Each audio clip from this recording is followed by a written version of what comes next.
Welcome to Fiction Audiobooks. If you enjoy the content, like and subscribing would be greatly appreciated. If you have any recommendations for novels, comment below. Please join my Patreon at https://www.patreon.com/fictionaudiobook. Chapter 141. Chapter 141. I'm such a stupid ass. When Professor Lupin came back with a look of disappointment, he directly announced the end of the get out of class, and then sat down on the ground and fell into deep thought. The students were a little at a loss when they saw the professor like this. So they simply looked at Noah, which made Noah laugh and cry. Finally, Noah asked them all to go back. Since the professor had announced the end of the get out of class, there was no need to stay here, right? After almost all the students had left, Noah walked to Professor Lupin. To be honest, it was the first time Noah had seen him and so lost. It was like seeing a ghost, which made Noah curious and secretly glad. He could roughly understand Professor Lupin's current mood, which was the feeling of being betrayed. Although Noah had never experienced this, it did not prevent him from seeing too many such things, in movies or novels. He knew that this was an indescribable feeling of pain. Sighing, Noah also sat down next to Professor Lupin. What's wrong, Professor? What happened? I see you don't look very well. Professor Lupin was still absent-minded. After hesitating for a while, he trembled and said, I think I've encountered some troubles, some unimaginable troubles. Really? What troubles? Or, who appeared on the map that made you feel troubled? Serious? Noah pretended to be confused and continued to ask curiously. Not a ghost. A ghost that shouldn't exist at all. Professor Lupin gritted his teeth. He tightly grasped the Marauder's map in his hand, and his veins bulged. Noah shook his head and took out the wand. Gently waving, the light golden power overflowed, and then slowly entered Professor Lupin's brain, which made Professor Lupin sluggish for a moment, and then slowly regained consciousness. Professor Lupin felt that he was particularly calm now, and the anger he had before seemed to have dissipated a lot. Although he was still angry and sad, he was more sober and calm. He turned his head and looked at Noah, who was slowly putting away his wand, with a puzzled look on his face. Calming spell. I also forgot where I saw this magic, but I think this magic should be very useful to you now. Indeed, but can you ask me next time? Okay, but I think you should learn this. Especially when you see the full moon. You. Professor Lupin opened his mouth and pointed at Noah with trembling hands, with an expression as surprised as when he saw Peter Pettigrew was still alive. He never thought that the student in front of him had only met him twice at most, but he knew his situation. What the hell is this situation? Is his identity so easy to guess? Lupin was confused. Now he really felt that accepting Dumbledore's invitation to come here to teach the Defense Against the Dark Arts class was a wrong decision. Don't be nervous, Professor Lupin. Noah smiled and stretched. Don't forget that I am a 4th-level magician, and because I was born a muggle, I have a good relationship with the exorcist. You have a good relationship with the exorcist. This. When it comes to exorcists, Professor Lupin seems to understand something. Exorcists have come into contact with too many strange monsters, such as vampires and werewolves, which are really countless. If this is the case, then it doesn't seem to be a difficult thing for Noah to identify his identity. And your situation seems to be a curse. I think I can help if I can. Noah continued to smile. Help me. Why do you want to do this? And although you are a very powerful magician, even Professor Dumbledore can't do anything about it. Although Lupin's eyes lit up, they soon dimmed again. Dumbledore is a 6th-level magician. He can't do anything about it. How can a student help him? Professor Lupin smiled bitterly. Although he was very grateful for Noah's idea, his own problem might be difficult to solve. It's just my personal idea to help you. You don't need to think too much. And just because Professor Dumbledore can't do it doesn't mean I can't do it. I still have other teachers. Noah smiled and didn't explain too much. It was indeed just his personal idea to help Professor Lupin. Noah thought Lupin was a good person and his wife was also very beautiful. Of course, the main reason was some bad taste. Hogwarts basically changes the Professor of Defense Against the Dark Arts every year, Quirrell in the 1st grade, Lockhart and Snape in the 2nd grade, and Lupin in the 3rd grade. This is the result of Noah's interference, and it will be almost the same in the future. For example, Mad-Eye Moody in the 4th grade, actually Barty Crouch Jr., Dolores Umbridge in the 5th grade, Professor Snape in the 6th grade, and Amicus Carrow in the 7th grade. Noah was thinking that Voldemort has not even shown his face yet and he is almost killed by him. So if there are not so many trivial matters, can Lupin, the most wrong Defense Against the Dark Arts professor, work longer?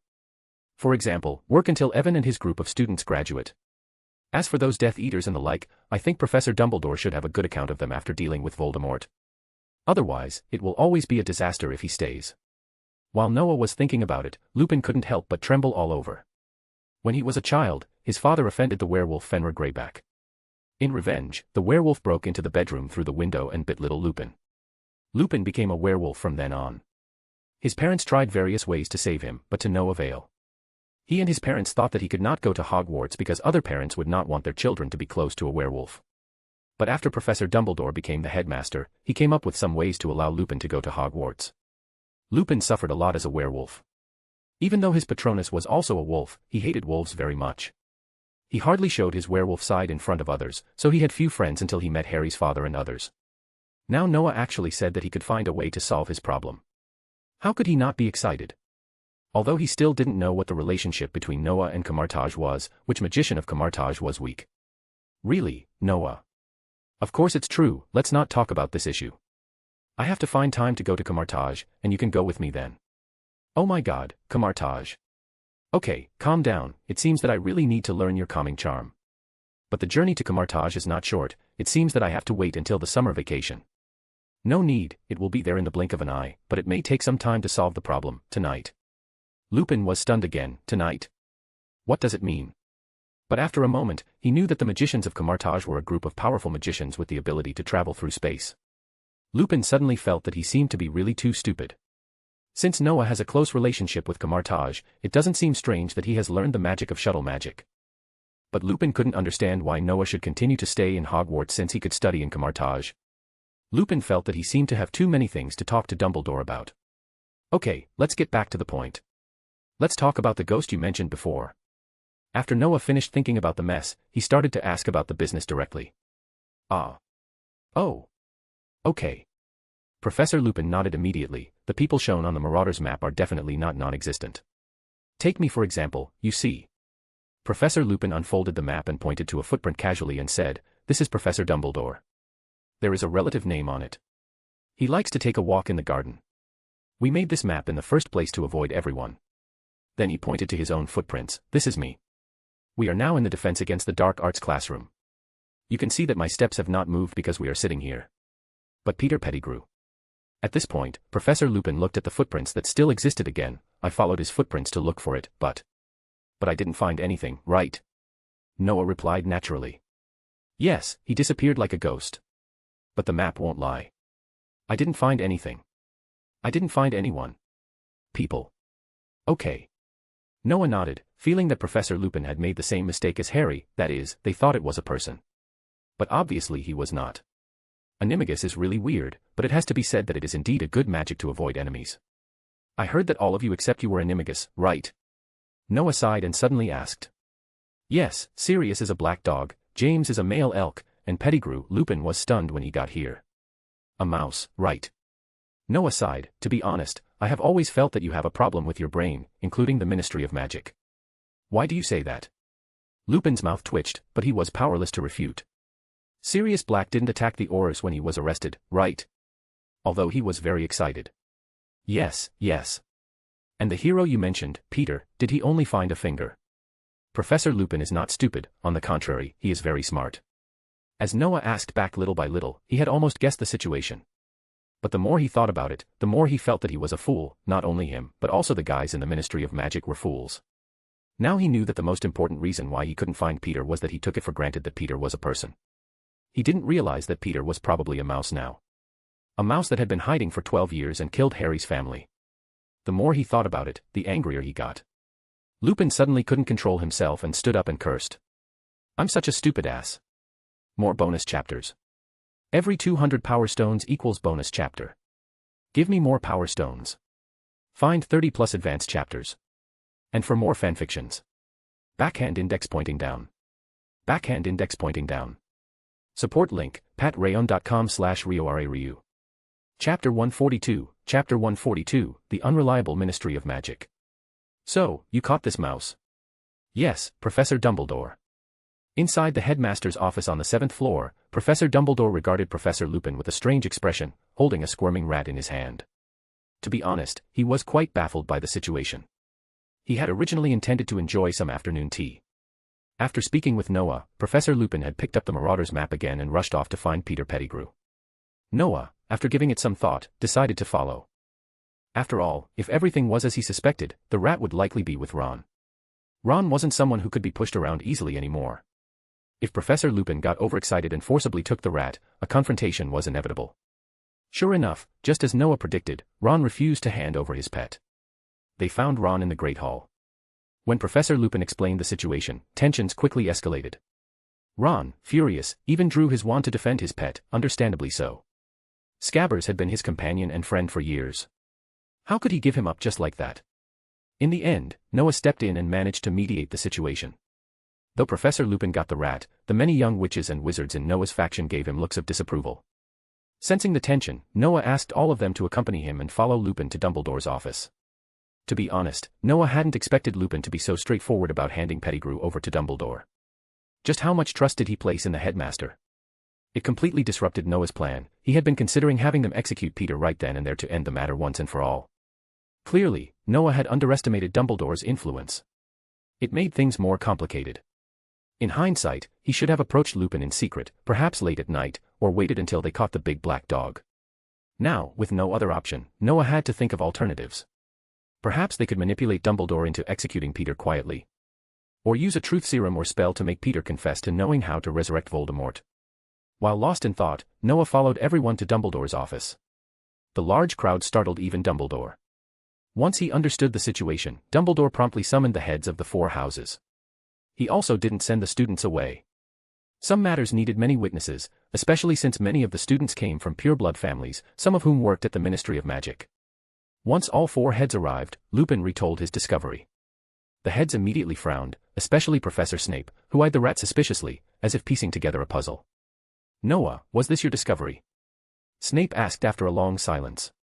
"Yes, didn't Professor Lupin already explain that?" Noah replied, nodding calmly. "Just making sure." "I don't think his brain is sharp enough to put that together," Snape said with his usual sarcasm. "Severus," Lupin growled. "Yes, I suspected my friend. Like a fool. But you're not much better. Weren't you also fooled, despite your so-called intelligence?" Snape ignored him completely and turned back to Noah. "Can you explain your reasoning? I'd like to hear it from someone with a working mind." "All right, but let me clarify, I don't know everything. Much of what I've figured out is based on research and deduction." "That's fine," Dumbledore said gently. "Please continue." "I found some old records and personal files in the room of requirement about James Potter, Sirius Black, and Professor Lupin. From what I learned, Sirius, despite being from the noble house of Black, opposed pureblood supremacy." "Correct," McGonagall nodded. "He left home because of those beliefs and was taken in by the Potters. They treated him like a second son. Sirius Black, a rare anomaly in a proud pureblood family. A brave, principled young wizard, talented in all areas, but tragically unlucky." Harry sat in silence, his thoughts spinning. All his life, he had believed Sirius Black betrayed his parents and was now after him. But this changed everything. "I assume Professors Lupin and Snape know Sirius well?" Noah asked. "Yes. He's honorable, kind, and fiercely loyal," Lupin said. "A devious, reckless coward," Snape shot back. They spoke simultaneously, but their answers couldn't be more different. Lupin glared. Snape looked away. Noah continued, ignoring the tension. 12 years ago, the newspapers claimed Sirius went mad and blew up a street, killing Muggles and Pettigrew. But isn't it strange? He didn't harm any Aurors during the arrest. Quite a contrast. "That's true," Dumbledore acknowledged. "The arrest was dangerous, but no injuries occurred. And as for the so-called hero, Peter Pettigrew, was his body ever found?" "No," McGonagall replied. "Just a severed finger. According to Professor Lupin, Peter is also an animagus. He transforms into a rat. So here's my theory: Sirius, James, and Lily secretly changed the Secret Keeper for the Fidelius charm, choosing Peter instead. After all, no one would suspect a cowardly man like him." "Changing the Secret Keeper?" Flitwick asked in surprise. "Exactly. Who would suspect Peter? Just like Professor Quirrell in first year. He was hiding something dark right under everyone's noses." The room fell silent. It was a chilling thought, but a plausible one. But Peter was weak. Just like his animagus. He panicked. He betrayed them. And then he cut off his finger and transformed to escape, leaving the Ministry to assume he was dead. Did no one ever question it? Just because Sirius was a convenient scapegoat, did that mean the case was closed? And it was a rat. A rat. Cut off a finger, dive into a sewer, and poof, he's gone. Dumbledore looked truly shaken. So did the students. The truth, or at least the possibility of it, was unsettling. For a long moment, no one spoke. Dumbledore finally sighed. He had always disliked the Ministry's incompetence, but this was egregious. He took out his wand and, with a flick, the rat in Lupin's hand rapidly transformed. Under Ron's shocked gaze, Scabbers ballooned into a short, balding man, filthy, trembling, and clearly terrified. Peter. Lupin growled, seizing him by the collar and pressing his wand to his forehead. Silver light began to build on the tip.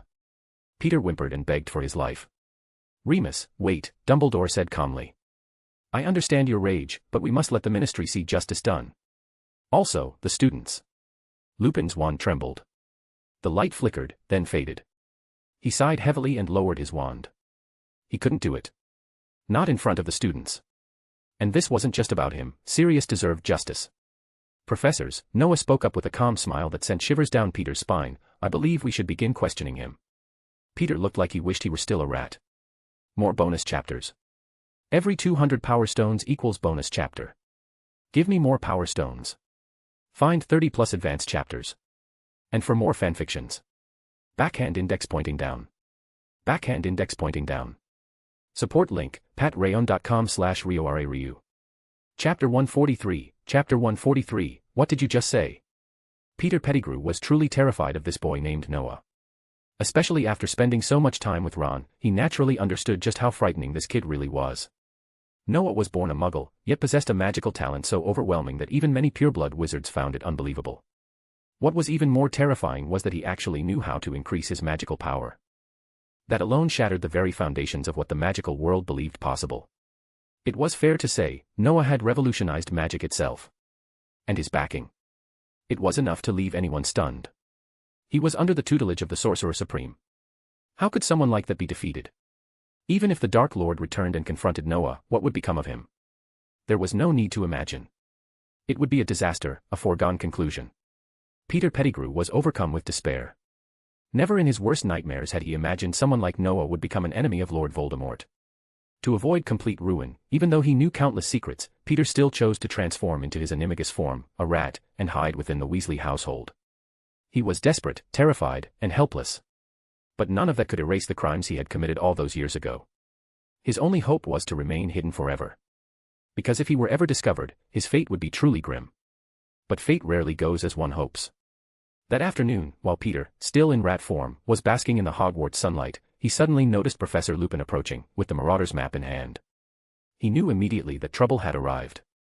Although he had escaped detection once before, this time Lupin clearly knew what he was looking for. Desperation consumed him. Even if he could revert to his human form, he was no match for Lupin, especially without a wand.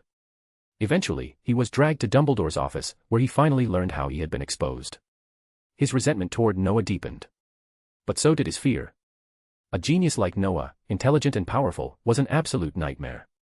Now, with Lupin's wand pointed at his head, Peter thought it was over. There was no room left to bargain.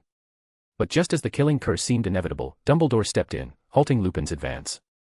That small act gave Peter a sliver of hope. Sure, Azkaban was horrifying, but it was still better than immediate death, right?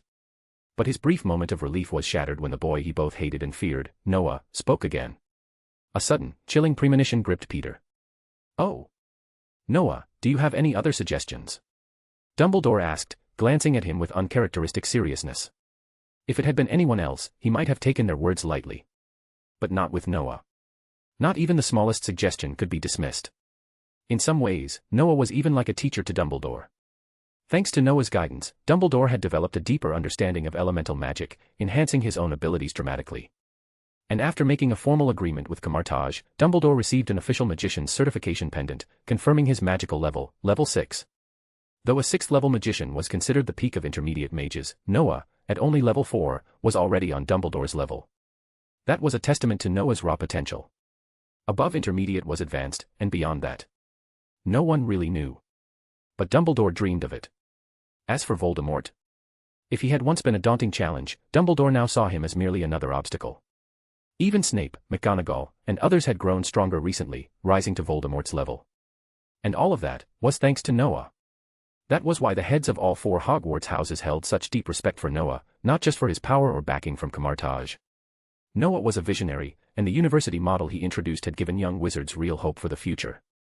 So when Noah finally spoke, everyone, Dumbledore, the heads of houses, and even Lupin, listened attentively. I think this guy's hiding more than we think. He's been living at the Weasleys for over 12 years. I wouldn't be surprised if he's already prepared a resurrection ritual or two. Peter Pettigrew visibly shuddered. Resurrection magic. That's forbidden, Dumbledore muttered, then nodded thoughtfully. Without hesitation, he raised his wand, and a wave of powerful silver magic surged from its tip. Ignoring Peter's pitiful pleas, Dumbledore pressed his wand against Peter's forehead. Instantly, Peter let out a desperate scream, then went limp, his expression blank, his soul seemingly absent. A minute later, Dumbledore finally withdrew his wand. Thud. Peter collapsed to the floor, his eyes dull, his spirit shattered. Though Dumbledore looked pale and troubled, he remained standing. Snape quickly stepped forward to support him. Are you all right, Professor? Lupin and several others asked, concerned. Members of the Mage Alliance surrounded him as well. I'm fine, Dumbledore replied with a weary sigh. Just saw too much sadness all at once. He had seen it all in Peter's mind, the betrayal, the switch with Sirius Black, the escape, and the intricate plans of the Death Eaters. It was horrifying. Now Dumbledore hesitated, was Azkaban really secure enough to hold someone like Peter? Azkaban's guardians, the Dementors, were formidable, but they couldn't detect or drain the joy from animals. That's likely how Sirius escaped, by transforming into his animagus form, a large black dog. And Peter? If he could remain a rat for 12 years, escaping Azkaban would be child's play. The more he thought about it, the more frustrated he became. The Ministry's incompetence was staggering. After a moment of reflection, he turned to Noah once more. Noah, you made an excellent point. Without seeing his memories, I would never have realized how dangerous Peter truly is. What would you suggest we do now?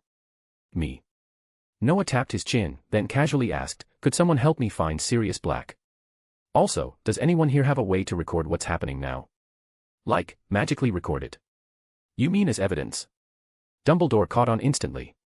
Exactly. Peter's crimes are horrific. Harry won't forgive him, and neither will Sirius. So. I understand. I have a pensieve, and I can extract my memory to use as evidence. With the students here as witnesses, it should be enough. As for finding Sirius, I heard he was seen in Hogsmeade Village this afternoon. Great. Then Professor Snape and I will go. Try contacting Hagrid, he has a hippogriff that might help, Dumbledore suggested. But before he could finish, Noah raised his wand.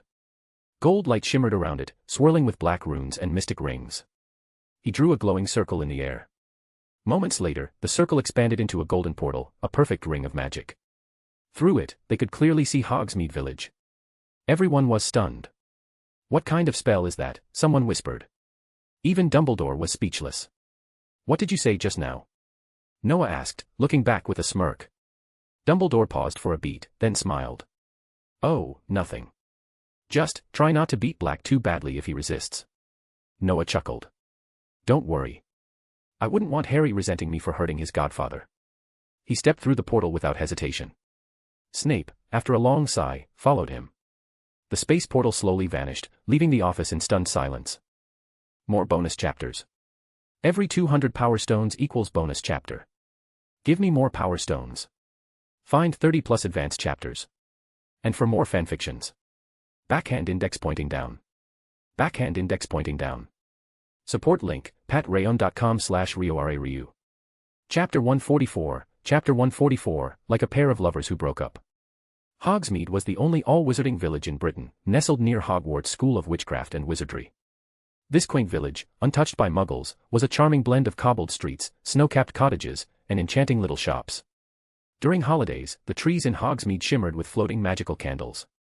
The Great Lake stretched out nearby, its waters connecting the village to the castle. The Hogwarts Express, which ferried students to and from school, terminated at Hogsmeade Station. From there, a winding path along the lake led straight to Hogwarts Castle.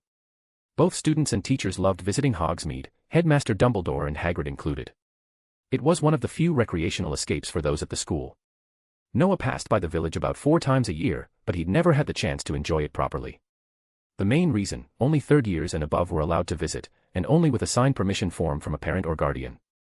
Without that, first and second year students like Noah had no access. There's an old legend that Hogsmeade was founded around the same time as Hogwarts itself, by a wizard named Hengist of Woodcroft, who supposedly fled here to escape Muggle persecution. But Noah, like many, took that with a grain of salt. Most wizards didn't exactly fear Muggles. He'd read versions of the so-called Burning Times in A History of Magic, Muggles and Misconceptions. Many of the witches who were burned had either violated magical laws and had their powers sealed, or were eccentric enough to want to be caught. Some witches even let themselves be discovered deliberately just to feel the flames or revel in the twisted sense of superiority as Muggles watched them burn, unaware that the witch could end the suffering at any time. Noah could only shake his head at such behavior. They're either insane or just bored out of their minds. Delusional, thinking they're outsmarting the Muggles. Well, technically they are. Noah thought sarcastically. He figured with long wizard lifespans, madness was probably an occupational hazard. After all, Voldemort was one of the most infamous examples of magical insanity. "It's truly impressive magic," said Professor Snape as he emerged from the hidden passage, scanning their surroundings. Hogwarts had powerful enchantments in place that prevented apparition. Teleporting in or out was impossible for most. But that only applied to ordinary magic. Noah's magic bypassed the school's wards entirely, which left Snape visibly surprised. However, his curiosity was soon replaced with unease. The environment felt too familiar. And then he saw it, the towering, twitching tree ahead of them. "Noah, don't tell me this is the Whomping Willow." "And yes, our destination is the Shrieking Shack beneath it." "You seem well informed," Snape replied flatly. Noah shrugged. "You said Lupin was a werewolf, remember? I did some reading. And it was your wolfsbane potion that helped him stay in control, wasn't it?" Snape gave a curt nod. He'd indeed covered the topic of werewolves in potions class, clearly directed at Lupin. The memory of nearly being mauled by Lupin during their school days remained fresh in his mind.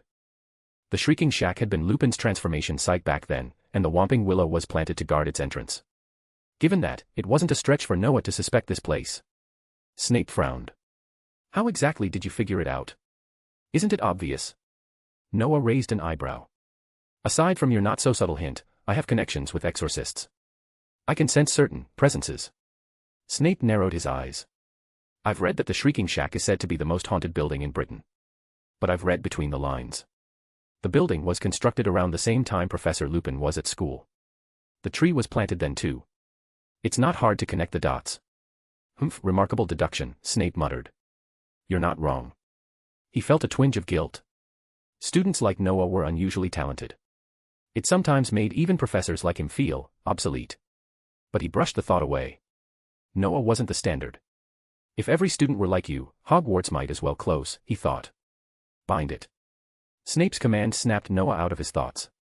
Without a word, Noah stepped forward and cast a binding spell. The Whomping Willow froze instantly, its limbs locked in place as if frozen in time. Snape's eyes widened again, wandless casting. Sure, it wasn't unheard of, but still, it required immense control. Snape himself hadn't mastered it until years after graduation. How old is this kid again? If Noah had heard his thoughts, he might have sighed and said, "I trained for 2 months in Camartage, Professor. You try surviving that." They moved through the dark tunnel beneath the willow. Snape stopped suddenly, crouching to examine the dirt. Footprints. "Dog," he muttered, standing and drawing his wand. "Animagus?" Noah asked. "Sirius Black." Snape didn't respond, but his silence confirmed it. They approached the Shrieking Shack cautiously. The eerie quiet made every step more tense. Just as they neared the front door. Bang. The door exploded outward. Snape had no time to react before he was tackled to the ground. Severus, the men on top of him, gasped in shock. It was all the pause Snape needed. Wham! His fist landed squarely on the man's face, knocking him to the ground. Sirius Black. Snape snarled, raising his wand. The filthy, disheveled figure on the floor groaned, rubbing his jaw. "Damn it, Severus. That hurt." Noah wrinkled his nose. "He smells worse than a troll's armpit." Sirius groaned, still rubbing his face. "Who's this kid?" "Severus, how did you find me?" Snape didn't lower his wand. "I could smell your stench from 30 miles away. I've come to escort you back to Azkaban. I'm sure the Dementors missed you." "Damn it, Severus. Use that oversized bat head of yours. Why would I betray James? I'd rather rot in Azkaban." "Tell that to the Dementors," Snape said coldly. "Why won't you believe me? You're still the same blind idiot from school." Watching the two argue like bickering exes, Noah couldn't help but sigh. Snape didn't actually seem intent on turning Sirius in. Noah could see that. Maybe he was just riling Sirius up for fun. Or maybe for revenge. Still, the tension between them was thick. "All right, enough," Noah shouted. "You two sound like a couple that just broke up." Both men fell silent. Sirius blinked, turning to Noah. "Who the hell are you?" Snape sheathed his wand. "Ravenclaw. Fennel. Don't waste your breath. Dumbledore's waiting for you." "Dumbledore. You're lucky we found you first," Noah added. "At least we know the truth." "What?" "More bonus chapters.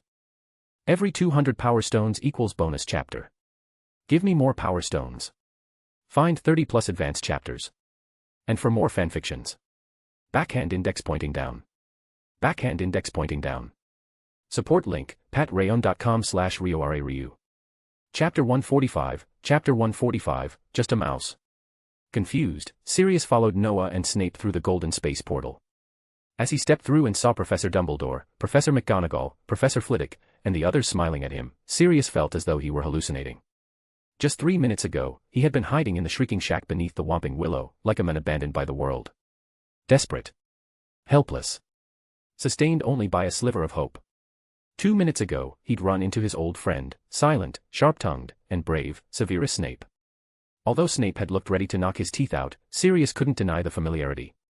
He was still his old friend. A second ago, he had been glaring at Noah Finial of Ravenclaw, still reeling from what just happened. But the boy had casually opened a golden door that bent space and time. And now he was here. Sirius felt the urge to slap himself. This couldn't be real, it had to be a dream. Or madness. But he held himself back. After 12 years in Azkaban, 12 years of torment, this was the first time in ages he'd felt even a shred of happiness. Only one belief had kept him alive: James Potter's son must know the truth. Otherwise, in that soul-devouring hell that was Azkaban, surrounded by Dementors every day, he might have died long ago from despair. "Am I dreaming?" Sirius muttered. But the next moment, someone rushed forward and hugged him. Sirius tensed, ready to defend himself, but then he heard the trembling, familiar voice.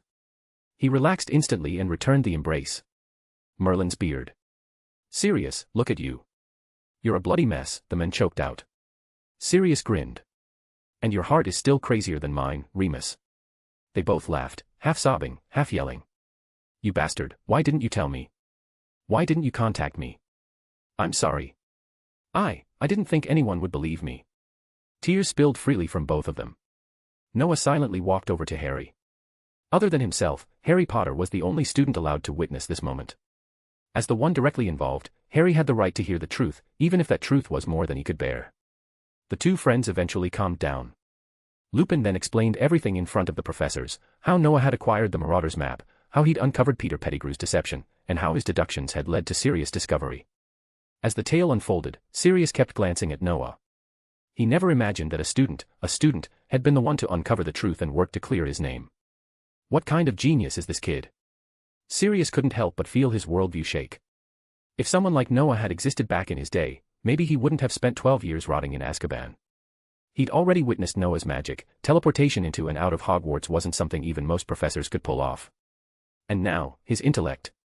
Sirius pitted the teachers. It couldn't be easy teaching someone like this. After Lupin finished, Sirius walked up to Noah. "Thank you, Mr. Finial. If it weren't for you." "Clean it up," Noah said bluntly, casting a cleaning charm over Sirius without even letting him finish. As Sirius blinked in surprise, Noah gave a slight smile. "Don't mention it. Just happened to be at the right place, right time." Sirius looked down at his now clean robes, then back at Noah's calm expression, and fell silent. Noah turned to Harry and nudged him. "What are you waiting for?" "That's your godfather, Harry." "Godfather?" Harry echoed, stunned. Sirius nodded, his eyes softening. "Harry, you look just like James. Except for your eyes. You have your mother's eyes." Joy bloomed on Sirius' face, the first real joy he'd felt in over a decade. Harry could barely contain his excitement. He had family. He had someone in this world. Noah stepped away to give them space. He wasn't the type to stand around and ruin a reunion, not even as a metaphorical third wheel. As he approached the professors, Professor Flitwick beamed at him and gave a discreet thumbs up. Noah smiled and nodded back. Flitwick had always been kind to him.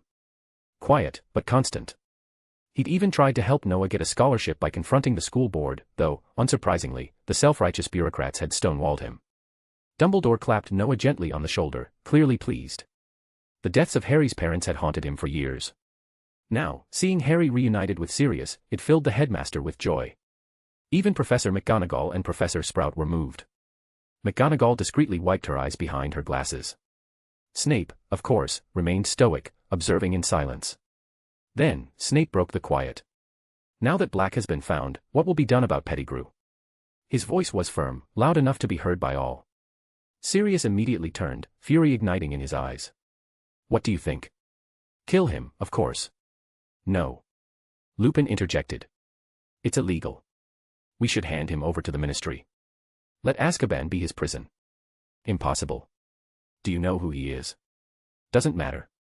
Hogwarts shouldn't be stained with blood, especially not in front of students. Then take the students elsewhere and do it. You can't. The professors erupted into argument, two clear camps forming around Peter's fate. Noah watched, amused. Hogwarts shouldn't be stained with blood. What a joke. 50 years ago, Myrtle died and still haunted the bathrooms. And in the near future, Hogwarts would become a war zone. Fred Weasley would die in the final battle. The idea of Hogwarts being pure was laughable. Meanwhile, Peter Pettigrew, timid, hunched, but clearly scheming, had begun eyeing the nearby sewer grate. His magic was weak, but he was recovering. And with everyone arguing, he saw a sliver of hope, an escape route. He began quietly gathering what little magic he had. At the peak of the shouting match, when no one was looking, Peter transformed. In a blink, he became a rat. He bolted toward the sewer grate at lightning speed. He could hear Sirius and the others shouting, but it didn't matter. Freedom. Survival. That's all that mattered. Peter ran, despite the exhaustion, despite the pain growing in his limbs. But something was wrong. His vision blurred. His tiny legs trembled. Why am I so tired? The world around him faded. He stumbled, struggling to stay conscious. Sirius watched in disbelief. What the bloody hell? McGonagall gasped, covering her mouth. Dumbledore, the professors, and Harry stood frozen. Everyone slowly turned their gaze to Noah. Noah calmly lowered his wand. Harry's voice cracked. You killed him. Noah rolled his eyes. Killed? Please. He pointed at the half-rat on the ground and sighed. Sorry. I just killed a mouse. More bonus chapters. Every 200 power stones equals bonus chapter. Give me more power stones. Find 30 plus advanced chapters. And for more fanfictions. Backhand index pointing down. Backhand index pointing down. Support link, patreon.com/RioRaRyu. Chapter 146, Chapter 146. If you can't stop it, don't let it happen again. Noah did feel a little disgusted, not because he felt guilty for killing Peter. To be honest, Noah originally thought he would feel uncomfortable. But in fact, Noah didn't feel anything at all, as if he had done something insignificant, although it was not Noah's first kill. Noah's first kill was completed in the United States. Although Noah killed some demons at that time, strictly speaking, those things seemed to be lives, right? Now it can only be regarded as the first time to kill a rat. Strictly speaking, Noah killed a rat. That's right, Peter looked like a rat until his death. And he died very ugly. Noah has seen dead rats many times. Noah, who was a southerner in his previous life, had seen this thing on the street, and he hated this creature very much. When he was in college, Noah had seen a scene. He and his girlfriend had just finished eating and were about to go back to the dormitory. Because he was in a hurry to play with his roommate, he took a small road once, and Noah smelled a smell that he would never forget in his life. The smell became stronger as he walked forward. Noah, who was curious, simply found the source of the smell. As a result, he almost vomited the meal he had just eaten. He saw a huge rat lying on its belly in a sewer, and its stomach was full of some disgusting white thing squirming. Unfortunately, Noah now recalled this scene, which made him feel an indescribable sense of disgust. As for being ruthless to Peter, Noah didn't feel anything at all, because Noah felt that this guy was a damned guy, and he was indeed a very evil person. Could it be that I am really suitable for this kind of life? But think about it, it seems that the people I attacked were all extremely vicious guys, and it seems that I don't need to have any burden.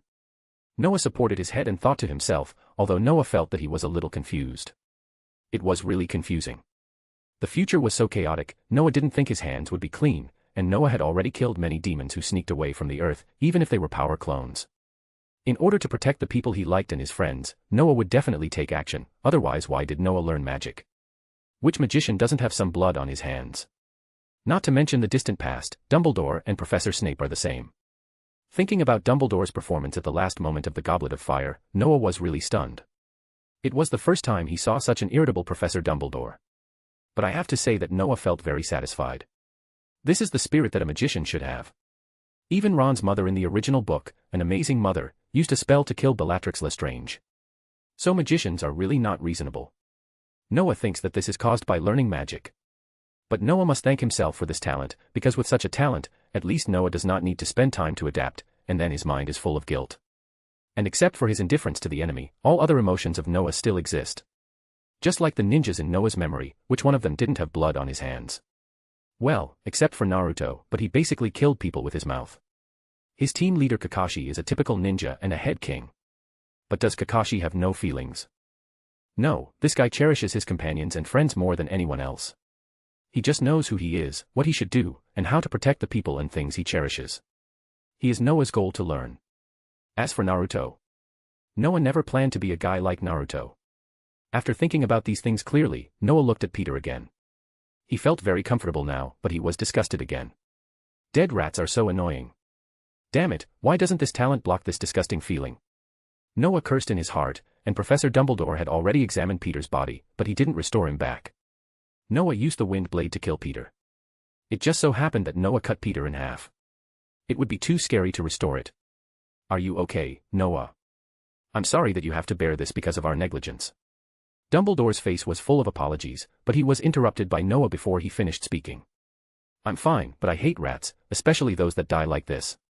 Noah shook his head, indicating that he was fine, but just a little nauseous. Are you really okay? Professor Lupin also asked with concern, and other professors slowly came over. Don't worry, I'm a magician, I'm not that fragile. In fact, from the day I became a magician, I knew that this kind of thing might be unavoidable. I was used to it when I was in the United States, but I didn't expect that I couldn't stand a dead mouse. Very good awareness, magicians should indeed have such awareness. The most important thing is that you can still maintain your sincerity to your friends, your love for your family, and your care for others. I believe you will definitely be a great magician in the future. Great magician. Noah looked at Dumbledore's gratified smile and nodded silently. He also hopes to become a great magician, of course, not only great but also the strongest magician, so that he can protect the people he wants to protect. Well, there is also the possibility of surviving the catastrophe in the future, instead of gambling with his life at 50%. Seeing Noah's face slowly showing a smile, and a look of longing for the future and confidence, Dumbledore completely put his mind at ease. Just like Noah said, it is impossible for a wizard not to get involved in disputes. It is amazing that Noah can see these things clearly at such a young age. Clapping his hands, Dumbledore drew all the attention and said loudly, in fact, I have already made a judgment, that is, Peter must die. I saw a lot of bad things in his memory, including how to resurrect Voldemort. Oh my god. Professor McGonagall exclaimed in surprise. He didn't expect Peter to have such ability. And Dementors are not interested in animals, because they can't absorb the perception of animals. I think that's how Black escaped, right? Dumbledore turned his head and looked at Black. Yes, I also discovered it by accident. After I became an animagus, the Dementors no longer cared about me. Black nodded. So handing Peter over to the Ministry of Magic is an extremely wrong choice. With Dementors around, the Aurors can't get close to Azkaban. As an animagus, I think Peter will definitely escape. Dumbledore's face became extremely serious when he said this. As he explained, everyone present was silent. Whether it was those who supported killing Peter or those who opposed before, they couldn't say a word now. They only thought about revenge or obeying the order of the Ministry of Magic before, and never thought that things would be so complicated. And I got a very dangerous news. Peter seems to know something extraordinary. Dumbledore didn't stop talking, he continued. What's the matter, Professor Dumbledore? Noah was a little strange. What else could this Peter know? As a Death Eater, he sensed that Voldemort's soul has attached itself to a pregnant woman. If nothing unexpected happens, he will be born next year. Oh my god. How could it be? My decision is to find this child who is about to be born. Yes, Professor Dumbledore. Dumbledore did not say how to deal with this child who was reincarnated from Voldemort, but they all knew what to do. They felt a little sorry for the child's mother and the baby who was destined to disappear before he was born. Because Voldemort was reincarnated, the child had disappeared. Don't think that Voldemort is just a child, but he is indeed the Dark Lord. It is conceivable that his coming will kill a child and harm an entire family. This kind of thing is hateful. Everyone present, except Snape, Dumbledore and Noah, may be gritting their teeth. They can't stop such a tragedy, but what they have to do is to prevent such a tragedy from happening again. After Professor Dumbledore finished speaking, he quietly walked to his seat and began to think about everything. Snape walked to Noah's side, glanced at Lupin who was standing beside Noah in deep thought, and then slowly asked. "What do you think of Lupin's situation?" "Lupin? Do you mean the werewolf?" Snape nodded. At the beginning, Lupin's parents tried their best but couldn't make Lupin recover, and even Dumbledore was helpless. Everyone thought that Lupin could only live as a werewolf for the rest of his life, because none of them could get in touch with Camartage. But now it's different. Noah, the disciple of the Ancient One, has appeared, and he is now almost the only hope for Lupin. Snape's relationship with Lupin is not good. Snape almost died at Lupin's hands, and he will never forget it. But now they are all mature adults, and they are all members of the Order of the Phoenix. If he can help each other, Snape will not deliberately create trouble because of the conflict in the past. He will even think of ways to help Dumbledore, just like now. Actually, Professor Lupin and I have already talked about it. I will take him to Camartage later. Noah touched his head. He didn't expect Snape to help. Really? Why? Snape tilted his head and asked curiously. Maybe, you think he is a good teacher. What about you? I think you have guessed my identity. In fact, I'm the same as them, but I am more special. And our goals are the same. Kill Voldemort. I understand, Professor. Then, please Noah. Of course, if possible, can I go with you? More bonus chapters. Every 200 Power Stones equals bonus chapter. Give me more Power Stones. Find 30 plus advanced chapters. And for more fanfictions. Backhand index pointing down. Backhand index pointing down. Support link, patreon.com/RioRaRyu.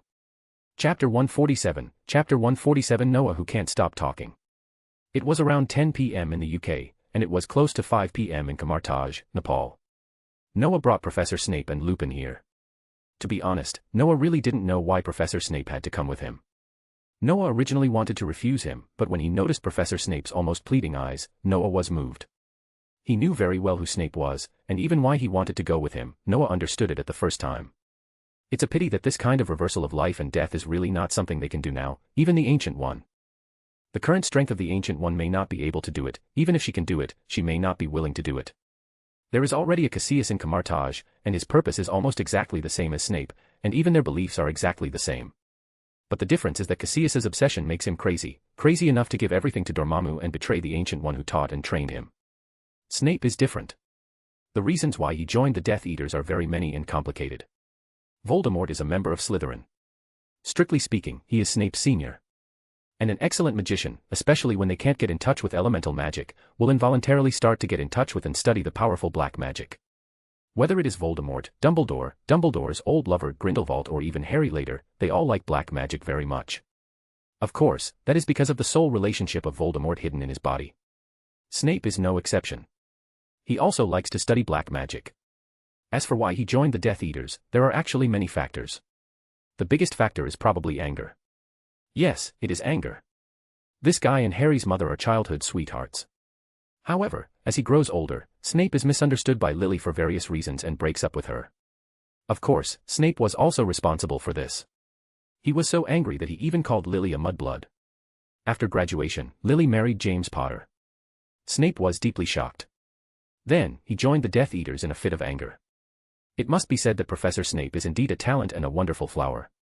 Noah really couldn't figure out how this guy could say such ugly words to the woman he loved so much. Maybe it was because Harry's father and others went too far, and Lily misunderstood Snape. Anyway, such emotional entanglements created a huge tragedy. It can only be said that people will not die if they don't commit suicide. Whether it is James or Snape, the final result is very miserable, especially Snape. Noah knew everything, so he naturally didn't have any malice towards Snape, and even respected him. You know, not everyone can bless the woman they love deeply and bear the burden to protect their children when they see her fall into the arms of the person they hate the most. This is no longer the guidance of the power of being strong, and it completely exceeds the concept of honest people can take over. Anyway, if Noah was Snape, he would be polite if he didn't strangle Harry to death with his own hands. Protection. Revenge is more like it. At worst, just go all out and throw Harry to Voldemort. So Noah thinks that Professor Snape's spirit is worth learning, but his behavior. Forget it, Noah is willing to have such behavior happen to himself in his lifetime. Hey. I seem to have read in some books that several predecessors in the world of time travel either found a wife for Professor Snape or simply cloned a daughter for him. Should I try it? Noah opened the portal with such a crazy mentality and brought all three of them to the temple in London. Since we are going to Camartage, it is better to follow the procedure. Master Ancient One will know about it through the temple teleportation, and it will also show more respect. The guardians of the London temple did not make things difficult for Noah and his friends. Perhaps they all knew who Noah was. Since they were all members of Camartage, they would not make things difficult. When they came to Camartage hidden in Nepal through the curtain of the temple teleportation array, Noah had already thought it through. This matter can indeed be tried, of course, not to find a wife for Snape. This is too difficult, but few women will like this old man who has a seam of face and doesn't like to wash his hair all day long. What Noah wants is to extract Lily Potter's genes and copy a baby girl. Although this kind of thing seems to be a little bit against the rules. No, Noah is a magician, and magicians really don't care about these things. I'm afraid the only trouble is that the current technology in this era may not be able to achieve the cloning technology. Wait, it doesn't seem right. If this damn world is dominated by Marvel Linear, then this is definitely a world full of black technology. Noah remembers seeing mobile phones when he was in the United States, and black technology was already flying everywhere a long time ago. So what? It seems that there are really quite a few biologists.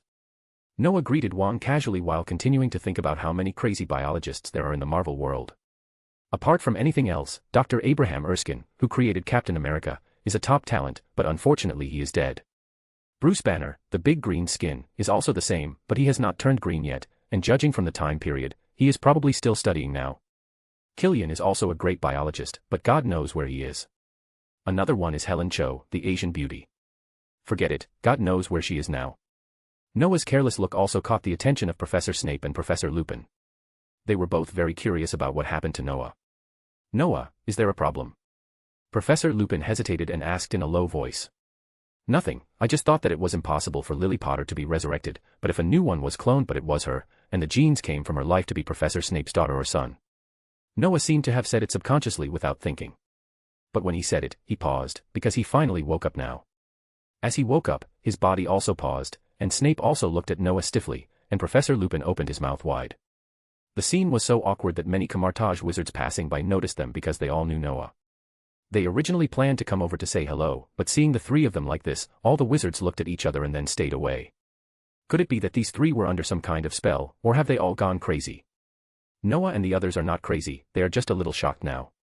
To be precise, Noah is regretting, while Snape and Lupin are extremely shocked because of what Noah said. Noah, can you explain it more clearly? After a long time, Professor Snape suppressed his emotions and spoke slowly. It is to combine your genes with Lily's genes, and then a child can be born through special scientific means. But who exactly it looks like is not something science can grasp. Well, this is cloning. Noah swallowed his saliva and said at once. You mean, Muggles have such technology that can let me and Lily have a child? The light in Snape's eyes was a bit biting, and Lupin couldn't stand it, let alone Noah who was staring directly at him. Yes, listen to the professor. I know what your purpose is here, but I tell you responsibly that it is impossible, but in order to make you give up, I still agreed. But on the way here, I thought of other ways, but it seems a bit difficult. What difficulties? Tell me, please, tell me. Looking at Snape with moist eyes, Noah sighed, and Professor Lupin also sighed. It can be seen that Professor Snape really loves Lily, and it can be imagined that once Voldemort is solved, Professor Snape may not have any goals to pursue. But if there is a child, will everything be different? And for the future living environment of the child, maybe Snape will become more motivated to face all the difficulties that are about to be faced. This, first of all, Lily's genes. Noah touched his head and said with some difficulty. Genes? What are genes? Professor Snape frowned, he really had never heard of this thing. Just treat it as a ghost, it's her blood, bones and even hair. She has been dead for so many years, I'm afraid. No, I have. Aha. 12 years ago, when we buried her and James Potter, I left a piece of her hair.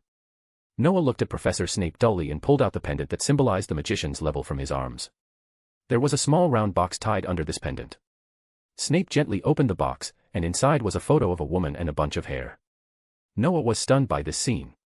He always felt as if he had seen this scene somewhere. After thinking for a long time, Noah still couldn't remember it, because there were too many overlapping scenes, so Noah was too lazy to think about it, and Lupin was dumbfounded.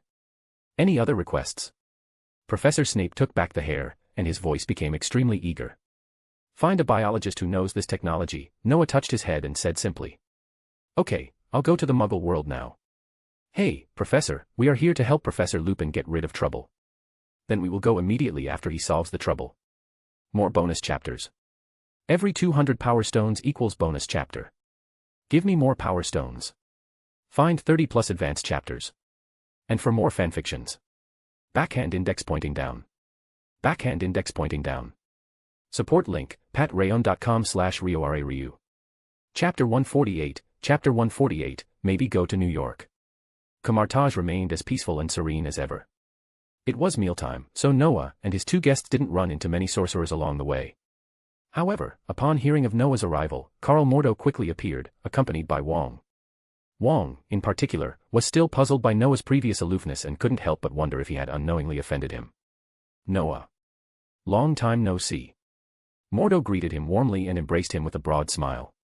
Hello, Mordo. Technically, it's been less than a month since I left. Noah returned the smile and hugged him back. Mordo might be a bit too strict sometimes, but that didn't make him irredeemable. Really? I thought you'd finished the school year already.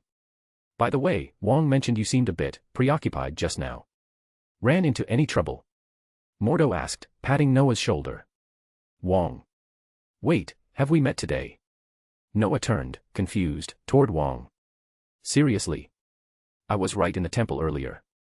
Who did you think greeted you? What were you even thinking about that made you so spaced out? Wong replied, exasperated. Only now did Noah recall someone had indeed spoken to him earlier. His mind had been filled with thoughts about cloning, so he had completely tuned out his surroundings. Now that he thought about it, it was pretty careless of him. Sorry, I was deep in thought. It's fine. Seems like it was something important. Are you here to see the Ancient One? Oh, and you haven't introduced your companions yet. Oh, right. These are professors from Hogwarts. This is Professor Remus Lupin, and this is Professor Severus Snape. Professors from Hogwarts. Welcome to Camartage. Wong and Mordo greeted them with genuine enthusiasm, surprising the two professors.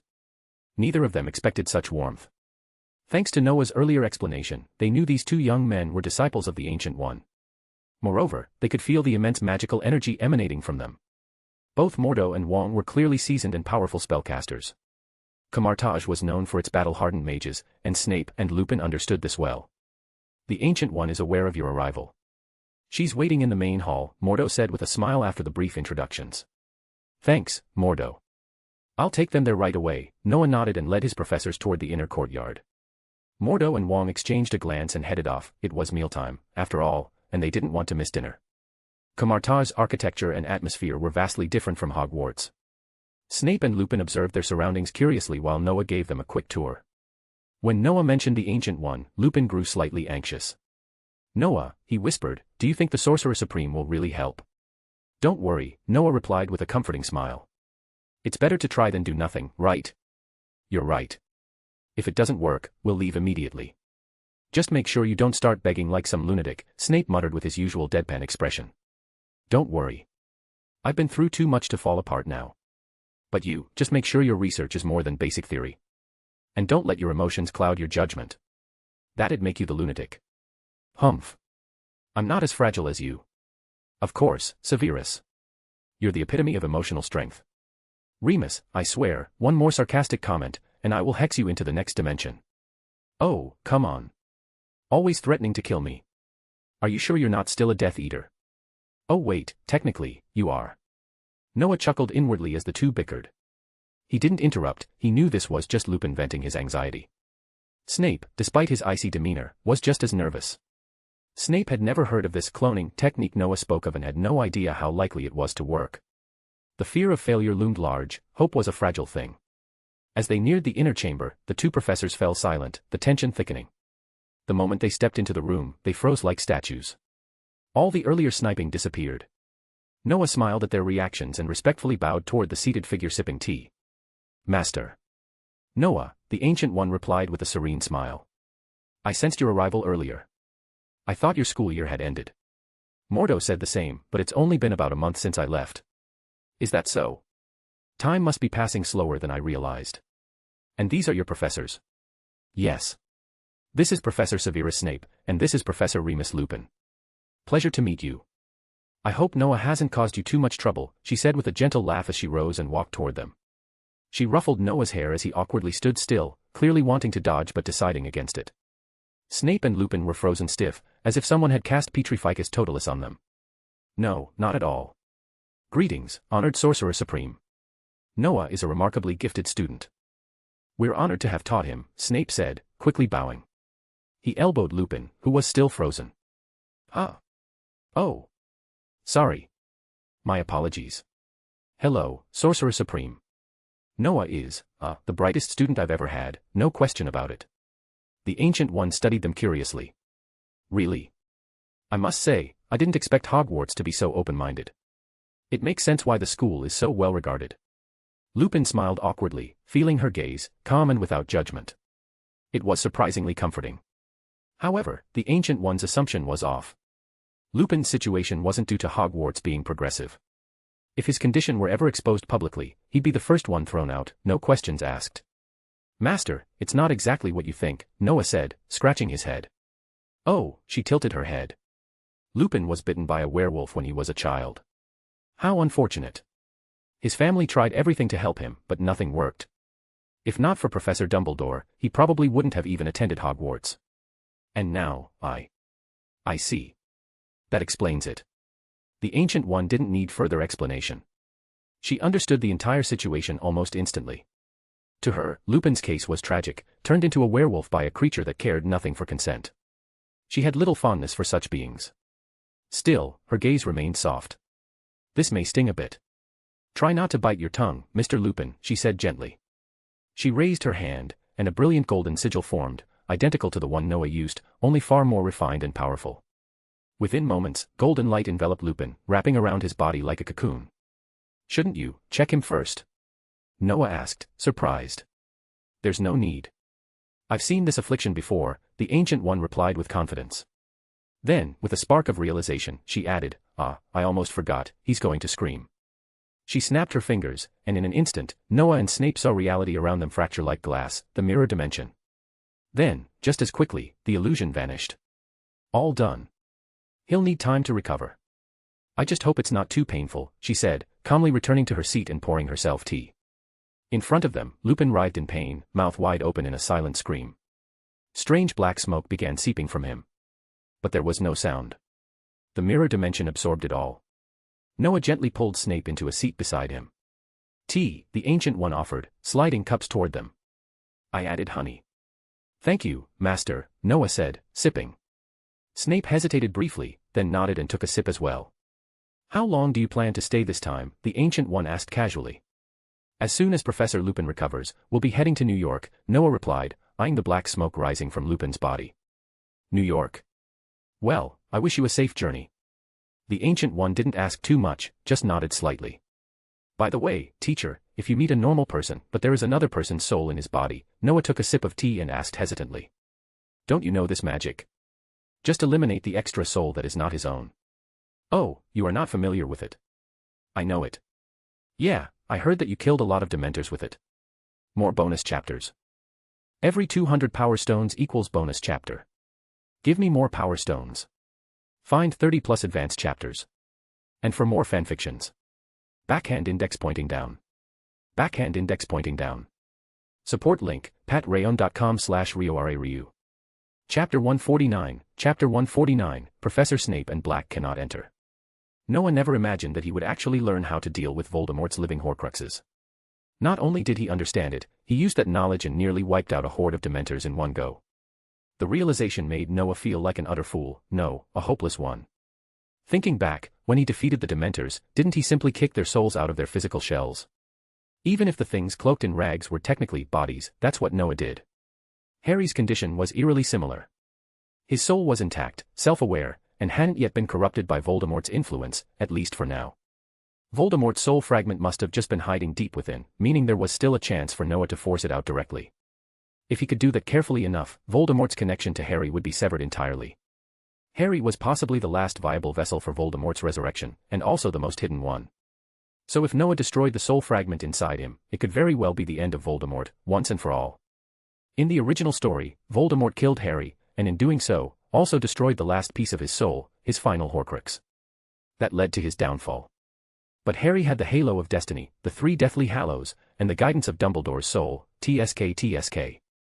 Noah stroked his chin thoughtfully. All in all, Voldemort died a rather pitiful death. Even after death, he wasn't granted peace. His body was left in a chamber off the Great Hall, and his shattered soul was trapped in limbo, unable to pass on or even become a ghost. It was tragic, but Noah always felt Voldemort deserved worse.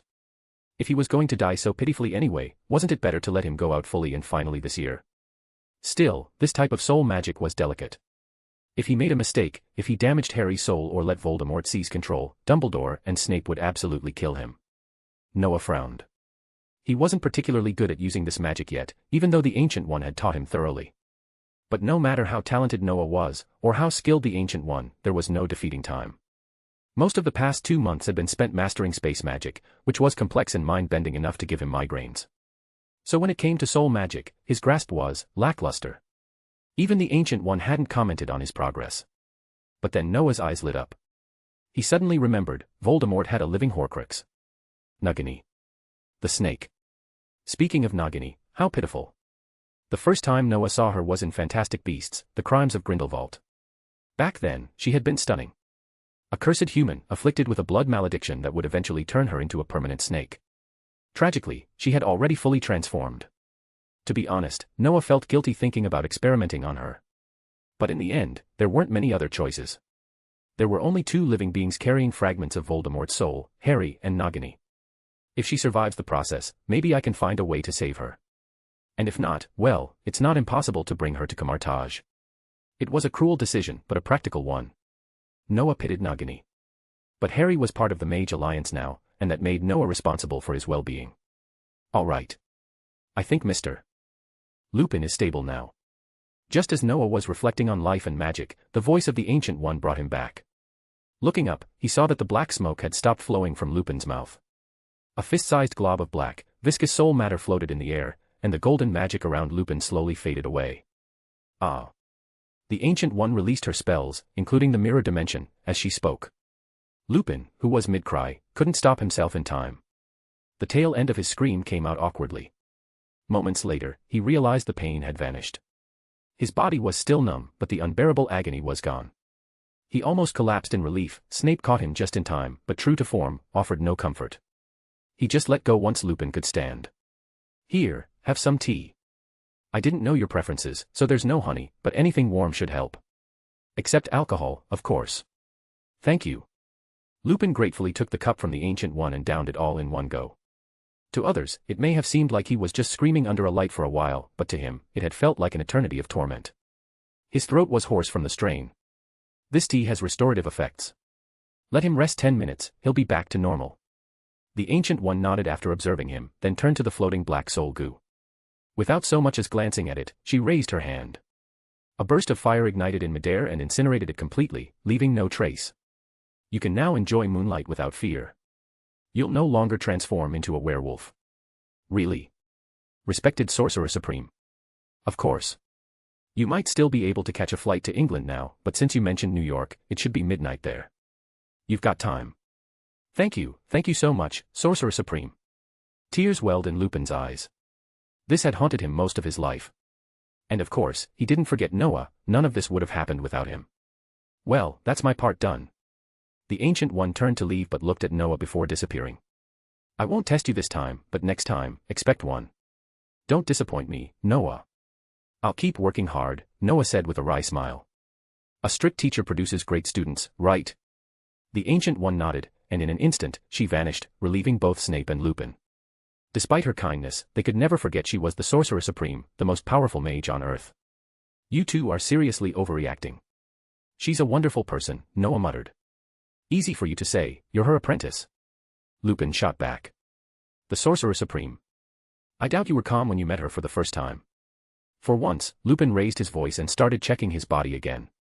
Snape ignored the commotion and said calmly, it seems the Sorcerer Supreme values you greatly. I suppose we'll need to supervise you more closely so you don't slack off and embarrass our school. Ha. Keep it up and I'll drag you both back to Hogwarts and let Lupin test if moonlight still affects him. Noah grinned. No need to do that, Snape said dryly, raising his wand. In an instant, the room went dark and a full moon appeared, floating in the air. What the hell, Severus? Lupin jumped, about to flee, but stopped. He stared at the moon. No transformation. Snape turned away. Enough games. Noah, about that question you asked the Sorcerer Supreme. You noticed something about Harry too, didn't you? I did. First it was the Parseltongue, and now, it's his magic. You've studied that type of magic? A bit. I'm not confident though. I'm afraid I might accidentally eject Harry's soul instead of Voldemort's. That would be problematic. What do you need? How can I help? I remember Voldemort had a snake. Nagini, right. Snape nodded. He was mildly surprised Noah knew that, but it made sense. Voldemort's secrets were half known, half feared. Nagini had been with him for a long time. It wouldn't be strange if Voldemort had made her a Horcrux. And as an experimental subject, she was ideal. I'll handle the snake. Leave that to me, Snape said firmly. Of course. I can't just leave Hogwarts on a whim. Oh. And yet you're always disappearing. Maybe I should search your dorm to confirm if you're on campus. Hey. You're the head of Slytherin. You can't just walk into Ravenclaw dorms. I swear, I'm reporting this to Professor Flitwick. We should ban Professor Snape from entering our tower. More bonus chapters. Every 200 power stones equals bonus chapter. Give me more power stones. Find 30 plus advanced chapters. And for more fanfictions. Backhand index pointing down. Backhand index pointing down. Support link, patrayon.com/RioRaRyu. Chapter 150, Chapter 150. Why are you so confident? After resting for nearly half an hour in Camartage, Noah and Snape pulled Professor Lupin, who had been dancing like a fool in front of the full moon, and then went directly into the temple in New York. But even so, Professor Lupin still had a silly smile on his face, which made Professor Snape's face full of headaches. There was no way. Although Professor Lupin looked very unreliable now, this trip to Camartage was entirely because of him, and he himself was unwilling to go back so early. Although Professor Lupin had the lowest level among the three of them, he was at least a third-level magician. Think about when Noah and Ms. Hyphen went to Los Angeles for a trip. Noah was only a first-level magician, but he was already doing well. So in order to deal with some possible uncertainties, Noah and Professor Snape could only pinch their noses and accept it. A third-level magician is extremely reliable no matter how you look at it. It can only be said that Lupin, who has just recovered to human form and is a little too excited, now looks unreliable. Hey. Gentlemen, did you see that? I was bathing under the full moon for half an hour just now and I'm fine. Merlin, thank the Supreme Sorcerer. My God, I'm finally recovered. Shut up. This is the Muggle world. If you shout, I will immediately cast a silencing spell on you. I am much more familiar with the Muggle world than you are, Severus. Look at the clothes of the Muggles around, and then look at mine. Don't you notice that the way they look at you is not right? No matter how familiar you are not as familiar as Noah. He grew up in the Muggle world, idiot. Looking at the two people who started to quarrel again, Noah was really helpless. God knows what the low-key, calm and silent Professor Snape in the original book was stimulated by, and he actually quarreled with Professor Lupin. But now. No matter how you look at it, it seems like a quarrel between friends. You know, the relationship between these two guys is not that good. As for Noah's clothes. To be honest, Noah was also helpless. It was his last thought to find a biological scientist. As a result, Snape had no idea of wasting time at all. He asked Noah to deal with Lupin's affairs and ran here together. Now he is still wearing the Hogwarts school uniform. And there is another point. The so-called people around are all a bunch of gangsters and drunk guys from the bar. So Noah was too lazy to change clothes. The prosperity of New York is really hard to imagine. It is 3 o'clock in the United States, but there are indeed some people scattered on the street. Okay, let's stop talking about these useless things. Our clothes are indeed a little weird, but these gangsters and drunks won't cause any trouble. Of course, the most important thing is that we are still worried about the Ministry of Magic in the United States. We have to move quickly and leave no traces. That's the most important thing. Noah said with a serious face. That's right, Noah, we should pay attention to some people in their Ministry of Magic. But it seems that we came out of the temple, and they didn't care about us, or they didn't notice us at all, but it's hard to say what will happen later. Lupin nodded, he agreed with Noah's point of view very much. So, who are we looking for? The biological scientist you mentioned. Snape also nodded silently. Although he was not worried about those Aurors, he didn't want to cause disputes and then erupt into any conflicts. Hank Pym, my target is him. Noah directly said his target. He had thought about all the biologists in Noah's memory before, but in the end he thought of this first-generation Ant-Man. And after thinking for a long time, it seems that this guy is also the easiest to find. Hank Pym is a lucky but unlucky man. He developed the Pym particle, but Howard Stark almost copied the formula. His wife accidentally entered the quantum field, so he resigned in anger. After resigning, he established his own company, Pym Technology, which has a very good development momentum and is comparable to Stark Industries. But the good times didn't last long. He was expelled by his former disciple Klaus and his daughter Hope through the board of directors. But his ending was not bad. His wife came back and he found an heir. And after their family was wiped out by Thanos' snap, they were all saved by Hulk's snap. It can be said that he is the man who has reached the end and his family is happy. Whether he is happy or not, at this time, he should still be the CEO of Pym Technology, right? Although I don't know where this guy lives, I can go to his company and wait. And it's hard to say that this guy is still working hard in the company. Noah touched his chin and thought, indeed, it should be only a few years before he leaves his company. He was still a young man in the 1970s, and it was probably in the 1980s or even the late 1980s that he and his wife separated and resigned in anger. Now it is 1993, and his company has just started. Noah remembers that his daughter Hope complained that this guy is almost invisible 6 days a week, so it is natural to know where he is. Let's go, let's gamble. Let's call a taxi. By the way, do you have money on you? Noah made a decision directly. At worst, he can just wait. Money. I only have gold galleons, is that okay? I haven't exchanged pounds. Lupin touched his pocket and took out a gold galleon. Idiot, do you think we need money for the ride? Professor Snape rolled his eyes, and it was obvious that this guy had no intention of paying. Hey, this is the Muggle world, forget it, damn it. Professor Lupin wanted to say a few more words, but considering that they were a little short of money, he had to give up in the end. Hank was sitting on the table in the laboratory with his assistant and disciple Klaus, and they looked tired and sleepy now. Klaus, the bald man, was fighting with his eyelids now, but because Hank was still awake, he didn't dare to sleep. Today's experiment failed again, and it failed completely. He had no idea what Hank was researching. He just kept helping, recording data and writing reports. Such days made him a little desperate. Hank was also in a very bad mood. The quantum field was almost endless, and it was not a field that humans could conquer at this stage. But Hank had to keep working hard because his wife entered this field because of that mission. He blamed himself, he regretted, and he wanted to put all his energy into research. He did so, but his efforts did not produce any results. God seemed to have played a joke on him, making him still unable to move forward after spending several years. No, it should be said that he was standing still and making no progress. But Hank has not given up. He is willing to do everything he can to find his wife in the future. It's just that these failures have made him a little discouraged, especially this time tonight, which made him feel an endless sense of loss. Darren, if you are tired, take a rest. Looking at the sleepy Klaus, Hank shook his head helplessly. To be honest, he felt sorry for his assistant, who looked a bit like his assistant. No, I'm fine. Dr. Pym, really, I'm fine. Klaus said with a smile while trying to suppress his sleepiness. Well, okay, don't force it, okay. I know, Dr. Pym, and I'm still young. The two exchanged a few words in a low voice, and then started to do their own things. Now, except for the security guards, there are only 2 of them in the whole company. Pym was a backbone of S.H.I.E.L.D. before, and he really has the money and ability to run this company. So the company has the most advanced equipment in all aspects, and in order to protect the company's property and research success, Pym also specially found a lot of security companies to cooperate with. It can be said that there is no problem with the security and comprehensiveness of his company. What they didn't expect was that when they just started a new research, the whole building was instantly powered off. Looking at the dark scene in front of him, Pym, who was already in a bad mood, got angry again. Was this telling him that his future was bleak? Damn it, why is there a power outage? What are these idiots doing with taxpayers' money? Pym shouted as if to vent, and then he sat down in his seat somewhat powerlessly.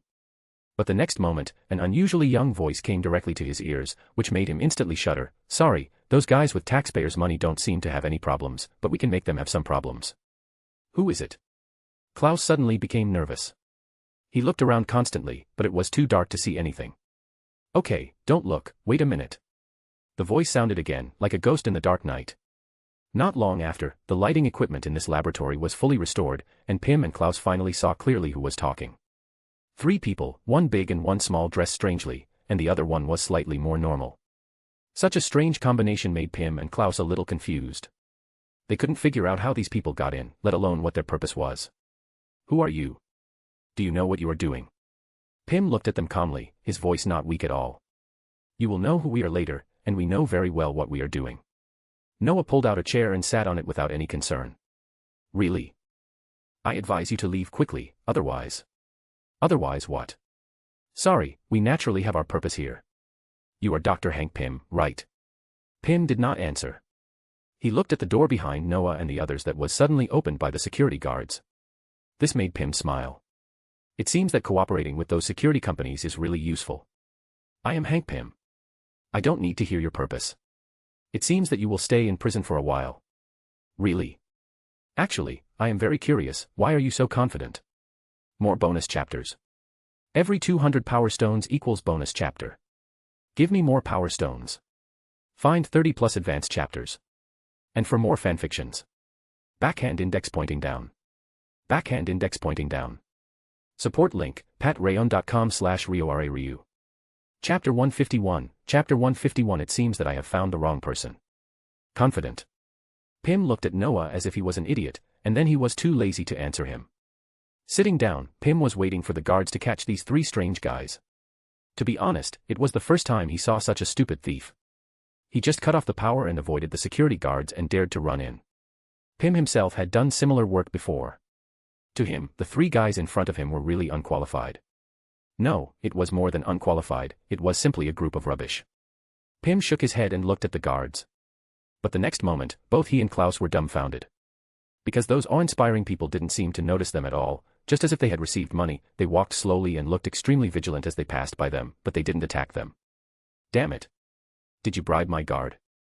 Pym seemed to realize the trouble at this moment, especially when a guard actually walked in front of him, but still ignored him.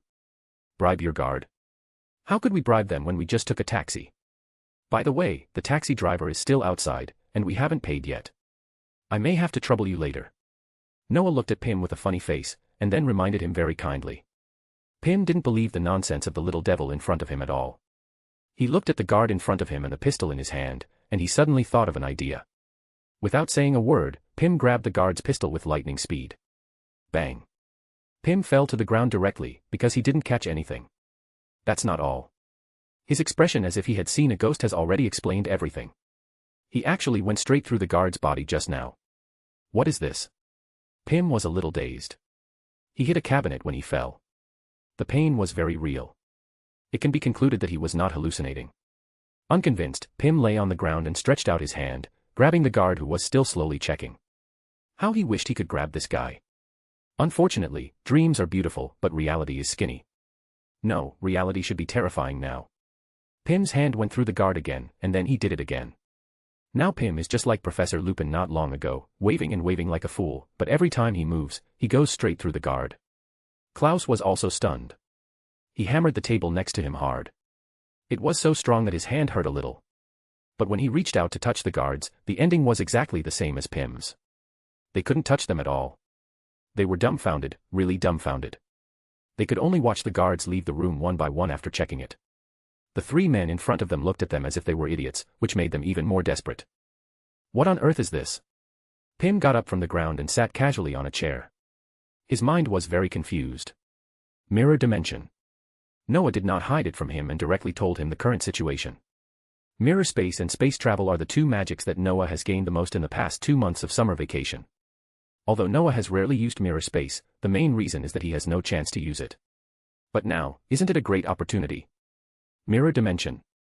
Who are you? You actually developed such technology. Pym was stunned. Space science can be said to be a school of science that is almost difficult to master.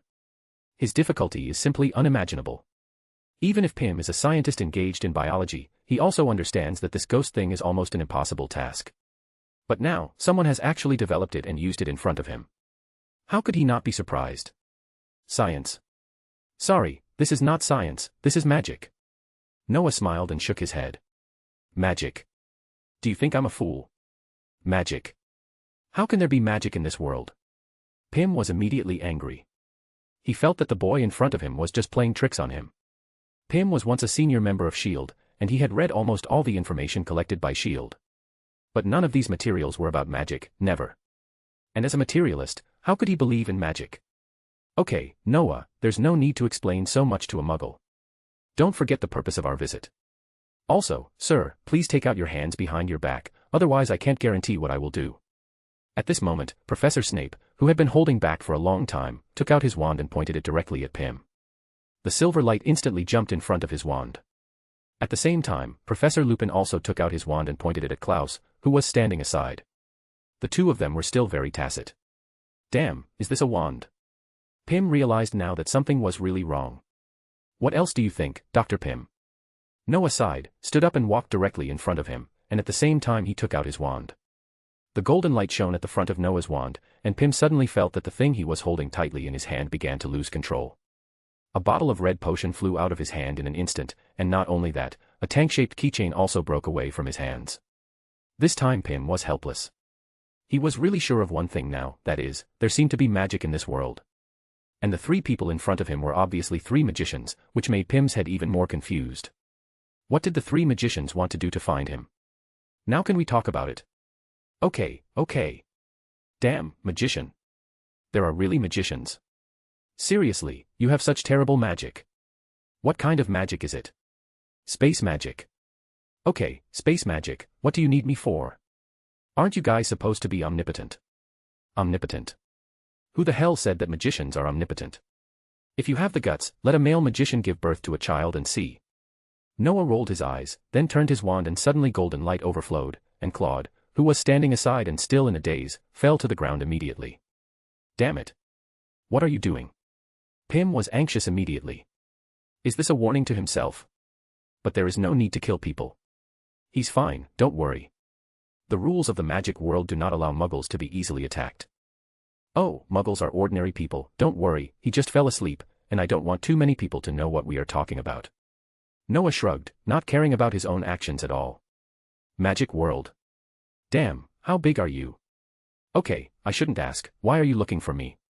Actually, we didn't plan to look for you at first, but by chance we saw an advertisement that introduced you.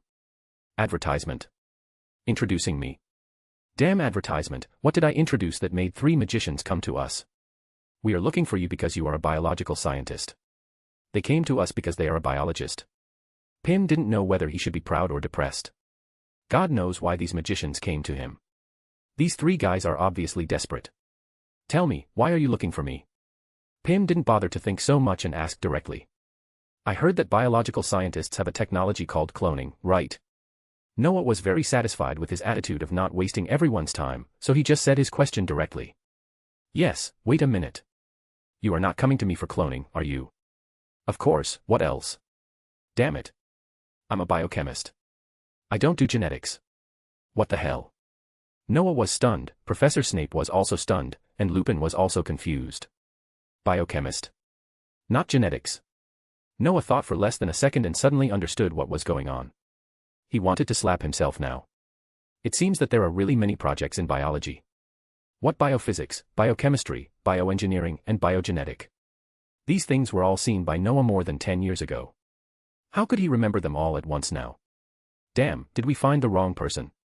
Professor Snape asked with an unhappy face. It seems that cloning a person seems to be a genetic problem. Noah also touched his head, and his expression looked a little embarrassed. Don't be angry, Severus. At least we have a clearer goal, right? Lupin walked to Snape and patted his shoulder to comfort him. Don't worry, it's okay. At least I still have hope. Snape shook his head.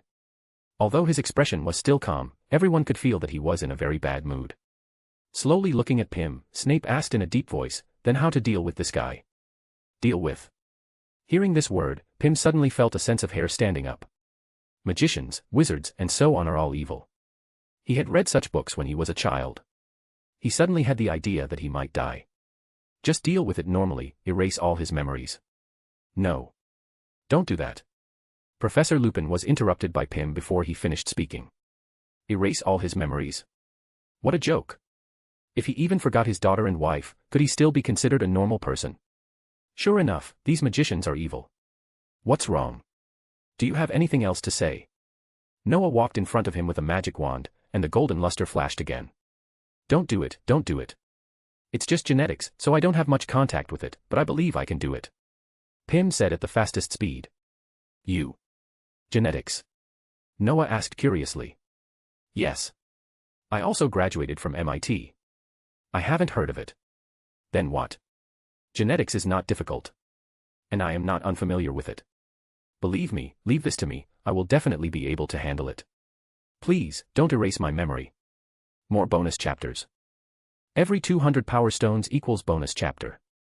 Give me more power stones. Find 30 plus advanced chapters. And for more fanfictions. Backhand index pointing down. Backhand index pointing down. Support link, patreon.com/RioRaRyu. Chapter 152, Chapter 152. A group of madmen.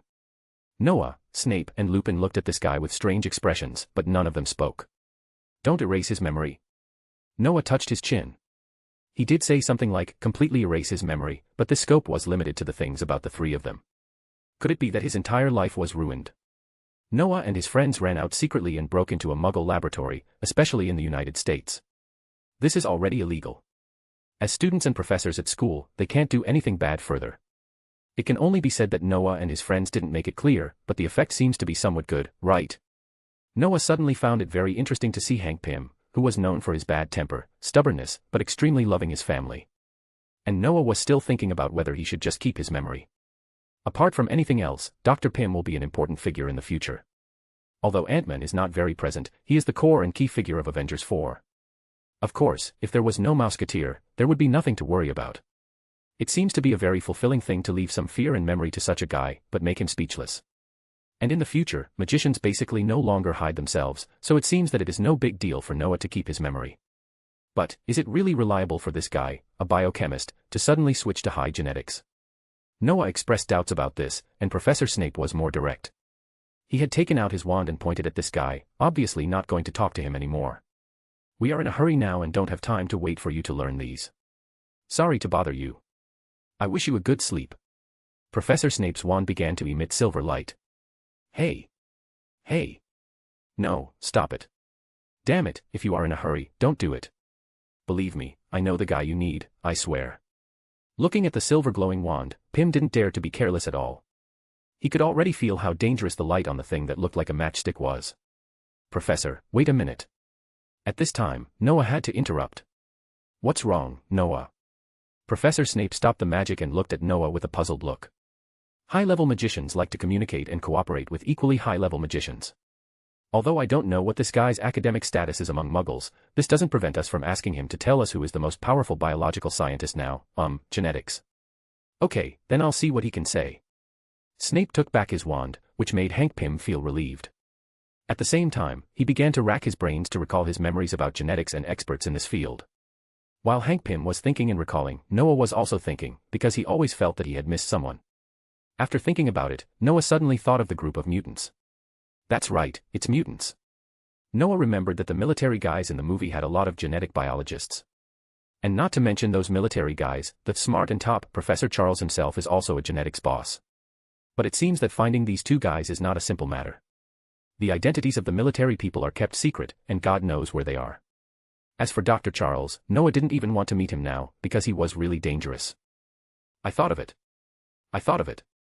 Just when Noah and the others were getting impatient, Hank Pym finally showed a hint of excitement. Oh. Who did you think of? Noah asked curiously. James Ricard, a former colleague of mine at S.H.I.E.L.D., is an expert in biological genetics. He has his own laboratory at S.H.I.E.L.D., where he studies mutants all day. Believe me, he can definitely help you. Dr. Pym said excitedly. James Ricard? Noah looked a little strange, he had never heard of this person.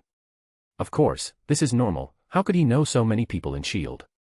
Noah nodded, although he had never heard of this guy, but if he was good and had his own laboratory, then everything would be much simpler. Very good, tell me where he is. Damn it, he should be sleeping at home now, right? We normal people are not night owls, unlike you who go out in the middle of the night.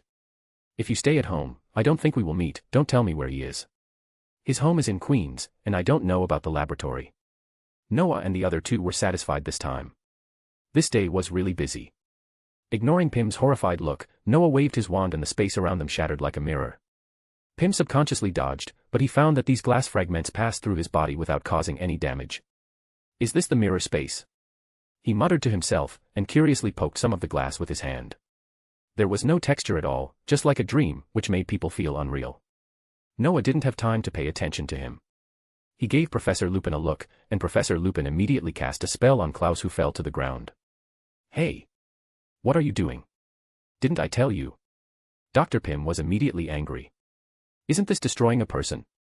Don't be impulsive. It's just a simple spell. He will forget what happened tonight. All he will remember is that he and you worked here, and then he fell asleep. Professor Lupin explained casually and took back his wand. Just forget what happened tonight. Pym was stunned. What else? Forget everything and ruin your life? Please, we are regular magicians, not those evil guys. We won't attack ordinary people. Noah laughed unkindly at this time. Damn it. Why didn't you tell me earlier? You didn't ask, why should we tell? Okay, lead the way, man, we don't know the way. What? I still want to follow. Okay, wait, I want to ask one last question. What if I don't agree? Or, what if Ricard doesn't agree? Don't worry, you will all agree, because we have magic to make you agree. Do you want to try it? Dr. Pym shook his head frantically. He was not stupid and naturally understood what Noah meant. Use magic to make them agree. It is obvious that they have such magic to force them to do all kinds of things. Suddenly he thought that these magicians seemed to be good, because they hardly moved. Oh my god, it's crazy. Pym was sitting in a biological laboratory in a SHIELD office in New York. Not far in front of him, an old man who looked a little older than him was fiddling with an instrument. And the three magicians were constantly watching the computer equipment. To be honest, he was still a little dazed. The previous second he was in his office and just came out of a mirror space. The next second he was taken to Ricard's home in Queens, which was 10 kilometers away. At first, this guy was very angry, and like himself in the past, he didn't believe in the existence of magic. In short, Ricard, Pym's old friend, had no intention of cooperating at all. He resisted more fiercely than Pym. Pym thought, maybe he didn't see the terrible and weird mirror space at all. Pym had no intention of trying to persuade his old friend. They were not familiar with each other, but only knew each other because of work. Moreover, his old friend thought it was Pym's fault. Seeing that they seemed to have no intention of easing up after explaining for a long time, Dr. Ricard did not believe their nonsense at all, and directly looked like what could you do if the labor and management did not cooperate. Pym wanted to laugh, but before he could laugh out loud, the man in black robes and with a calm face suddenly took out his wand. Imperial Curse. The horrible wailing echoed throughout the room, and Dr. Ricard was glowing green all over, looking extremely terrifying. However, when the light on his body disappeared, he actually stood up, and then respectfully faced the three magicians as if he was facing his master, and almost knelt on the ground to kiss the tips of their shoes. Damn it, Severus. You actually used the Imperius Curse on a muggle. Professor Lupin looked at Snape in disbelief. He's too dishonest, and I'm not in the mood to waste time with him. Snape didn't care at all, and his voice was very gloomy. But you know, this is the unforgivable curse. He's still a muggle. At least he won't die. But now he's a puppet. I said at least he won't die. And it's not like he can't recover. Please, don't make trouble at this time, Remus. Pym listened silently and swallowed his saliva. He extracted 3 keywords: the unforgivable curse, will not die, and puppet. This immediately made him guess the meaning of this spell. I'm afraid that this thing is unforgivable because it will control others to do something against their hearts, and it also makes the caster willing during this period. This ghost magic is too fucking terrifying, right? Now he understands what the guy who looked like a child said before. They have a way to make him obedient. I'm afraid that if he had resisted at that time, he would also be a puppet with consciousness but changed. Doctor, can you do it? Noah asked Ricard in boredom while Pym was daydreaming.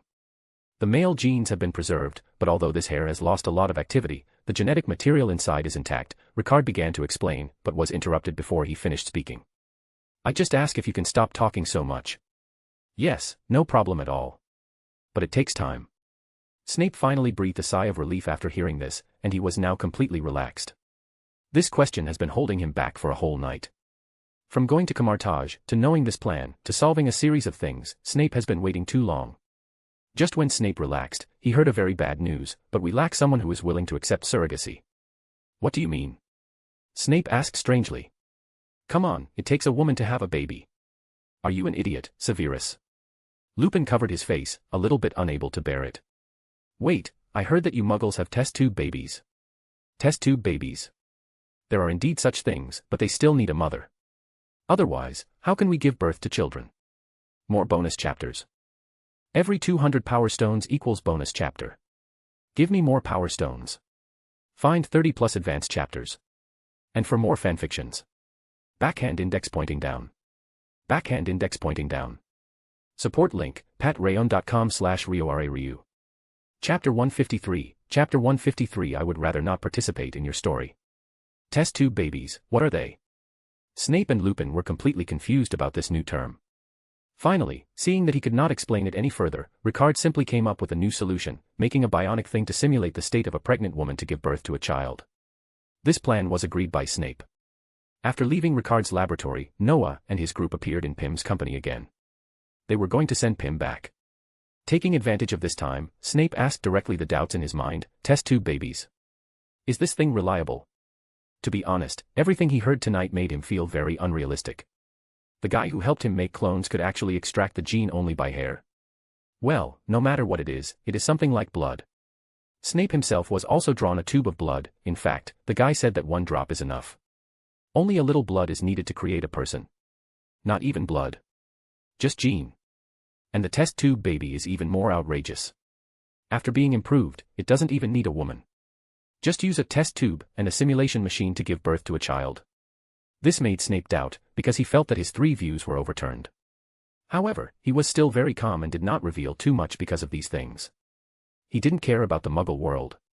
He only cared whether his daughter could be born. You should ask Pym about this question. He should know better. Anyway, we are wizards, and we don't understand this kind of thing. Noah shrugged, and he didn't know the specific knowledge. Forget it, it doesn't matter. In fact, I think that cloning is just like us magicians using special magic to make a body and then put the soul into it, right? Snape shook his head and asked with a little doubt. Well, there is still a big difference. According to what you said, it should be resurrection rather than cloning, because it is a soul with independent consciousness. Cloning is completely cultivating a brand new life. And Professor, what you do is not only illegal but also basically unsuccessful. Noah patted Snape's shoulder and comforted him. Hey, cloning is in our human beings. Pym started to argue, but Noah interrupted him directly. We are also human beings, idiot. Noah rolled his eyes. What am I if I'm not a human? A devil. Well, in our ordinary world, it's also illegal. Pym didn't want to quarrel with them. He didn't want to be hit by the Imperius curse. It's illegal here, but it's not illegal here. This is ordinary people's science and technology, which is nothing to us. The Ministry of Magic may only warn us when investigating, of course. Noah narrowed his eyes and said with a smile. Then, Noah slowly raised the wand in his hand, and the golden halo appeared again, which made Pym's eyes widen. To be honest, he would be happy to see these magicians casting spells in their dreams, if the wand was not aimed at him. Pym raised his hands almost subconsciously. He knew that this group of magicians wanted to erase the traces of their presence. As for how to erase? Damn it, of course, erase his memory directly, even if Pym knew that it was only to erase the memory of tonight, but it also made him very uncomfortable. In the eyes of some people, incomplete memory is equal to incomplete life, especially for scientists. They wish their memory was perfect. No matter how bad or happy things are, they are happy to exist in their minds, because this is their life. Pym's brain was working frantically, and he was thinking about how to deal with the current situation. But after thinking about it, he found that there seemed to be no reason to convince the magician, which made Pym feel painful. Looking at the increasingly bright golden luster, Pym felt dizzy. Well, I think it's better not to clear your memory for the time being. Just when Pym felt that he was going to die, Noah suddenly stopped. The golden light at the front of his wand began to dim, which made Pym relieved, but before he could breathe out, he found that the light of the wand began to become dazzling again. Didn't you say that you couldn't clear my memory? Pym was very upset. When had he ever suffered such treatment before? Indeed, I don't plan to clear your memory. Professor Snape's child will be born in a while, and we are far away in Britain. Maybe he will give us some help in the future. Noah smiled and waved the wand in his hand gently, and the golden luster directly entered Pym's body. Quiet spell. This magic is not a good thing. It is similar to black magic and curse. To be honest, you shouldn't learn it. Besides, don't we already have Ricard? Snape and Lupin came over quickly. They took a look and basically determined what magic Noah had released. Curse? My God. What did you do to me? Pym became more excited after hearing Snape's explanation. Now he would rather Noah just clear his memory. He didn't know what black magic was, but once it involved words like black and curse, even the dumbest people would react. Indeed, we have Dr. Ricard, but I'm worried that your magic will fail if we leave for too long, and we have to be careful of the auras here, right? With such a sober guy here, I feel safer. Noah explained to Professor Snape, and then looked at Pym. Don't worry, this spell is not a good magic, but it works very well. And I don't have many banned words, of course, if there are similar meanings, it will also make him explode. What you have to do is not to expose our existence, then it will never work. Damn it, how can I trust you? Pym was very dissatisfied, he asked angrily. I investigated your situation before I came here, in fact, I can use your daughter as a bargaining chip. But I didn't, is that enough?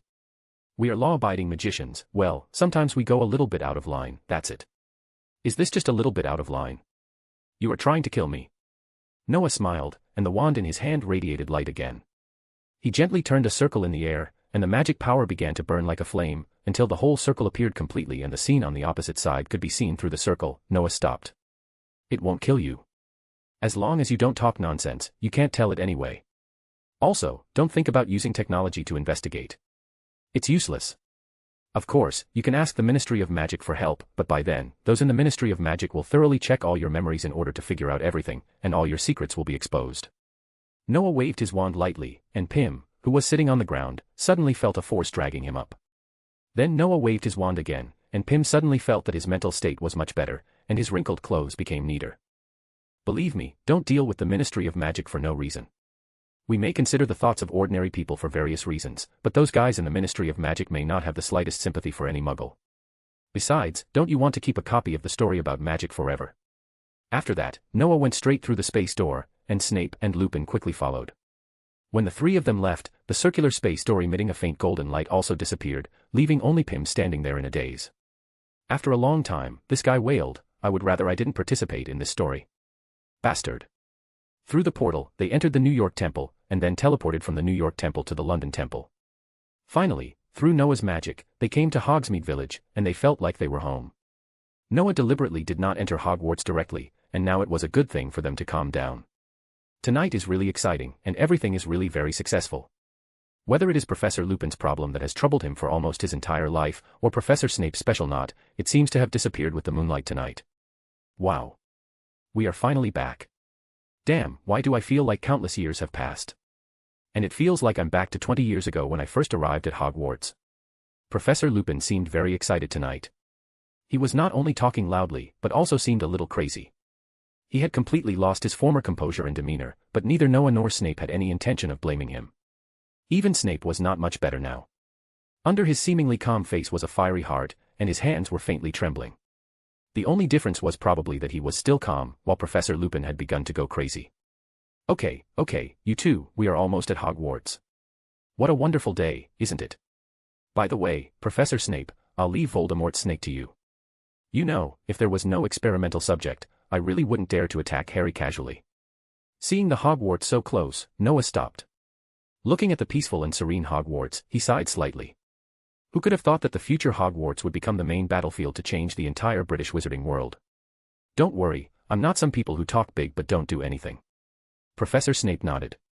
Hey. Are you talking about me? Lupin was immediately dissatisfied. Whoever admits it is who. Snape didn't even look at Lupin but looked up at the full moon hanging high in the sky. Although I really hate standing with you, I have to admit that it is really beautiful. For the first time, I can feel it, so pure and flawless, so beautiful. Lupin also looked up at the full moon in the sky, and at this moment he smiled happily. I also hate standing with you, but you are right, it is so beautiful, just like. Snape looked at the full moon and sighed, just like Lily's eyes, so pure. Noah also looked up, then patted Snape on the shoulder, soon you will be able to watch all the time. By the way, congratulations, you are going to be a father soon, Professor Snape. Thank you, Noah. Snape smiled. This might be the first time Noah saw him smile, but his smile soon froze. But you said the moon is like Lily's eyes, and your daughter or son inherited the characteristics of you and Lily. If their eyes are also like the moon, I mean, if there are dark clouds passing by, wouldn't it be too ugly? You know, eyes like a ship. More bonus chapters. Every 200 power stones equals bonus chapter. Give me more power stones. Find 30 plus advanced chapters. And for more fanfictions. Backhand index pointing down. Backhand index pointing down. Support link, patreon.com/RioRaRyu. Chapter 154, Chapter 154, Resurrect Him. Find 30 plus advanced chapters. And for more fan fiction. Backhand index pointing down. Backhand index pointing down. Support link, patreon.com/RioRaRyu. Ever since Noah, Professor Snape and Professor Lupin returned to Hogwarts that day, they have been nervous for a while. There is no way. What they did in the United States is not big, but not small. It is not uncommon for wizards to attack muggles. Of course, if the US Ministry of Magic insists on it, even Dumbledore can't do anything, right? Fortunately, there were no casualties in this operation, otherwise they would not be able to explain it clearly. Noah disappeared for a night, and the little guys in the League of Mages were naturally very curious, but unfortunately, except for Harry who roughly knew what happened, Noah did not tell anyone. Even Harry was warned by Noah that some things cannot be said, because it is not a good thing to be in the limelight. Although Harry did not understand why Noah kept his mouth shut, he agreed quickly and did a good job. To be honest, he is more grateful to Noah now, not only because Noah has made him change dramatically, but also because he has experienced a large number of friendships. The most important thing is that Noah has helped him find the long-lost family affection. Sirius is his godfather, and he has cleared his grievances. This incident was a big event in the magic world. God knows what Dumbledore was thinking. He actually confronted the Ministry of Magic and made the truth of everything public without hesitation. In particular, he obtained the action reports of the Aurors in the past 12 years and the interrogation report of the Ministry of Magic through a special method. It can be said that these two reports severely slapped the Ministry of Magic in the face. First of all, the Aurors, after they caught Sirius, once proposed to investigate the scene of the search, but other officials of the Ministry of Magic rejected it. Secondly, the interrogation scene. No, there was no interrogation at all. Sirius was even directly convicted, went to court once and rolled into Azkaban, where he stayed for 20 years. The occurrence of such an incident can be regarded as dereliction of duty. All of a sudden, the entire British Ministry of Magic fell into a state of dire straits. Even though it is almost Christmas, they still have not escaped from this predicament. In the past few months, students at Hogwarts could see people from the Ministry of Magic entering and leaving Hogwarts almost every once in a while. They were very familiar with Fudge, the Minister of Magic, and they had even witnessed this guy go from being high-spirited to being full of anger, and finally to being depressed now. He really looks like a loser. Noah slammed his hands and made a boring comment. Hey, boss, you said that about him. If he hears it, we will all be in trouble. At that time, the two brothers George and Fred were next to Noah, and they immediately reminded Noah in their most characteristic way of speaking. The two of them were like conjoined twins who could know what the other was thinking. Basically, one person said the first half of the sentence, and the other said the second half. To be honest, it was very interesting to watch the two of them talking, especially their harmony. Of course, these two guys didn't appear next to Noah because they were idle, but they came to help others lobby. As more and more people join the small organization of the League of Mages, the performance of those who join is exceptionally good, and it is inevitable that it will become more and more attractive. If this small organization only attracted students of the same grade and lower grades before, now the students of the upper grades are also trying to join it.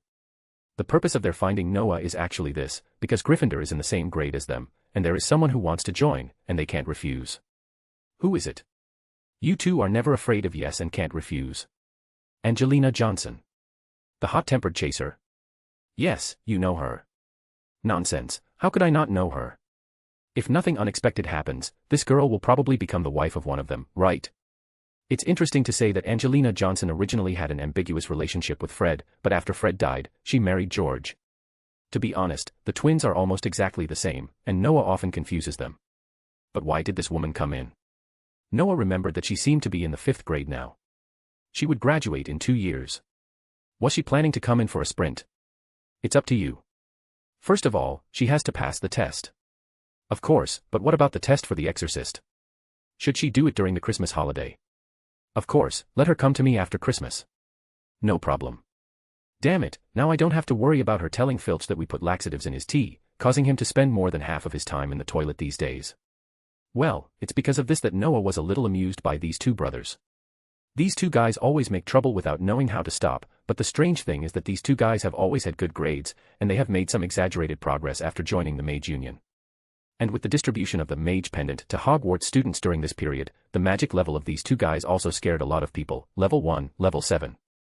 That's right, probably because they thought it was better to distinguish the differences between magicians of the same level, especially students, so the Ancient One and his team finally added the level. However, the first batch of people who got the pendant, such as Noah and Mordo, and the professors in the academy, such as Professor Dumbledore and Professor Snape, did not have this treatment. Their magic pendants still only have a lonely magician rank, without a level. Of course, if they really need it, they can also go to the temple to change it, but no one has a reason to let this magician pendant with a number leave them. This is a kind of recognition, you know, this proves that you are the first person to get the pendant. What happened afterwards was actually very simple. Angelina Johnson did have some real skills, and she easily passed the first round of tests. And the second round, to be honest, Noah didn't expect that the firm he and Constantine had set up would actually become the second round of tests for the League of Mages. This thing has to wait until the holiday, so Angelina can't be considered to have successfully joined. Even though she and Harry helped Gryffindor win the Quidditch again, unfortunately, Quidditch really doesn't add any points in the Wizards League. So she could only wait and see, and now the holiday is getting closer and closer. Professor Dumbledore, I heard you asked me to come over. Noah pushed open the door of the principal's office and walked in slowly. Tomorrow is the Christmas holiday. Noah is a little curious about why Professor Dumbledore is looking for him now, especially now that the room is full of people. Noah knows most of these people, but he only knows them through movies. This is the first time Noah has met them in real life. These guys are members of the Order of the Phoenix. It's strange that Noah doesn't know why they gathered at this time, but this doesn't prevent Noah from pretending to be curious.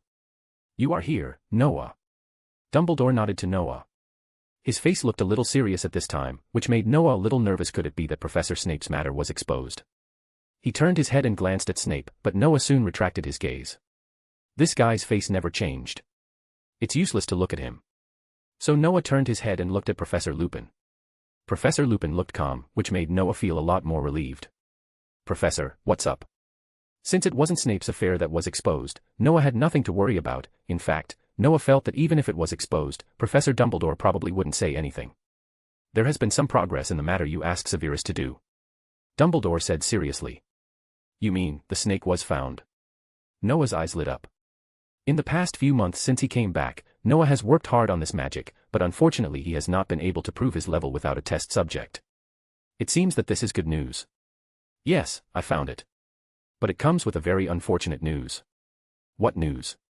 My old friend's son had an accident.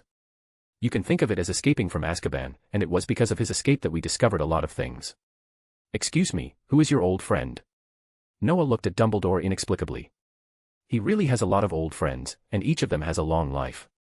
Although Noah has read a lot of books, he still can't figure out who the old friend is, and his son is in prison. Wait, Professor, you are not talking about Barty Crouch Jr., right? Noah asked in surprise, and suddenly he realized that it was not right, so he added, didn't he die in prison? Yes, but it was not him who died, but his mother. This is a secret. Professor Dumbledore nodded. It seems that you do know a lot of information. I heard it. Noah nodded. I can't help it. After I met Voldemort in my first year, I have been learning all kinds of information. Although I will leave next year, Hogwarts is my alma mater, and I must do something. Good boy, thank you. Dumbledore nodded with relief. According to our understanding, Barty escaped from his father's control, and he seems to have escaped to the Muggle world. And the snake is with him now. Escape to the Muggle world. Noah recalled the plot. He did escape to the Muggle world, and the snake was indeed with him. However, Professor Dumbledore emphasized the Muggle world, which made Noah look a little strange. Could it be that Professor Dumbledore thought that Noah would leave next year, and now that Noah was still there and had super strength, he should make good use of him to avoid having no chance in the future? Professor Dumbledore, do you want me to catch him? Noah asked curiously. No, such a dangerous thing is not something a student should do. I plan to let him go, but I must consult your opinion on some things. Professor Dumbledore said in a deep voice. Let him go. Why? Because, we discussed for a long time and finally decided to resurrect Voldemort. More bonus chapters. Every 200 Power Stones equals bonus chapter. Give me more Power Stones. Chapter 155, Chapter 155, The Gap Between Having a System and Not Having a System. Find 30 plus advanced chapters. And for more fan fiction. Backhand index pointing down. Backhand index pointing down. Support link, patreon.com/RioRaRyu. Chapter 155, The Gap Between Having a System and Not Having a System. Professor, you don't have to tell me about this kind of thing. Noah twitched the corner of his mouth. It seems that he didn't join their Order of the Phoenix. Dumbledore guessed Noah's thoughts, and his tense face relaxed a lot. He smiled and said, Noah, it's really hard for me to treat you as a 12 or 13-year-old wizard. You are a formal magician, and you are excellent in every aspect. I just want to ask your opinion. After the magician rating came out, Hogwarts began to distinguish between wizards and magicians. It was very confusing before, but now all the little guys who have not reached the first level are called wizards, and those who have reached the first level or above are formal magicians. Of course, this thing has just emerged in Hogwarts, and many people are not so used to it. Not to mention the magic world outside Hogwarts, everyone calls their profession differently, whether it is a wizard or a magician, they are just talking about the same thing. Okay, let me think about it. Noah sighed. he knew that it was definitely the effect of his previous, Voldemort's death theory. Obviously, it is normal that Dumbledore dare not treat him as a student because he can think of so many things. Noah not only thought of things that these adult wizards dare not think about, but also dared to say them out loud. Touching his chin, he began to think about Dumbledore's purpose. In fact, to be honest, the biggest trouble brought by Voldemort is not his own magic power. Apart from anything else, Snape is not necessarily worse than this guy, and Dumbledore was strong enough before. His biggest trouble is that his existence has given a group of people who are dissatisfied with the current situation of the magic world and want to change the current situation of magicians in the world a totem of faith. The number of mixed-blood magicians in the magic world continues to increase, and there are more and more Muggle-born magicians. It is conceivable how embarrassing the status of pureblood magicians will be in the future. No matter how conservative and stubborn they are, no matter how many social resources they have now, what does it matter? When a guy who can't stand their oppression, has terrible magic power and does not abide by the rules they set, appears one day, then their future can be foreseen. Clean them up and re-establish new rules, so that these high-ranking pureblood nobles may really be doomed. The appearance of Voldemort can be said to have given them a totem of faith, or a tool to use. No matter what it is, at least Voldemort has protected their interests and made them willing to help Voldemort in any way. In the final analysis, Professor Albus Dumbledore's headache is not Voldemort himself, but the idea he represents. And behind this idea, there are a large number of greedy and cold-blooded pureblood nobles who hide themselves deeply. In the years since Voldemort disappeared, the Death Eaters have never really disbanded, and the pureblood faction and magician supremacists in the magic world have not stopped at all. They even secretly eliminated their competitors and took some power of the Ministry of Magic into their own hands. Professor Dumbledore's old friend Barty Crouch was an unlucky guy. He was once the most promising Minister of Magic because he had gained high prestige by openly opposing Voldemort. Later, Voldemort fell inexplicably, and his son was found to be a Death Eater, which forced him to send his son to Azkaban prison. God knows whether his son's exposure was intentional, but this incident was simply the end of the world for Barty Crouch. What broke his heart even more was that his wife was dying, which made Crouch lose the two most important people in almost one day. At the pleading of his wife, he agreed to a terrible plan, using a compound potion to switch his wife and son, which was the reason why Barty Crouch Jr. was released from prison. After coming out of prison, Barty soon discovered that his son was still a fanatical supporter of Voldemort. He had to imprison his son at home with the Imperius Curse, put on an invisible cloak for him and let the house elf Winky take care of him. And because of his son's affairs, he, who was originally the most promising Minister of Magic, was completely out of the game. How could a man whose son was a Death Eater completely oppose Voldemort? Well, to put it bluntly, this is a classic story of a father and mother who pitted his father, and even Barty Jr. killed his father in the end. Barty Jr. can only be regarded as a microcosm of these extreme purebloods. There are actually many such people, but they are all well hidden. From this point of view, letting him let Voldemort be born may be a good thing. If Voldemort does not come back to life and the magic world maintains the status quo, then no one can be sure which group will finally hold the power in the magic world. Even thinking about the worst results, it may even lead to the biggest ideological conflict and then a war between wizards, and then the entire British magic world will be in chaos and other covetous countries will take advantage of it. Noah still cares about the British magic world, because in Noah's view, he has worked hard for 3 years to create a wizard alliance in Hogwarts and even a university in Camartage. Isn't it for the purpose of taking the entire British magic world in his hands in the future? So for the magic world, Voldemort's resurrection is a good thing. Voldemort can attract some of the most active and extreme wizards and let them no longer hide in the shadows. More importantly, once these people stand by Voldemort's side, they naturally become the enemies of most wizards. At this time, many methods are no longer taboo, just use them on these demons. Maybe this cleanup will not be very thorough, and there will still be pure-blooded people and magician supremacists left. But when these people have just experienced a disastrous defeat and their allies in the same camp have suffered heavy losses, they dare not jump out to make trouble. When the young wizards of the new era grow up, the living space of those people will be further compressed, and the magic world will be completely stabilized. This is also what Noah is most looking forward to. He doesn't want the magic world he has obtained through various means in the future to be in a tattered state. And Noah remembers that Voldemort summoned the Death Eaters as soon as he was resurrected. Even if he kills him as soon as he is resurrected, he can also capture these high-level people and interrogate them one by one, right? I roughly know what you're thinking, Professor Dumbledore. After a long while, Noah nodded. I support you. Oh. Do you understand? Dumbledore was a little surprised. He knew that Noah could think clearly, but he didn't expect it to be so fast. Yes, the magic world does need a reshuffle, and in my opinion, the magic world should be a more integrated and freer place, rather than all resources being controlled by the so-called pureblood nobles. The emergence of Voldemort will probably attract many people to jump out, so. That's right, Noah, it seems that we must strengthen the study of Muggle world knowledge. Although there is no magic in the Muggle world, their knowledge is also extremely valuable. More than valuable.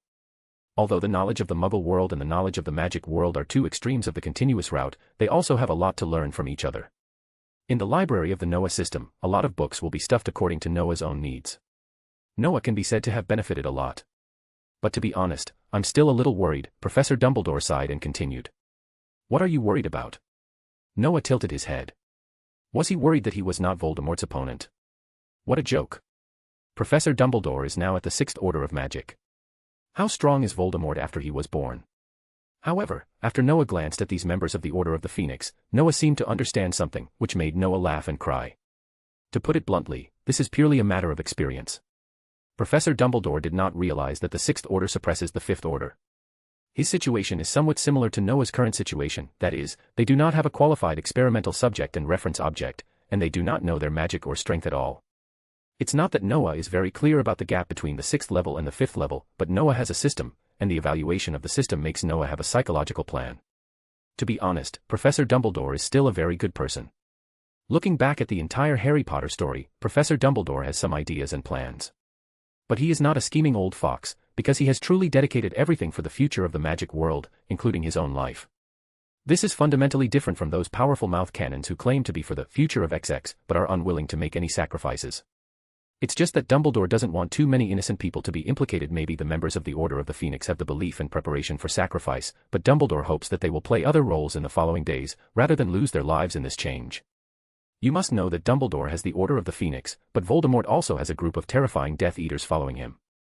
Although these Death Eaters may not be all-powerful, not everyone in their Order of the Phoenix is Professor Snape, right?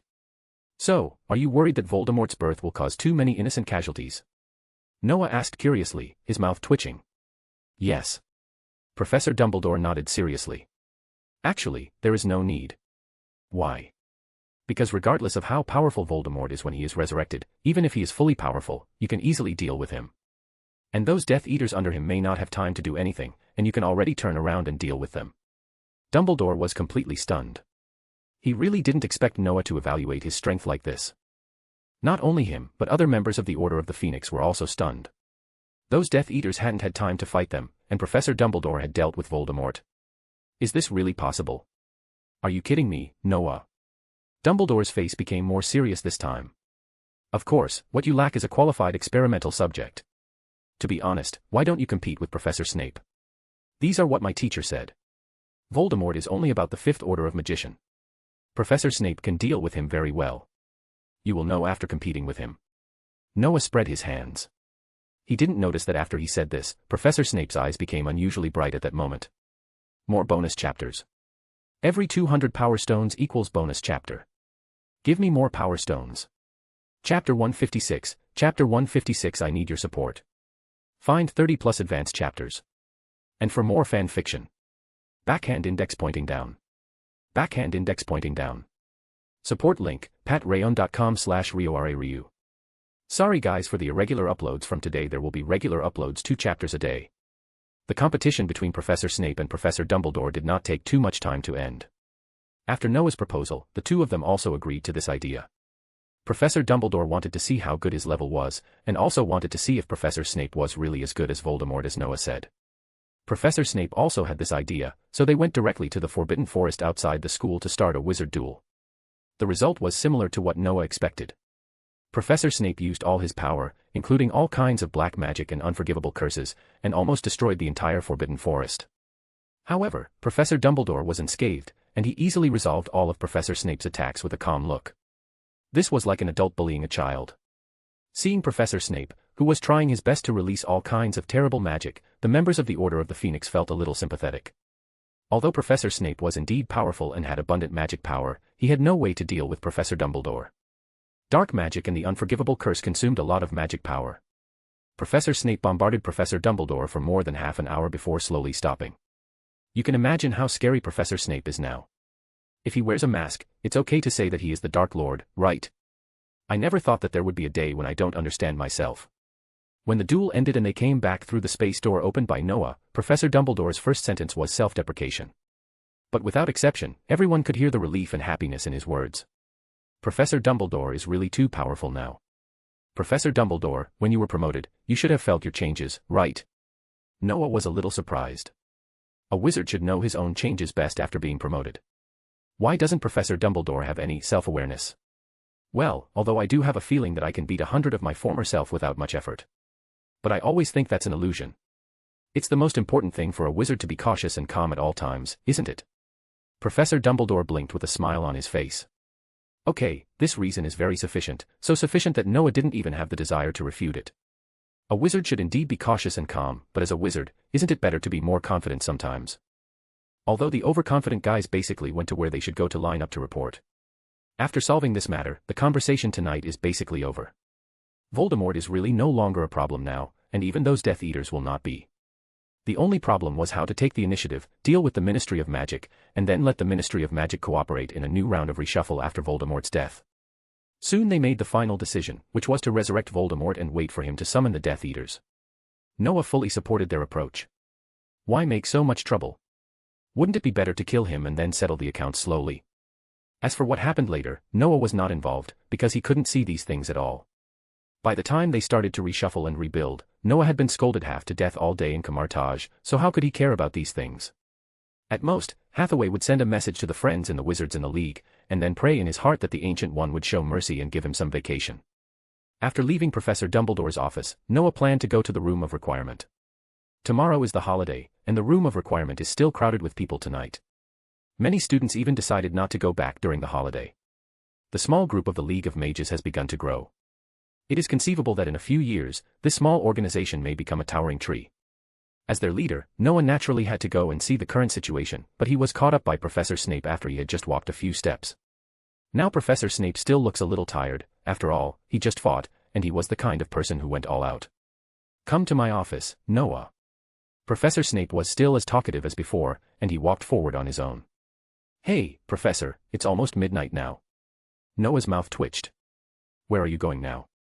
Snape ignored Noah and still walked straight towards the stairs, which gave Noah a headache. Shrugging helplessly, Noah knew that he probably didn't have to go to the Room of Requirement tonight, and he also knew why Snape was looking for him. In the past few months, there were always a few days when Professor Snape would come to see me, more punctual and diligent than a girl visiting relatives. And the specific questions he asked were basically centered around a key point, that is, his unborn child. Slowly swinging all the way to the basement of Slytherin, completely ignoring the eyes of those Slytherin students, Noah walked straight into Professor Snape's office. The door was not locked, as if Professor Snape knew that Noah would definitely follow.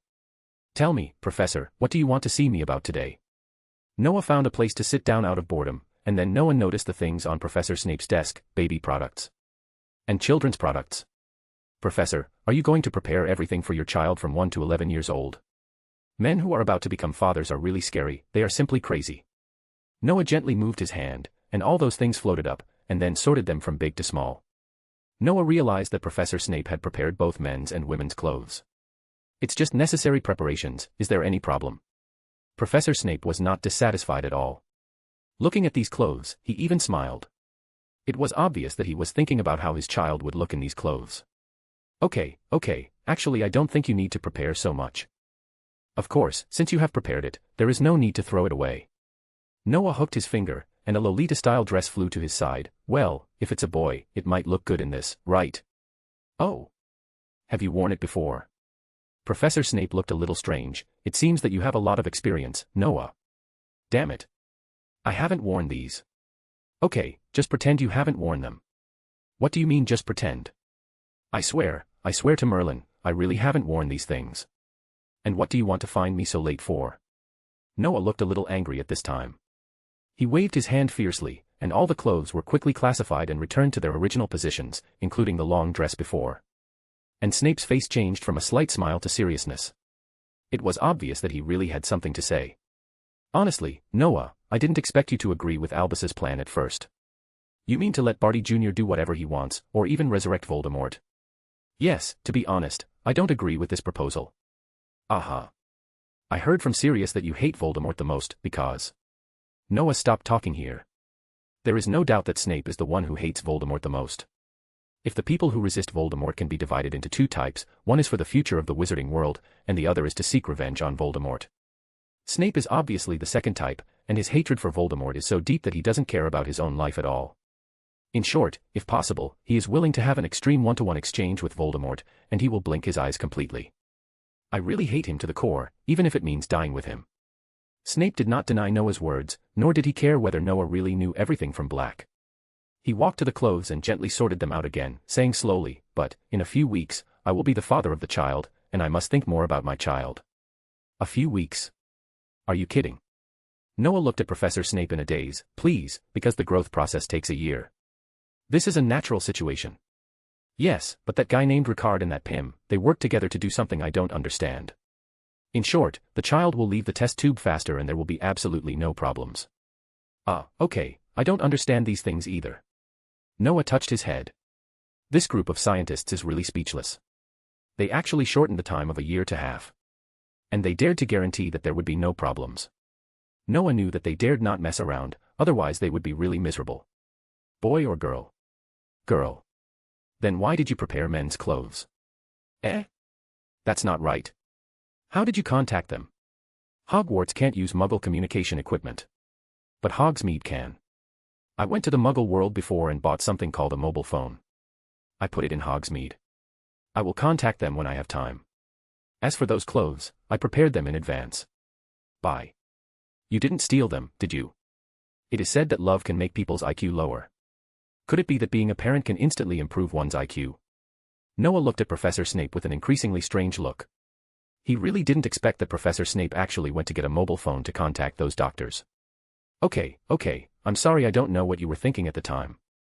But in fact, you can definitely deal with Voldemort. Even if you can't, Professor Dumbledore can kill Voldemort alone, without any effort at all. Noah apologized sincerely. He really didn't think so much before, and he had a preconceived idea that Snape should support Professor Dumbledore's approach. Now it seems that he seems to have made a mistake, but it doesn't seem to be a big deal. It's okay, Noah, at least you let me recognize my own strength, right? Professor Snape smiled. Noah inexplicably felt that this guy laughed a little bit like a ghost. Shaking his head, Noah asked, "So don't worry, you may not have to do anything at all." "No, I will." Snape interrupted Noah's words directly. His expression was unusually serious. "I need to personally kill Voldemort. So, I will need your support when the time comes." Chapter 157. Chapter 157. Go early and come back early. Find 30+ advanced chapters. And for more fan fiction. Backhand index pointing down. Backhand index pointing down. Support link, patreon.com/RioRaRyu. Noah, don't sit there in a daze anymore. Come and help, Harry is almost busy. Okay, Avril, I'll come right over. Sitting in front of the fireplace in the hall, Noah, who was originally playing the role of a thinker, was suddenly awakened by Miss Haven's voice. This made Noah stand up helplessly. He stretched and walked towards the kitchen, and by the way, he rubbed the heads of several little guys along the way. The action was a bit like rubbing a dog's head. Christmas was approaching quietly, and Noah left the school directly the day after talking with Professor Snape. He did not choose to continue to endure the 8 hours on the train. He chose to open a portal directly, and Harry, Hermione and Justin were also traveling with him. After arriving at Westminster, Hermione and Justin found a way to take the train home. Noah took Harry directly back to the orphanage. They returned so early that Ms. Hyphen was shocked. But thinking of Noah's magic, she immediately felt relieved.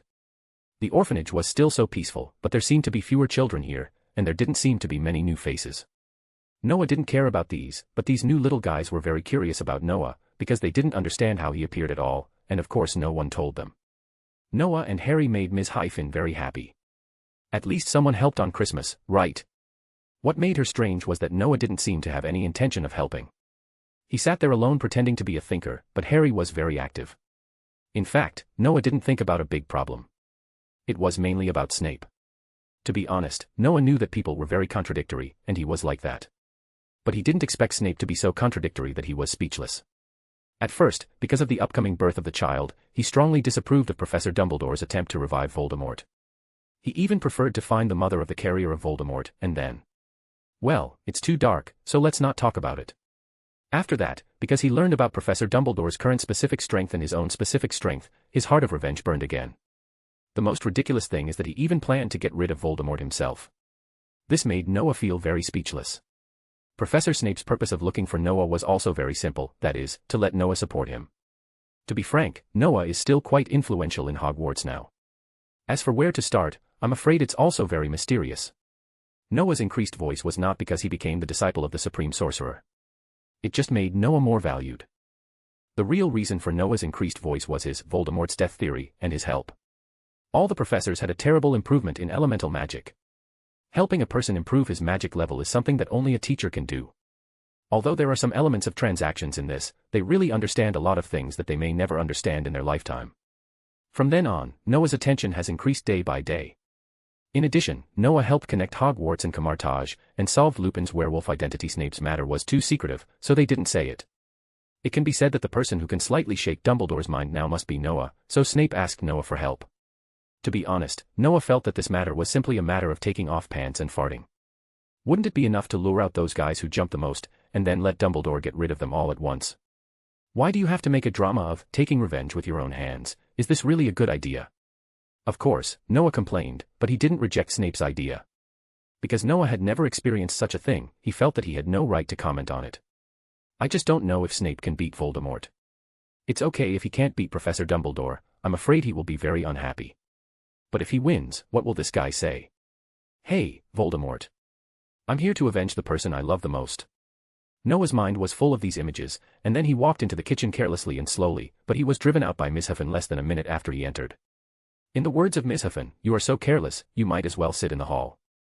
Christmas dinner is very rich. In the West, any family dinner enjoyed on Christmas is called Christmas dinner. However, there are several traditional foods that are indispensable for Christmas, such as Christmas turkey, smoked ham, Christmas salmon, Christmas pudding, etc. Anyway, it's all about eating meat. As for the prayer before dinner, well, it must be said that Miss Huffin, who was originally a devout Puritan, never went to church again after going to the United States with Noah. Similar prayers were thrown into the garbage dump of her memory. She now behaves more like a magician. Noah, I plan to go to Camartage with you next year. Just as they were happily eating dinner, Miss Huffin suddenly said. What? This sentence almost choked Noah. What does Miss Huffin mean by going to Camartage with him? It's like this, didn't we go there together during your summer vacation? Later, I discussed it with your teacher, and she seemed to be very interested in my situation, so she agreed to my request. Is that so? But what about here? Don't worry, I will come back every day to take care of this place. Don't forget how convenient it is for us to go in and out. It's very convenient. Use enough magic power to cooperate with the hanging ring or the magician pendant, and then draw a yellow circle in the air, and you will be back. Noah was full of complaints, but Miss Huffin followed him to Camartage, which touched Noah's heart. He knew that this woman should not be very confident in himself. Of course, Noah thought that there was another possibility that she wanted to learn more magic. No matter the first reason or the second reason, Noah thought it was not bad, and he had no intention of refusing. It can be said that Miss Huffin is very special now. She is an ordinary person who was not even a squib, and slowly became the first experimental subject of the magician. She should be concerned by those in the know. It is obvious that Ancient One is very interested in how far Miss Huffin will go. So she agreed to let Miss Huffin come to Camartage to study, and was happy to guide her. If Miss Huffin became a good magician, it basically proved that the meditation she and Noah had come up with was very successful, and its existence was absolutely unimaginable. In the world of ordinary people, wars never stop. So many orphans are waiting to die. If a large number of guys with good talents, wills, and character are gathered to become magicians, it will not only be much easier to deal with Dormammu, but also much easier to deal with unpredictable dangers in the future, and it can save a lot of children. This was what Noah said when he was chatting with the Ancient One, and this made the Ancient One very satisfied. Obviously, she has agreed with Noah's idea, and she has begun to act in this direction. However, Ancient One said that the time has not come for Noah to carry out this action, and also said that if Noah wants to do it, he must report to her first, and Noah will certainly not refuse. What? Are you dissatisfied? Ms. Huffin looked at Noah's appearance and glared at him with dissatisfaction. Of course not. By the way, Avril, where is your magician pendant? Noah shook his head decisively. He didn't want to be misunderstood. Here, what's wrong? Ms. Huffin took out the pendant from her collar and asked curiously. What is your current rating? Noah smiled at the pendant. Apprentice, rank 7. Wow, reaching rank 7 in more than a year. Great. If you are sincere, I will thank you, but if you are showing off your official rank, I will be angry. How is it possible, dear, am I that kind of person? I sincerely praise your talent, okay. Ms. Huffin smiled and tilted her head, then stuffed the pendant into her collar again. There were other people present, so some words could not be said so clearly. She could naturally see that Noah was sincerely blessing her, but she was angry when she thought that Noah was a formal magician of the fourth order at such a young age. This kid is really despairing. What about you, Harry, how are you? Turning her head, Miss Hyphen was too lazy to look at Noah. Rank 7, I can't compare with Noah. Harry touched his head embarrassedly, of course he was a little proud. In the Mage Alliance, besides Noah, the most powerful ones are actually Kate, Lance and Evan, 3 Ravenclaws, who are all at the Order 2. Ernie and Hermione are also very powerful, both rank 9, rank 1. Harry's magic level is really not low among them. He can even be compared with George and Fred in the senior year. Okay, little guys, you are really powerful. Miss Hyphen was too lazy to talk. Although she knew her situation, she also had the mentality of competing. Sorry ma'am. Harry was even more embarrassed when he saw this situation. It's okay, I don't have any bad emotions. By the way, Noah, what do you think of this holiday? Miss Hyphen smiled and shook her head, and then she turned to look at Noah. Well, I should be a bit busy. Maybe I need to go to the United States with Professor Snape, and I need to take someone through a test. Noah bit a piece of salmon and said vaguely. It seems that you are busy enough, but taking someone to test. Test what? God knows when we went to Camartage, Harry and his friends actually put a test in the entry rules of our small club, and we need to complete an exorcism task. It's really a ghost exorcism task. Is it difficult? It's not difficult, just a little troublesome. Of course, the biggest trouble is that I don't know what task Constantine will take. Okay, go early and come back early. Chapter 158, Chapter 158. Don't you consider it? Find 30 plus advanced chapters. And for more fan fiction. Backhand index pointing down. Backhand index pointing down. Support link, patreon.com/RioRaRyu. Holidays are always pleasant, especially when there is no supervision. Noah's lazy cancer cells hidden in his body seemed to be liberated and erupted. All in all, he had a very happy day. If there was no female magician who ran to him and knocked on his door, everything would be very fun. Angelina Johnson, the girl who was about to join the Mage Union, was much more diligent than Noah. Harry knew Angelina Johnson. They were both members of the Gryffindor Quidditch Club. It must be said that this girl was indeed very charming. Especially when she untied her long black hair and scattered it behind her, coupled with her tall figure, it really attracted attention. Unfortunately, Noah had no interest in this. Noah now felt that his dream was disturbed, and this feeling made him very uncomfortable. Miss Hyphen was very curious about this girl. After a brief exchange, she found out that this girl was Noah's senior. She is the one you want to test. She is a senior student than you. Miss Hyphen was a little surprised. What kind of organization or club did Noah set up that attracted senior students? Yes, to be honest, I think Kate and others are more suitable for this than me. Noah spread his hands and said indifferently. Honestly, I think you are the best. You are just like a lazy bug when you return home. It would be good for you to move more. I just move too much. I guess I should rest for a while. Noah spread his hands helplessly and enjoyed lunch together. Noah got up too late, and Noah took Angelina directly to his room. This action made Angelina feel a little strange. To be honest, she rarely did this today. She hadn't said a few words so far. Noah. I hope I can call you that. Angelina asked hesitantly. No problem, just call me Noah. What's wrong? Noah didn't care about her so much, and slowly took out his wand. Shouldn't we go to your exorcist friend, and then? Of course, otherwise why would I bring you here? But shouldn't we go through the main entrance? Oh, do you want to use the apparition? No, just watch quietly. Noah explained casually and stopped talking. Angelina seemed to see that Noah didn't have much interest in talking now, so she shut up honestly. For this guy Noah, she really had a very deep impression.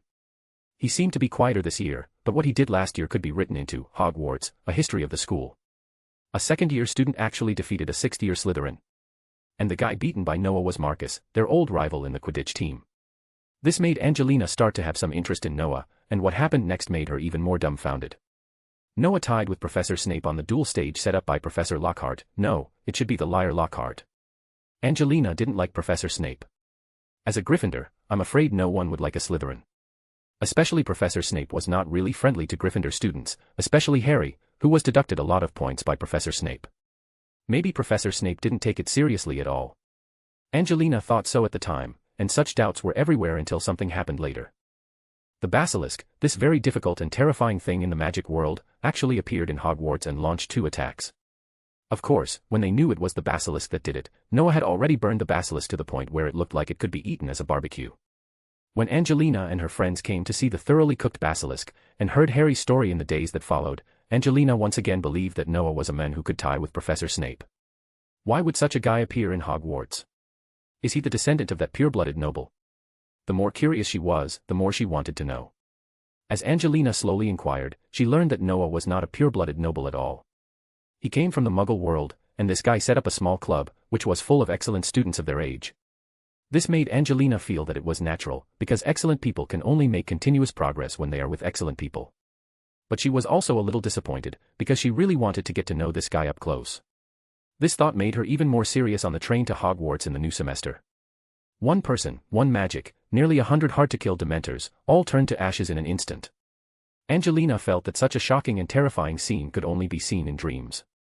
But she saw it now, and she saw it in an extremely sober state. Angelina wondered if she was dreaming. She was really eager to get to know this guy who was 2 years lower than her, but whose magic power was so terrifying.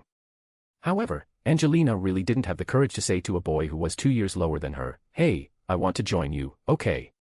Yes, it was really embarrassing, at least Angelina thought so, not to mention that her grades were really good. But soon things took a turn for the better. Fred and George, two guys who liked to make trouble all day, inexplicably became a little more honest this semester. And for some reason, their grades suddenly became excellent, and they could even get some points in Professor Snape's class. After Angelina made many inquiries and investigations, she was surprised to find that these two guys actually joined Noah's group. And as far as she knew, Noah's group seemed to have recruited some lower-grade students, which made Angelina's heart move. She was lucky. When George and Fred were making trouble, she was caught by accident. This gave her enough bargaining chips to ask the two brothers to speak for her, and what made her excited was that the two brothers did it. Just joining this small group requires a test. This made Angelina a little nervous. The first round of tests was textbook knowledge. Although the tester was a guy 2 years lower than her, Angelina found that he mastered it even better than herself. Angelina was relatively easy to deal with this knowledge, so she passed this level, which made her feel relieved, but soon she became nervous. Because the second level requires completing an exorcist mission.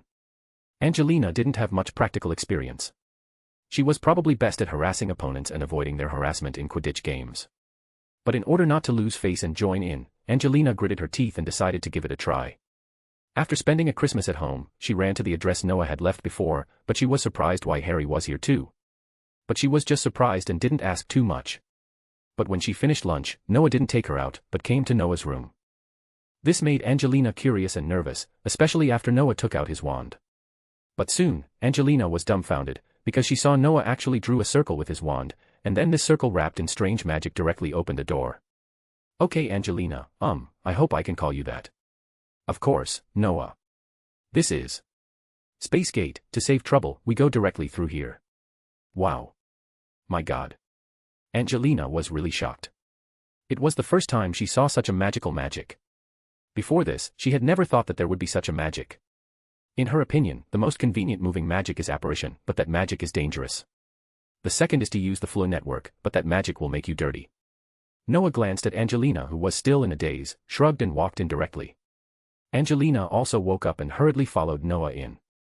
As they passed through the light circle, the magic door slowly disappeared. Where is this place? Angelina looked around. The room looked very quaint and weird. Because on the walls of this quiet corridor, there are various monster heads hanging, which look a bit scary. Angelina also felt that there seemed to be some obscure inscriptions on these walls, which were probably used for defense. If I'm not mistaken, this should be Baker Street in London. And looking at the layout here, we should be right. This is the office of my friend Constantine. Noah looked at the situation here and said with a smile. "Wow, I'm really flattered that you treat me as a friend. I thought you just treated me as a tool to make money and provide training for young magicians." As soon as Noah finished speaking, Constantine's voice came from upstairs. He was wearing a black suit and carrying a suitcase and slowly walked down. "Hey, man, I'm going to be angry if you say that." Noah smiled and walked towards Constantine, and Angelina followed immediately. "Angry? Damn it, you haven't seen anyone for the whole summer. And you want me to help you take care of those kids? Do you think this is really okay?" Constantine threw the suitcase directly to Chase behind him, and then took out a cigarette from his pocket. "John, you know, I'm in Camartage." Noah was also helpless. Okay, I know." Constantine smiled and shook his head, then hit Noah's shoulder. "Damn it, I wanted you to help me solve some problems, but you disappeared. Solve problems? What problems? Half a year ago, a friend of mine from Hungary came over and hoped that I could help him solve some vampires and werewolves. I heard that many exorcists died when they went there to solve these problems, so I planned to ask you for help, but you disappeared directly. And I became the nanny of your little guys. Okay, sorry. And don't smoke, don't you see there is a lady here? By the way, where are you going now? Hungary, sorry I just found your little girlfriend. Hey, don't look at me like that, Noah, I apologize if I said something wrong. But she is so hot, don't you consider it? More bonus chapters. Every 200 power stones equals bonus chapter. Give me more power stones. Chapter 159, Chapter 159, another Marcus. Find 30 plus advanced chapters. And for more fan fiction. Backhand index pointing down. Backhand index pointing down. Support link, patreon.com/RioRaRyu. It's not without reason that John Constantine is labeled a scumbag in the comics. According to Noah, the guy is also portrayed as bisexual in the source material. Of course, Noah didn't bother to overthink it. The one standing before him didn't seem to swing that way, but his personality was definitely just as rotten. That said, the Constantine here was nowhere near the powerhouse madman version from the comics Noah remembered. Although Angelina was indeed attractive, Noah had absolutely no interest in that right now. Sometimes, Noah wondered if he'd gone a bit mad from reading too many books, his mind was consumed by magic and similar obsessions. But thinking deeper, that wasn't necessarily a bad thing. A wizard's lifespan could be impressively long. The stronger one's magical power, the more terrifying their longevity became. Even if the body gave out, the soul could persist. So, Noah wasn't too bothered by his current lack of interest in romantic matters. I really prefer mature women. Leave the L***lease and young beauties to the otaku crowd, Noah muttered. He rolled his eyes at Constantine, and even Angelina shot Constantine a glare of disapproval. The man simply shrugged, clearly bored, and began patting his coat in search of a lighter. Ever since arriving in the UK and being treated at St. Mungo's Hospital for magical maladies and injuries, his condition had improved, almost miraculously. As a result, any ideas of quitting smoking vanished. Still, he was more restrained now, not the self-destructive man waiting for death he used to be. Lately, he'd even been sleeping well, no longer plagued by the voices of demons. As for angels. Yeah, no. Still no word from them. All right, you boring bastard, what are you doing here this time? Constantine asked, a cigarette dangling from his lips as he tilted his head at Noah. This girl needs an exorcism trial. I brought her here for that, Noah replied, motioning to Angelina. Trial? Bloody hell, you'll probably have to handle that yourself. Constantine frowned, rubbing his forehead. Just our luck, Noah sighed. The one time I rush over here, and you're ready to leave. Seeing the disappointment on Angelina's face, Noah asked, when will you be back? No idea, Constantine replied, spreading his arms.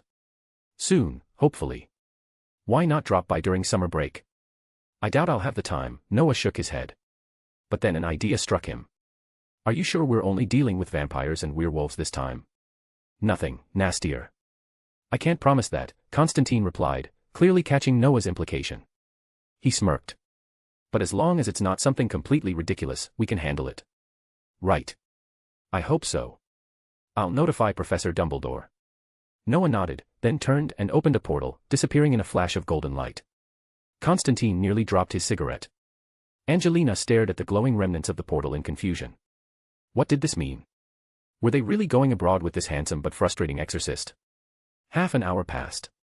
Angelina grew more and more anxious, but finally, the golden halo shimmered once more, and Noah stepped out. But this time, he wasn't alone. Professor Snape. Angelina gasped. She recognized him instantly and stood frozen in disbelief. Angelina. You're the candidate for this trial. Professor Severus Snape raised a brow, clearly surprised that Noah's little group was recruiting older students. I explained the situation to Professor Dumbledore, Noah said nonchalantly. He helped me deal with the Ministry of Magic. You know how slow that is. In the end, Dumbledore decided Snape should accompany us for safety. What Noah didn't say, when he'd arrived at Hogwarts, Cornelius Fudge just happened to be in Dumbledore's office, which ironically made negotiations easier. Still, Fudge refused outright. It wasn't until Dumbledore personally suggested Snape go along that Fudge caved. He even muttered something about coordinating with the Hungarian ministry. The speed of his attitude shift confused Noah, until Snape clued him in. Fudge fears Voldemort, but he's far more obsessed with power. Influenced by pureblood ideals, he leans in that direction now. Noah got it. Fudge wasn't exactly a Death Eater, but he liked Voldemort's ideas, without wanting to serve under him. From his point of view, Snape was a loyal Slytherin and Draco Malfoy's godfather. A perfect pureblood representative. Fudge probably thought, look, Dumbledore couldn't convince me, but I agreed when Snape asked. See what that says? Well, he was overthinking it. Snape had never been a saint. The only reason he worked with Dumbledore now was out of personal conviction, and a promise made long ago. Guess I'll need to spend money on 3 more plane tickets, Constantine muttered, visibly annoyed. No need, Noah said, smiling. We'll teleport. You can teleport that far? Constantine looked shocked. Technically, yes. There's a small chance we'll end up in a populated area, but I'll aim for somewhere remote. What about my tickets? Just refund them, Noah said with a shrug, already opening another golden portal. Plane tickets were refundable, though the fees were annoying. Still, better than nothing. Noah silently thanked his system. Thanks to a map he'd found in the Hogwarts library, he could now accurately teleport to many global locations. The map wasn't magical in the traditional sense, but when Noah focused, it became transparent and overlaid itself in his vision. It didn't interfere with his magic or navigation, though the design was oddly somber, something that mildly irritated him. Of course, the map wasn't all-powerful. He couldn't locate the Hungarian Ministry of Magic, for example. Where exactly are we going? Don't just say Hungary, Constantine grumbled. Budapest. Budapest, huh? I should have brought Avril along. Could have made it a vacation. Don't get your hopes up, Noah warned. The ministry there is a mess. There are so many werewolves and vampires running loose, it's like they've given up control. Apparently, years ago, Hungary's Ministry of Magic signed a peace treaty with werewolves and vampires, aiming for coexistence. Now, that treaty had become a curse. The monsters started demanding rights. The ministry didn't want to grant them. But due to the treaty, neither side could act. Magicians feared breaking the accord. The monsters couldn't win in a fight, but they were protected by that same agreement. Hungary's ministry refused to ask for help from others, too ashamed. Other countries respected their stance, after all, the ministry hadn't fallen, so no one interfered. As a result, Hungary had become a haven for rogue creatures. This had been going on for centuries. To regular muggles, Budapest was a scenic, romantic tourist spot. But to people like Noah, a powder keg. Few knew that Misthaven had become a magician. And those who did either swore secrecy or kept silent, so Constantine was unaware. Relax, I was just joking. Let's go, Constantine said. Noah located a safe drop point and walked through the portal. The others followed. Budapest was only 1 hour ahead of the UK, so jet lag wasn't an issue. They emerged beneath a secluded overpass, deserted except for a few homeless people. Snape handled that easily with a memory charm. What now? Noah asked, glancing at Constantine. First, we figure out where we are, Constantine said. Then I need to contact the guy who reached out to me. Let's buy a map and find a place to stay. Hope you're all okay with Muggle hotels. I don't mind, Noah said. Snape remained silent as usual, and Angelina looked slightly uneasy in the unfamiliar surroundings. They made their way toward the city center. Budapest, perched along the Danube River, was known as the Paris of the East and the Pearl of the Danube. Its landmarks sparkled in the sunlight, scenic and majestic. Angelina looked around in wonder, soaking in the sights. Noah, on the other hand, barely glanced around. Snape wasn't the sightseeing type either. John, do you know what this mission actually involves? Noah asked, boredom creeping in. I don't know, but it's nothing more than dealing with some vampires or werewolves. Constantine shrugged and said, of course, we have to be careful of them causing trouble, because it is said that the vampires and werewolves here are quite united. Can you tell me that there are vampire families and werewolf families there that are not united? It seems not. Okay, what are their family names?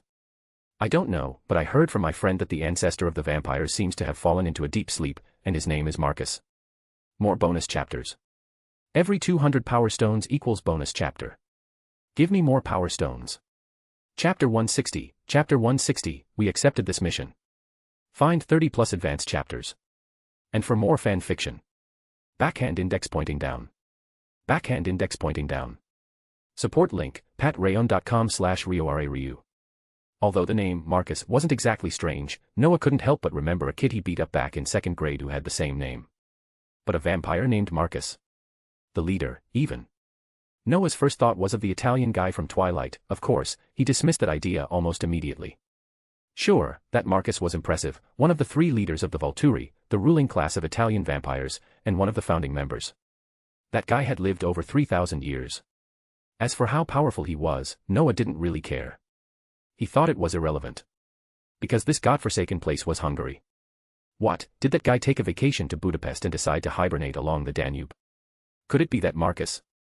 Noah muttered again. He remembered another Marcus, this one from Underworld. And the more he thought about it, the more possible it seemed. After all, Budapest was a major location in that universe. Honestly, Noah was speechless. He had just followed Constantine across Europe, thinking he could leave behind the messes of New York and London. Who would have thought that Constantine, that absolute trouble magnet, had led him straight into another disaster? At this rate, when I visit San Francisco, am I going to run into some bald guy with fangs who likes biting heads off? Maybe with a couple of white dots on his skin. Noah rubbed his head. There were too many uncertain variables in this crazy world. He didn't want to overthink it. In a world this bizarre, Noah figured his heart needed to be just as strong as his magic. At least that way, when some old man appeared and claimed his name was the Ancient One too, Noah wouldn't drop dead from shock. With Constantine's connections, they found a luxurious hotel and checked in without issue. Say what you will about exorcists, they weren't poor. As long as they didn't constantly volunteer their services, they made good money. Constantine, who had struggled financially in Los Angeles, had since upgraded his clientele after moving to London. He still occasionally helped those who couldn't afford to pay, but he charged premium rates to the rich and cursed. Luxury hotel.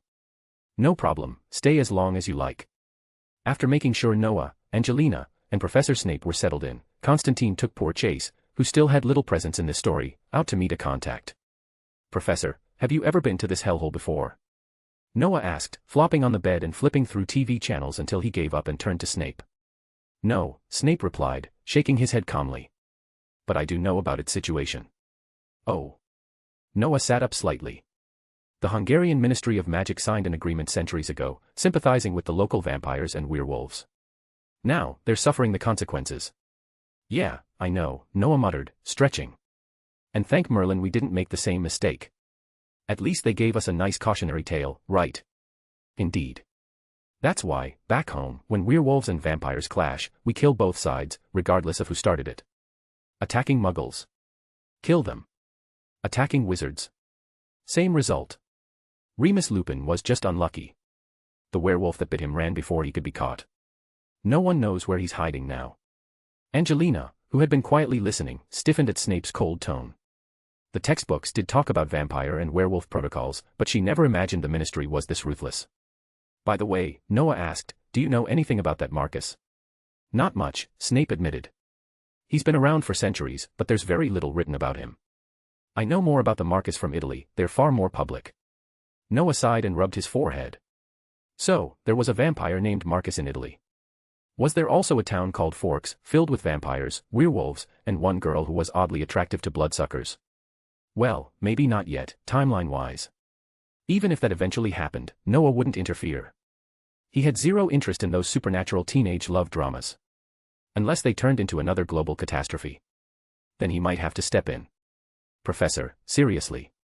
You need to fix your hair, Noah said suddenly, shaking off the thought. Is it bad? You'll get used to it, Snape replied dryly. Oh please. If your daughter inherits your hair, no one's going to marry her. What? Professor Snape has a daughter. Angelina blurted out, stunned. You insolent brat. Snape growled, glaring daggers at Noah, clearly considering casting a memory charm on him. Relax, relax, Noah said, raising his hands. Everyone at Hogwarts will know sooner or later. May as well let them get used to the idea now. Snape sighed. You may be right. Still, next time, ask me first before airing my personal matters. Of course, Professor. Won't happen again. I won't tell anyone, Angelina promised quickly, still trying to digest the news. Snape shook his head. It was inevitable that word would get out, especially once the child was born. Maybe letting the students adapt early wasn't a bad idea. Thinking of his future child, Snape smiled faintly. Though, maybe he would consider a haircut. As night fell, rain pattered against the windows. Constantine sat at the table, swirling a glass of red wine with a grim expression. We might be in serious trouble this time, he muttered. Noah, Snape, and Angelina glanced at each other, unimpressed. Oh. What kind of trouble gives you a headache, John? Noah asked, cutting into a steak. Surprisingly, the food here was excellent. Here's the situation, Constantine began. The werewolves and vampires in Hungary have grown too powerful, and the Ministry of Magic can't control them. But thanks to that ancient agreement, they can't take direct action. So they reached out to the Exorcist Guild. And the exorcists who got here before you either met God, or Satan. I honestly don't know. That bad? Not exactly. There aren't many exorcists willing to come here in the first place, Constantine said with a wry laugh. Only the desperate ones show up. You have to be either crazy or obsessed with gold galleons. Then what about you? Are you that greedy? Noah raised an eyebrow. No. I owe a favor to an old friend. I only came to check the situation. If things look too bad, I was going to leave. I'm not stupid. So what changed? Well, now we've got a full-fledged wizard with us, Constantine said with a sly grin. Which means we can actually attempt this mission, worth 10,000 gold galleons, by the way. Nothing you can't handle, right? Sure, but there's one problem, you're wrong about who's taking the mission. This job isn't mine, it's hers. Noah pointed straight at Angelina, whose face turned ghostly pale. Wait, what? Vampires and werewolves. And she was expected to do this alone. This wasn't a test, it was a death sentence. Sure, she was brave, but she wasn't suicidal. She'd heard Noah didn't particularly like Gryffindors, but surely he didn't hate her enough to let her be vampire chow, right? Noah didn't care much for blood purity, and according to Hermione, he wasn't against Slytherins as long as they weren't elitist snobs. Look, Constantine said, facing Angelina. This mission isn't too hard in theory, it's just dangerous because of the numbers. You're a student, and obviously, you won't be expected to complete the mission alone. This isn't like last summer's cleanup jobs with boggarts and a few rogue goblins. The worst threat back then was probably a freshly turned vampire. Then what is the mission exactly? Noah asked, finally realizing Constantine had never explained it. Constantine gave a crooked grin. It's simple, we need to find out what the vampires and werewolves are planning. And, if you're up for it, my contact says the ministry will pay extra for each creature eliminated. For example, 5 galleons per confirmed kill. Noah smirked. Then that settles it. We'll take this mission. More bonus chapters. Every 200 power stones equals bonus chapter. Give me more power stones.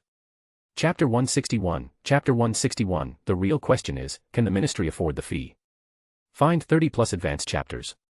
And for more fan fiction. Backhand index pointing down. Backhand index pointing down. Support link, patreon.com/RioRaRyu. Damn it, Noah, you didn't take this mission just for the gold galleons, did you? Of course not. Don't talk so much, we've got a pretty straightforward task here. No way, this is my mission. Is this what others do when they join? Yes, but you're facing greater danger than most. That's why you only need to complete this one.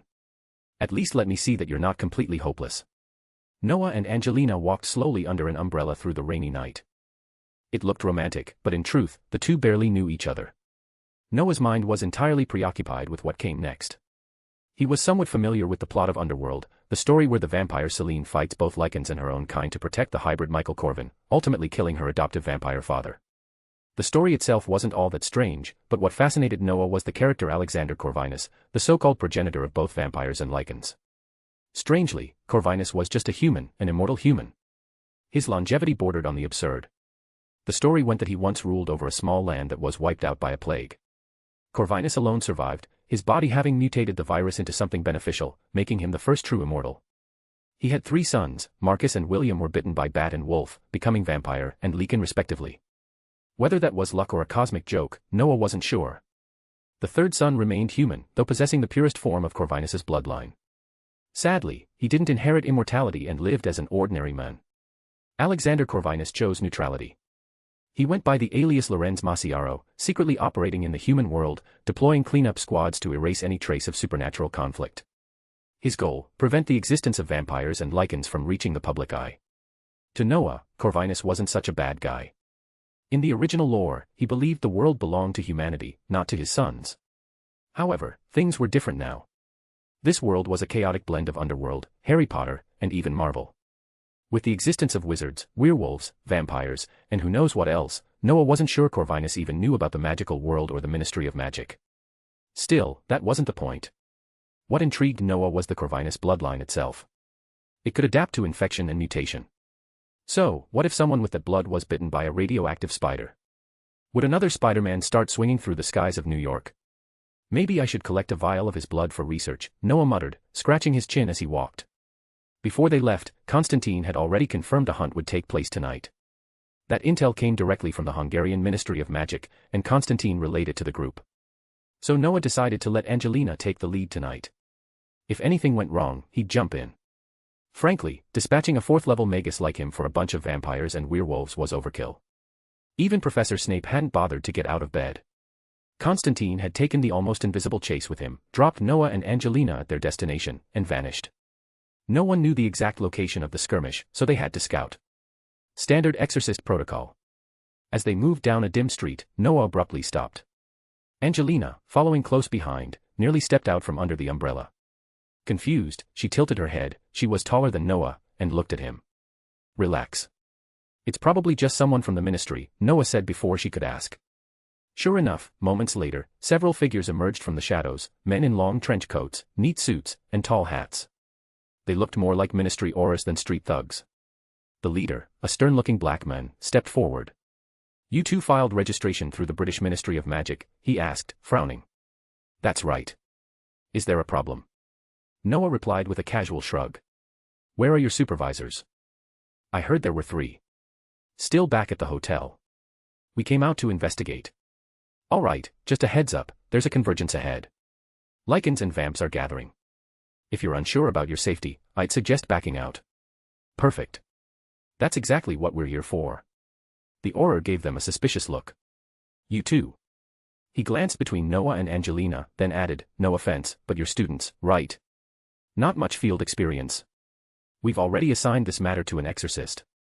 We're under the supervision of John Constantine. I'm sure you've heard of him. The Auror raised an eyebrow. Oh. Constantine. Yeah, I know that maniac. Noah gave a lopsided smile. Then you know we'll be fine. All right, the Auror sighed. But listen, they've got guns. You know what a gun is? Sir, I grew up in the Muggle world. Ah. Same here. Be careful. Those things might not match magic, but a bullet can still end a careless wizard. Appreciate the warning. With a respectful nod, Noah tugged Angelina forward.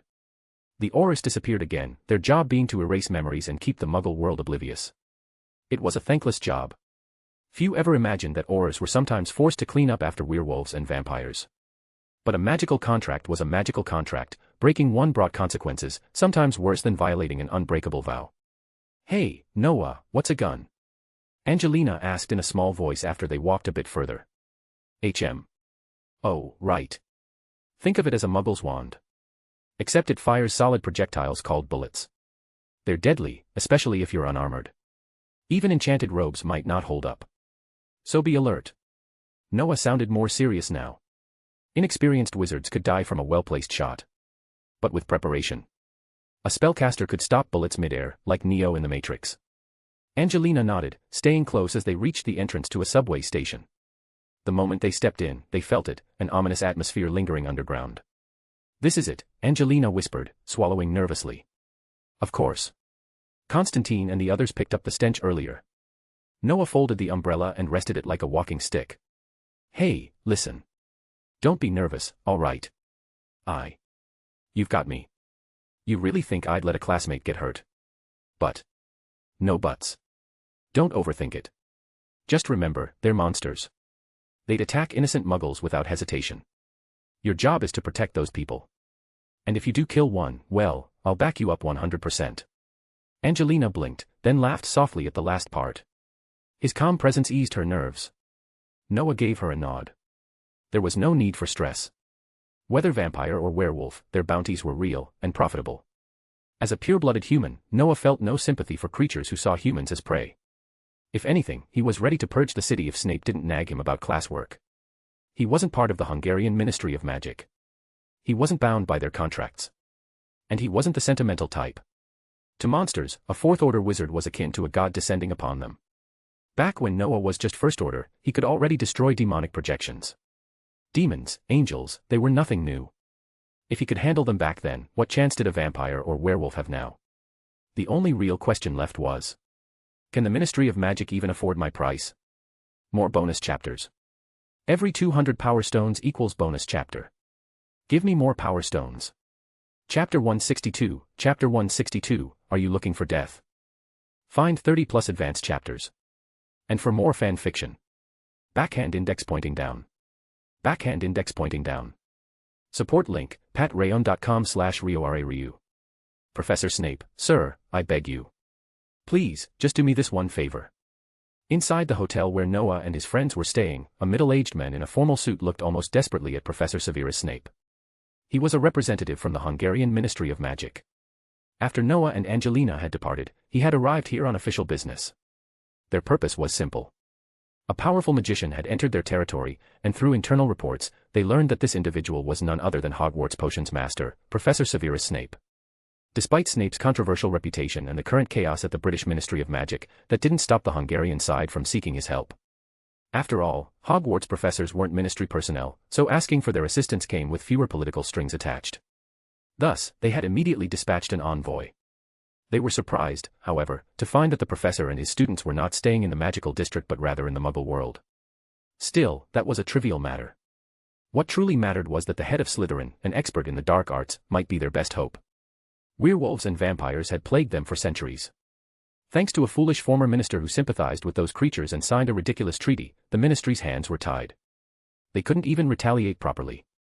Frankly, if they had just one competent high-level wizard, they could wipe those monsters out in a night, or at the very least, lock them up in Azkaban-level cells. I already told you, I only came here as an observer. You should be speaking to the exorcist, Snape replied coolly, eyes distant, clearly uninterested in prolonging the conversation. But, Professor, aren't you concerned these creatures will continue to terrorize Muggles unchecked? The ministry official persisted. It was rare to encounter such a powerful independent wizard. If he gave up now, who knew when the next opportunity would arise? Snape's patience was wearing thin. He'd only come to oversee his students, yet these officials wouldn't leave him in peace. This is your territory. I have no authority here, Snape said coldly. My students are already assisting the exorcist. Isn't that enough for you? Professor, aren't you worried your students might be in danger? They're just children, Anne. The official didn't even finish before Snape cut him off, producing a small pendant from inside his robes. He infused it with a faint pulse of magic. They may be young, but don't mistake that for weakness. Mr. Finial is the top student at Hogwarts. There is no doubt about that. Tell me, have you seen one of these? No, the official replied, puzzled as he looked at the pendant. This is from Camartage, used to measure a magician's power level. It's not widespread in the wizarding world, but quite standard among other magical communities. As Snape continued to channel his magic, a glowing deep red 5 appeared on the pendant. Order 5, he explained. Deep red signifies mastery at this tier. I've yet to reach Order 6, that's Dumbledore's domain. Congratulations, Professor. The official said awkwardly, still unsure what Snape was getting at. Snape continued calmly, Mr. Finial, the student I mentioned, is already Order 4. And he's not even 14 yet. Wait, what? A Order 4 magician, under 14. Yes, Snape confirmed. He's more capable than many adult wizards. That's why I came with him, not to supervise, but to support if needed. He's also a close ally of the exorcist. You should be looking for them instead of wasting my time. Understood. Oh. Merlin's beard. Meanwhile, Noah was unaware of this entire exchange happening in the hotel. Nor did he know the ministry staff had come charging in like a headless niffler. He was currently observing a woman in a soaked black leather coat from a short distance, Celine. Noah recognized her immediately. She was the main heroine from the whole incident, Celine, the vampire death dealer. In her original world, she was a force to be reckoned with. And in Noah's memory, she was anything but ordinary. Given how many dimensional travelers liked to meddle in her universe, Noah sometimes wondered if all her so-called husbands ever showed up here together, they'd probably break the universe. If those walking cheat codes decided to brawl over her, Celine is mine. Even Thanos wouldn't need to snap. The multiverse would reboot itself out of sheer panic. Before his reincarnation, Noah read countless novels where multiversal travelers always ended up in Celine's world. And 9 out of 10 made her their wife. The appeal of this leather-clad vampire was clearly off the charts. Curious, Noah once watched all the Underworld movies. And yes, there was a reason why she was so beloved. Now though, he had more pressing matters. He could worry about Celine's overpowered fan club later. Right now, he needed to locate the werewolves. To be honest, when Noah watched the movies, he only had eyes for Celine. The male lead. Totally forgettable. So now, Noah was relying on his magical senses to distinguish monsters from civilians. Angelina had split off to conduct her own assessment. Noah would intervene only if she failed, or succeeded. At that moment, Angelina was carefully approaching several beings with odd magical signatures. These monsters didn't seem to be hiding at all. They lived openly among muggles, blending in brazenly. They really don't care, huh? She was being cautious, but then something unexpected happened. A tall black man suddenly pulled out 2 pistols and yelled, "Bloodsuckers," before firing wildly into the crowd. Angelina was stunned. But the screams of panicked civilians and snarling vampires jolted her back to reality. She instantly drew her wand and cast a protective barrier around herself. Fear flickered across her face as she saw a muggle lying nearby, bleeding and writhing. At that moment, she understood why the Ministry no longer extended mercy to these creatures. These bastards. She was angry now, furious at her own carelessness. Thankfully, the men hadn't targeted her directly. But that didn't matter anymore. One of Noah's younger recruits had already taken down a newly turned vampire. And he was just a second year. Angelina was in her 5th year, surely she could handle this. Without hesitation, she waved her wand, casting a quick series of spells that teleported the wounded and terrified muggles to a safer location. It drained both her time and magical energy, but she refused to let innocent people die. With her conscience clear, Angelina began advancing toward the monsters. Oddly, they didn't react to her presence. The vampires and werewolves kept fighting each other, ignoring her completely, even though she was clearly a magical threat. So they're that arrogant. Still cautious, Angelina surrounded herself with magical armor, a technique Noah had taught her. It could withstand normal bullets. "Let's teach you something," she muttered. Expelliarmus. Her spell struck a female vampire cleanly, slamming her into a nearby wall. Without pause, she turned and cast again, this time at a charging lichens, sending it tumbling back. That did it. The monsters had noticed her now. They growled and roared, some drawing guns and turning their attention toward her. "Another magician," one snarled. "Are you looking for death?" More bonus chapters. Every 200 power stones equals bonus chapter. Give me more power stones. Chapter 163, Chapter 163, Are magicians more terrifying the smaller they are? Find 30 plus advanced chapters. And for more fan fiction. Backhand index pointing down. Backhand index pointing down. Support link, patreon.com/RioRaRyu. For so many years, the lichens and vampires had probably forgotten how long it had been since they were last attacked by magicians. Yes, magicians, a race both feared and dangerous. Many among them are shunned in other parts of the world, and their tragic pasts are common knowledge. But this is Hungary. This is Budapest. A haven for supernatural beings. Under the protection of an ancient accord, magicians do not act here. Besides, the magical community isn't exactly known for being mobile. Foreign wizards seldom assist the Hungarian Ministry of Magic with local affairs. Those who travel are often lone wolves, few in number and even fewer who care enough to interfere. Finding a willing one is rare. Vampires and lichens, despite their long lifespans, are not fools. Aside from the bothersome exorcists and bounty hunters, their real threats have only been each other. But today, a magician dared to attack them directly. It was infuriating. To them, this magician had a death wish. Didn't she know this could endanger the secrecy of the entire magical world? Then again, perhaps that wouldn't be such a bad thing. If the veil fell, maybe they'd finally get the rights they've been denied for centuries. This could become a true paradise for monsters. "You're the ones courting death, damn you." Angelina said little more before flicking her wand. A burst of silver light blasted one of the vampires, launching the muscular brute backward and instantly raising the tension in the room. Now, the fighting stopped. Every monster in the station turned their attention toward Angelina. Hot-tempered but far from reckless, Angelina scanned the scene. They've lost it, she thought. Are they really attacking magicians openly? How much has the ministry neglected this place? Still, her wand danced. Another vampire was thrown back with a violent crash. Then, behind her, bang. A gunshot. Angelina frowned. The sound was unmistakable. In the Muggle world, this sound usually meant death. But she wasn't worried, her defensive charms were already in place. Sure enough, when she turned around, she saw the bullets suspended midair, stopped by her magic. "Bullets," she muttered, then flicked her wand. Expelliarmus. The vampire holding the firearm was sent flying into a wall, his weapon yanked away. He got up quickly, wiping blood from his mouth. These creatures were no match for a trained witch, especially one ready for battle. Their only real option now was to retreat. They looked at one another, fear dawning in their eyes. They'd heard magicians were terrifying. But facing one, they were shaken to the core. This generation of vampires and lycans had never experienced this kind of magic. And now, they were paralyzed by regret and resentment. How dare she break the pact? But it was too late. The price had already been paid. She's alone, scatter. Let the ministry burn for this. A white werewolf howled, his body contorting as he shifted into Lupin form. His dark-skinned companion followed suit. The two vampires exchanged glances, then slowly began to back away. Not bad, Angelina, a calm voice called out. A boy, maybe 14 or 15, walked into view, holding an umbrella. Everyone stared in disbelief, lycans, vampires, even the civilians Angelina had discreetly shielded at the start of the battle. Who was this kid? Another magician. Why was he even younger than the girl? Noah ignored the onlookers. As for the ministry Oris watching from afar, he was certain they'd handle the cleanup. So, did I pass? Angelina asked flatly. She didn't look pleased. Her eyes glanced at the injured civilians, some had been shot. Their chances of survival seemed slim.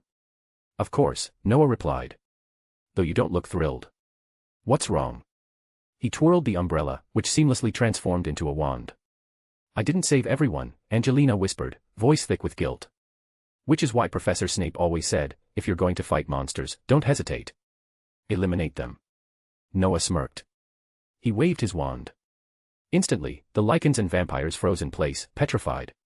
Don't worry. Those who were shot aren't in mortal danger. I've been monitoring them. You're serious? Dead serious. Oris just need to stop the bleeding and send them to a hospital. A Muggle hospital? You mean where they cut people open and stitch them back up? Angelina looked horrified. Noah gave her a tired look. The bystanders around them, still hiding, were silently stunned. You seriously need to read more. We've got a whole library, use it. And no, they don't cut people in half. Well, not exactly. He rubbed his temples, sighing. Fine. What now? They're petrified. Angelina asked, glancing at the immobilized creatures. Noah's gaze darkened. He stepped toward the lycans, especially the ones mid-transformation. Disgusting creatures, he muttered. This isn't the first time they've done this, is it? Though they were more refined than Professor Lupin's werewolf form, Noah had no sympathy. From the human perspective, they were already sentenced. Noah raised his wand. A golden halo shimmered at its tip, inscribed with ancient runes that spun slowly. Smoke began to rise from the lycans. Arg. Agonized screams echoed through the station. Before anyone could react, both lycans burst into columns of divine golden flame. Holy, radiant, and yet utterly terrifying. 10 seconds later, the flames vanished. Only Blackish remained. The station fell silent. Even the ordinary people, shocked as they were, dared not breathe loudly.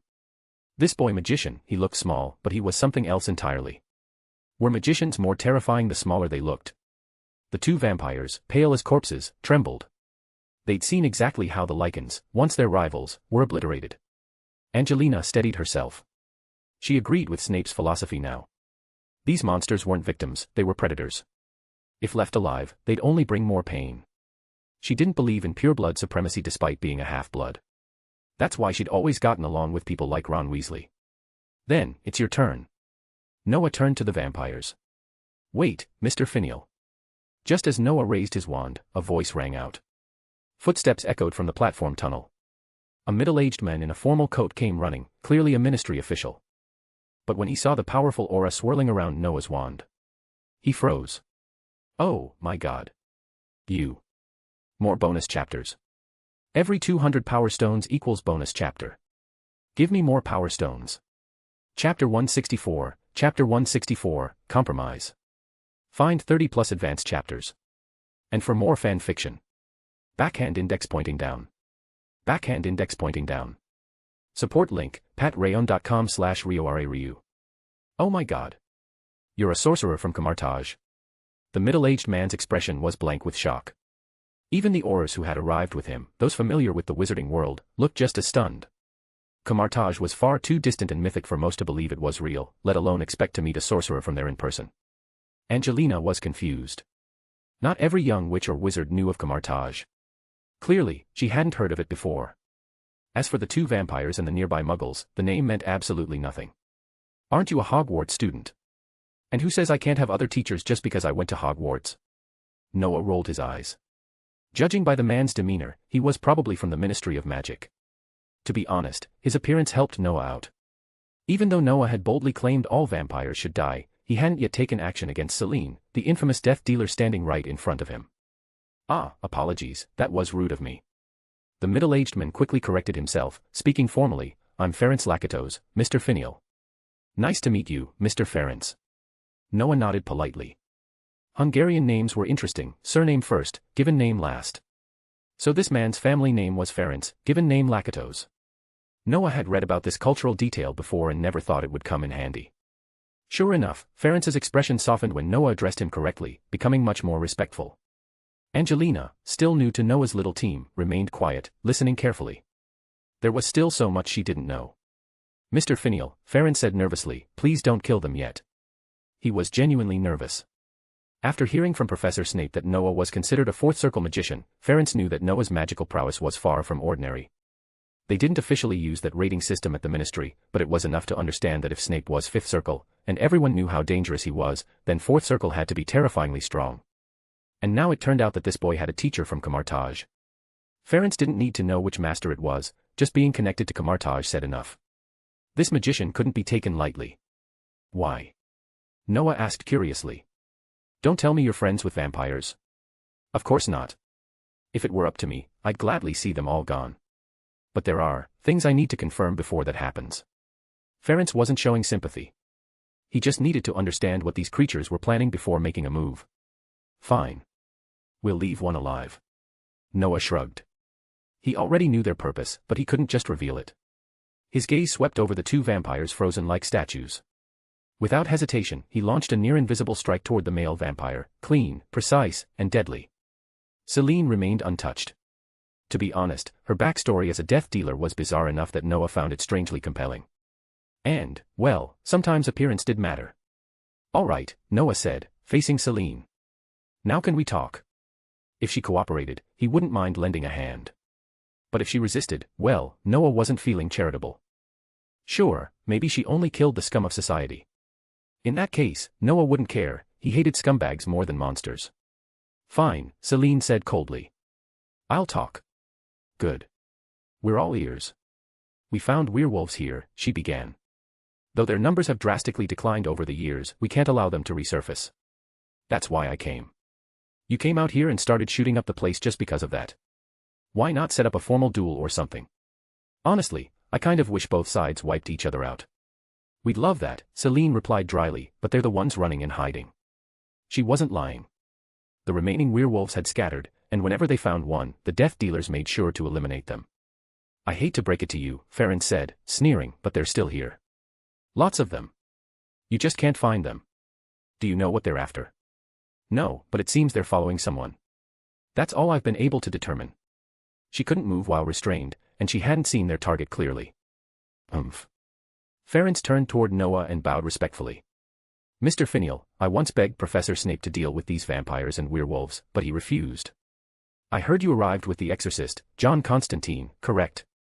No need to explain, Noah waved him off. Helping Constantine is exactly why I'm here. Now that Angelina's trial was over, it was time to get serious. Even if Constantine liked operating underground, the organization they'd founded still needed to show results. So far, Noah had only relied on his reputation to gain privileges with the Mage Alliance's young spellcasters. But that kind of favor wouldn't last forever. Now was the time to act. If he could manipulate events so the monsters themselves broke their magical accords, without even lifting a finger, he could bring everything crashing down. And he doubted the Hungarian Ministry of Magic would hesitate to pay handsomely for that. Let me think, Noah mused aloud. Even if I don't know who signed the cursed agreement, it's simple, if I can't annul it, I'll wipe them out. Same result. He turned to Ferenc. Do you know where their main nest is? Ferenc looked troubled. I do, but I can't say.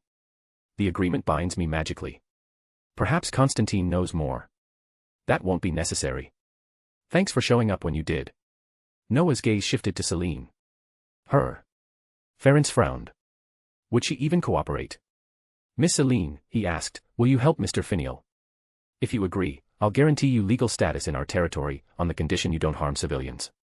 Celine's face turned sour. She was a death dealer, one of the elite warriors of the Vampire Coven. To become a guide now. It was disgraceful. The worst part? She'd be branded a traitor by her own kind. There would be no future for her. Don't be hasty, came a calm voice. It was the black aura Noah had seen earlier, stepping forward. We know your coven's rules. For example, your father, Victor. We don't attack civilians without cause. Victor himself forbade it. We're not like werewolves, Celine snapped. True. But your firefight still endangered muggles. Let's cut to the chase, do you know who you really are? Celine narrowed her eyes. Of course. I'm Victor's daughter. Celine, the death dealer. No. You're not, the aura said bluntly. You, and your entire family, were once human. Your parents helped Victor design the prison used to confine William, the original Leakin. When their work was done, Victor killed them because he didn't like the taste of livestock blood anymore. So he walked into your home. Lies. Is it? The aura asked quietly. He spared you only because you resembled his deceased daughter. That's the only reason you returned. Do you know how his real daughter died? Victor killed her, with his own hands, for falling in love with a werewolf and bearing his child. No. No. That's not true. The aura paused. This kind of truth was hard to swallow. Imagine being raised and trained by someone for centuries, only to learn he was your parents' murderer. He glanced at Noah, who gave a slight nod. The glow at the tip of his wand faded. There's a way to prove this, Noah said calmly. Take me to him. Wake Victor. Let's confront him face to face. Celine remained silent, wrestling with herself. Finally, she glared at the aura. If I find out you're lying, I want you to confront me. Once you do, the accord is null and void. We've never said this aloud before because no one believed us. But even if you did, going back alone would have gotten you killed. Now you have help. The black aura's voice remained level. Then he leaned in and added. So, with a Camartage sorcerer on your side, are you going to fight back, or let Victor control you forever? So, there's an outsider magician helping you, don't you plan to make use of that? The black aura's words pierced Selena's emotional wall like a sharp dagger. She clenched her fists, her fingernails digging into her palms. For the first time in decades, doubt clouded her crimson eyes. Was everything she believed in a lie? Noah could see the internal war raging inside her. He stepped forward, his tone neutral yet firm. Selena. You can continue being a death dealer clinging to a false legacy, or you can get the truth yourself. I'll go with you. I'll ensure Victor doesn't kill you before he speaks. Selena slowly looked up, conflicted but swayed. You're really willing to face Victor? He's not someone even experienced vampires dare challenge lightly. I've fought worse, Noah replied with a casual shrug. Let me guess, he drinks blood, turns into a monster, and thinks he's immortal. Cute. Angelina blinked. You say that like it's nothing. I've seen Dormammu smile. That was scarier. Selena narrowed her eyes. You're not joking. I never joke about cosmic horrors, Noah said, voice dry. Ferenc stepped between them. If Miss Selena agrees, the ministry will officially recognize her cooperation. She'll be granted temporary status as a neutral party, assuming she doesn't attack civilians. I don't attack innocents, Selena said coldly. Not all vampires are monsters. But enough are, the black aura muttered. Agreed, Noah added. Which is why we need to end this cycle of secrecy and betrayal. If Victor's been lying about everything, including who you really are, then it's time that truth comes out. Selena fell silent. At last, she nodded. Fine. I'll take you to him. Excellent, Noah said, brushing imaginary dust off his robe. Let's go pay Dracula Light a visit. His name is Victor, she hissed. Sure, Noah smirked. Victor Von Discount. Even Angelina snorted at that. The black aura stepped back. We'll coordinate with your agency, Mr. Fennell. The Department of Magical Enforcement will also observe from a distance. Good. And if anything goes wrong, Noah glanced at the group, you run. I'll take care of the rest. Selena turned, leading the way through the darkened alleyways like a phantom. Behind them, Ferenc watched Noah with a mixture of awe and unease. Magicians from Camartage. He murmured, they really are something else. More like something terrifying, the aura added. Noah didn't look back. He simply muttered, let's see if the truth is enough to bring down a king. More bonus chapters. Every 200 power stones equals bonus chapter. Give me more power stones. Chapter 165, Chapter 165, Going to the Door. Find 30 plus advanced chapters. And for more fan fiction.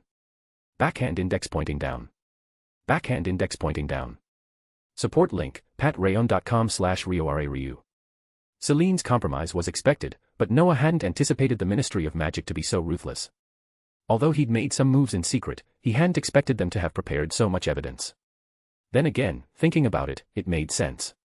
Oris monitored vampires constantly but couldn't take direct action. All they could do was collect data and prepare for cleanup. Naturally, they'd record every offense the vampires committed. And with that many records, you could only imagine how full the evidence archives were. Sure, there might be decent vampires or lichens, but most weren't exactly saints. Also, do female vampires just like being named Celine? I remember in that cave in Skyrim, there was a vampire with an elder scroll sealed away. Her name was Celine too. Noah rubbed his chin thoughtfully. Honestly, if he had to compare, the Skyrim Celine was far more badass. Not only was she a powerful mage, but she could fight toe-to-toe in melee, wielding a sword and dagger without fear. This Celine, though. Sure, her close combat skills were solid, but maybe she'd handled guns too long. She looked like she'd traded vampire mystique for military grit. Noah didn't take her threats seriously. Just like the lichens, no real pressure. Their ancestors probably learned hard lessons from magicians, but it had been far too long since they actually fought one. If it had been an elder vampire, there's no way they'd have brought Noah straight to their lair. Elders were cautious, unless they were desperate. Just then, Constantine walked up, cigarette in hand. The guy had been lurking around the subway station since the shooting started. He hadn't stepped in while Angelina was fighting. Instead, he waited until Noah cleaned up the whole mess, vampires and lichens alike. I thought you weren't going to show up, Noah muttered. You had it handled. Why mess with perfection? You magicians don't need help from a simple exorcist. Heh. Yet we magicians are always the ones bailing you out, Johnny. Oh, really? If you're all so generous, feel free to pass me some cash next time you're not working. Noah rolled his eyes and resisted the urge to hex him. Are you dreaming or just broke again? Instead of arguing, Noah spun his wand casually. A portal formed in midair, glowing faintly. The Ministry of Magic personnel nearby stared, stunned. Clearly, the destination was the same place they had arrived from. They had risked their lives operating here, and Noah just waved his wand. Noah didn't bother with their reactions. He turned to Angelina. You go back. We'll handle the rest. I know. Angelina didn't hesitate.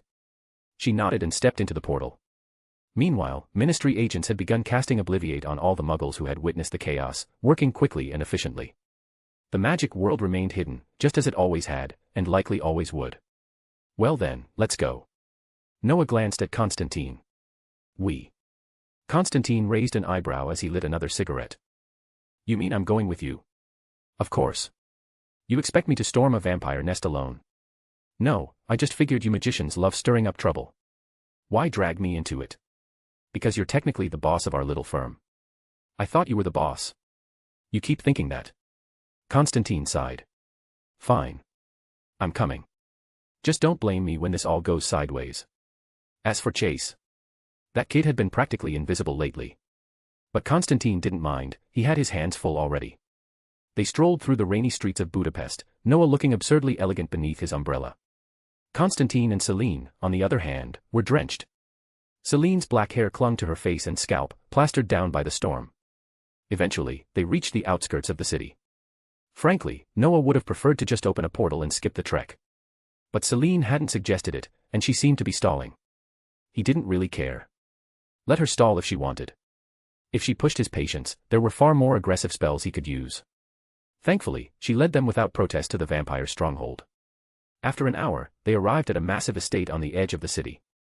Looking at the towering mansion, Noah raised an eyebrow. These vampires really were rich. If he took them down, he might walk away wealthy. I've brought you here, Celine said stiffly. I hope you didn't lie to me, or else. I see you the way you see humans, Noah replied calmly. Let's just say I'm doing my job. Smiling faintly, he turned his umbrella into a wand. Lightning flashed across the sky as thunder boomed. Perfect weather for trouble. The iron gates in front of the estate meant nothing to Noah. Even Constantine barely gave them a glance. But Noah wasn't here to be subtle. Let's make some noise, he said. No need to search room by room. A golden light shimmered at the tip of his wand. Arcane energy pulsed outward, and moments later, a massive fireball burst forth, slamming into the gate. It exploded in a flash of fire and smoke, metal twisted and hurled aside. Alarms blared within the mansion. Noah smirked. Lucky I didn't cast during the thunder, might have missed my cue. You seriously lack common sense, Constantine grumbled, wiping rain from his face. The thunder's not the problem, your magic's like a damn beacon. Noah gave him a look, but said nothing.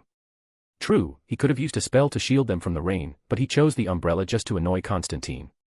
As the alarm grew louder, vampires began pouring out of the mansion.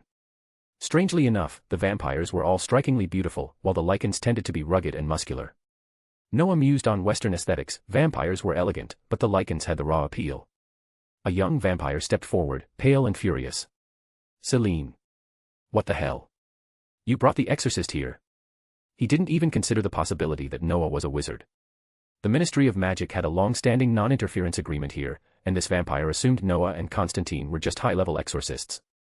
After all, wizards rarely involved themselves in foreign affairs unless it suited their interests. And vampires had long memories. Over time, they had forgotten what it was like to be truly threatened by magic.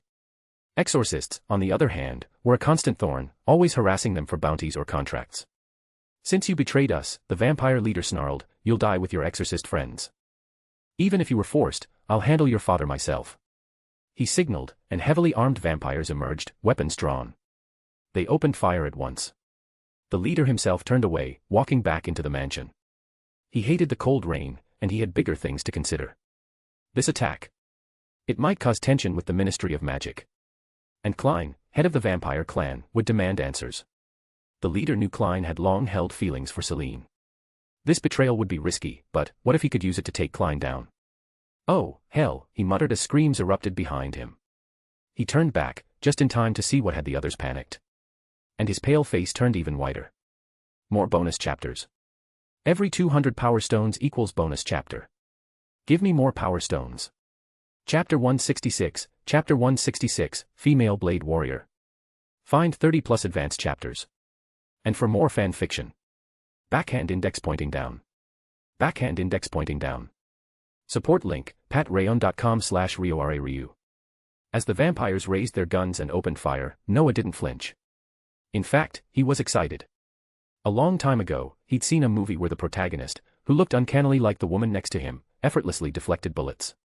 Back then, Noah had fantasized about doing the same.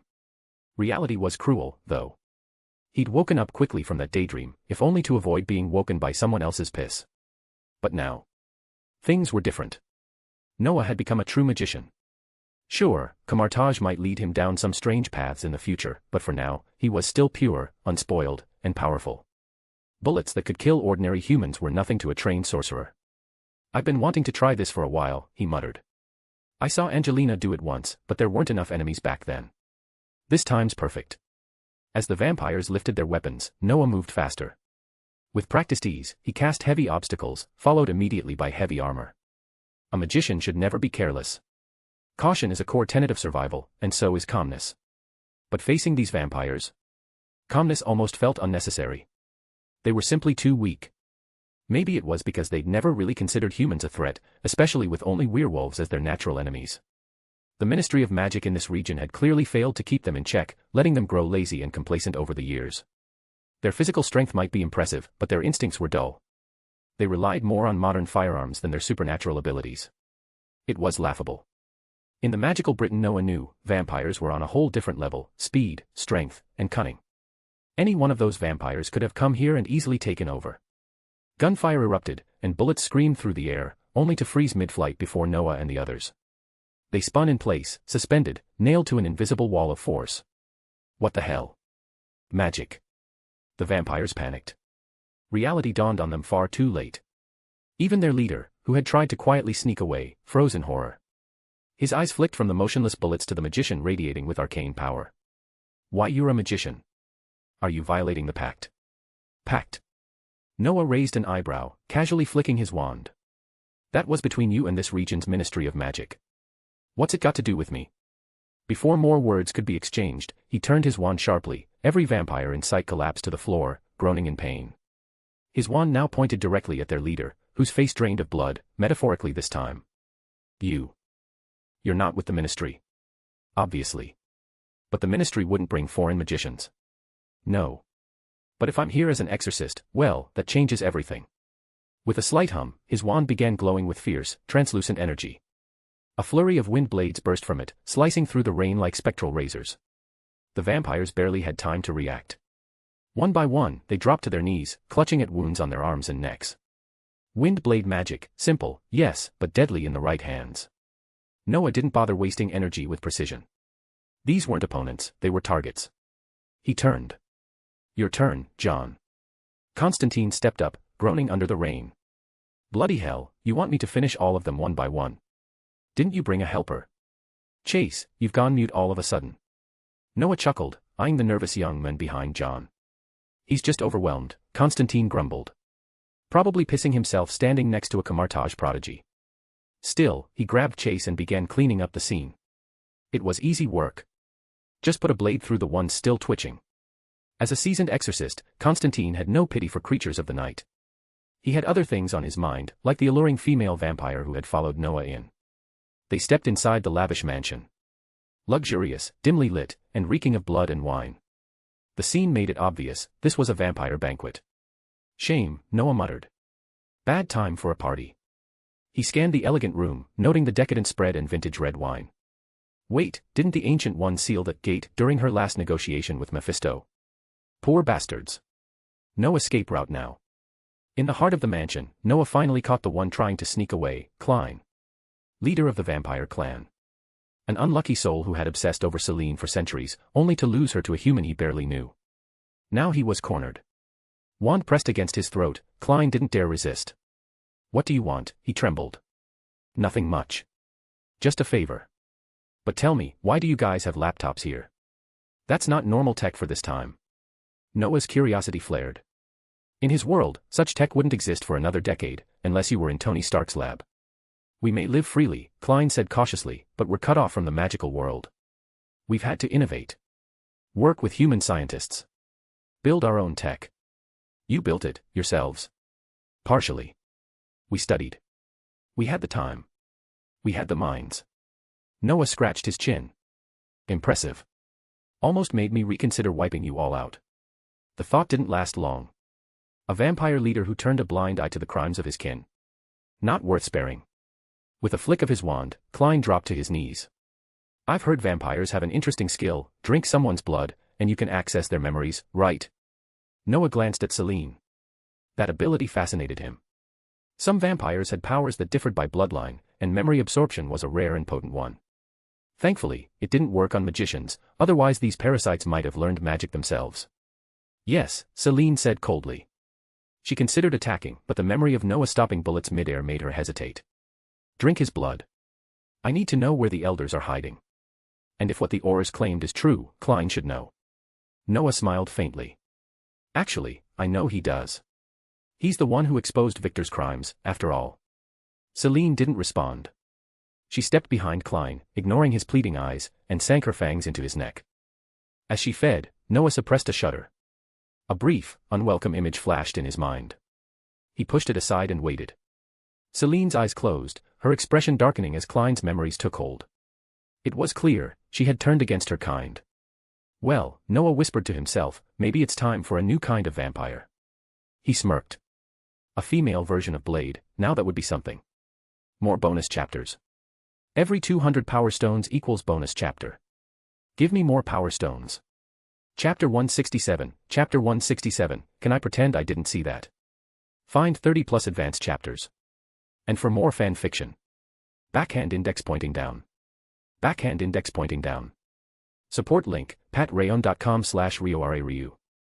Selena's mood was at rock bottom. Understandably so, after all, learning that the men who raised and taught her for centuries like a father was actually her greatest enemy would crush anyone. Through Klein's memories, she saw how Victor mercilessly killed her parents. It confirmed what the Black Auror had told her earlier.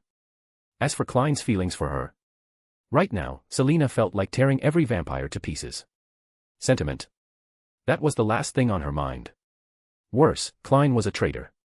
She saw in his mind how he'd colluded with werewolves, just to climb the ranks. The bastard. Even Lucian, the supposed dead leader of the Lycans, was still alive and well, hiding in the shadows and waiting for his moment to strike. And the worst part? They were all hiding under the city. Modern cities might look grand above ground, but below them was a different world. Complex underground infrastructure, abandoned tunnels, and hidden chambers had evolved into a haven for the forgotten.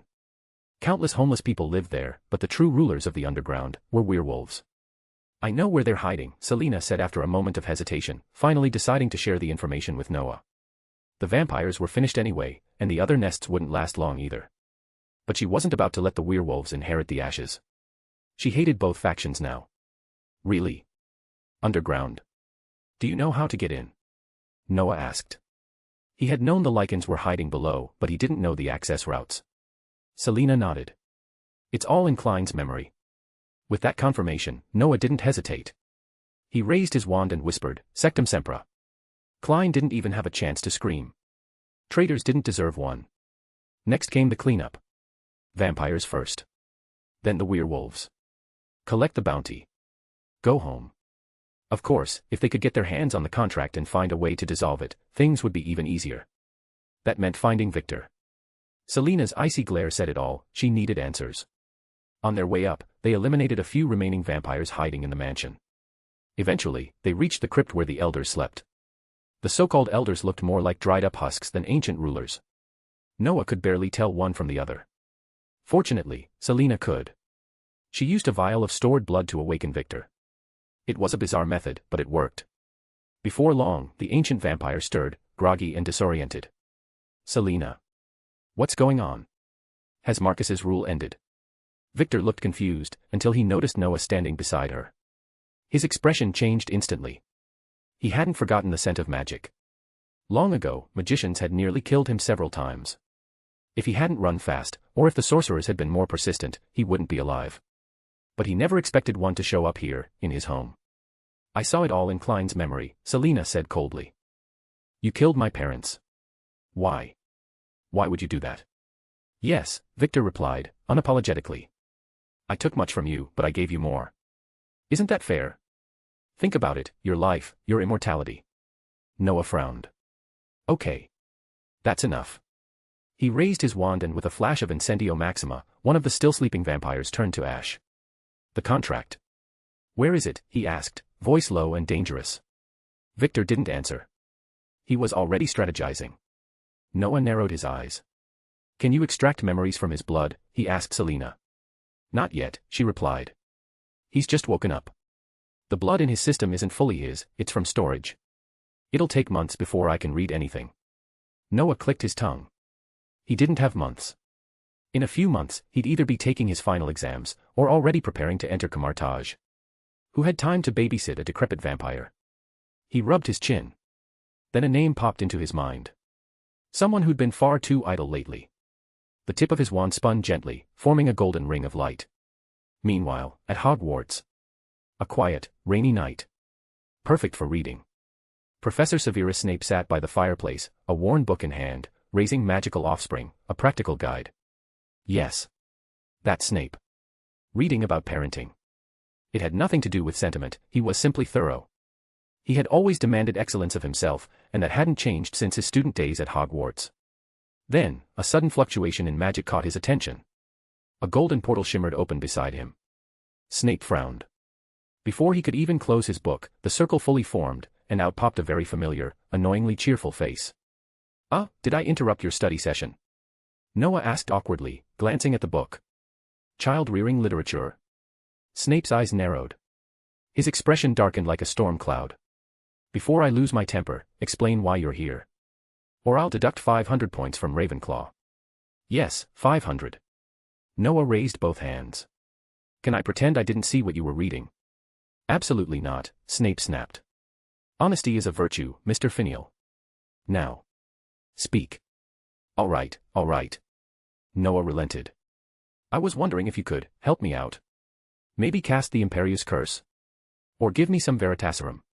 Snape glared. You think I carry Veritaserum in my pocket?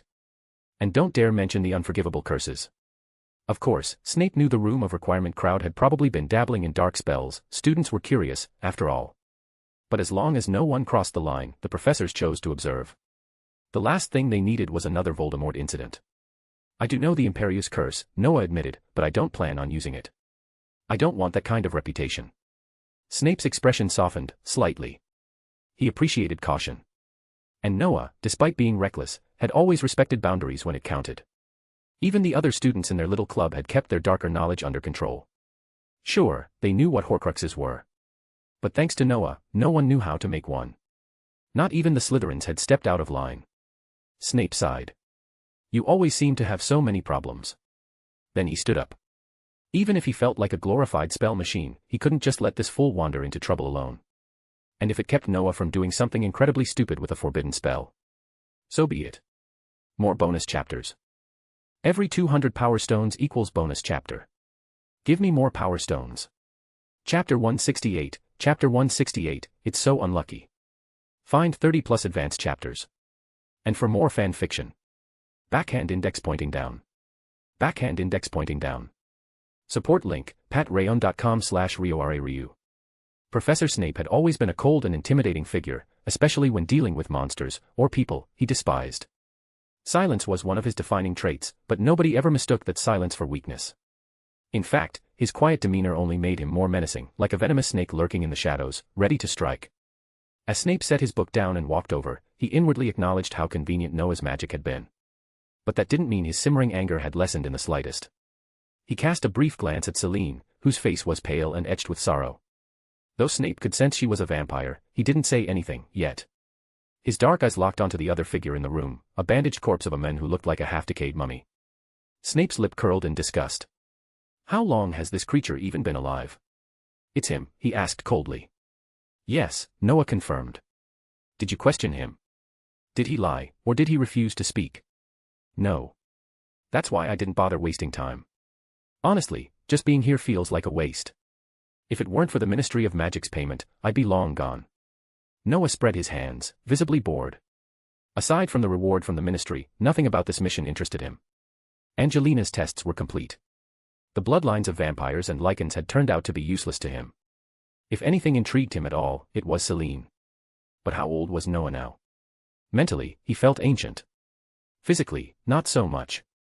Whether due to magic or something else, he felt oddly disconnected from any romantic or physical interest. I'll admit, while you do seem to stir up chaos wherever you go, you're not wrong, Snape muttered, surprisingly agreeing. We have wasted far too much time here. Suddenly, with a flick of his wand, Snape unleashed a silver bolt of magic laced with green energy that struck Victor's body directly. The ancient vampire shuddered violently and slumped forward, groggy and dazed. It took him a long moment to regain partial awareness. Good. Ask your questions now, Snape said, tucking his wand away. Strong will or not, he's pathetically weak. Thank you, Professor, Noah said sincerely before turning to Victor. Where did you hide the contract? I don't know, Victor replied, his voice hollow. Despite his resistance, he quickly slipped back into a hazy state of semi-consciousness. I tried asking too, but Marcus only gave me one sentence. What did he say? And if you're about to spout some cryptic nonsense to protect a secret, save it. He said, he gave the contract to his father. That no one would ever find it. His father? You mean Marcus's father? Yes. Victor's words caused Celine to fall silent, her expression heavy. Even Snape raised an eyebrow in confusion. Marcus has a father? Snape repeated with disdain. Isn't he supposed to be the original vampire? The so-called ancestor of your kind? Celine didn't answer immediately, but her silence spoke volumes. So where's this father buried then? Snape thought. And why would lichens agree to hide something in a vampire's ancestral grave? The contract between the Ministry of Magic, the vampires, and the lichens, and you people hide it with Marcus's father. Snape sneered. You lot are truly absurd. Because the lichens are like us, Celine whispered, pain threading her voice. With Klein's memories, she understood now. We were born of the same father. Oh. So you're a pack of mongrels who share the same origin and now spend eternity slaughtering each other. How poetic, Snape scoffed. We didn't know. Not until now, Celine replied bitterly. You're right, we are monsters. What now, high-ranking wizard? Snape raised his wand slowly, his tone razor-sharp. Now. I'll show you exactly what I intend to do. Hold on. Noah interjected, stepping between them. She was a normal person. The vampire you just cursed needed human blood, and she was the only survivor. She only found out the truth 5 minutes ago. Both Snape and Celine looked at Noah. One had a wand ready to strike. The other clearly didn't care whether she lived or died. Noah sighed. Honestly, if he didn't think Celine had the potential to become a female version of Blade, he wouldn't even be here. This was the first time in a while he had a decent plan, and Snape was about to ruin it with his shadowless blade of justice routine. Snape's stance finally softened, if only slightly. Seeing this, Noah turned to Celine. "And you, Miss Celine. I do sympathize. Truly. But this self-destructive attitude isn't helping. You were a victim of the vampires, right?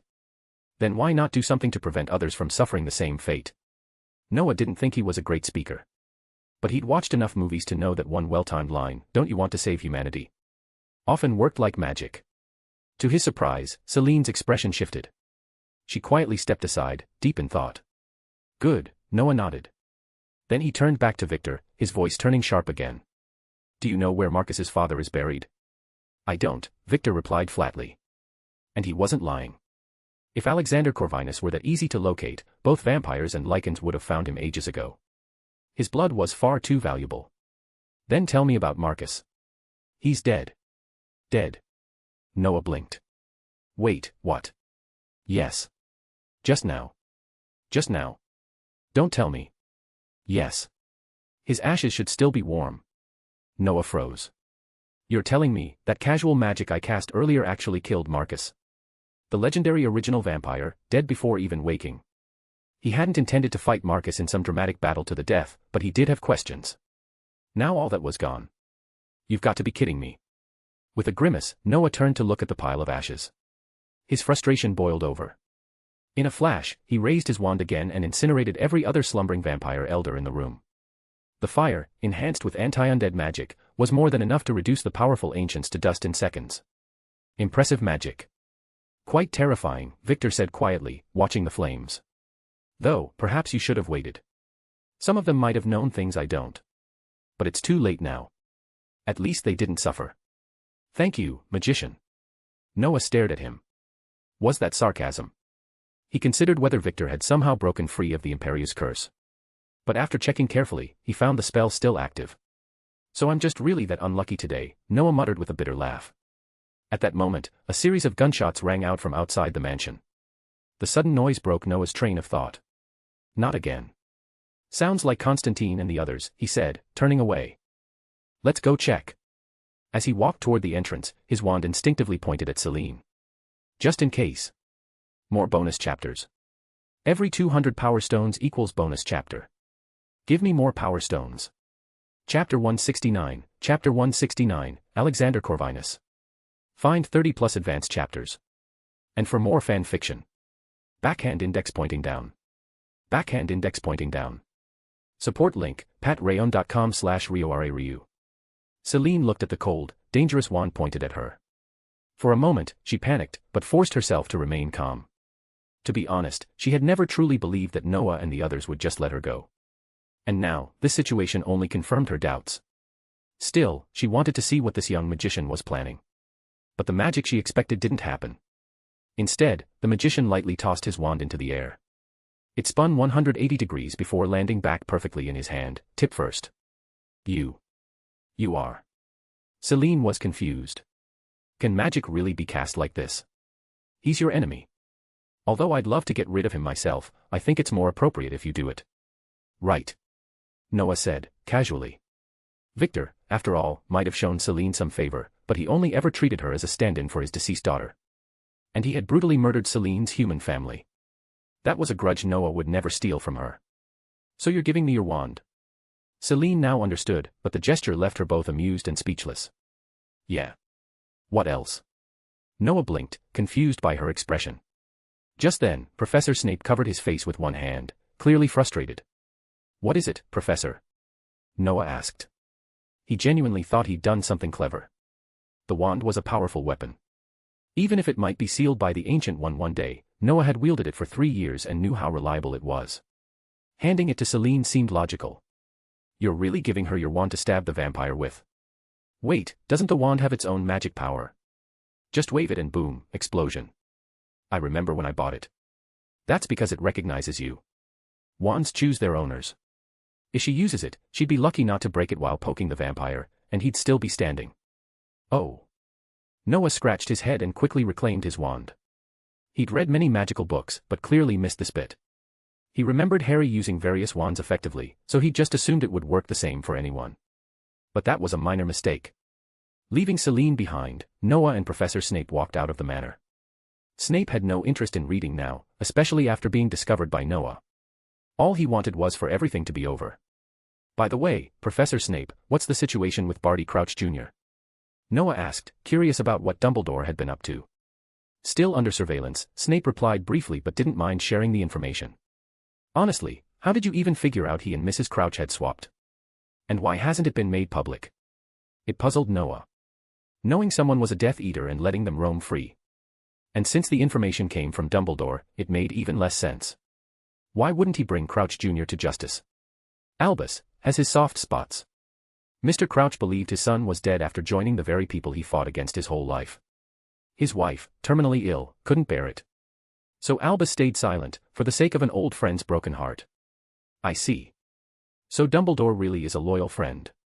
Perhaps. He's a good man. Trustworthy. As for friends, I only wanted revenge when I came to him. Over the years, he hoped I'd heal, but I can't forget. Snape trailed off, but a rare smile crossed his face. Perhaps the child born of both his and Lily's genes had become his new light. Congratulations, Professor Snape. Have you picked a name for your daughter? Noah asked, smiling. Lily Snape, Snape said softly. Noah's smile faltered. Don't you think that's a name your wife should have had? What would you name her, then? I dunno. Kelly. Amelia. Doris if you want something noble. Or more classic, Lydia. Melly. It would be best if you shut up. No goddess of the sea or rainbow could compare to my daughter. Her name is Lily Snape. Fine, fine. Your call. Noah shrugged. Everyone seemed to like naming their kids after the ones they lost. Harry Potter named his son Albus Severus Potter, after all. How about she becomes my student someday? Noah suddenly asked. Your student? You're going back to teach at Hogwarts? Snape raised an eyebrow. No, no. I mean, when she finishes at Hogwarts, she can come to Camartage and train under me. Snape's eyes lit up at first, but quickly turned suspicious. Why? Well, it won't just be me. I'm sure others, like Harry and the rest, will also want to teach her. Let her experience what her father did in his youth, but I won't. Because you were good to me, remember? Snape rolled his eyes. I don't believe you. Still, the idea stuck with him. Perhaps those kids he taught might return as professors one day, and when his child joined school, he'd want them to be kind. The two walked on, eventually exiting the mansion. Outside, they found John Constantine and Eric Brooks, aka Blade, sitting at the door, looking annoyed. Inside, the manor swarmed with armed soldiers. John, what's happening? Noah asked. Hell if I know, Constantine muttered, cigarette in mouth. Right after I dealt with those bloodsuckers, these guys showed up. Haven't said a word. Just standing there. Noah rubbed his chin but wasn't worried. They were just human soldiers. No need for violence, unless they forced his hand. Then he'd deal with the Ministry of Magic personally. Who are you? Noah and Snape approached, unfazed. As they neared, the soldiers became visibly tense. But soon, they parted, and an older man stepped forward with two escorts. He looked strong for his age, though sorrow rested on his face. Same as always. Clean up the scene, the old man ordered. The soldiers entered the mansion in formation. Only then did he address the two magicians. He took a deep breath and forced a smile. Hello, young magicians. You must be wondering who I am. My name is Alexander Corvinus, Marcus's father. You heard our conversation. Noah frowned. No. But when foreign magicians show up at a vampire stronghold, the outcome is pretty obvious, Alexander said with a bitter smile. It wasn't hard to guess, the vampires were gone. And now, it was likely the Lycan's turn. You're Marcus's father? But you're human. How? Snape was stunned. I'm not quite ordinary. After a strange incident years ago, I discovered I'd become immortal. A side effect of that disaster. Alexander gave a hollow smile. Forget about my son. I didn't come here for him. I came to let you witness something. He pulled out a scroll from a soldier behind him, his face full of regret. Then, with a lighter, he burned it. What are you doing? Snape asked, bewildered. Lycans are my children too, Alexander said. I know where they're hiding. I don't love them, but I don't want them wiped out either. I've warned them. Whether they survive the Ministry's purge is uncertain. But I did what I had to. You're trying to save them. Maybe. Maybe not. I don't know if they'll make it. But at least I gave them a chance. That's all I can do. More bonus chapters. Every 200 power stones equals bonus chapter. Give me more power stones. Chapter 170, Blood of the Undead. Find 30 plus advanced chapters. And for more fan fiction. Backhand index pointing down. Backhand index pointing down. Support link, patreon.com/RioRaRyu. To be honest, it was a bit touching, but both Noah and Snape rolled their eyes unconsciously. Sure, he was all emotional now about burning the contract, but where was this sense of responsibility when his two sons were running around acting like idiots? Noah also felt something was off. Normally, the Ministry of Magic would intervene in disputes between vampires and werewolves. So why hadn't they stepped in during all this chaos? Could it be the Ministry did know about this group, but treated them like a private army? That didn't make sense. When this guy first saw him and Professor Snape, he clearly identified them as wizards. That meant he'd encountered magic users before, but the magical world rarely allowed outsiders to retain any knowledge of it, right? Have you seen wizards before? Noah asked directly, voicing his doubt. I have, Alexander Corvinus replied with a bitter smile. Your kind cast the Obliviate spell on us many times. But unfortunately for you, I've lived far too long. Its effects don't last on me, I start remembering everything within a few days. Oh. Snape narrowed his eyes. The Obliviate spell had no effect. That was not good news. Don't worry. I haven't said anything I shouldn't. Though I've watched this world change for over 1,000 years, I'm just an observer now. All right, Mr. Corvinus. Still, you could have just informed your werewolves. Then you wouldn't have had to burn the contract, but it's your choice. If you're trying to compliment me, then thank you, Alexander said with a dry chuckle. Honestly, I'm just tired. Even if you hadn't shown up, I was planning to burn it. I want to see other worlds before the end. Snape and Noah were silent. It was obvious this man had no will to live anymore. And Noah remembered, Corvinus had given his blood to Celine, then later took his own life.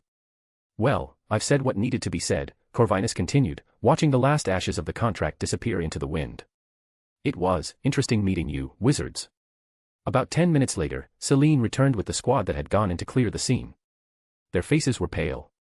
Celine walked up beside Noah while the soldiers approached Corvinus and quietly reported the situation. Corvinus didn't seem surprised, he just sighed. He whispered something to the soldier, who hesitated but eventually nodded. Moments later, all the soldiers placed their weapons down, lined up before Noah and Snape, closed their eyes, and waited. Snape and Noah were stunned. What are you doing? You expect us to kill you? We're not vampires or werewolves. We don't harm ordinary people without reason, Noah said uncertainly. Eh? Aren't you going to erase their memories? Corvinus asked, confused. You know, so they forget about you wizards. Okay, so this guy was conscious of how things worked. But what was with the ready-to-die expressions? Noah and Snape exchanged a glance. Neither of them had even considered erasing these people's memories.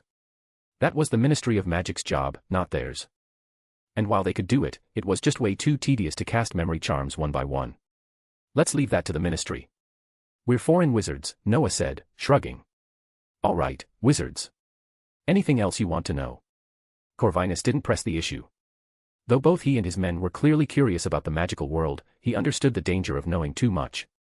And while he may have lived through countless eras, even grown tired of existence, Alexander Corvinus still hadn't lost his humanity. Since you're the progenitor of vampires and werewolves, your blood must be special. So, you want my blood? Yes, for research, or other reasons. But I'll keep it secret. I imagine you don't want someone digging up your body later. Correct. I'd rather rest in peace. Though, honestly, I'm not sure I can die. Corvinus was surprisingly agreeable. But then, he glanced behind Noah and noticed the woman. He frowned slightly, a memory surfacing. She was once human, Noah explained. A vampire named Victor killed her family.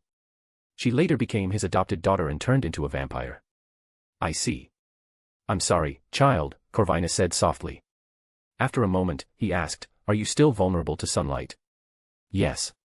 Most vampires are. Celine's voice remained cold, but she nodded. Then take my blood. At least, you won't have to fear the sun anymore. Your blood. Yes. But I ask you both, keep it a secret. Celine didn't respond, but Corvinus didn't seem to mind. Out of nowhere, he produced 2 syringes and filled them with his blood, handing one to Noah and the other to Celine. He looked slightly weaker afterward. Celine remained composed. Living in the sun had always been her dream, but after learning so many terrifying truths, it was hard to feel happy. Noah, meanwhile, stared at the syringe in a daze. Because at the moment he took it, his long silent system suddenly came to life. Detected special item, undead blood.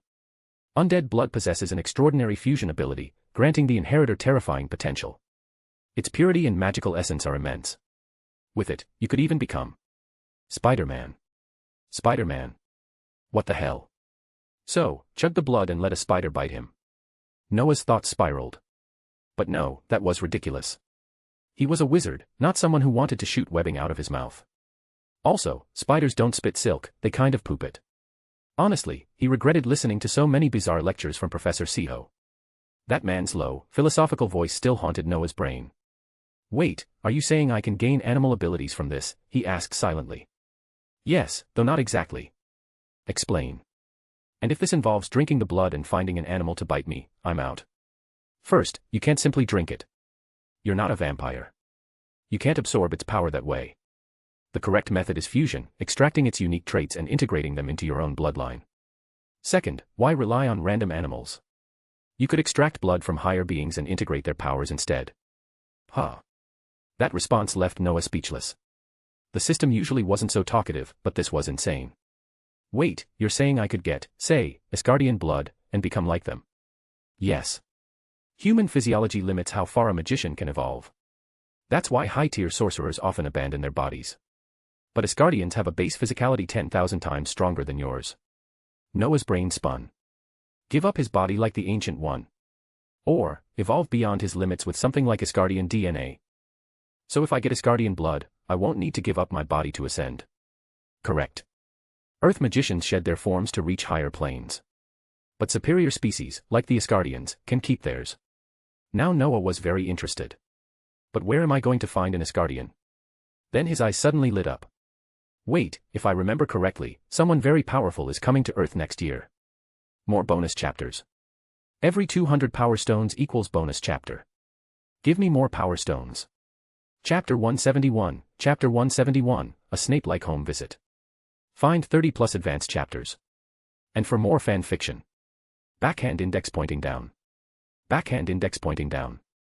Support link, patreon.com/RioRaRyu. The morning sun streamed into Noah's room, forcing him to get up and draw the damn curtains. It had been nearly a week since Noah returned from Hungary.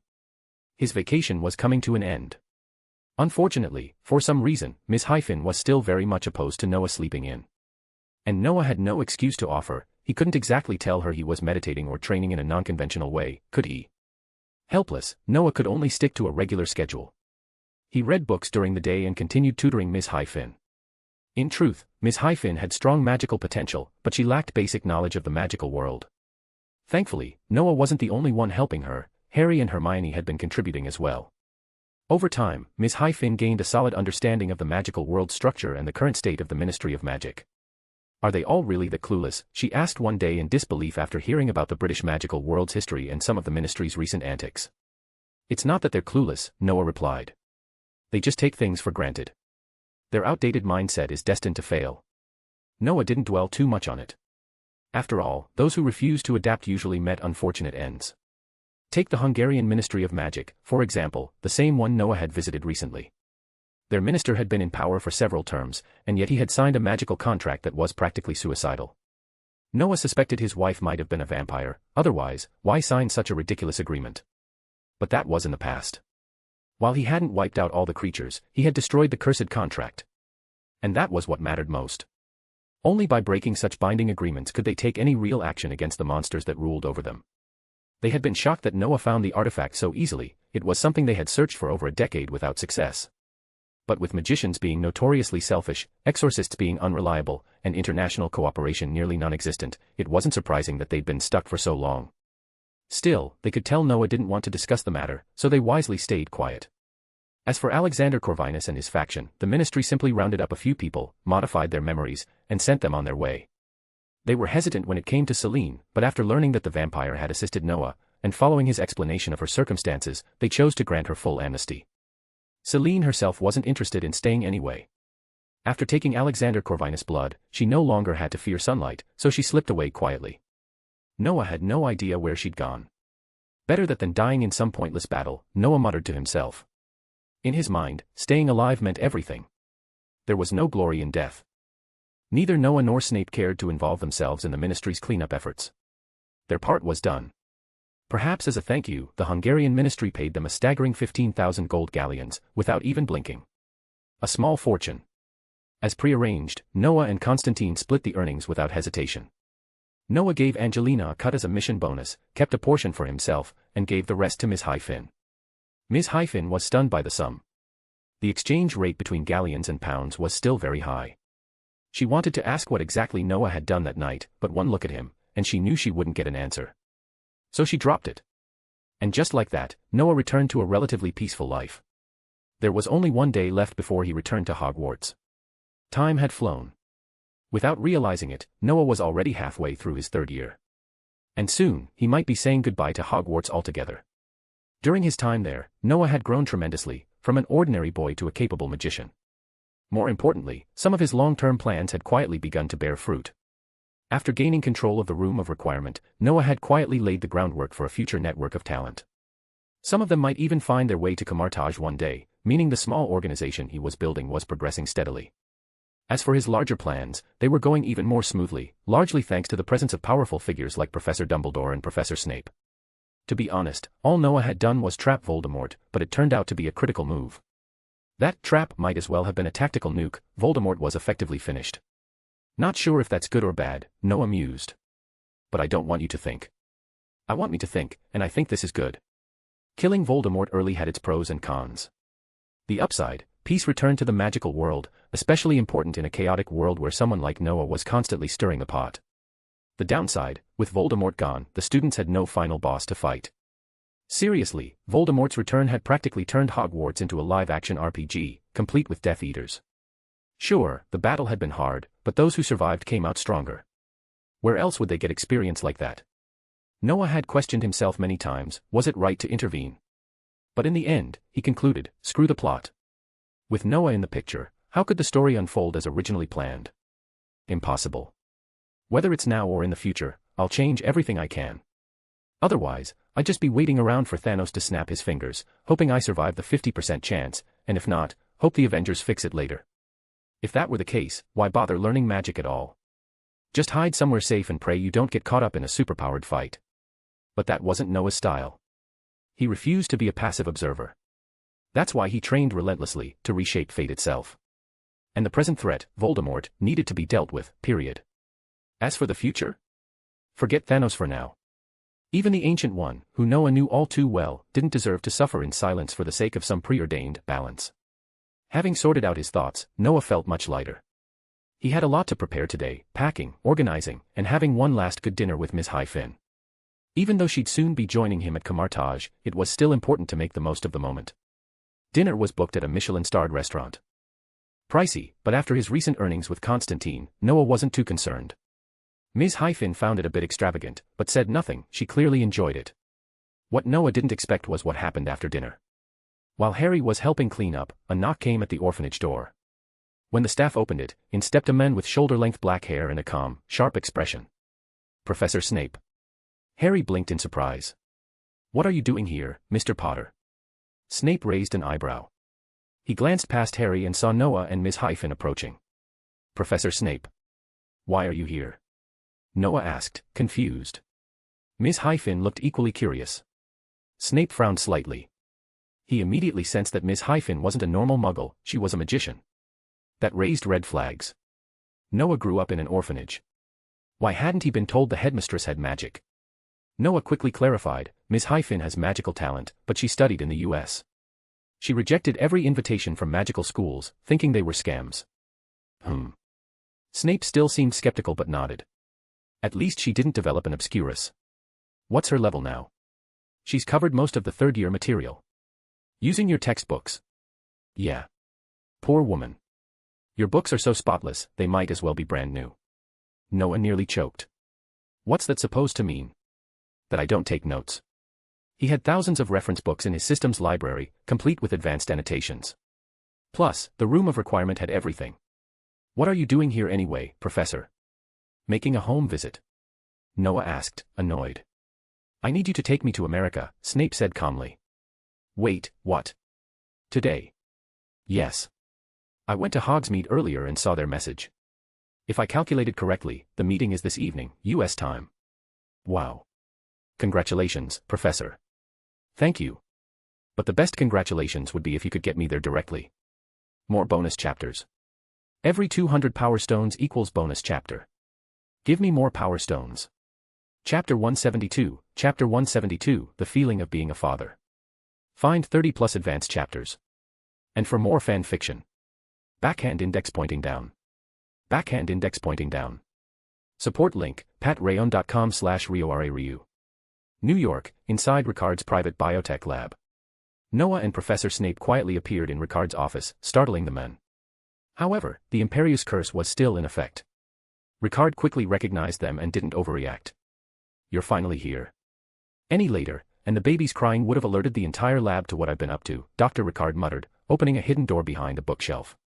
It was clear Snape hadn't used the Imperius Curse too strongly. If he had, Ricard would be acting like a loyal puppy, not complaining. After all, Snape was no Voldemort. He didn't dare to push black magic too far. As they slowly made their way underground, Noah glanced around. This was his first time here, but neither he nor Snape seemed too concerned. Snape appeared nervous. Noah, on the other hand, looked a little excited. How's the preparation for the birth? Noah asked casually. Everything's ready. While there's no breast milk, I arranged for fresh milk from a Scottish ranch. Diapers, formula, baby clothes, all taken care of. I think we're covered, Snape replied, trying to stay calm. Maybe small talk helped him manage the anxiety. Really? Sounds thorough. But I do have a question. Noah rubbed his chin thoughtfully. What is it? Snape looked at him, wary. If you're teaching at Hogwarts, do you plan on bringing her to class? Well. Honestly, I think it might be easier if you found a mother for her. No. I'll hire a professional caregiver. The moment mother came up, Snape's expression changed. Clearly, he hadn't considered that possibility at all. Noah didn't press. It wasn't his business, he just offered a suggestion. As they descended further into the basement, Noah began to hear movement from within. He tensed, slipping a hand into his pocket and casting a quick glance at Snape. Ever since the incident in Hungary, Noah had grown to respect mental magic like the Imperius Curse. Who knew if Victor had broken free from it? But Alexander Corvinus, he wouldn't be that easy to control. And when it came to S.H.I.E.L.D., Noah always remained skeptical. With Hydra infiltrating S.H.I.E.L.D., trust was a rare thing. And Noah never underestimated technology's hidden reach. Thankfully, his caution turned out to be unnecessary. There was only one person in the lab below, a man Noah knew well, Dr. Hank Pym, the original Ant-Man, hunched over a monitor in frustration. Hank, what's the situation? Ricard called out. Damn it. Finally. I'm no geneticist, but with all my years in biology, I can tell this kid's about to wake up. Dr. Pym looked up sharply, clearly stressed. Then why didn't you just hit the activation switch? This is bionic tech, pressing the switch would let the system handle the delivery. You told me to monitor the child's vitals, not to operate the machine. Pym grumbled.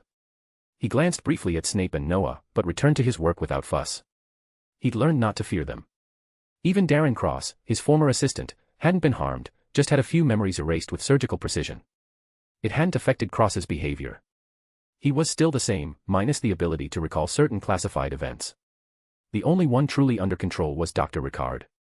Pym could see that clearly. And he had no desire to cross the people who wielded such terrifying magic.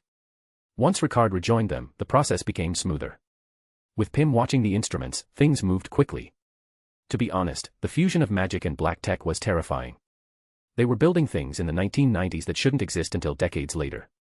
No wonder Tony Stark ignored the laws of tech progression. He just imagined something and built it.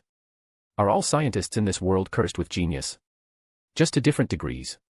While Noah pondered this, a baby's loud cry echoed through the room. Snape rushed over. The newborn was tiny, wrinkled, and a bit, well, ugly. Wow. A newborn baby.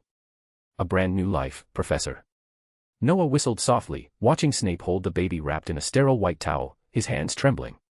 He didn't say anything bad, Noah knew enough to understand this was normal for newborns.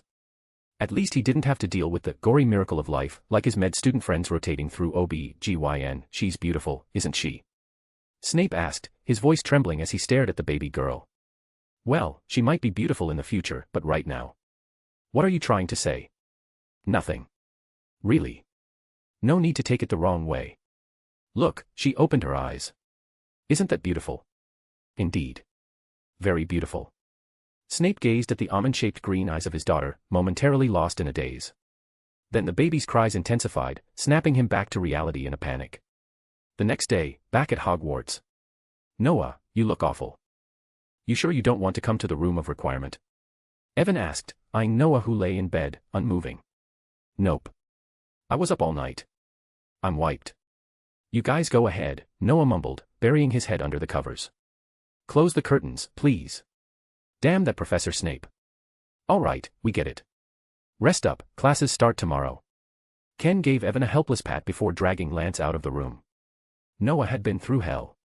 Snape had no idea how to soothe a crying baby. Ricard and Pym, despite being fathers, were completely clueless too.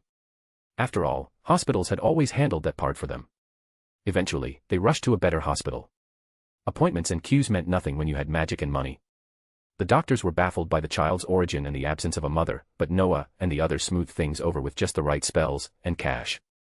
They got a special care ward, and 4 grown men ended up camping there all night.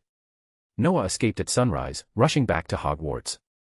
Snape, on the other hand, stayed behind, unwilling to leave his daughter's side. Noah didn't have time for that. In his system's library dimension, Noah stretched and looked around. There were too many books. As his strength grew, so did the library's collection. He was only at level 4, yet he couldn't even finish half the books here. It was overwhelming, even with time running 4 times slower in this space. Between meditation and study, he still hadn't made enough progress. Sitting down, he summoned a book titled Intermediate Elemental Magic, and began reading. While his teacher, the Ancient One, had knowledge of elemental magic, it wasn't her specialty. She was more proficient in space, soul, and time magic, thanks to the Time Stone. Elemental magic was more of a footnote in her training. Still, the book provided solid foundational theories, though much of it, Noah had already learned. He thirsted for more. Space magic is powerful, sure. But without the sling ring and enchanted pendants, my spellcasting feels limited. Still, I won't abandon elemental magic. Noah made up his mind. Elemental magic might not be flashy now, but it had potential, and he wasn't about to give it up. More bonus chapters. Every 200 power stones equals bonus chapter. Give me more power stones. Chapter 173, Chapter 173, the most shocking news in the wizarding world. Find 30+ advanced chapters. And for more fan fiction. Backhand index pointing down. Backhand index pointing down. Support link, patreon.com/RioRaRyu. The wizarding world is vast. Beyond each country's own magical society and ministry of magic, there are also countless independent sorcerers who choose to live in seclusion, dedicating themselves to the study of magic. These hidden magicians are the truly terrifying ones, wielders of unfathomable power, masters of ancient and dangerous spells, who care nothing for the ministry or its rules. Most don't even bother with the affairs of their own countries. To them, only magic matters. Some even travel across dimensions or star systems to further their research. Of course, there are also those who use their power recklessly. Fortunately, such individuals are often dealt with by others in the magical world who seek stability and peace. Though no formal treaty exists, it's an unspoken agreement understood by all. So don't be fooled into thinking the magical world is just a small playground with a few players. Even dark wizards like Voldemort could act as they pleased only because those truly powerful mages were either uninterested or unaware of worldly events. Elemental magic, once revered and widely practiced, has now become exceedingly rare.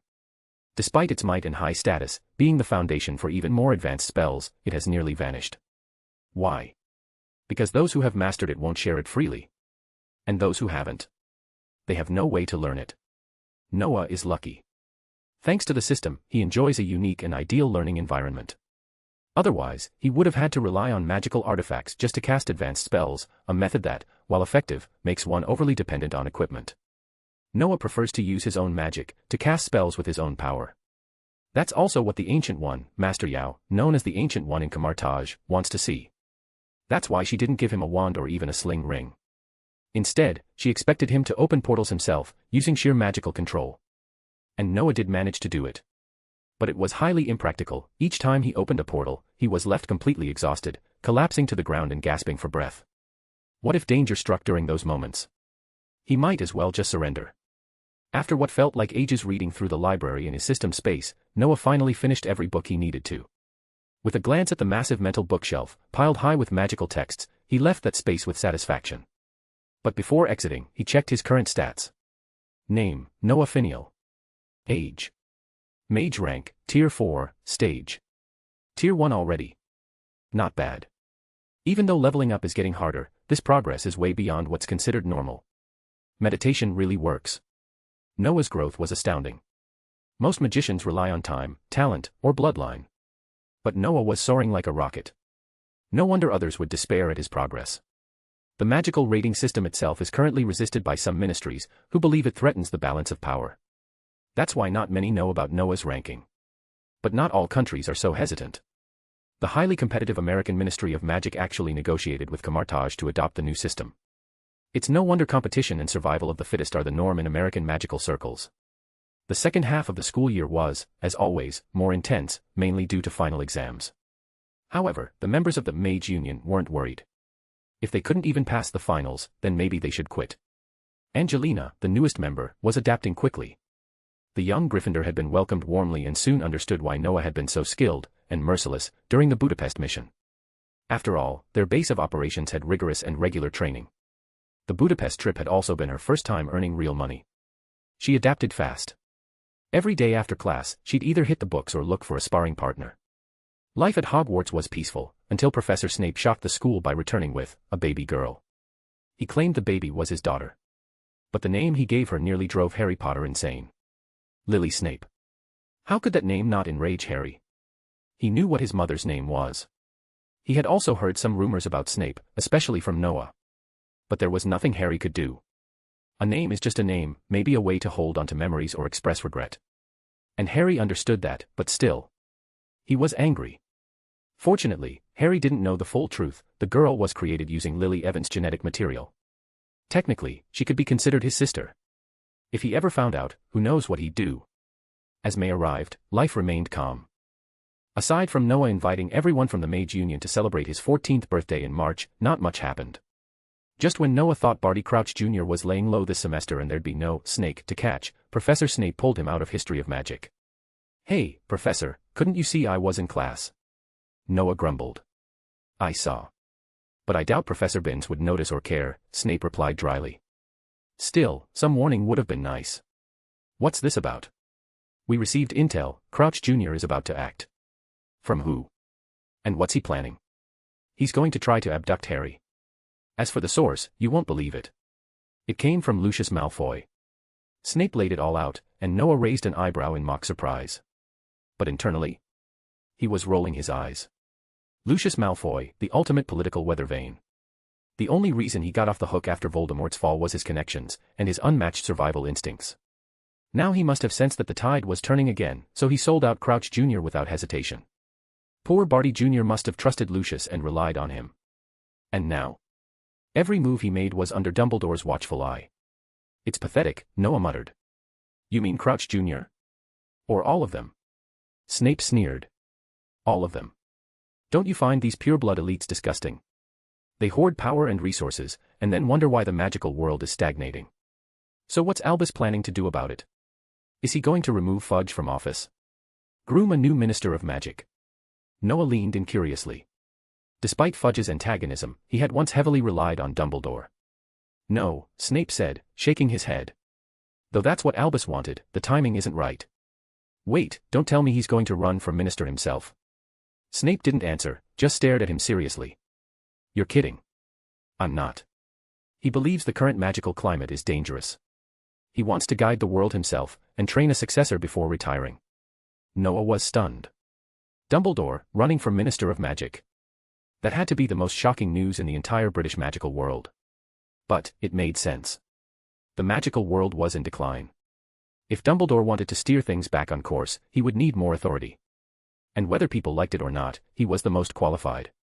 Fudge had only won the previous election because Barty Crouch Sr. was disgraced by his son's crimes, and Dumbledore chose to remain at Hogwarts, trying to make up for past mistakes.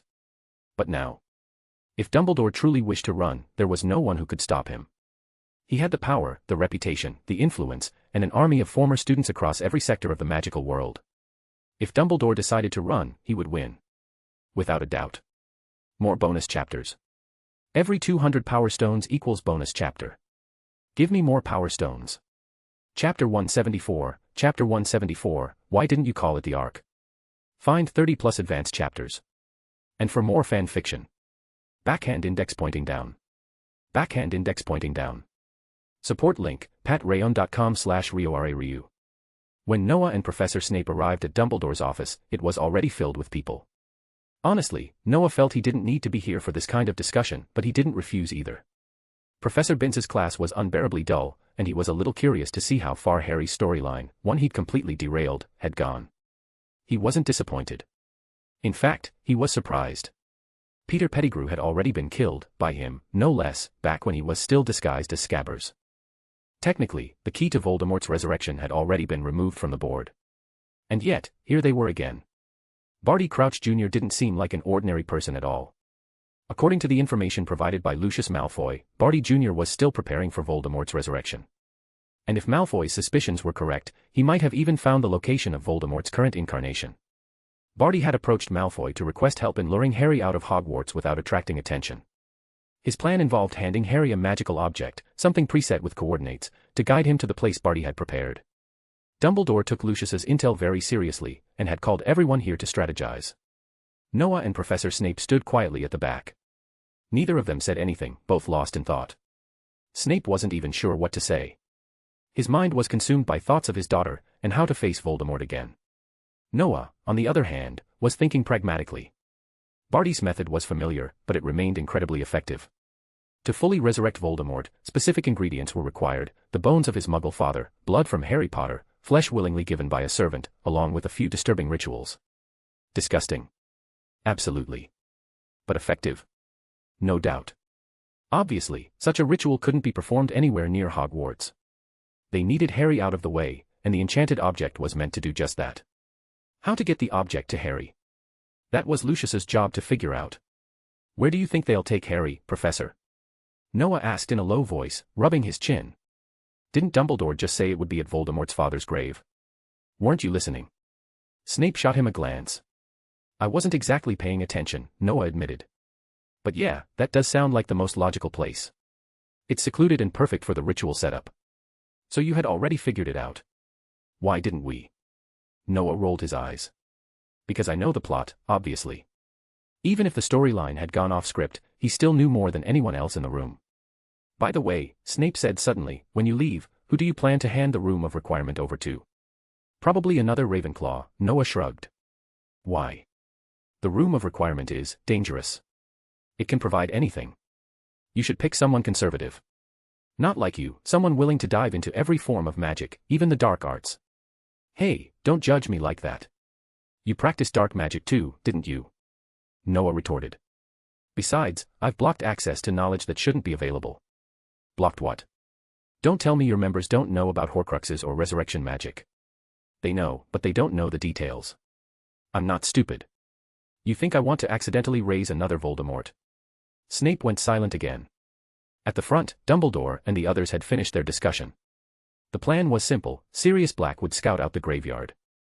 As an animagus, he was perfect for stealth missions. If the location was confirmed, Noah would step in. His role: hand Harry the portkey provided by Lucius. Since Noah was probably the only person Harry still trusted, it made sense. If Draco tried to do it, Harry would ignore it outright. The rest of the team would lie in ambush. Once Voldemort was resurrected, they'd wait and see if he tried to summon his Death Eaters. If he did, bam, end him. Capturing high-ranking Death Eaters was more useful than letting Voldemort live. After that, they'd begin purging corruption from within the British wizarding world. But this couldn't be rushed. Dumbledore even planned to keep Voldemort's death a secret for a while, allowing people to think he had returned. That would draw out his remaining supporters. The magical world had 12 great noble families. Not all were Death Eaters, but many had ties. Cleaning house would be messy. No wonder Dumbledore was preparing for a long game. To prepare for any tricks from Barty, Dumbledore decided to place magical tracking items on Harry. That way, if he disappeared, they could find him instantly, and teleport everyone to the scene. By the way, if Professor Dumbledore becomes Minister of Magic, who's going to be the new headmaster? Noah asked after the meeting, fiddling with the portkey. Either myself or Professor McGonagall, Snape answered calmly, as if the decision didn't matter. What about Professor Flitwick? Phileas is brilliant, but he's a bit short. Snape said it so flatly, it caught Noah off guard. Too short. Okay, he had a point. Flitwick's height didn't exactly scream headmaster material, at least not to the traditionalists. So if you do become headmaster, should I congratulate you in advance? No. I'd rather not. Snape looked away. I was planning to retire, to spend time raising my daughter. But now. I think it's better if I stay. There's Northwest safer place for her to grow up than Hogwarts. But I don't want the job of headmaster. It's too exhausting. Noah nodded. He'd seen firsthand how Dumbledore was constantly busy. Most students didn't realize just how often the headmaster wasn't even on campus. Snape, who had just become a father, clearly didn't want to give up his precious time for bureaucracy. Fair enough, Noah said. At least this way, all the people who hate you won't have to panic. Whether I'm headmaster or not doesn't affect their fear. If there's nothing else, I'm leaving. Just one last thing, Noah grinned. About what I said earlier, can I take Lily as my apprentice when she's older? Absolutely not. She'll earn her way into Camartage on her own. Noah laughed. He wasn't serious anyway. He'd never tried to pull strings where Snape's daughter was concerned. In truth, Snape had treated him well. He'd never betray that kindness. Noah returned to the room of requirement. It was empty, class was still in session, and the others hadn't been dragged away like he had. He walked to his usual seat and sat down, looking around at the now massive room, expanded thanks to spatial magic. He felt a little reluctant to leave. 3 years ago, he'd been nothing more than a magic apprentice. Now, he was an Order 4 magician. Among Hogwarts students, he was nearly unbeatable. Among the professors, just average. The heads of House and Dumbledore were still miles ahead. But even so, he was proud of how far he'd come. He'd surpassed 99% of all Hogwarts graduates. The only one I probably couldn't surpass is Voldemort, Noah mused aloud. He reached Order 3 in his 6th year, maybe Order 4 by 7th. But he's not me. I bet he capped at Order 4 just like I am now. He chuckled to himself. In his dreams, he had always imagined becoming the most powerful magician at Hogwarts, graduating in glory, and heading to Camartage to make a name for himself among the masters of the mystic arts. Now, that might not even be necessary. His League of Mages was thriving. And with Camartage expanding into university-level education, he'd have plenty of opportunities to meet his old friends again. Still, one thing bothered him. I can't believe I didn't name my organization ARC, Noah sighed. My name's Noah. Total missed opportunity. More bonus chapters. Every 200 power stones equals bonus chapter. Give me more power stones. Chapter 175, Chapter 175, don't you know how to make a tier? Find 30 plus advanced chapters. And for more fan fiction. Backhand index pointing down. Backhand index pointing down. Support link, patrayon.com/RioRaRyu. Noah sat in the room of requirement, dazed and unmoving for a long while, only snapping back to reality when students started arriving one after another. Eventually, Evan couldn't stand it anymore and shook Noah out of his trance. Hey, snap out of it. You're starting to look like a statue. Only then did Noah realize how ridiculous he must have looked, but he didn't really care. He glanced around at the younger witches and wizards who had already begun their training, then tilted his head and scanned the room until he spotted Harry. Not far away, Harry was practicing spells with Ron. To be honest, Ron seemed to be in a much better mood now, surprising, considering the emotional wreck he was not long ago. First, Professor Lupin had forcefully confiscated his pet rat. Then he found out Noah had sliced the rat in half using magic. Of course, Ron understood the reason now, his pet was actually an animagus. Still, the rat had been with him for 12 years. It was natural to feel something. But once Ron had time to think, he began noticing things he'd previously ignored or brushed off. Like how the rat, Scabbers, had shown up right around the time Peter Pettigrew supposedly died. All the Aurors had found was a single finger, and Scabbers was missing the same finger. And then there was the fact that Scabbers had lived 12 years. That's absurdly long for a common rat. A normal rat wouldn't last more than 3 or 4 years. Having a functioning brain helped. As all the details clicked, Ron forced himself to push down his emotions. What really disturbed him now was the fact that his parents never suspected anything. What was Pettigrew doing in their house all this time? It was terrifying to think about. Because of this, Ron had personally gone to thank Professor Lupin. Even if Lupin had been blunt and Scabbers had looked pitiful, he'd still saved their family. After sorting through his thoughts, Ron finally bounced back. He looked more like his old self again. When he saw Noah walking toward them, he nodded at him gratefully. Sorry to interrupt, Noah said casually, but I need to talk to Harry for a minute. Me. Harry blinked, surprised, but nodded anyway and followed Noah out. The walk was silent. Harry had no idea what this was about, and Noah's distant look didn't help. Noah himself was just thinking about where best to have this conversation. Eventually, they ended up in Noah's room in Ravenclaw Tower. It was quiet, private, and with the others still training in the room of requirement, no one would disturb them. This'll do, Noah said as he sat on his bed, then casually tossed something small to Harry. Harry caught it, some kind of old-looking key, and frowned. What's this? I'll get to that in a second, Noah said seriously. But first, you should know, your greatest enemy, the one who killed your parents, is about to be resurrected. You mean Voldemort? Harry asked, his tone tightening. You're sure? Absolutely. Professor Dumbledore got solid intel, he's preparing for it. What? Why would he let that happen? Harry jumped up, panic rising in his voice. But he paused when he saw Noah looking at him like he was an idiot. That shut him up for a moment. Harry sat back down slowly, brow furrowed, clearly trying to think through what Noah had just said. He wasn't the same clueless kid he used to be. He'd grown smarter, and more cautious, over time. After a long silence, he hesitated and then spoke. Dumbledore wouldn't let Voldemort come back without a reason. Is he trying to draw the Death Eaters out? Exactly, Noah nodded. Not quite the whole picture, but you're close. Harry listened carefully as Noah explained Dumbledore's plan. The more he heard, the wider his eyes got. Especially when Noah said Dumbledore might resign as headmaster to become Minister of Magic in order to stabilize the wizarding world. Wait, he's leaving Hogwarts? Harry asked, stunned. Noah shrugged. He thinks he'll do more good at the ministry. You've been studying potions for years, don't tell me you don't know how to make someone cry. Tears? That's easy, Harry said, blinking.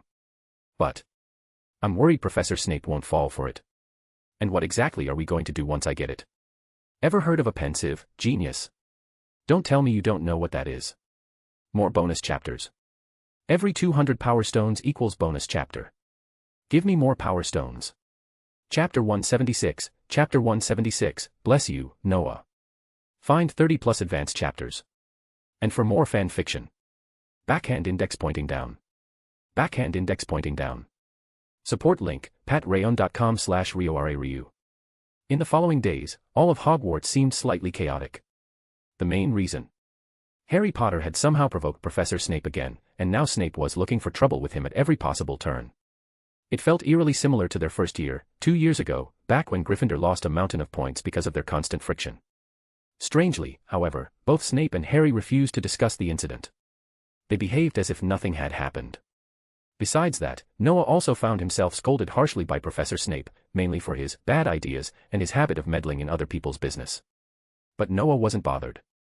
He knew that if Snape truly didn't want Harry to see his memories, then there was no way Harry would have seen them.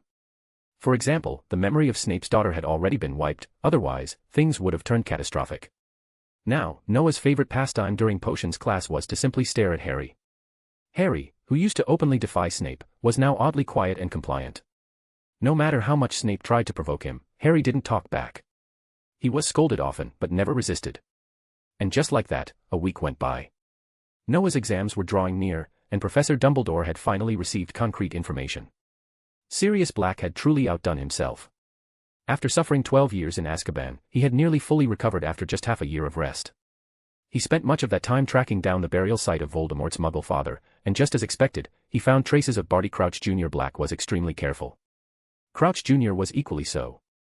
To avoid detection, Sirius went to great lengths, starving himself for days, transforming into a filthy, scraggly black dog, and scavenging for food like a real stray. Even then, he was nearly discovered. When he caught a whiff of snake, he panicked and bolted while howling, barely managing to escape. Had he not played the role of a desperate stray so convincingly, Barty might have packed up and left then and there. It had been a close call. But Sirius stuck with it, surviving on Barty Jr.'s leftovers for several days. In his own words, it was killing him, but he didn't complain. He had learned the truth about his brother through Dumbledore. And that truth filled him with equal parts pride and sorrow. His brother had paid dearly, perhaps with his life. So, in Sirius's mind, any price he himself paid was worth it. On the night Sirius returned, Professor Dumbledore convened a meeting.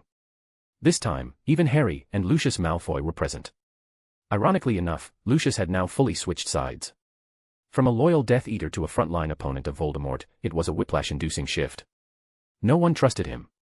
Even Snape avoided eye contact. Yet Lucius remained impeccably polite, seemingly unbothered by the hostility around him. He played the part of a silent observer, answering only when addressed by Dumbledore. "Lucius, tell us what you know," Dumbledore said after Sirius gave his report. "Yes, Professor," Lucius responded calmly. "To my knowledge, Barty Crouch Jr. has used dark magic to accelerate the rebirth of Voldemort's infant form." He continued, "Lately, he's been anxious, pushing me to speed things along. I assured him that I would." "Very good. Thank you for your cooperation, Mr. Malfoy."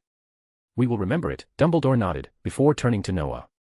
"Mr. Finial, how are your preparations coming along?" "Barty Jr. has placed anti-apparition wards in the area," Noah said with a shrug. "But they don't affect the type of magic I use. Besides, Harry's wearing a pendant infused with my magic. It can't hold the spell for long, but it'll help me track him. If Barty tries anything, we'll be able to find Harry immediately." "Excellent. Thank you, Mr. Finial," Dumbledore smiled warmly. "You are the finest student I've ever taught, bar none." Then his eyes turned to Harry. Truth be told, Dumbledore was deeply worried about him. Harry had already lost his parents for Dumbledore's cause. If anything were to happen to him now, the guilt would never leave Dumbledore's conscience. But they needed Harry. The resurrection ritual required his involvement. If he had a choice, Dumbledore would gladly perform the ritual himself just to destroy Voldemort afterward, but he couldn't. Not with the specific ingredients required: the blood of an enemy, forcibly taken, the flesh of a servant, willingly given, both nearly impossible to acquire. He had even considered using the Imperious Curse, but dismissed the idea quickly. Who knew how it might interfere with such a powerful ritual? "Harry. I know this is a lot to ask. It's cruel, especially to let you face this danger alone." "I'm not alone, Professor," Harry smiled. "You're all here with me. My parents gave everything for this. Now I'm asking for it back, for them. Don't worry." His confidence calmed Dumbledore's heart. And strengthened his own resolve to end Voldemort for good, this time, with no loose ends. Sirius took Harry aside, likely to have a private word. Meanwhile, Noah slowly approached Dumbledore, who was still watching Harry's back thoughtfully. "Are you really going to kill Voldemort this time?" Noah asked. "Yes," Dumbledore replied. "As cruel as it is. I have to. What if he doesn't summon the Death Eaters?" "Oh, believe me, Noah. I know Tom. He will." Dumbledore smiled, though his expression was weary. Truthfully, very few wizards in Britain could rival him now, unless some ancient beings decided to crawl out of retirement. "But why not let him live?" Noah asked. "Let him draw out more rats from the shadows. There's no need. Even if he summons just a few Death Eaters, it's enough. Those few represent the core. We'll deal with the worst, and the rest, well, if they hide, let them. The next generation of wizards will replace them." Dumbledore wasn't aiming for complete annihilation. That would cripple the British magical world. Instead, he intended to remove the ringleaders and let time erode the rest. He was confident, whether in wealth, reputation, or influence, he could outmaneuver them all. "You know," he said as they walked, "Muggle books are surprisingly insightful. Arthur Weasley was right, he had real vision. I admit, I can't match him when it comes to understanding Muggles." "There are many great minds in the Muggle world," Noah replied. "Different eras, different countries. I grew up in their world. And honestly, Professor, if Voldemort ever targeted Muggles directly, not just the Ministry, I think the whole world would fall into chaos." "That's true," Dumbledore nodded. "If not for the secret work of unsung magical protectors, we'd all be in serious trouble. Which is why he must disappear." "I don't mind. Just a suggestion," Noah said lightly. "Oh, and Professor Snape wanted me to pass you a message." "I know what he wants," Dumbledore said. "Don't worry, I support him. He's worked hard for this." "Really? Guess I worried for nothing. By the way, I should thank you," Dumbledore added. "If not for your generosity, I would never have allowed Severus to take such risks, even if it meant striking Tom early." Noah smiled but didn't respond. Generosity? Perhaps. He had shared foundational elemental magic with Dumbledore and the others, and their power levels had grown tremendously because of it. But Noah wouldn't call himself selfless. He had plenty of his own plans. Still, from Dumbledore's perspective, Noah seemed like the ideal student, the one who most aligned with his vision for Hogwarts. Even though Noah was young, and about to graduate, Dumbledore couldn't help but feel attached. "Be honest. Are you nervous?" Dumbledore asked, gazing at the sunset. "Nervous about Voldemort?" "Not at all," Noah said. No, I mean about leaving Hogwarts. Starting over in a new place. Not really. I spent over 2 months there last summer. I know the people. I'll adapt quickly. I see. Then I wish you all the best, Noah. May you thrive in your new journey. Thank you, Professor Dumbledore. More bonus chapters. Every 200 Power Stones equals bonus chapter. Give me more Power Stones. Chapter 177, Chapter 177, This Guy is So Ugly. Find 30 plus advanced chapters. And for more fan fiction. Backhand index pointing down. Backhand index pointing down. Support link, patreon.com/RioRaRyu. The moonlight tonight was unusually bright, a rare sight in a place known as Fog City.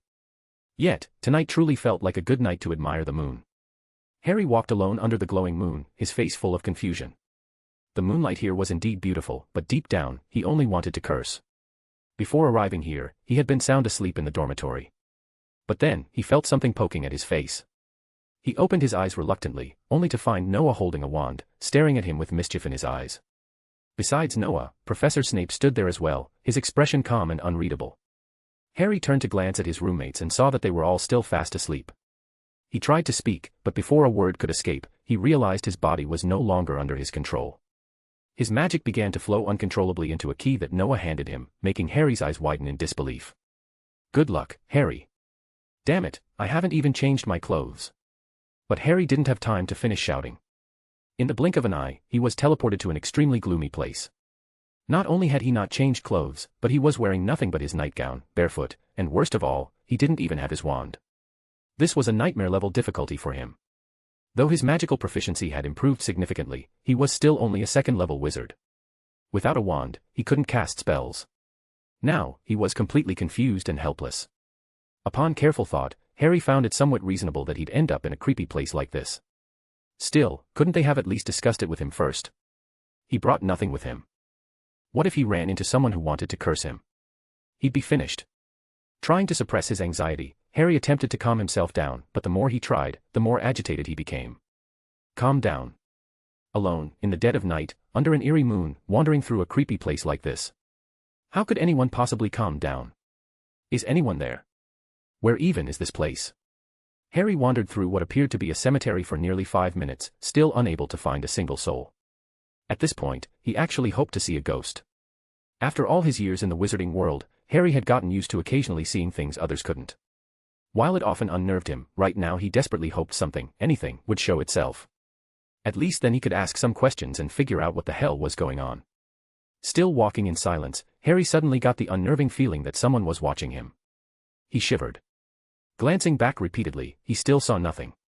What's going on? He muttered under his breath, becoming more cautious with every step. It's that boy. Looks like he really came here alone, no one else around. A raspy female voice suddenly echoed through the air, making Harry's hair stand on end. Who's there? He spun around, eyes darting through the fog, but still, no one in sight. Only the soft sliding of something against the ground broke the silence. A chill ran down Harry's spine. He looked down, and sure enough, a 14-foot-long snake was slithering slowly toward him. Harry froze in place. He could understand what the snake was saying, but its presence unnerved him to the core. Whatever this thing was, it wasn't something Harry wanted to have a conversation with. He knew what tonight's ritual was about. A snake wasn't going to explain anything useful. Fear and confusion were written all over Harry's face. And truthfully, he was terrified. Nagini says he's just a boy. Do it, now, another, even hoarser and more menacing voice commanded. Harry turned again. This time, someone had appeared in the fog. He was tall and handsome, but with a wild, deranged expression that sent chills through Harry's blood. Worse, in his arms, he cradled a horrifyingly ugly, wrinkled baby. A banishing spell. That's impossible, I'm not a muggle. Harry gasped. You still don't get it, Harry Potter. The deformed baby spoke with a scratchy voice. You're weak. You know nothing of magic. The banishing spell doesn't work only on muggles. Enough talk, Crouch, begin. Yes, my lord, replied Barty Crouch Jr., licking his lips with twisted anticipation. He approached the stunned Harry, drew his wand, and pointed it at him. In an instant, Harry lost control of his body, again. That was the second time today. Powerless to resist, Harry watched as the gloomy surroundings sharpened into clarity. He realized he'd been wandering this nightmarish place for much longer than he thought. That grotesque baby, he must be the reincarnation of Voldemort, just as Professor Dumbledore had warned. Before Harry could think further, Crouch had already pinned him to a grim statue resembling the Grim Reaper. After binding Harry, Barty ignored his struggles and turned toward a massive cauldron nearby. With a flick of his wand, flames roared to life beneath it. Wisps of green smoke curled upward as the liquid inside began to bubble. "Everything's ready, my lord," Barty said reverently. "Hurry!" Voldemort snapped. "I can't stand this wretched form any longer." Barty nodded solemnly, then slowly placed Voldemort's grotesque body into the cauldron. Instantly, a thick green mist surged upward. From his robes, Barty pulled out a wand engraved with a white bone symbol. With a grave expression, he began the dark incantation. "Bone of the father, unknowingly given, you will renew your son." With a wave of his wand, he drew a bone from a nearby grave, Thomas Riddle's tomb. "Flesh of the servant, willingly given, you will revive your master." He calmly sheathed his wand, drew a dagger, and sliced his own palm. Arg! Harry flinched at the gruesome sight. In his eyes, this supposedly handsome man was nothing but a raving lunatic. He couldn't help but wonder if this deranged ritual would require more than just Barty's sacrifice. What if he was next? Though the Room of Requirement held a fair share of dark magic literature, Noah had intentionally shielded young students from most of it. Once a spell was considered taboo, it was practically wiped from the records. However, the unforgivable curses were never among those hidden spells. Harry had once asked Noah why not, and Noah's reply had been blunt and chilling. "Those are beginner level compared to the truly forbidden magics. What you need to fear are the ones I've shielded." And now, Harry realized Noah was right. Compared to what was happening now, the unforgivable curses were practically elementary school tricks. Although Barty remained outwardly calm, sweat poured down his face from the pain of his self-inflicted wound. He glanced at Harry, still shackled to the statue, and walked toward him.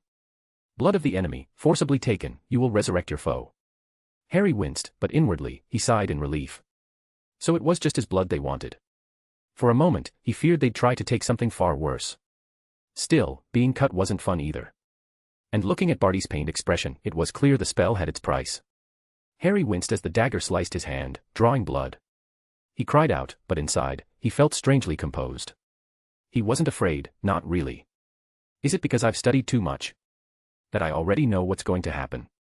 Or maybe, because I trust Noah and Dumbledore, he thought. Barty, meanwhile, completed the final step. He let Harry's blood drip into the cauldron. The liquid inside boiled violently. Flames erupted from beneath, and thick black smoke surged from the surface. Excited, Barty stepped back. His face was a mix of awe and exhilaration. The flames blazed wildly, enveloping the cauldron, then slowly began to dim. Out of the dark mist, a figure emerged, tall, pale-skinned, wearing a black robe. His face was eerily smooth like a newborn's, but he lacked a nose and had no hair. Harry recognized him instantly. Voldemort was reborn. But he couldn't help blurting out, "Ugh, this guy is so ugly." More bonus chapters. Every 200 power stones equals bonus chapter. Give me more power stones. Chapter 178, Chapter 178 Voldemort, Part 1. Find 30 plus advanced chapters. And for more fan fiction. Backhand index pointing down. Backhand index pointing down. Support link, patreon.com/RioRaRyu. Check out my new fanfic, Naruto, as Kakashi's brother. Voldemort, who had just resurrected, seemed to be a little uncomfortable. He took a deep breath and kept looking at his whole body. He recovered, really recovered, except for the lack of hair, everything else seemed perfect. Of course, that's not all. Voldemort now feels that he seems to be a little weak. Maybe it's because he just resurrected that he feels that his magic power has not reached its peak. But none of this matters. What matters is that he is back. Taking a deep breath, Voldemort walked towards Barty Crouch Jr. He couldn't remember how long he hadn't walked on the road. This feeling really made him miss it. "Master, welcome back." Barty Jr. looked at Voldemort, and a trace of morbid fanaticism appeared on his pale face. "My wand, Barty Jr." Voldemort didn't say much, and directly asked Barty Jr. for his wand. Barty Jr. quickly took Voldemort's wand out of his pocket and handed it to Voldemort respectfully. Voldemort took the wand, and he immediately felt that the wand was cheering, and his physical magic seemed to be boiling. "Stretch out your arms, Barty Jr." After feeling his boiling magic, Voldemort smiled. "Yes, my master." Barty nodded, and then stretched out the hand with the Death Eater's pattern, but he was stopped by Voldemort. "The other hand, the one dedicated to me. We can deal with this later, master, you have more important things to do now." "Don't worry, it's just a blink of an eye, my loyal servant." "As you wish, my master." Voldemort's attitude towards Barty was completely different from his attitude towards Peter Pettigrew in the original book. He did not summon his Death Eaters immediately but chose to heal Barty's broken palm. But it was indeed as Voldemort said, it only took him a few seconds to make Barty's broken palm grow out. Harry, who was nailed to the statue, saw this scene and his eyelids couldn't help twitching. This Voldemort seemed to be very different from the ghost he saw in the first grade and the handsome guy he saw in the second grade, because this guy was not only ugly but also seemed to have abnormally strong magic. Of course, there are differences, but Harry's hatred for Voldemort will not be reduced at all. The reason why he is in such a good mood now is mainly because he knows that he is not alone. Just when Voldemort was resurrected, the pendant hidden in his collar emitted some heat. Harry knew that it was the effect of magic power released. Noah had left some magic power in his pendant, so Noah might have located it now. Harry also saw a black dog wandering in the distance not far away, which made Harry feel more at ease. Voldemort didn't know what Harry was thinking now. After healed Barty's palm, he immediately injected his magic power into the Death Eater's symbol. In an instant, the sky became darker, and the bright moon seemed to be covered by thick black fog. My symbol has come alive. It seems that Black Voldemort has resurrected. In the principal's office of Hogwarts, Lucius seemed to sense something. He immediately lifted his sleeves and looked at the symbol on his wrist.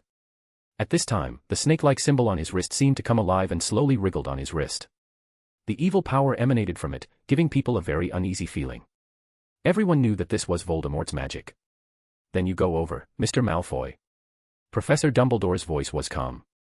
He looked at the wriggling black snake symbol and sighed slightly. Professor Dumbledore, what you see now is the real me, although I told a lot of lies. Lucius put on the mask, and he couldn't help but emphasize it before leaving. Don't worry, Lucius, we will all remember your efforts. But you'd better hurry up. Removing Hogwarts's apparition will cause great harm to Hogwarts. Professor Dumbledore nodded. Lucius Malfoy frowned. This sentence obviously did not satisfy him. But he didn't have much time now, and shook his head helplessly. Lucius could only grit his teeth and then, with the help of Professor Dumbledore, quickly turned into a ball of black mist and disappeared in the eyes of everyone. Voldemort was resurrected. This news would probably make many people happy and terrified. Dumbledore didn't need to think about anything at all. He knew that the Ministry of Magic would definitely suppress this matter, and Dumbledore would do the exact opposite. He needed this matter to continue to ferment so that the entire British magic world would know. He turned his head and looked at William Weasley, then whispered a few words to Weasley. Mr. Weasley nodded, and then quickly walked out. Finally, he looked at Noah. Noah, it seems that too much arrangement is not needed. Voldemort has been resurrected, and we should go there. Of course, otherwise you and I would not stay here. Noah nodded, and he took out his wand. This time the operation was divided into two groups. One group was led by Sirius Black and many members of the Order of the Phoenix to ambush directly around the cemetery. The second group was Noah and Professor Dumbledore. The two of them were to make sure that Barty Jr. had no other means to transfer Harry and Voldemort. With Noah's space magic in hand, many things will become much easier. But now it seems that Barty Jr. seems to be very confident that Voldemort is invincible after resurrection, or he didn't expect that he was being monitored all the time. No matter what it is, since this guy has given them the opportunity, there is no reason not to seize these opportunities, right? As Noah's magic power continued to be injected, the golden light circle began to emerge everything on the opposite side. Through the light circle, Noah clearly saw that many Death Eaters were slowly gathering, and the place they opened seemed to be in the middle of these Death Eaters. It seems that our position is not very good, Professor. Noah showed a little bitter smile. He was teleported according to Harry's position, but he didn't expect to be teleported directly to the center. It's okay, Noah, you don't have to come. Professor Dumbledore didn't have any emotions. He looked at the vast number of people wearing masks and black robes, and only sighed slightly. Without waiting for Noah to reply, Professor Dumbledore clenched his wand and took the lead in crossing the magic door. Noah thought for a moment, and finally gritted his teeth and followed. Although his magic level might cause a lot of trouble to mix in, the Death Eaters were not all big guys, right? The only trouble was that Noah seemed to have guessed something wrong. In his memory, the number of Death Eaters did not seem to be that many, but there were a lot of people present. After thinking carefully for a moment, Noah immediately knew the reason. Now is not the time for those who attack the Quidditch world in the Goblet of Fire. You know, the Ministry of Magic is not a pushover. Those Death Eaters gathered together to attack the Quidditch World Cup. Even if the Ministry of Magic was stupid, it would not be impossible for them to not react. I am afraid that many Death Eaters would have been solved or captured by them at that time. And now? These Death Eaters have not yet organized that event, so naturally there will be more people. Noah was too lazy to think so much. After taking a look at the surrounding situation, Noah followed in directly. However, he did not cancel the magic door directly. God knows that if they fight with each other, he will have a way out, right? Compared with Noah and Dumbledore, who were a little calmer, these Death Eaters were not so happy. They never expected that a golden halo would suddenly appear when they just gathered. Although they had never seen such magic, almost all of the people present were graduates of Slytherin, and their families were more or less pureblood nobles. Pureblood nobles have a very good characteristic, that is, the knowledge and information they store will continue to be passed on to their descendants. After thinking for a moment, these Death Eaters immediately got a frightening message, that is, this magic is likely to come from Camartage. This scene made them a little agitated. They all knew what Camartage was. It was a paradise for wizards, a holy place with many powerful wizards, and a place with the supreme wizard. But didn't Camartage usually maintain a neutral attitude? They would not lean towards a certain force or a certain ministry of magic. What they had to do was to protect the safety of the world. Did what they did affect them? Dumbledore. When the magic was fully unfolded and began to reveal the picture behind the magic, an old man who looked a little old but had a steady pace walked out slowly. This shocked all the Death Eaters, even Voldemort. They really didn't expect that Dumbledore had such a deep connection with Camartage. However, when they saw a teenager following behind Dumbledore, many people began to think, especially those whose children were still studying at Hogwarts. It's not like they haven't heard about a person in Ravenclaw of Hogwarts who has been recognized by senior magicians. The boy's name is Noah Finial, a Muggle-born student, but this kid can use elemental magic.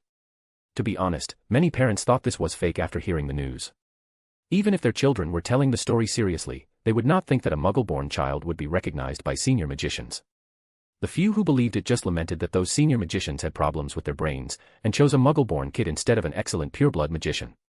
But now, they found that it didn't matter whether they believed it or not, because the boy's background was even more terrifying. He was the descendant of Camartage. At this moment, all the Death Eaters were silent. More bonus chapters. Every 200 Power Stones equals bonus chapter. Give me more Power Stones. Chapter 179, Chapter 179, Voldemort, Part 2. Find 30 plus advanced chapters. And for more fan fiction. Backhand index pointing down. Backhand index pointing down. Support link, patreon.com/RioRaRyu. Check out my new fanfic, Naruto, as Kakashi's brother. Long time no see, Professor Dumbledore. Voldemort sounded slightly confused at first, but he quickly calmed down. His expression was composed, even smiling, but the magic he just witnessed had deeply shocked him. He wasn't a fool. He understood perfectly well what the magic of Camartage represented. What puzzled him was why Dumbledore was connected to it. It has been a long time, Tom, Dumbledore nodded calmly. You've changed quite a bit, not just your hair, but your nose too. You've changed too. You look much older now, and I could smell the rot on you from quite a distance, Voldemort sneered. I didn't expect you to have ties to the holy land of magic. Truly unbelievable. I'm not so lucky, Tom, Dumbledore replied with a slight shake of his head.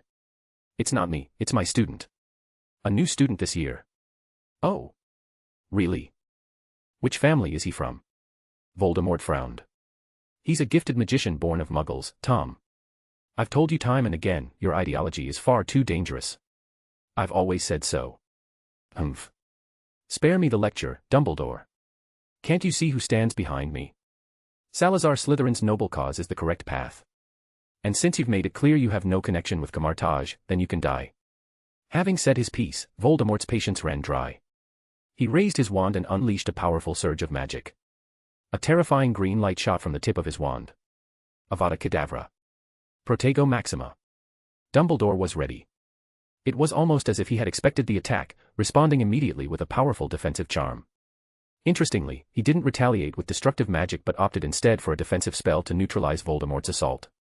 The speed with which they both reacted was staggering, bordering on the supernatural. Noah observed in awe.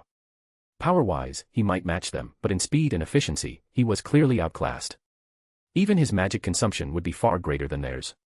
There was no doubt, the power of a 5th or 6th level magician was far beyond his current 4th level strength. And the 6th level, it was on an entirely different scale. Dumbledore not only deflected Voldemort's killing curse but simultaneously withstood attacks from multiple Death Eaters joining in from all directions. Yet, not a trace of magic power leaked out. No damage, no disturbance within their barrier, despite the surrounding area being blasted apart by the intensity of the spells. Within the chaos, Dumbledore and Noah stood untouched. Somehow, amidst it all, Professor Dumbledore had even managed to rescue Harry Potter from the statue, without anyone noticing. What's the matter, Dumbledore? Are you only planning to defend? Voldemort roared, unleashing another killing curse at Dumbledore's defense without hesitation. He didn't care if his spell harmed fellow Death Eaters. Your opponent isn't Albus, Voldemort. A cold, angry voice cut through the air. Suddenly, countless terrifying magical blasts rained down on the battlefield. Many of the lesser Death Eaters didn't even have time to react, blown away instantly. The more experienced among them realized far too late that they had walked into an ambush. All prohibited. Just as the battle was about to explode into chaos, Dumbledore raised his wand again, and everything stopped. All of the Death Eaters were frozen in place. Most astonishing of all, even Voldemort was paralyzed mid-motion. How could this be? Voldemort was truly stunned. Never in his wildest thoughts did he expect to be frozen by a mass imprisonment spell from Dumbledore. Had it been a single target spell while he was distracted, he might have understood. But this was a group spell, and he had been fully alert.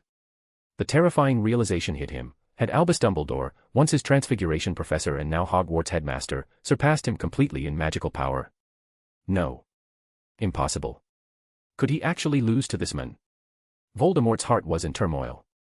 He couldn't accept it. Was it possible that Dumbledore had received the blessing of Camartage too? Why? Why him? Tom. I'm sorry. You probably won't defeat me today, Dumbledore said solemnly. But I did promise someone they would take their revenge personally. Who? Harry Potter. Is this some kind of joke? Voldemort roared. That insignificant boy. Don't insult me. I am immortal. Even if you win today, what about tomorrow? I will return, and I'll kill every last one of you. Not Harry, Voldemort. A familiar voice echoed. Professor Snape stepped forward, no longer humble, no longer conflicted. His eyes were filled with cold fury. Severus?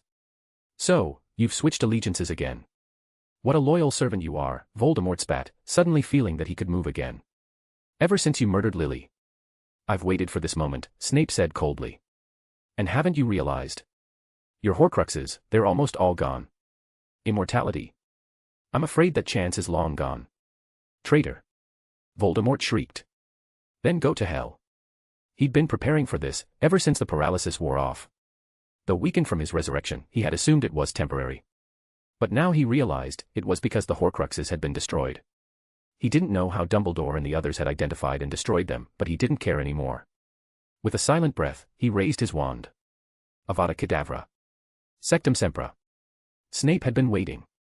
At the precise moment Voldemort struck, Snape cast his signature spell, God of Sharpness, and their spells collided.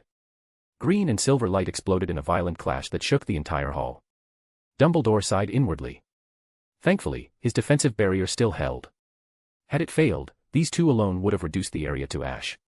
Despite his immense power, even Dumbledore wasn't immune to magic. Carelessness could still mean death. As for the Death Eaters, the group spell that had bound them earlier had now faded, and many began moving again, just in time to meet their doom. None had time to cast shields. The magical fallout from Voldemort and Snape's duel vaporized dozens of them instantly. Run. We're going to die. For the Dark Lord. Kill them all. A wave of chaos swept over the battlefield. Some Death Eaters ran in sheer panic, having seen their comrades turn to ash in a blink. Others, too far gone in fanaticism, charged into battle with suicidal zeal. The scene became a whirlwind of destruction, until a new figure stepped in. Barty Crouch Jr. Fearless. Ruthless. Brilliant. Under his command, the remaining Death Eaters rallied and began attacking Dumbledore and the newly arrived members of the Order of the Phoenix. Well, this chaos was inevitable, Dumbledore said bitterly. Let's move. Noah, stay sharp. No problem, Professor. I trust you won't hold back. Noah sealed the portal and glanced at Dumbledore, then at Harry, still dazed. I've already prepared myself for this outcome, Dumbledore replied gravely. For the sake of the magical world's stability, this must be done. Just imagine what would happen if they attacked Hogwarts, or the Ministry. Noah said no more. He knew the damage this group had caused in the original timeline. Without the careful efforts of Dumbledore and the heroism of Harry and others, the British wizarding world would have been lost. Gripping his wand tightly, Noah unleashed his full magical power. Though numerous, the Death Eaters were far fewer than in the history he remembered. Perhaps some had doubted Voldemort's resurrection and stayed away. Others had already fled after witnessing the earlier clash. Even so, Noah wondered, if Dumbledore had always been this powerful, what might have happened had he confronted this army earlier? Shaking the thought away, Noah focused. Wasting time on what-ifs was pointless. Against Death Eaters, a 6th-level magician who remained focused could mow them down like flies. Exhausting. Yes. Dangerous. Barely. Magic surged at his command. A golden ring spun before his wand, glowing with ancient runes. A second later, a fiery phoenix burst forth, its form growing larger as Noah channeled more power into it. Well then. I can't stay idle any longer. More bonus chapters. Every 200 power stones equals bonus chapter. Give me more power stones. Chapter 180, Voldemort, Part 3. Find 30 plus advanced chapters. And for more fan fiction. Backhand index pointing down. Backhand index pointing down. Support link, patreon.com/RioRaRyu. Check out my new fanfic, Naruto, as Kakashi's brother. The pale golden phoenix grew increasingly vivid as Noah continued pouring magic into it. Of course, some Death Eaters noticed Noah's actions. Those who recognized him hesitated slightly, but the ones unfamiliar with him didn't hesitate to use black magic against him. Some, seeing what he was doing, didn't care who he was, just kill him first. Professor Dumbledore had his eyes on Noah the entire time, shielding him from any incoming spells. Thanks to that, Noah didn't have to divide his attention to create a defense. Otherwise, in his current state, he had 0 defenses. It wasn't just about whether the spell would succeed; if it did, he'd still be on the verge of collapse. His actions were undeniably reckless. Magicians really are aggro magnets. You always need a tank up front to absorb the heat. Otherwise, you're just born with a face that screams, "Target me," Noah muttered under his breath. But now, his magic was complete. The golden phoenix let out a long, piercing cry, spread its blazing wings, and soared low over the battlefield. Its thick flames and radiant golden feathers swept across the field like a tidal wave of fire. Fire, in itself, was already terrifying magic. Back in 7th year, Goyle's wild fiend fire had nearly burned Harry, Hermione, Ron, and Draco alive. But Goyle couldn't control it, and that cost him his life. Noah was no Goyle. He didn't use unstable magic like fiend fire. Elemental magic was a favorite among Academy magicians, not just for its power, but because it was gentle, stable, and easier to control. Under Noah's guidance, and with the Death Eaters right in the Phoenix's path, the flaming creature erupted with devastating force. Those too close were reduced to ash, while everything it touched burned in raging golden fire. The members of the Order of the Phoenix were positioned mostly on the outer edges, except for Snape and Dumbledore. But Noah ensured the Phoenix didn't come near them. So, the Order remained largely unaffected. The Death Eaters, however, were not so lucky. They may have had the numbers, but they were now the ones surrounded. Even though there were only 3 people in front of them, Harry was completely ignored; each one was a formidable force. Behind them stood a group of skilled magicians. Their numbers were small, but their magical prowess wasn't. They thought, once he defeats Snape, and deals with the old man Dumbledore, everything will be fine. What they didn't realize was that Voldemort was barely holding his ground against Snape. Dumbledore hadn't even stepped in yet. And they themselves were beginning to collapse. Noah's fire phoenix wasn't some out-of-control fiend fire. It was elemental magic, more powerful, yet easier to control. Every flap of the phoenix's wings turned multiple weaker Death Eaters to ash.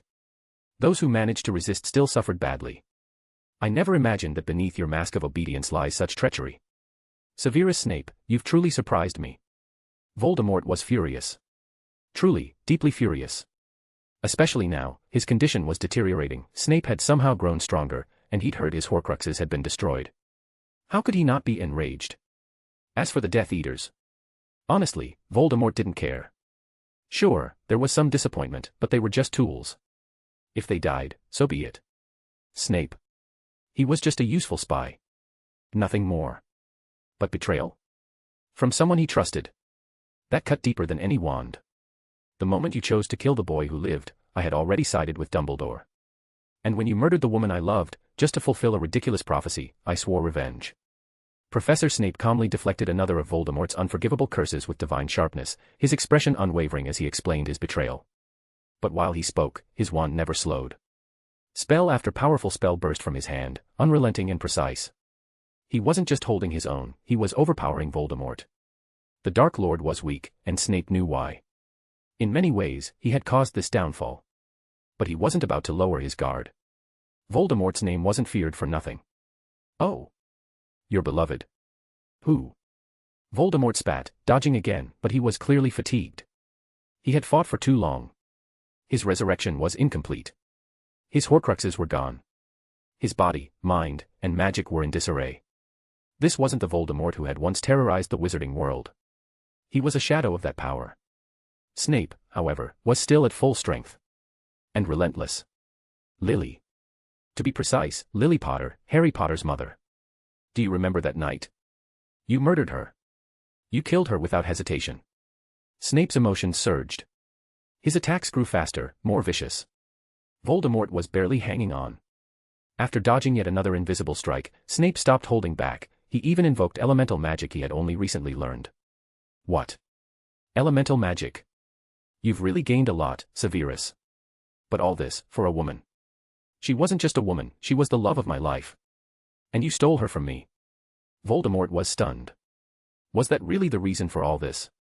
Snape's burning vengeance was for unrequited love. He couldn't believe it. How absurd. Especially since Lily was a Gryffindor. Someone else's wife. He had killed her himself. He remembered her well. But he had never understood such emotion. He ruled the wizarding world. He sought to purge muggles. Why would anyone throw that away, for love? He simply couldn't comprehend it. Not anymore. He was exhausted, his spells growing sluggish, Snape overwhelming him with rhythm and force. Around them, Death Eaters screamed. Some surrendered. Voldemort felt the horrifying possibility clawing at him. Am I going to lose? No. I won't lose. I can't lose. As long as Nagini lives, I will return. Gripping onto this thought, Voldemort forced himself to retaliate. He spent his last reserves of magic to cast a spell on Nagini. Apparition. His final card. As the spell activated, a sharp pain tore through his chest. Black magic exploded inside him, wild, corrosive, uncontrolled. His body began to rebel. Breathing hard, Voldemort fell slowly to his knees. He looked up with a twisted smile as Snape approached with his wand drawn. Excellent magic, Severus. Truly powerful. So, how does revenge feel? Voldemort's face, pale and distorted, seemed almost serene in its madness. Not as satisfying as I imagined, but not disappointing either. You must die, Snape replied coldly. He could tell, Voldemort was at his end. Oh, really? Then let me tell you. I will return. Because I am eternal. Excuse me, are you seriously farting right now? A young voice cut in before Voldemort could finish. It was rude. Blunt. Insulting. But Voldemort didn't react in anger. He turned slowly, and recognized the speaker. The young man who'd come with Dumbledore. The same one who'd unleashed devastating magic earlier, wiping out entire squadrons of Death Eaters. He was Camartage's chosen. Even so, Voldemort grinned. So what if the boy had power? He still believed. I will return. Because. But in the next instant, Voldemort's eyes went wide. More bonus chapters. Every 200 Power Stones equals bonus chapter. Give me more Power Stones. Chapter 181, Chapter 181, what the hell is this? Find 30 plus advanced chapters. And for more fan fiction. Backhand index pointing down. Backhand index pointing down. Support link, patreon.com/RioRaRyu. Check out my new fanfic, Naruto, as Kakashi's brother. Voldemort was dead, at least, that's what the entire British magical world believed. This time, it seemed he was truly, completely dead. After a round of discussion between Dumbledore and the others, Sirius flung Voldemort's body at the gates of the Ministry of Magic. The entire magical community was thrown into a frenzy. Not to mention, a large number of Death Eaters had surrendered. It was hard to believe that the Dark Lord, who had supposedly died 12 years ago, had come back. Even more shocking was that he had been discovered by Dumbledore the very night he returned. When the Ministry officials arrived at the battlefield the next day, they were completely horrified by the scene. Many who witnessed it later swore they'd never eat barbecue or similar dishes again. At least for the time being, they couldn't stomach it. Public opinion in the British magical world exploded following Voldemort's brief return and sudden downfall. News outlets published bizarre stories like mushrooms sprouting after a rainstorm. The Daily Prophet especially stirred controversy with headlines like, Voldemort is immortal, he failed this time, but what about the next? Frankly, the idea was terrifying, and the editor-in-chief was promptly invited for tea by Cornelius Fudge himself. Due to that article, the magical community began losing trust in the Ministry of Magic, particularly in Minister Fudge's leadership. The pressure on Fudge was immense. Even uncovering the corpse of Barty Crouch Jr. was of no use. Many wizards began to believe that Fudge would stop at nothing to crush his political rivals. After all, Barty Crouch Sr. had suffered enough disgrace. Though his son had committed heinous crimes, he was already dead. Was it really necessary to drag his name through the mud just to shift attention? Most importantly, Professor Dumbledore stepped forward. He openly questioned the ministry's competency and even stated that he would not rule out running for minister if things continued this way. The British magical world had fallen into chaos, albeit a chaos still under control. But it was clear, as Fudge's approval ratings plummeted, Dumbledore's chances of taking over were on the rise. All of this, however, had little to do with Noah, especially since he had already left after completing his third year. Even if he hadn't, it wouldn't have mattered whether McGonagall or Snape became headmaster. The plot itself had been completely derailed by Noah, and he was now simply enjoying the moment. From the way things had gone last summer, life in Camartage wasn't going to be easy, but if he wanted comfort in the future, he had to endure it now. That said, while enjoying his last days at Hogwarts, Noah made sure to properly finish off Voldemort. Voldemort had died at the hands of Professor Snape's magic, a death filled with suffering. Snape hadn't given him a swift end. Instead, he watched silently as Voldemort died in agony. Magic like the Shadowless God was dark, dangerous, and caused irreversible damage. Only Snape and Noah could remove it. Unless a higher-tier magician appeared with superior magic, it was unbreakable. Unfortunately for Voldemort, he had no such ally. The person who truly pushed Voldemort into despair was Noah. After casting Firestorm, which transformed into a blazing phoenix that ravaged the battlefield, Noah began watching the duel between Snape and Voldemort with great interest. The blazing storm was terrifying. Noah halted its output after only a few minutes, not because he couldn't maintain it, but because doing so would have drained him dry. He wanted to conserve his magic. So instead of elemental spells, he resorted to the Shadowless God's techniques to deal with the stragglers. By chance, he discovered the one target he had longed to capture, Nagini. Unlike traditional magicians, the magicians of Camartage made a conscious effort to integrate with ordinary people, rather than separate themselves. This carried significant risk of exposure, yet they rarely were discovered. Why? Because they always pulled their opponents into the mirror dimension when fighting. Inside the mirror realm, they could twist reality, unleash devastating power, and no one in the real world would be the wiser. Even though Noah had only trained in Camartage for 2 months, under the brutal guidance of the Ancient One, he had learned these essentials. Though he wasn't proficient enough to warp space like Doctor Strange, opening a mirror dimension to trap an enemy. That much he could do. If he wanted to, he could even let Voldemort experience infinite free fall. When Voldemort attempted to apparate, he was trying to send Nagini away, hoping to revive himself again one day. But when he realized Nagini hadn't moved an inch, couldn't even bite, and was utterly trapped, he fell into despair. Then, he rolled his eyes and died. At least he didn't have to die as disgustingly as in the books, Noah muttered, gazing at the snake flicking its tongue. Nor did he fade away like someone snapped by Thanos. Honestly, he should be thanking me. It had been days since Noah caught Nagini. But he hadn't acted yet. Despite multiple attempts in the system space, the results were 50-50. Sometimes he expelled Voldemort's soul. Sometimes he knocked Nagini's soul away. That uncertainty made him uneasy. To be blunt, it was a matter of control, and his wasn't perfect yet.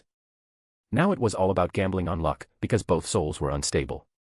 "How's your preparation going, Noah?" asked Professor Snape, sitting beside him with his daughter in his arms, eyeing the snake curiously. "Both souls are unstable." "It's tricky," Noah replied, scratching his nose. "Also, are you sure it's okay for your kid to be watching this at her age?" "You mean Lily?" Snape chuckled disdainfully. "Don't forget, I'm head of Slytherin. My daughter might be a Slytherin too. What if she ends up in Gryffindor? Don't forget her mom." "Shut up. I'll teach her how to manipulate the Sorting Hat." "But aren't you going to try?" "Don't worry, if you fail, Albus has something ready to wake Harry." "I'll do my best. But pulling their souls out is mentally draining. Then I have to control my magic carefully to decide which one to keep. It's a hassle." Noah grumbled. Extracting souls wasn't hard. Doing it like the Ancient One, forcefully ejecting a soul and optionally putting it back, was the hard part. After a moment's thought, Noah decided to try again. The odds might be 50-50, but he had learned from his past attempts. It was worth a shot. Poor Nagini. If she died, Noah would dig a proper grave and honor the legacy of Newt and this beautiful, tragic serpent. "I'm doing it." "Are you sure the future little Slytherin princess can handle the scene?" "Are you crazy? She's not even one." Noah sighed and drew his wand. A golden ring formed at its tip. Magic flooded the room. Oddly, the baby in Snape's arms wasn't afraid, she looked up with innocent curiosity. Noah focused, channeling his power through the wand. Suddenly, 2 souls emerged behind Nagini. One was serpentine and tightly coiled, the snake's own soul. The other was humanoid, clearly Voldemort's. This part was simple. The difficult part: keeping both souls stable and erasing one of them. Noah tightened his control over the wand. This stage was critical and exhausting. Slowly, carefully, Noah worked to ensure neither soul escaped. He remembered one ridiculous failure in the system space: Voldemort had dragged Nagini's soul with him. This time, he would stabilize both, then remove Voldemort for good. Whether he let him evaporate in sunlight or destroyed him after restoring Nagini, it didn't matter. But the more he focused, the harder it became. Something was wrong. The snake's soul felt heavy. Unnaturally heavy. His wand trembled. If this kept up, he might experience his first real-world failure. What the hell? What's going on? Sweat rolled down Noah's forehead. Snape could see his struggle. But there was nothing Snape could do. He had no idea how to perform such an operation.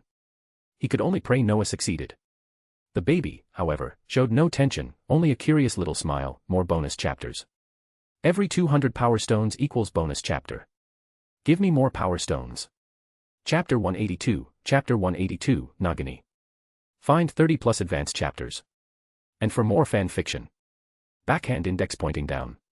Backhand index pointing down. Support link, patrayon.com/ryoraryu. Check out my new fanfic, Naruto, as Kakashi's brother. In the horrified eyes of Noah and Snape, the serpent-shaped soul of Nagini slowly unraveled its tightly coiled body, revealing a woman with her eyes closed. The sudden scene nearly scared the two men out of their wits. What was going on? Were there actually 3 souls within this snake? Snape and Noah exchanged confused looks. It was apparent that Noah hadn't controlled these souls strictly enough, and then... Damn it. In an instant, the 3 souls suddenly separated completely.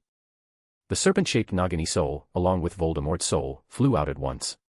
Just like how Noah had dealt with the Dementors before, Voldemort and the serpent-shaped soul turned to ashes the moment they left his control. However, the woman's soul, the one entangled by the serpent-shaped spirit, was saved, as Noah snapped back to his senses in time and seized control of it. That prevented her from vanishing alongside the others. As for the other 2, they were likely gone for good. Souls fear sunlight, and it was currently noon, the peak of daylight. Just to be safe, Noah cast an additional spell on the soul fragments that flew off. He was nearly certain that Voldemort's fragment wouldn't pose any more threats. But the woman's soul, that truly caught Noah off guard. His mind was still a little clouded. Noah wasn't entirely ignorant of Nagini's condition. In his understanding, she had been cursed, and her recovery seemed improbable. But now, he had just discovered that the so-called curse was actually the soul of a beast residing in her body. Somehow, that beast's soul had gained dominance and completely suppressed her human soul. Did I just do a good deed by accident? Noah rubbed his chin. He honestly hadn't expected things to go so smoothly for once. Now it made sense why experimenting on this snake had always proven so difficult. Because there were 3 souls inside it. No wonder none of Noah's attempts in the system space had worked. Every time he believed he had succeeded, he had merely destroyed Voldemort's soul while sparing the serpents. He never considered that the snake's tightly wrapped presence might be hiding something else entirely. And now, with 2 souls eliminated, it was still a failed experiment in a way, because the serpent's soul had been clinging to the woman's, so they perished together. What was that just now? A snake wrapped around a woman. Snape finally regained his composure, still looking at the floating soul with confusion. How should I know? That's the first time I've seen something like that. Noah pursed his lips. Even if he did know, he wasn't planning to explain. But then it clicked, Nagini had once met Professor Dumbledore.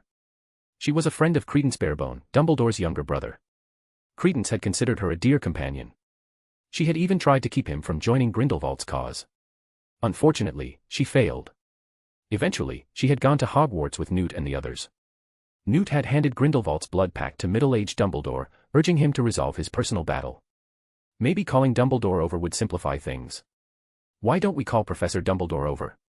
Noah rubbed his temples, then glanced at little Lily, who was still giggling, and smiled faintly. They say cheerful kids are lucky. Looks like Lily's our lucky star. This experiment was a success. A major success. Really. Professor Snape couldn't help but smile, glancing at his child. Then he turned around. Stay here. I'll go get Albus. Noah nodded as Snape walked out. He turned back to look at the still sleeping soul. After a moment of contemplation, Noah raised his wand and gently guided the woman's soul into the body of the snake lying nearby. It was a tremendous drain on his energy, but Noah didn't hesitate. As the soul merged with the snake's body, a faint light began to glow from the creature. The glow intensified, growing brighter and more radiant. Soon, the snake was fully wrapped in blinding brilliance. Noah watched, wide-eyed, as the snake began to enlarge. And then, its form started to change. It was no longer a snake.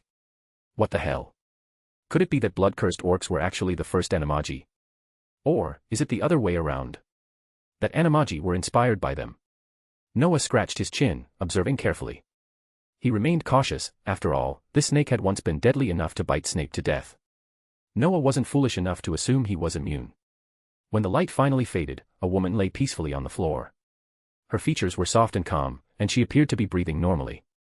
What surprised Noah, however, was that the shed snake skin had turned into clothes.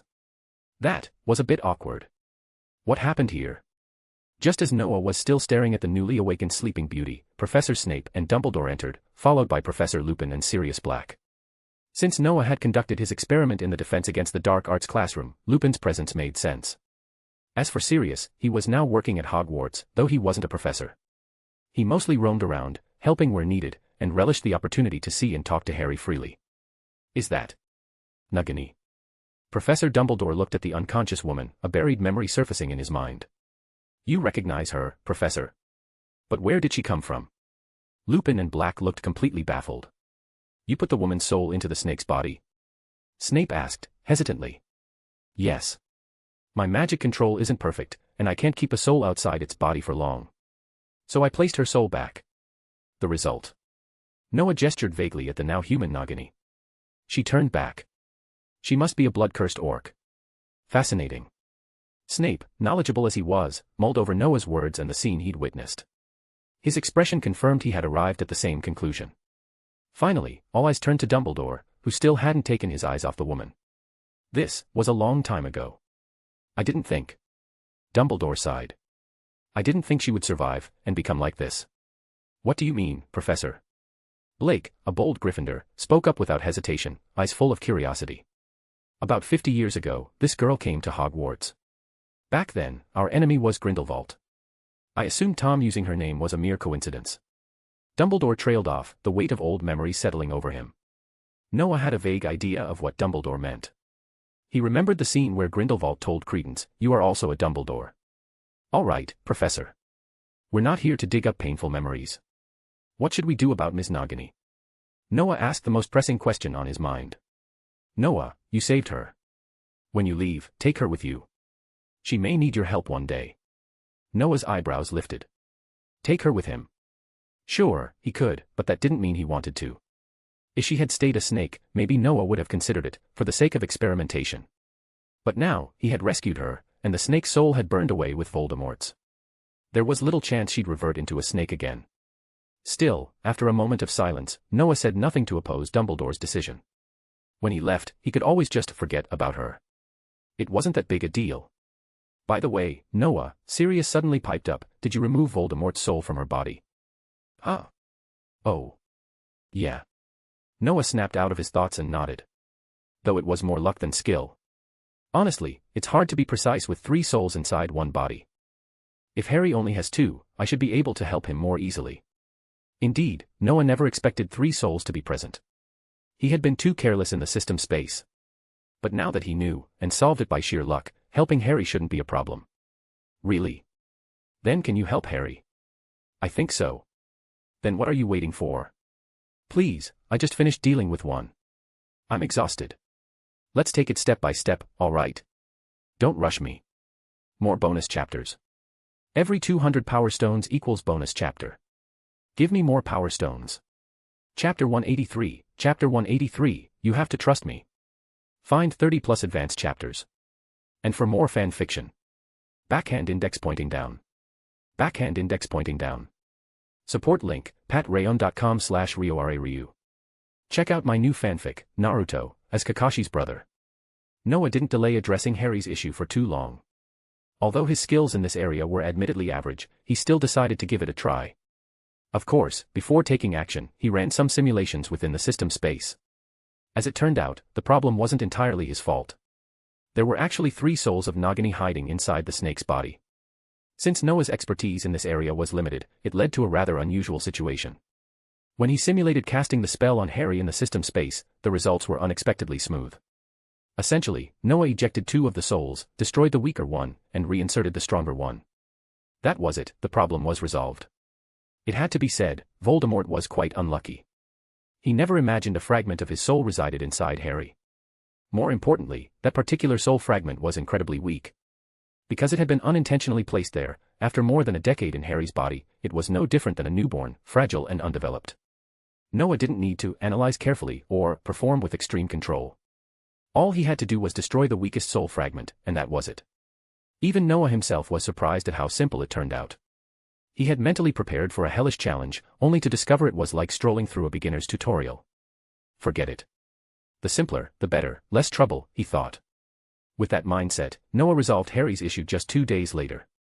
To be honest, when Harry saw what came out of his body, he was utterly confused, especially when he saw the small soul standing next to him. It frightened him. But upon noticing that the soul looked like a grotesque, infantile version of Voldemort, he dared not say a word. Everything went smoothly, so smoothly that even Dumbledore was a little suspicious. Once Harry's problem was handled, Noah focused on the final exam preparations. Though the exams were no real challenge for him, it was as easy as playing make-believe, he still cherished the time. In the blink of an eye, his 3 years at Hogwarts had passed. Looking back, Noah found it all quite interesting. Everything he had done, everything he had planned, was unfolding as expected. He had no doubt that when he returned to the British magical world again, it would be something extraordinary. Now I just need to spend more time with my friends, and deal with this snake beauty, he thought. Spending time with his friends was a priority. His roommates had been nothing but good to him, they were his first real friends. Although he formed close bonds afterward as well, nothing quite matched what he had with Evan, Kate, and Lance. In the room of requirement, Noah's most frequent words were, "You all have to keep working hard. I'll be waiting for you at Camartage." Naturally, his friends reassured him, absolutely. "We'll be there." Not just them, the entire Mage Alliance shared that goal. Everyone was working hard, except the snake beauty Noah had rescued. The only people she still remembered were Dumbledore, and Grindelwald, who was imprisoned by him. Learning this, Nagini didn't know whether to feel relieved or mournful. On the bright side, the curse seemed gone. She no longer felt like something else lived inside her, trying to seize control. On the downside, everything had changed. Most of the people she knew were likely dead. Maybe it's a blessing to say goodbye to the past. At least you're free now, right? Noah offered, unsure what else to say. Maybe. At least I'm no longer a cursed beast, Nagini murmured, then looked up at him. But I still need to stabilize my body. I feel off. So, what now? Did Professor Dumbledore leave any instructions? He said you're to follow me, not that I know why, Noah said, shrugging. Honestly, I wish someone had given me a full manual before reincarnating. I know nothing. All right, I understand. Wait, this isn't an order. You can choose. If you'd rather stay at Hogwarts, I'll let Dumbledore know. No, I'll do as he says. But, you won't be staying at Hogwarts. Right. This was my final year, I've graduated. Noah hoped she'd stay behind, but unfortunately, Nagini seemed more interested in the fact that he was leaving. She rejected the idea of staying behind without hesitation. But I can't take you everywhere I go. Especially not a beautiful woman like you, it'll cause all kinds of problems. Noah said, visibly troubled. That's not an issue. I told you, my body still needs time. I can transform into a snake, it's not hard. But, there's one condition. What condition? Noah scratched his head, confused. Why was she so eager to leave with him? Was it because seeing Dumbledore reminded her she was from another time? Or maybe Dumbledore's brother? Nagini's eyes grew serious. The condition is, you have to trust me. More bonus chapters. Every 200 power stones equals bonus chapter. Give me more power stones. Chapter 184, Chapter 184, the end of a period. Find 30 plus advanced chapters. And for more fan fiction. Backhand index pointing down. Backhand index pointing down. Support link, patrayon.com/ryoraryu. Check out my new fanfic, White Medium Star Naruto, as Kakashi's brother White Medium Star. The topic of trust always carries a certain weight. Even though Noah could seem carefree at times, he was far from someone who trusted others easily, especially given how cautious he naturally was. As for Nagini, the most Noah felt was sympathy. He pitied her tragic experiences, but trust. That was still a distant matter. Nagini, however, seemed to see right through Noah's thoughts. She had once been a blood-cursed orc performer in a circus, enduring all kinds of mistreatment. To everyone, she was never seen as human, just a monster made to entertain. It wasn't until she met Credence Barebone that she finally felt like a person. That was the first time she had experienced true respect. During her years in the circus, just to survive and not starve, she learned how to read people's expressions and predict their thoughts. She knew Noah didn't trust her, not at all. But to her, that was normal. If Noah had trusted her so easily, then despite how kind and simple he might seem, such people usually died the quickest and were the easiest to deceive. Nagini didn't expect Noah to believe her blindly, but she didn't want to lose all means of communication after transforming into a snake again. After a long silence, she finally spoke, expressing what she had in mind. As she explained, Noah quickly caught on to what she meant. "You mean you want to bite me? And then use some of your abilities so I can understand you?" Parseltongue. Noah's face contorted with confusion. "Something like that. Of course, if you don't agree, just pretend I never mentioned it," Nagini replied flatly, unbothered by Noah's reaction.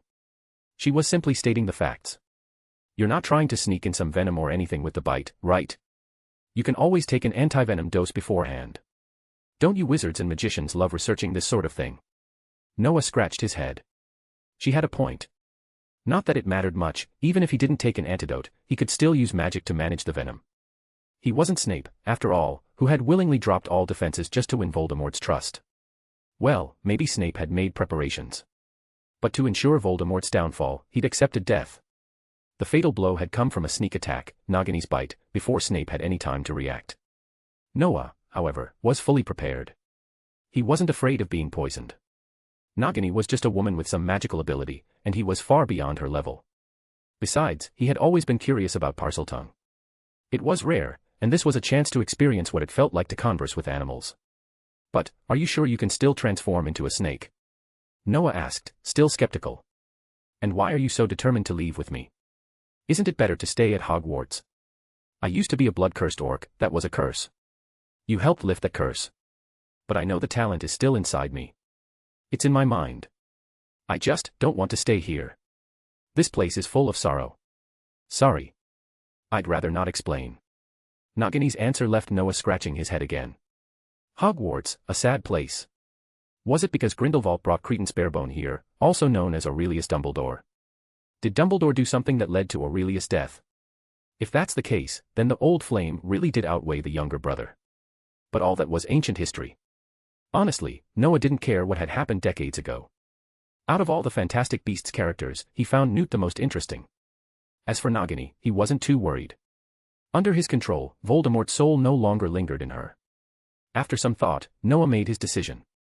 If things got out of hand, he could shamelessly ask the Ancient One for help. "All right. Let's give it a try. But I'll warn you now, if I find out you're trying anything shady, I'll kill you.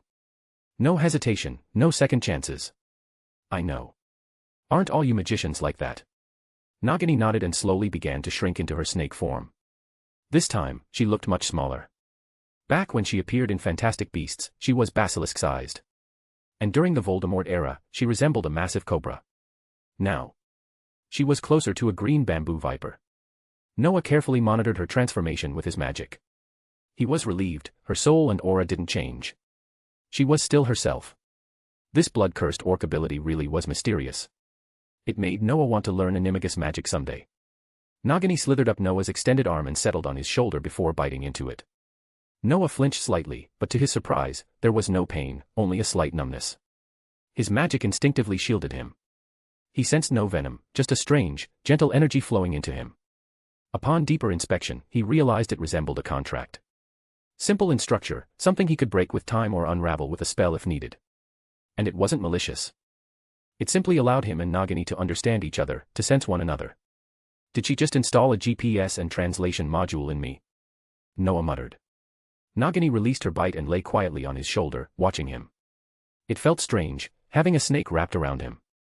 Yet, he sensed no danger at all. He pulled up his sleeve to examine his arm. Sure enough, a new mark had appeared, it looked like a comma. Noah sighed dramatically. Should have let her bite my neck. Maybe even turned my eyes red. I could have done a whole Sasuke cosplay. He chuckled. Well, I've got a snake now. A beautiful one.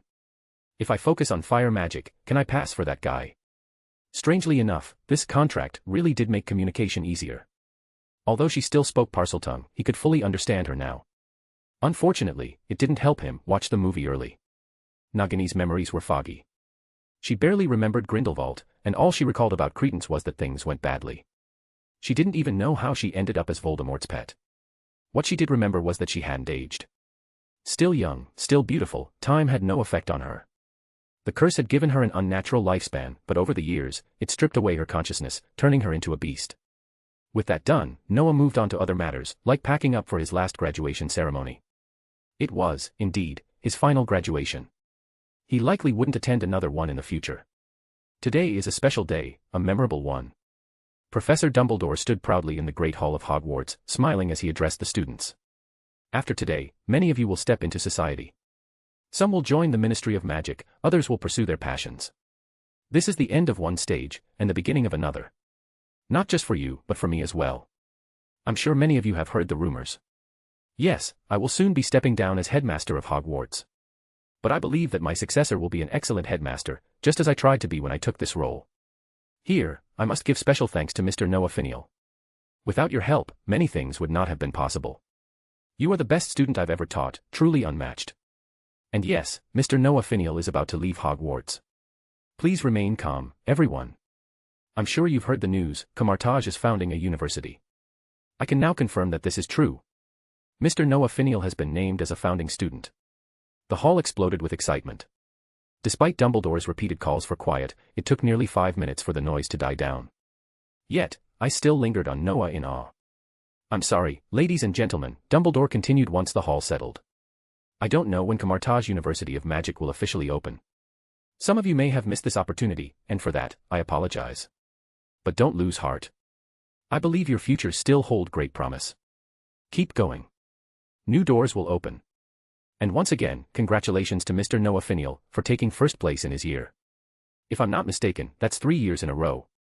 And finally, the winner of this year's House Cup is Ravenclaw. More bonus chapters. Every 200 Power Stones equals bonus chapter. Give me more Power Stones. Chapter 185, A New Beginning, Part 1. Find 30 plus advanced chapters. And for more fan fiction. Backhand index pointing down. Backhand index pointing down. Support link, patreon.com/RioRaRyu. Check out my new fanfic, White Medium Star Naruto, as Kakashi's brother White Medium Star. The graduation ceremony at Hogwarts had come to an end, signaling the arrival of another summer vacation. However, this particular ceremony had left a profound impact on all the students of Hogwarts. Though Professor Dumbledore spoke little, the implications of his words were enough to shake not only the students but the entire British wizarding world. The revelation that Dumbledore was stepping down as headmaster came as a complete shock. No one expected the venerable wizard to retire now, especially not after the defeat of Voldemort, when peace had seemingly returned to the magical world, albeit peace layered with hidden unrest. Cornelius Fudge may have been lacking in competence, but his political instincts were razor-sharp. He had a strong sense of what Dumbledore's next move might be, and that terrified him. Behind closed doors, he complained bitterly about the professor's lack of transparency. Naturally, this credit issue was likely just wishful thinking on Fudge's part.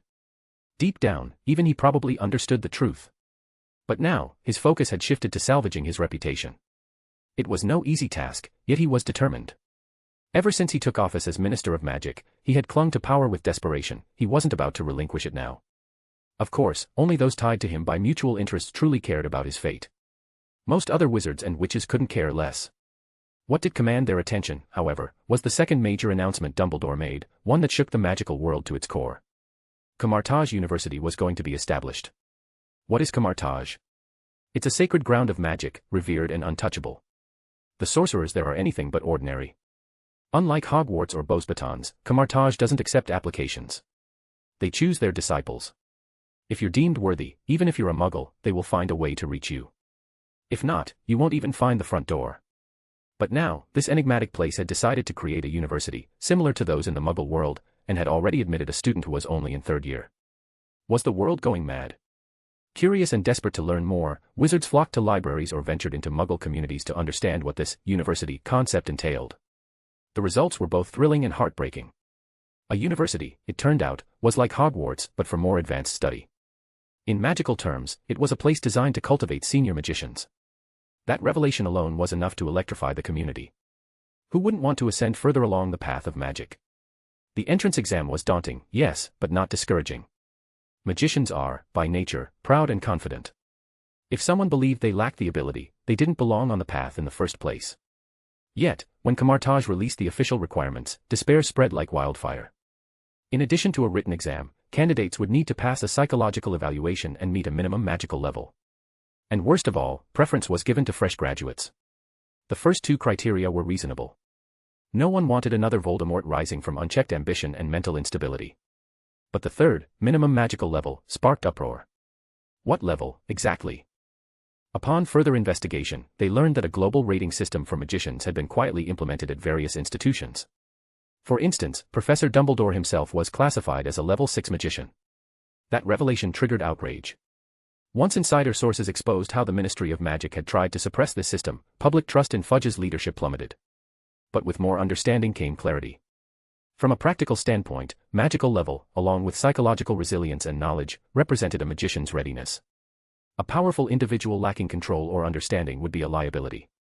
Such a person might spend a lifetime as a mere assistant or tool. Kamartaj University didn't aim to create magical laborers. Its goal was to forge elite, well-rounded magicians. And the preference for young graduates? That made perfect sense. Older adults have jobs, families, responsibilities. Unless they possess extraordinary talent, few can afford to drop everything and study magic full-time. Thankfully, Kamartaj hasn't officially opened yet. There's still time to prepare. Many ambitious magicians made secret vows they would get into Kamartaj. Missing the chance would be a regret that could haunt them forever. But just as the storm began to settle, another announcement from Kamartaj 1 month later reignited the frenzy, this time, globally. Two new pieces of news shook even the most stoic elder magicians. First, Kamartaj would now host an annual Magic Innovation Award, granted to magicians who developed spells or techniques capable of transforming the magical world. The reward? A 2-year retreat at Kamartaj and full access to its vast, legendary library. At first, most powerful magicians shrugged. They weren't keen on sharing their secrets. But then came the second bombshell.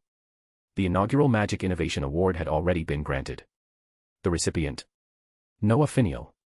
Despite his age, Noah had already been accepted into Kamartaj as an apprentice of the Ancient One, Master Ancient One. That alone was impressive. But what stunned the world was the reason for his award. We extend our deepest gratitude to Mr. Noah Finial for his magic enhancement method. His experimentation and personal verification, endorsed by Master Ancient One, have shattered a millennium-long misconception. Magic can, in fact, be enhanced through specialized means. Therefore, Mr. Finial has been welcomed as a disciple of the Ancient One. Magic can be enhanced. The entire magical world went mad. And then came the kicker: students admitted through the university entrance exam could also learn this method. So could award winners. To put it bluntly, the traditional method of enhancing magic, by burning through one's magical core, had severe limitations. Even Noah, now a level 4 magician, barely felt improvement through that method.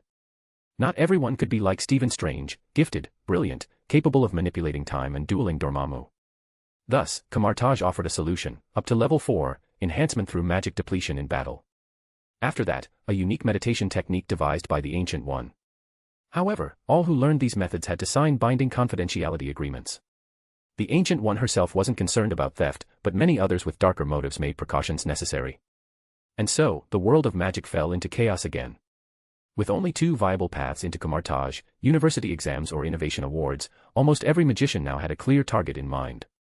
Even if the road was difficult, who wouldn't want to try? Well, except for those already content with their place in the world.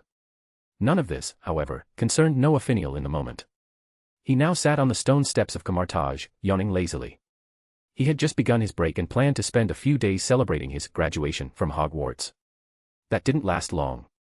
The very next morning after returning to the orphanage, a portal opened in his room, and Wong stepped through to wake him. Noah had been startled. So was Nagini, the snake sleeping peacefully nearby, having dozed off after a whole chicken meal. Thankfully, Nagini sensed no hostility from Wong. Or perhaps she simply knew resistance was futile, the power radiating from the men was on par with Noah's own. Reluctantly, Noah got dressed and brought Miss Heffen with him to Kamartaj. And so began another chapter of rigorous training. But this time, things were different. The Ancient One didn't push him too hard. Noah had time to explore, study, and pursue his own interests. That is, until... Noah, daydreaming again. Wong approached silently, eyeing the boy. I'm not daydreaming. Just enjoying the sun, Noah replied lazily, resting his chin on his palm. Well, whatever you're doing, Master Ancient One wants to see you. Alright. I'm coming. More bonus chapters. Every 200 power stones equals bonus chapter. Give me more power stones. Chapter 186, Chapter 185, I Don't Want to Be a Breadman, Part 2. Find 30 plus advanced chapters. And for more fan fiction. Backhand index pointing down. Backhand index pointing down. Support link, patreon.com/ryoraryu. Check out my new fanfic, White Medium Star Naruto, as Kakashi's brother White Medium Star. Teacher, you were looking for me. Noah followed Wang into the room where the Ancient One was waiting. He sat down quietly, respectful as always. At that moment, the Ancient One was preparing tea. Frankly, from her calm and composed demeanor, it was hard to imagine she was the most powerful magician in the world. How have you been feeling lately? You seem not particularly happy, she asked with a knowing smile, pouring tea into 3 cups. Once the cups were filled, she placed them in front of Noah and Wang, then took one for herself and sipped, visibly enjoying the aroma and warmth. Noah scratched his nose, picked up the cup, and took a sip before replying, I wouldn't say I'm unhappy, just a bit down. My 2-month vacation got cancelled again. To be exact, he was a little annoyed, though he dared not use that word in front of the Ancient One. This marked the 2nd summer in a row where Noah hadn't had a proper break. Admittedly, he probably would have been bored anyway, but still, there's a saying, it's fine to be useless, but not to be absent. It was more of a psychological thing. Noah genuinely enjoyed studying at Kamartaj, but even he believed in the occasional lazy vacation. After all, he had to train his body every single day here. And as someone who viewed himself as a pure mage, physical training was not exactly appealing.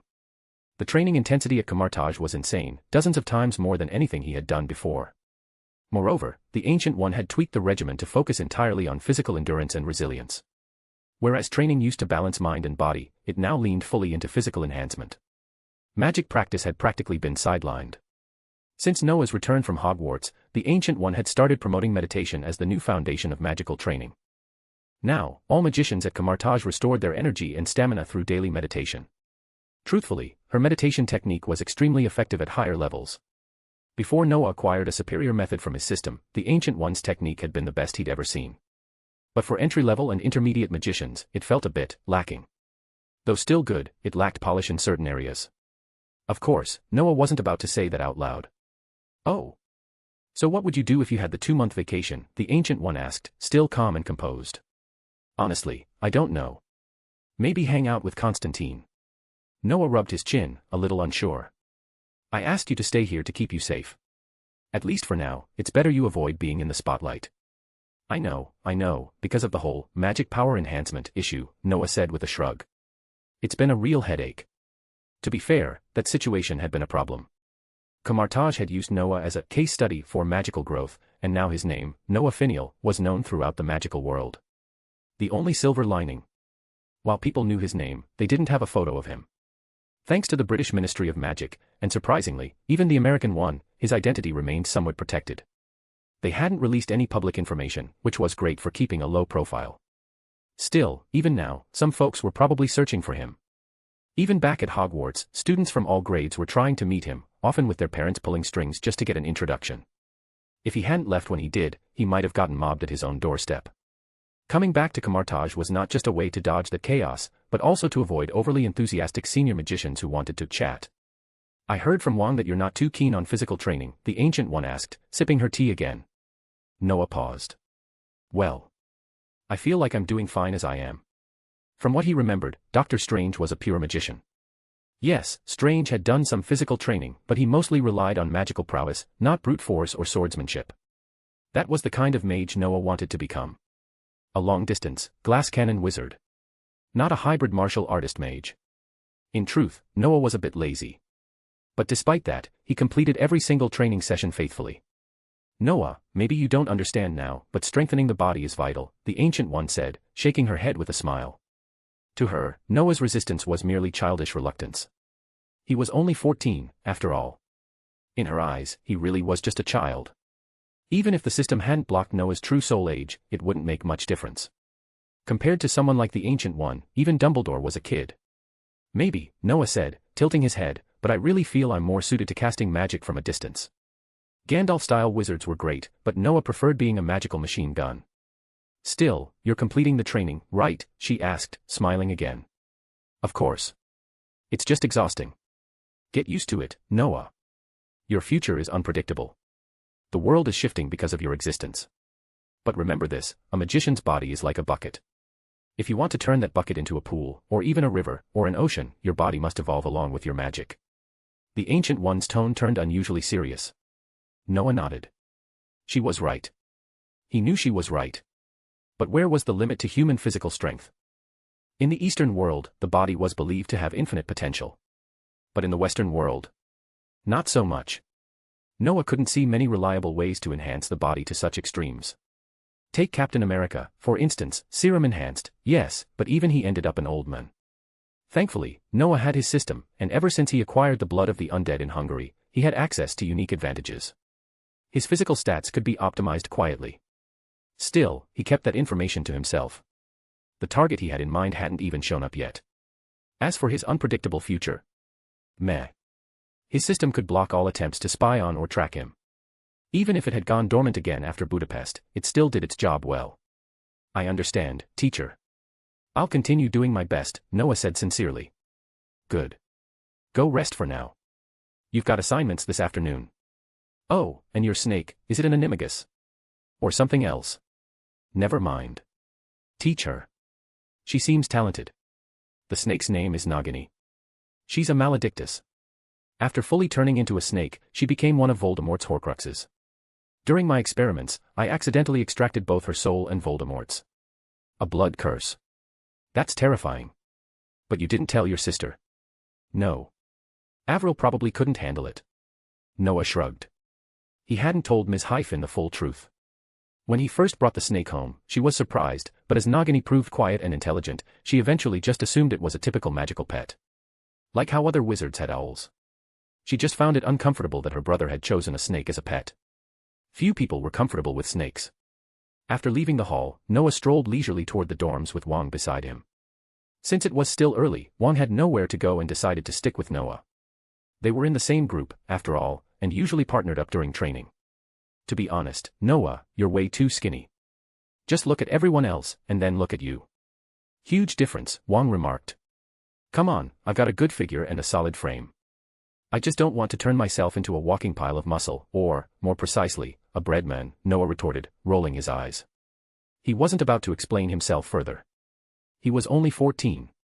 Maybe not the most muscular, but definitely not scrawny. At 1.7 meters tall already, he'd easily grow past 1.8 meters someday. At least he hoped so. Breadman. What's that? Wang asked, completely confused. You know, those bodybuilders who cover themselves in oil and strike all those poses, don't their muscles look like loaves of bread? Noah explained, spreading his arms. Wang visualized it, and his face turned a little green. He really liked bread. More bonus chapters. Every 200 power stones equals bonus chapter. Give me more power stones. Chapter 187, Chapter 186, waiting for it. Find 30 plus advanced chapters. And for more fan fiction. Backhand index pointing down. Backhand index pointing down. Support link, patreon.com/RioRaRyu. Check out my new fanfic, White Medium Star Naruto, as Kakashi's brother White Medium Star. Training was entirely driven by personal passion, and Noah had taken that passion to the extreme. Just like in his past life, he remembered hearing stories of people obsessed with fitness, like that one guy whose heart exploded, got a battery installed, and still continued training as though nothing had happened. That guy was lucky. Later, he received a compatible heart transplant and no longer needed the battery. Noah's obsession with physical training felt eerily similar. It was like choosing a support class in a game because you simply enjoy the role. If only he had the special powers of that one cat, he'd jump into someone else's body just to exercise with them. Noah had always aspired to be the spellcasting equivalent of a machine gun, smashing keys with his face and unleashing waves of magic, rather than a dual-wielding berserker charging into melee combat. Naturally, this meant he was always the punching bag during close combat evaluations. No matter who it was, even Miss Hyphen, everyone seemed capable of wiping the floor with him. Especially guys like Wang and Mordo. They took training seriously. Mordo, in particular, was brutal. Not out of malice or prejudice, he simply gave his all in every sparring match or practice drill. But to his credit, Mordo was still kind. He apologized after every beatdown and even spent time training Noah one-on-one. That was a far cry from Cassius, the man who had literally annihilated his entire family. Though Cassius didn't personally hate Noah, he'd leave him crumpled on the ground every time without so much as a flicker of emotion.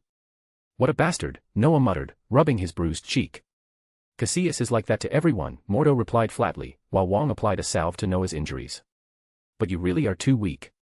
Originally, it was supposed to be Ms. Hyphen treating him, but she was far too busy now, busier than Noah, even. She didn't have the luxury of zoning out like he did. Aside from daily training, she dedicated long hours to meditation. Her magical proficiency was still the lowest among the group. "Ouch. Gently, man." Noah winced. "Mordo, you know my dream is to become a magic machine gun. But even a machine gun runs out of ammo. You need to build proper melee defense too." Okay, I get it. Damn it, when the next magic duel comes around, I'll show him just how strong I've become. I'm not trying to burst your bubble, Noah, but Cassius's magic level is no joke. It really wasn't. Cassius had mastered space magic to an astonishing degree. He could casually warp everything in the mirror dimension. Noah couldn't even begin to match that. And he knew that, eventually, Cassius would gain the power to bend real-world space as well. Still, Noah wasn't worried. "So what if you're a master of space?" "I have elemental magic. Space magic might be stronger in terms of weirdness and long-term potential. But right now, they were still growing. The mysteries of space magic weren't something easily mastered at this stage. Elemental magic, on the other hand, might not have the same upper limit, but it was currently the most powerful type of magic available to them. Cassius had never studied elemental magic, he was purely focused on close combat and spatial manipulation. But Noah had never let go of elemental magic, even while learning space magic. In a real fight, he had no fear. With his current output, he could blow Cassius apart in a single volley. During his time at Camartage, Noah spent his days seriously studying and practicing space magic. But at night, during meditation, he entered his system space and practiced elemental magic, where time flowed 4 times faster. That was his secret weapon. Occasionally, he would showcase what he learned from the system space in the real world, and it shocked even the Ancient One. Of course, she was initially concerned that Noah might lose his way. But after thoroughly testing him, she found that his space magic was progressing just as well. That reassured her enough to let him continue down his chosen path. "All right, Noah.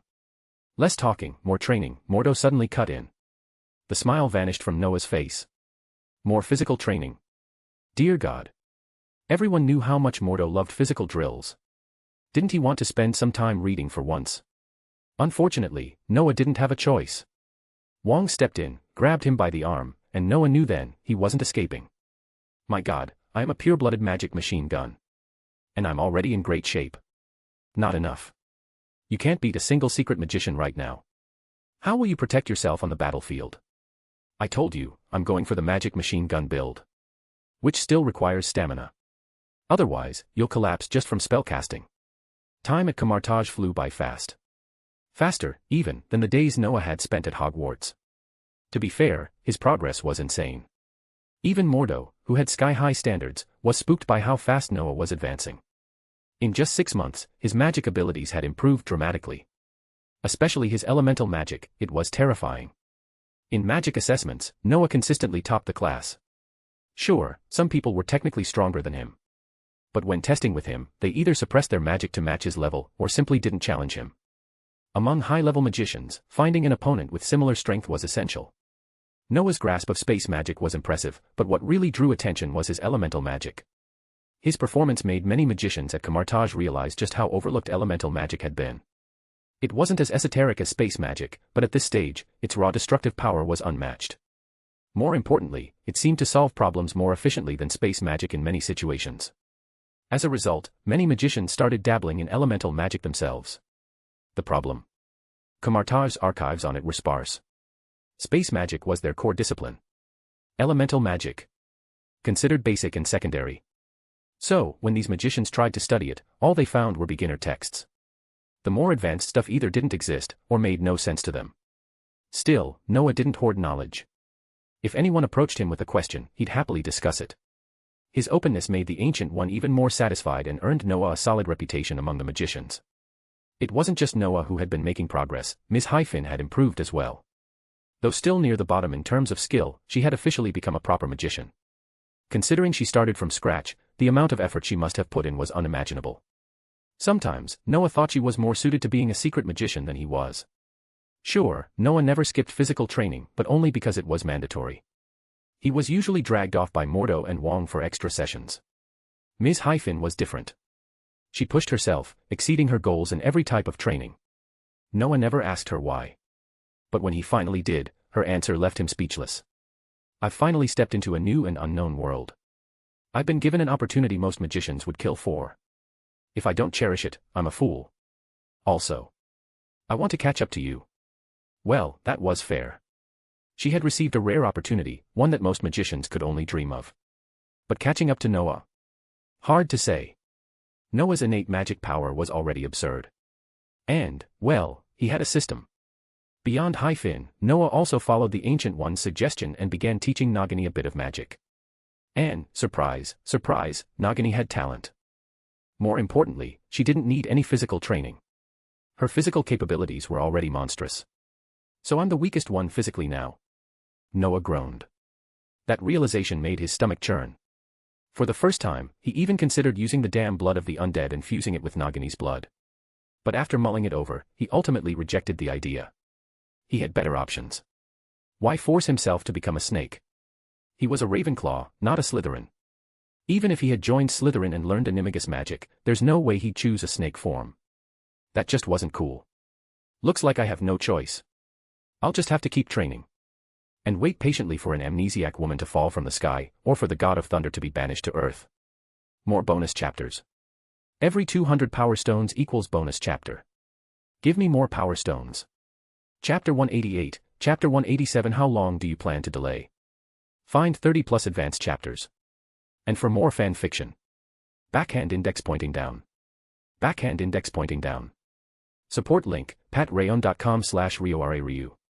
Christmas finally came during Noah's day and night exercise, although Noah really didn't care about this holiday. Even for the magicians of Camartage, they don't know what Christmas is. The so-called Christmas is just a day to commemorate the birth of a guy who has been completely driven away by the Ancient One. For magicians like them, this day is really nothing. However, the magicians of Camartage are still very close to ordinary people, so they are also happy to enjoy the festival of ordinary people. For the magicians of Camartage, such a day is just a simple dinner.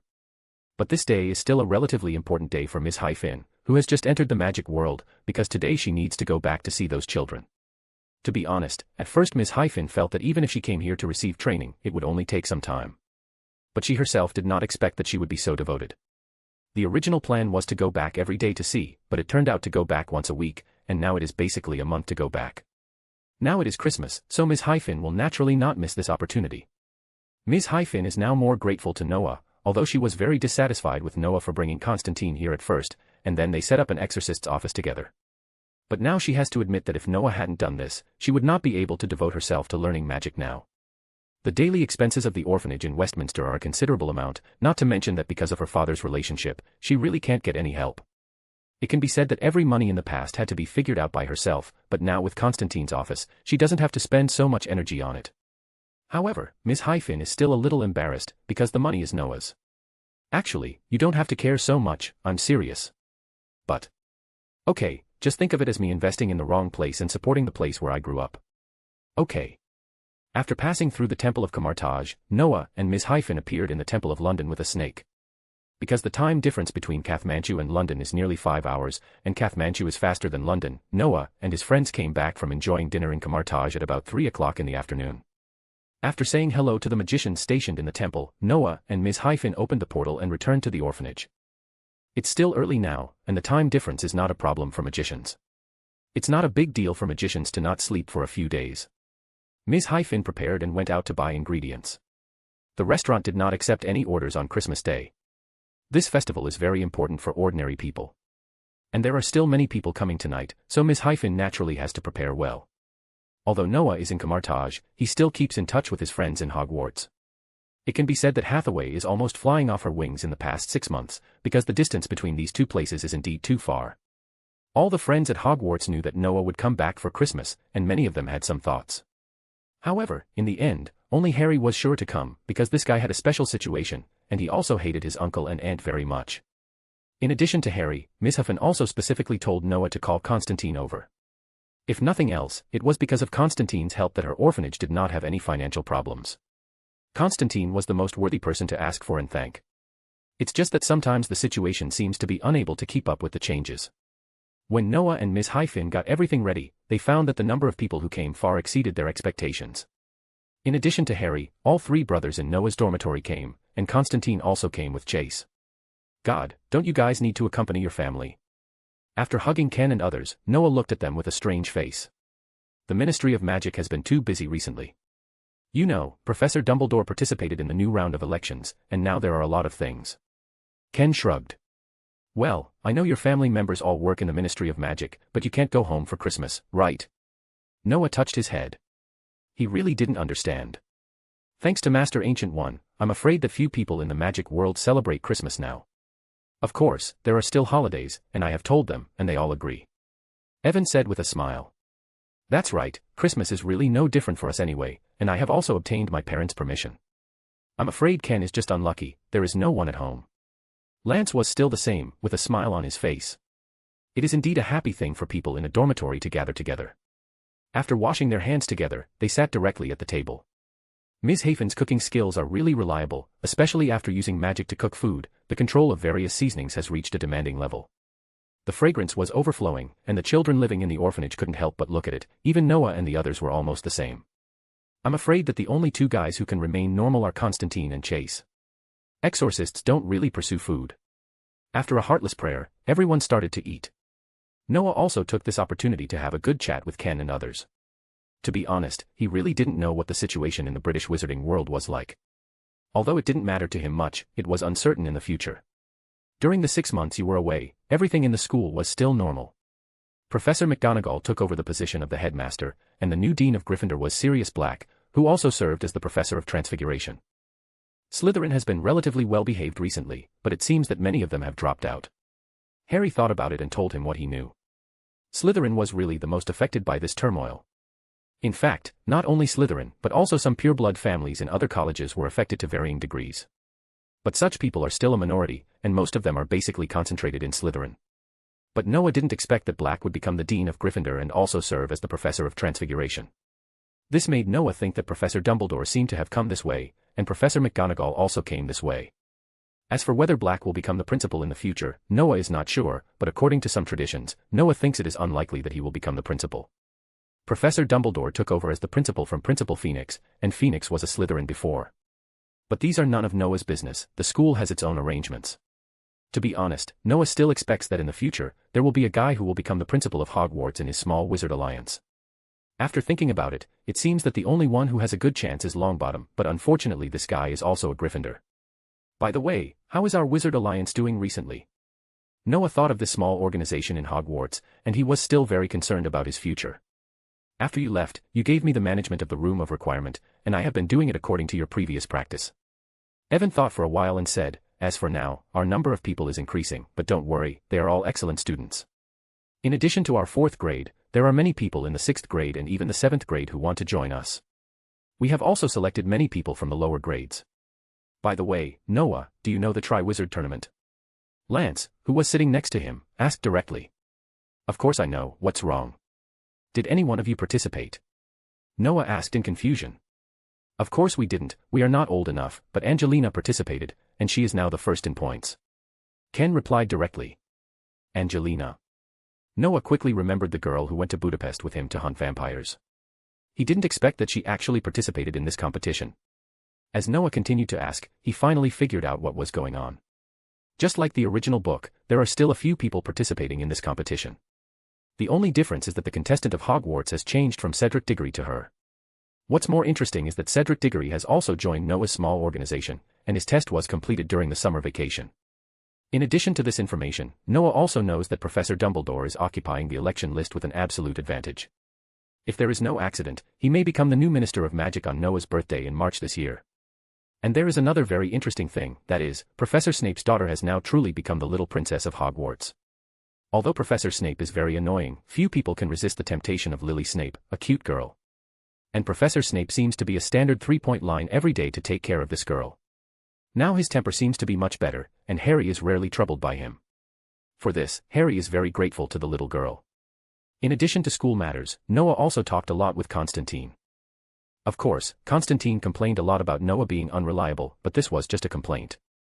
Constantine is no longer a little exorcist who has just returned. Because of the support and help of Noah and the little magicians of the Mage Alliance, his status in the circle is getting higher and higher, and there are more and more exorcists under him. The exorcists who joined him are basically people who don't hate magicians, while the exorcists who hate magicians completely regard Constantine as an alien and constantly slander him. But these things are no different from farting for Constantine. He doesn't care about these. He only knows that his current business has become bigger and bigger, and he has received more and more respect and income. But, you unreliable guy, isn't there one thing you should be sure of? What is it? Name. Damn it, our firm still doesn't have an official name. How long do you plan to wait before you are satisfied? Sorry, I really forgot. More bonus chapters. Every 200 power stones equals bonus chapter. Give me more power stones. Chapter 189, Chapter 188, Sunrise. Find 30 plus advanced chapters. And for more fan fiction. Backhand index pointing down. Backhand index pointing down. Support link, patreon.com/RioRaRyu. To be honest, Noah did forget about this matter. In his opinion, Constantine should have named the firm a long time ago. But in fact, Constantine didn't do so. He seemed to care more about Noah as a partner. Although this didn't seem to be a big deal in Noah's eyes, as Constantine's firm grew bigger and bigger, it was reasonable to give it a good name. But Noah couldn't think of a good name for this firm for a while. Could it be called the Exorcist Firm? This thing doesn't seem to be that reliable, right? Or the two-way plug firm? Forget it. The most important thing is that this firm is actually mainly for ordinary people, especially some wealthy people who know more or less about some wealthy people that others don't know. Then the name of this firm cannot be too magical, otherwise it will appear too ostentatious. After thinking about it, Noah simply proposed that the work of naming this firm should be handed over to Constantine. He was too lazy to think about these problems. Constantine seemed to have expected the result. Although he didn't have much contact with Noah, he knew Noah well enough. Fennell Constantine Associates, how about it? Whatever, it's the same to me anyway. In this way, the name of this firm was finally determined, and the next time was to enjoy the Christmas dinner. Probably because they all knew that Noah was going to leave tomorrow, Evan and Harry were particularly talkative. Noah was also happy to chat with them more. They were all his good friends, and chatting with them made Noah feel like he was back in Hogwarts. Well, at least Noah never had to do any physical training at Hogwarts. This was probably the best thing for him, right? A party lasted until late at night. The other children in the orphanage went to bed, Miss Hyphen also started cleaning, and Noah was responsible for sending them back. It was quite interesting to say that it was the first time for Noah to go to Ken's house. As for Constantine, he had left by himself a long time ago. Evan's parents were also very interested in Noah, a child who developed a method to improve magic and went to Camartage to study in advance. Almost every time he went to a house, he would be pulled and talked nonsense. Noah finally sent Harry back. I didn't expect you to live with Black. How do you feel? It feels like having a family. Noah opened the space door again, and then looked at Harry with a funny face. It feels good. Black takes good care of me. Harry smiled, and it can be seen that he is living very happily now. But soon he looked at the green snake sticking out of Noah's shoulder with a puzzled look. To be honest, he didn't expect Noah to have a snake. Harry has lost the ability to talk to snakes now, so he doesn't know what the snake is doing. When did you raise a snake? Oh, you mean Nagini, she was the snake that followed Voldemort. What? You actually? Please, Black probably knows about this. Professor Dumbledore asked me to keep her, and she is actually quite miserable. She is a blood-cursed orc, but I rescued her. Harry didn't know what a blood-cursed orc was, but after hearing that his godfather and Professor Dumbledore, whom he respected the most, knew about this, he no longer cared. A snake is nothing, but Voldemort left a deep impression on him. But thinking of Noah's methods of dealing with Death Eaters and Voldemort, he didn't think it was a big deal. By the way, Noah, do you think I can go to Camartage to study in the future? Harry suddenly asked when he was almost at the gate. Well, I don't know about that. Why do you ask this? Noah tilted his head strangely. Why did Harry ask this? You know, I'm not a Ravenclaw, nor am I Evan, Ken, Lance, or a top student like Hermione. Don't worry, just work hard, man. An unconfident magician is not a good magician. And if you pass the exam, I'm afraid you have to be mentally prepared. Is it exercise? I've heard complaints countless times at the dinner just now, but to be honest, you do look much stronger now. Thank you, but this is not my dream. Noah shrugged. He does look a lot stronger now. The effect of Camartage's secret body refining is still good. Although it has only been half a year, Noah has felt that his physical fitness has improved a lot. The benefit is that Noah feels that his magic power seems to have increased a little. The amount of this increase is very small, maybe it is related to Noah's physical fitness not meeting the standard. These are not big problems. In fact, even if the physical fitness is normal, it can reach a very strong level step by step. It's just that the level of physical fitness will eventually become a limit for magicians to evolve into higher life. Noah didn't intend to say these things, because Noah couldn't touch these things at this stage, and Ancient One didn't tell him. After saying goodbye to Harry, Noah turned around and opened the magic door. He didn't plan to go in and chat with the new headmaster of Gryffindor. He and Ms. Huffin had been back for several hours. They had training in Camartage the next day, so they naturally wouldn't stay that long. When Noah returned to the orphanage, Ms. Huffin had already sorted out all the things that needed to be sorted. She is now sitting on the sofa holding a book and reading it. She looks very quiet and very intellectual. To be honest, every time Noah sees her like this, he feels calm in his heart. Shaking his head, Noah took Ms. Hyphen directly back to Camartage. It was about 4 o'clock in the morning in Camartage now, and the others got up at about 6 o'clock in the morning, so they didn't seem to have much time to rest now. Noda, accompany me to see the sunrise. It seems that it is still quite early now, and you don't seem to have seen the sunrise. Ms. Hyphen looked at the time and turned to look at Noah. Well, it's okay. Anyway, it is really early now. Noah nodded and agreed to this idea directly. Night is the time for them to practice meditation, but not everyone will do so at night. Because many people are still not so accustomed to this method, even if its effect is explosive, they will still choose 1 or 2 days to rest normally. So it is very normal for Noah and his friends to go back to London to spend a Christmas without practicing. Noah thought about it. He was originally thinking about where the best place to watch the sunrise was, but after thinking about it, he found that he really didn't seem to remember these things. Even if there is, they may not be able to enjoy it properly because of the time difference. So Noah simply took Ms. Hyphen to Mount Everest. I still need to thank Noah's former geography teacher for letting Noah know that part of Mount Everest is in Nepal, and the other side is Noah's former hometown. Mount Everest is very cold, but this is not a problem for the two magicians. And at this time, Noah does not need to worry about whether he will meet any climbers. Even if he does, Noah will forget it. I never thought that I would have the opportunity to climb Mount Everest. Ms. Hyphen looked at the vast snow-capped mountains and couldn't help but sighed. It's just that the way of climbing is a little special. It's not great, isn't it? Others enjoy the fun of climbing to the top, but we don't have the opportunity to enjoy it now, so let's enjoy the sunrise. Noah shrugged and said casually. To be honest, Noah may not climb normally if he can reach the top of Mount Everest with a teleportation magic. The magic road is a peak waiting for Noah, and Noah has been trying his best to climb up. Compared with climbing Mount Everest, Noah prefers to move forward on the Mountain of Magic. Now Noah can be said to have just climbed to the foot of the Mountain of Magic, and he still has many challenges to face. He can understand the feelings of climbers, because Noah now also enjoys this kind of fun, but it would be great if he could cheat when learning magic. Shaking his head, Noah felt that he had thrown this idea out of his mind. Noah was cheating by learning magic now. It can be said that others learn magic by hiking, while Noah is climbing directly with mountaineering props. It is good to reach the top in one step, but it is not good without sufficient accumulation. By the way, Avril, why don't you choose a wand? As if thinking of something, Noah asked directly. Ancient One said that the wand is just a dispensable thing, and it is not a good thing for a magician to rely too much on the wand. Ms. Hyphen supported her head and spoke slowly, her eyes always fixed on the slightly red light on the horizon. Yes, the wand is a good thing, but if you use it too much, you will become dependent on it. What about you? Are you still using the wand now? Yes, but I use it less. Anyway, my wand has been with me for 4 years, and I really don't want to throw it away. It seems that Noah is still a sentimental person. Ms. Hyphen smiled, and then leaned her head on Noah's shoulder, which made Noah unable to react for a while. Secretly glancing at Ms. Hyphen, Noah regretfully found that her eyes were still looking forward, which immediately made Noah relieved. Sentimental. Maybe, Noah found that he was indeed sentimental, but if a person does not value sentiment, what kind of person is he?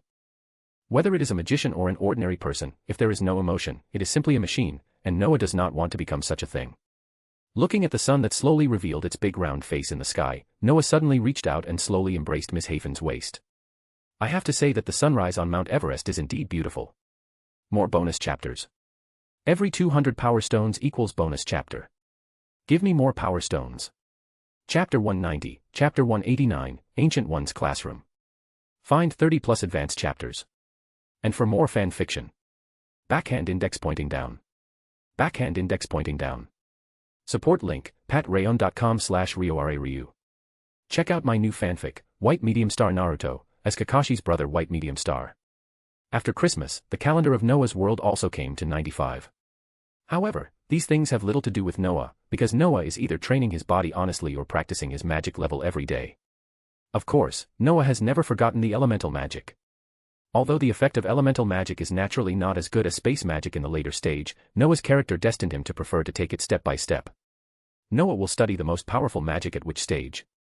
In fact, as Noah continued to learn, he found that the elemental magic might be more effective as a basic magic. It should be best for young magicians to learn elemental magic after they have experienced the apprentice stage and become formal magicians. Because this thing can completely make a magician have huge benefits from the first level to the 7th level. It's just that this world is already like this, and Noah won't say anything. In Noah's opinion, elemental magic is the best basic magic, and only with such a foundation can one better learn and master space magic. After all, magic is linked together. There is no useless magic. The achievement of magic is actually like a ladder.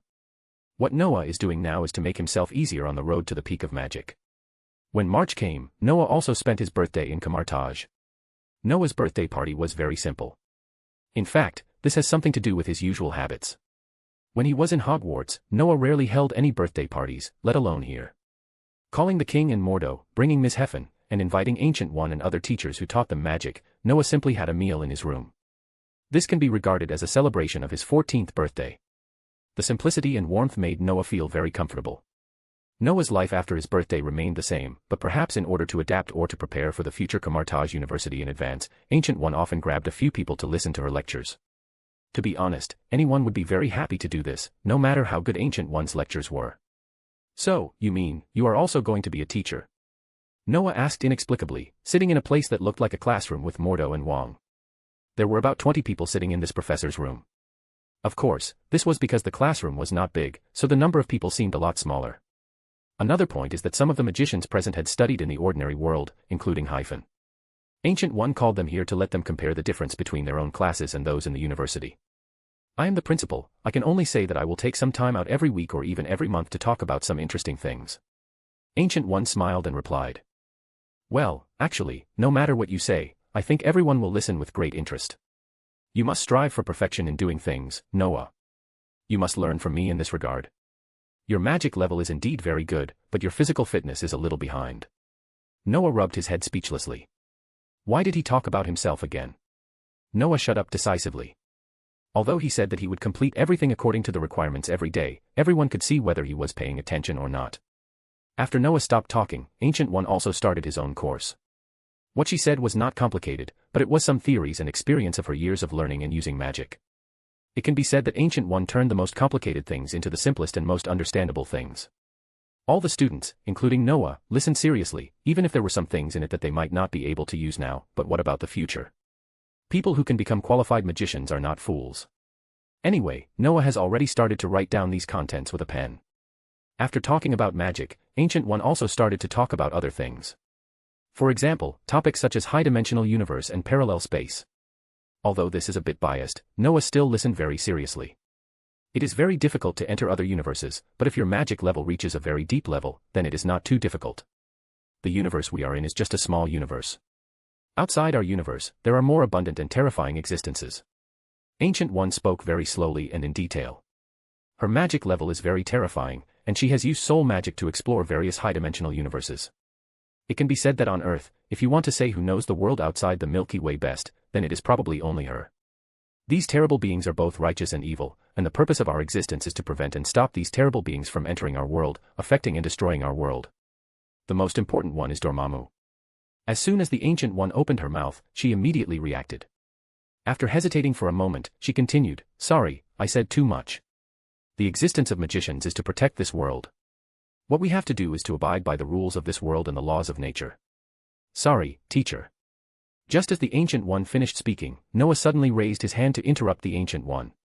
"Noah, do you have any questions?" The Ancient One glanced at Noah calmly. "Yes, teacher, I'm sorry. Although it's very presumptuous and abrupt to say this, I think it's not right. Not only is it not right, it's simply planting the seeds for Mordo's future blackening." As Noah lived in Kamartaj, Noah received a lot of care from Mordo. To be honest, he didn't want such a bad thing to happen again. Mordo's admiration and respect for the Ancient One has reached a very deep level. It can be said that whatever the Ancient One says is what it is. But this guy's ability to adapt is really too poor. If he still follows the Ancient One's ideas, I'm afraid that tragedies will still happen in the future. Any questions? But the Ancient One still wanted to hear Noah's opinion. Ignoring the noise, as well as Mordo and even Ms. Heffen's persuasion, Noah slowly organized his words and slowly said, "Teacher, you are right, but magicians themselves are existences that violate the rules of nature." As soon as this sentence came out, the class suddenly became quiet. What does it mean? Magicians are existences that violate the rules of nature. This view was just thrown out and naturally made everyone present unbearable, but the people present were not fools. After a little thought, they understood. Magicians are indeed pure existences that violate the rules of nature. Under the rules of nature, how can humans master such powerful power? Under the rules of nature, why is the lifespan of ordinary people so short, while the lifespan of magicians seems so long? And it is not an exaggeration to say that if the magicians present go out together, it is not a problem to kill a country. It can be said that their existence is already against the laws of nature. To put it more seriously, it is not a problem that they are destroyers of nature. That's right, Noah, so don't you think we should respect the laws of nature more? Ancient One did not deny Noah's statement, but asked with a smile. Yes, we should indeed respect the laws of nature more. Noah nodded, but soon he emphasized in the doubtful eyes of everyone, but sometimes, we need more flexibility, we must realize the flexibility and necessity of compromise in morality, rules, etc. Very interesting, continue. Ancient One seemed to smile more, and she was looking forward to Noah continuing to speak. It's actually very simple, just like we are facing a disaster and we have the ability to change and save everything.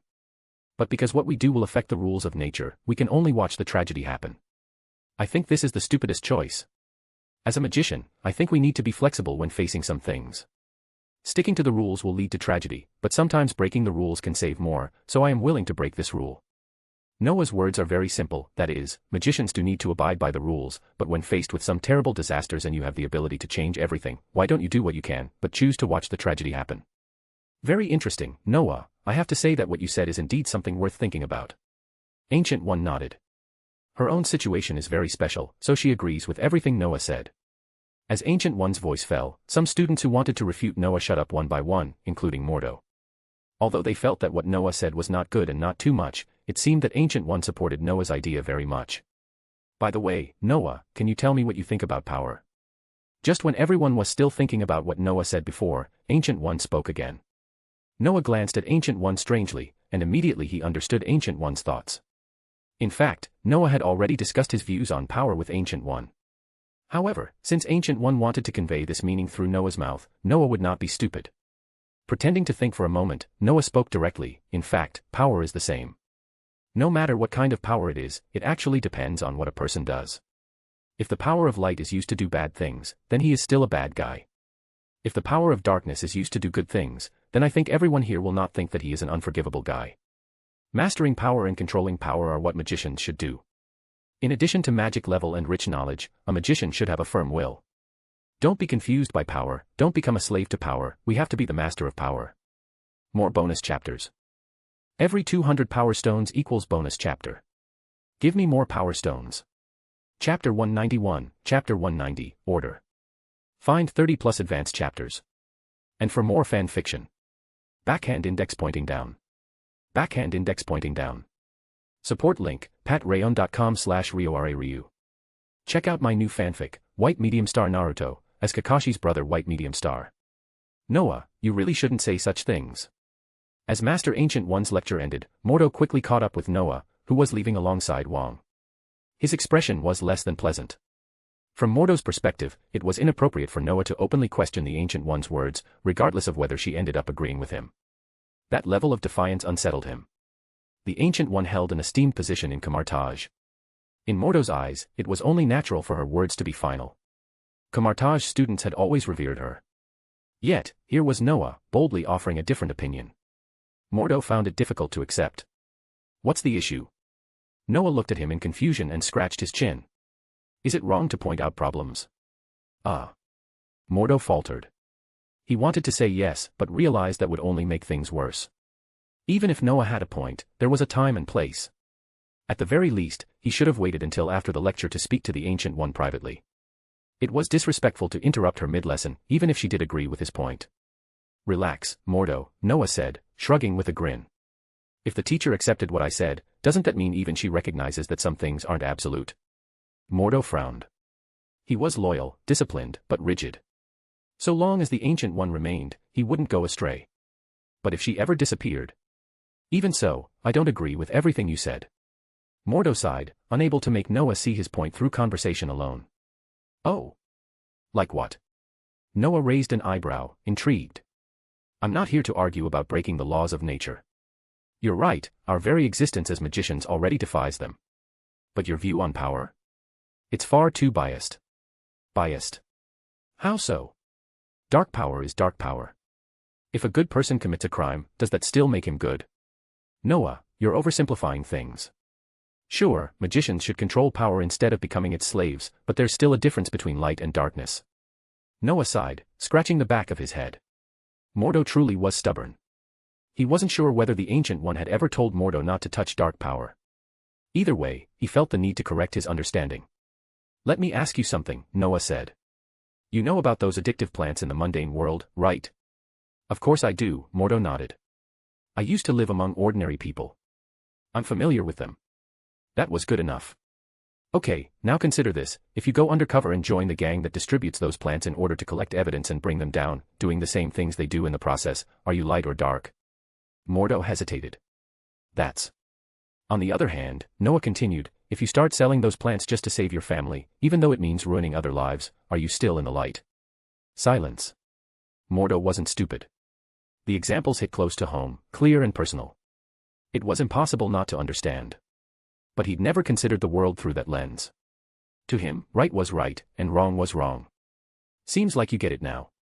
Noah spread his hands. In the first case, you're walking in darkness to serve the light. And in the second, Mordo finished, you're bathed in light, but committing acts born of deep darkness. Exactly. Someone selling addictive substances to protect their family might seem justified, but in doing so, they destroy countless lives. That's not noble, it's selfish. Meanwhile, the person who infiltrates the darkness to destroy it from within may end up suffering the most, scorned, possibly killed. But they sacrifice themselves for the greater good. Mordo stood silently, deep in thought. It wasn't that he couldn't understand, he just hadn't thought of it that way. Even the Ancient One hadn't refuted Noah, instead, she had accepted his words after careful thought. I can't believe I've lived more than 20 years and got bested by a 14-year-old, Mordo thought bitterly. Still, he made a decision. Even if he couldn't grasp everything, with the Ancient One's guidance and Noah's insight, he would try to open his mind. I understand now, Noah. You're right, I still have a long way to go. If I ever go astray, I hope you'll speak up. I don't want to stay in ignorance. He gave Noah a serious nod and walked away. Noah and Wang exchanged confused glances. That was unexpected. Given Mordo's attitude, they thought convincing him would take hours. Noah had even prepared more analogies, only for Mordo to admit defeat and walk away to reflect on life. Is he really that easy to talk to? Noah scratched his head. Still, it was a good thing, wasn't it? Mordo wasn't a bad person. It was better that he understood now, before problems arose later. At least he wasn't some noble's descendant, obsessed with replacing the Ancient One just because she didn't have hair. If he were that kind of guy, Noah would have found a way to eliminate him already. Whatever. Why overthink it? I've got nothing better to do anyway. Noah pushed the thoughts aside. A win was a win, no need to invite unnecessary stress. Noah's life returned to normal afterward. He kept to his routine, training and studying like usual. Maybe it was because of that one lecture, but Master Ancient One didn't resume teaching for over a month. When she finally did return, her lectures had clearly changed, especially the parts about obeying natural laws and the nature of power. The basic magical knowledge stayed the same, but the philosophical aspects. She had definitely incorporated some of Noah's ideas. Or maybe, they had always been hers. She just used Noah's words to introduce them. The students listened with rapt attention. But by the end, many of them turned to quietly glance at Noah. Though there were many new faces, they had all heard about his bold stance during the last class. Everyone knew now, this young magician, freshly enrolled in Camartage, was someone special. He had caught the Ancient One's attention. Why else would she agree to open a university in a place hidden for centuries? Why else would her entire doctrine shift after he spoke? Noah, of course, had no idea about any of this. Even if he did, he wouldn't be able to explain it. How could he say that the Ancient One foresaw the future's chaos and used his words to gently shift the teachings? And so, months passed. Noah remained in Camartage, and those months brought immense progress. Camartage truly was a sacred place of learning, not just for its vast magical knowledge, but for the speed at which one could grow in power. Even Noah didn't expect to improve so rapidly. Name, Noah Finial. Age, 14. Mage level, Order 5, rank. Yes, after nearly a year of study, Noah had reached Order 5. He didn't even know how it happened.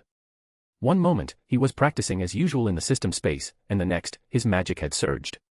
Do I have the blessings of a legendary protagonist or something? He wasn't sure. But the others in Camartage were stunned. Order 5 might not seem groundbreaking, but reaching it at 14. That was incredible. Your talent really is terrifying, Noah. Maybe. Or maybe it's just because I have a great teacher, Noah replied, smirking. Sitting in the great hall of Camartage, the Ancient One smiled at him gently. Noah allowed himself a bit of pride.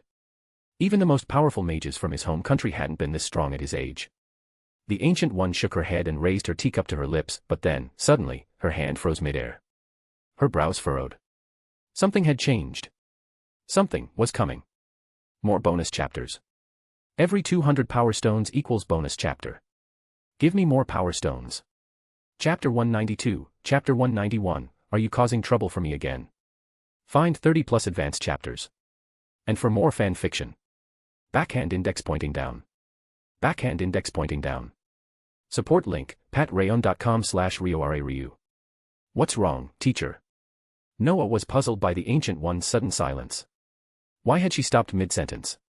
But soon he noticed her eyes closing and her hand slowly moving as the pendant on her chest began to glow. That immediately made Noah quiet down. The Eye of Agamotto, also known as the Time Stone, was something Noah was very familiar with. Although he saw it almost daily and had even encountered it alone in the library, he had never dared to play with it like Strange had. A green light flickered slowly around the Ancient One, her shadow dancing in sync with it. In just a moment, everything around them seemed to rewind to its initial state. The Ancient One finally ceased her movements. The Time Stone once again reverted to its dormant state as the Eye of Agamotto. She silently picked up her teacup, took a calm sip, and said slowly, "Someone has arrived on Earth. But they are not an enemy. There should be no danger, probably." Probably. Noah touched his chin. What does that mean, exactly? Judging by her previous actions, Noah assumed she had used the Time Stone to peek into the future. Probably. It's a bit blurry. I don't know why, but ever since you appeared, things have become unclear. Still, even with that, I can confirm the future seems to be heading in a good direction. Ah. So, you don't plan on checking out who entered Earth? No need to. Unless, do you want to go, Noah? Ah. Noah was slightly embarrassed by the Ancient One's question. Of course, I want to go see it. If he remembered the timeline correctly, the person who just arrived on Earth could only be Captain Marvel. Naturally, he wanted to see this powerful woman who, though often treated like a side character, had once beaten Thanos with the Infinity Stones. Besides, ever since Noah had obtained the blood of the undead last year, he had been curious about Captain Marvel. Though she had once been an ordinary person, the energy core, likely powered by the Space Stone, had transformed her entirely. Furthermore, she had been modified by the Kree and had adapted to their power. You could say Captain Marvel had evolved into a high-tier life form. In Noah's eyes, her life form ranking might not be lower than Thor's. It might even be more terrifying. Sure, it would be easier to get some of Thor's blood and boost his physical body that way, especially since Thor wasn't particularly strong before awakening his powers with the whole Odin's Son enlightenment. But that would take more time. Noah was confident he could handle Thor later on. Strange was a genius, sure, but Noah had cheat codes. Captain Marvel was trickier, but the opportunity was right in front of him. If he didn't try, he would regret it. At the very least, he had to try. Besides, Noah added, I also want to meet a certain jerk. He turns into a real pain later, but for now, he's still kind of funny. Noah wasn't particularly interested in S.H.I.E.L.D., no one knew more about them than he did. But that wouldn't stop him from meeting a few interesting people.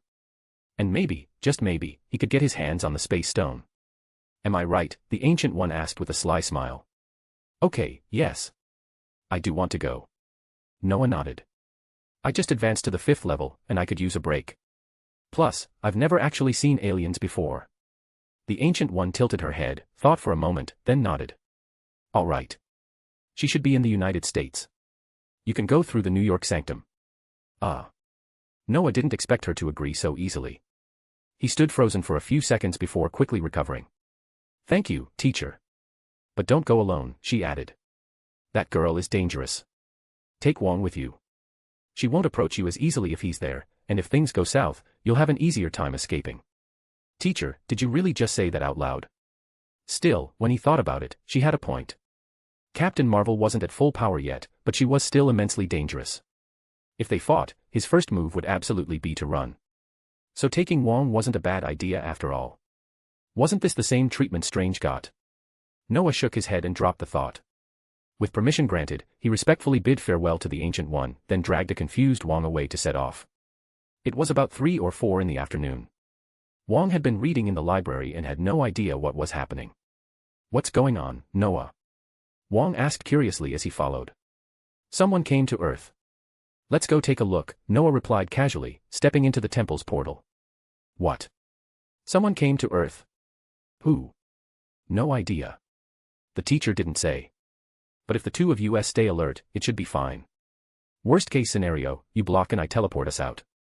Hey. Are you using me as a meat shield? Huh? How do you even know that term? The two bantered as they stepped out from Camartage into the New York sanctum. Everyone at Camartage knew them, so no one stopped them.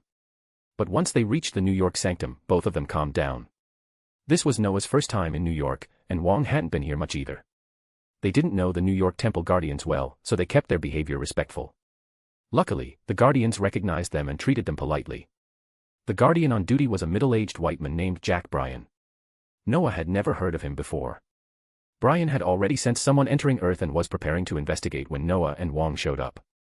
To be honest, you arrived pretty fast, Bryan said curiously, though he quickly frowned. He could sense their magical levels, and they felt low. One of them even looked too young. Why would Camartage send these two? Noah noticed the doubt in Bryan's eyes and instantly understood what he was thinking. With a helpless shrug, he said, "Our teacher sent us." "Who's your teacher?" Bryan asked, raising an eyebrow. Plenty of Camartage sorcerers took on disciples, and Bryan himself had some. He needed to understand why these two were here before letting them proceed. Master Ancient One, both Noah and Wong answered honestly. The Ancient One. Your disciples of the Sorcerer Supreme. Bryan immediately withdrew his earlier doubts. He reassessed the two young men in front of him. Though their power seemed lacking, considering their age, it was actually quite impressive. Especially the boy who looked 15 or 16, his magical aura startled Bryan. He used his magician-grade pendant to assess them. Based on the readings, the boy was already at 5th level magic. So young and already this strong. Bryan wasn't the type to grumble about kids these days, but he was genuinely surprised. What was I doing at that age? He mused. World War II. Vietnam. He shook off the thought and said, "All right, I get it. Even if your level seems low, the Sorcerer Supreme must have her reasons for sending you. Go ahead, but be careful." "Thank you." "We'll be careful," both Noah and Wong replied seriously. "She's far from here. I suggest you take a taxi. Or, if you're familiar with New York, you can teleport there. Don't worry, I'll notify the U.S. Ministry of Magic so they won't trouble you." "Thank you, Guardian Bryan. We could use magic, but since it's our first time in New York, we'll just take a taxi. By the way, I'm Noah Finial, and this is my friend, Wong." Bryan nodded. He was about to give them taxi fare when something clicked. Noah Finial. Wait a minute, isn't he the one who messed with heaven and hell on Earth, and created that meditation method that boosts magical power? He turned and stared hard at Noah, making the boy nervous. "You're that Noah?" "Well, if you're referring to the guy who came up with that meditation method, yeah, that's probably me," Noah answered, a bit embarrassed. "Damn it. Why you? Why did you come here?" Bryan shouted, suddenly frustrated. "Wait, what do you mean, Mr. Bryan?" Noah blinked in confusion.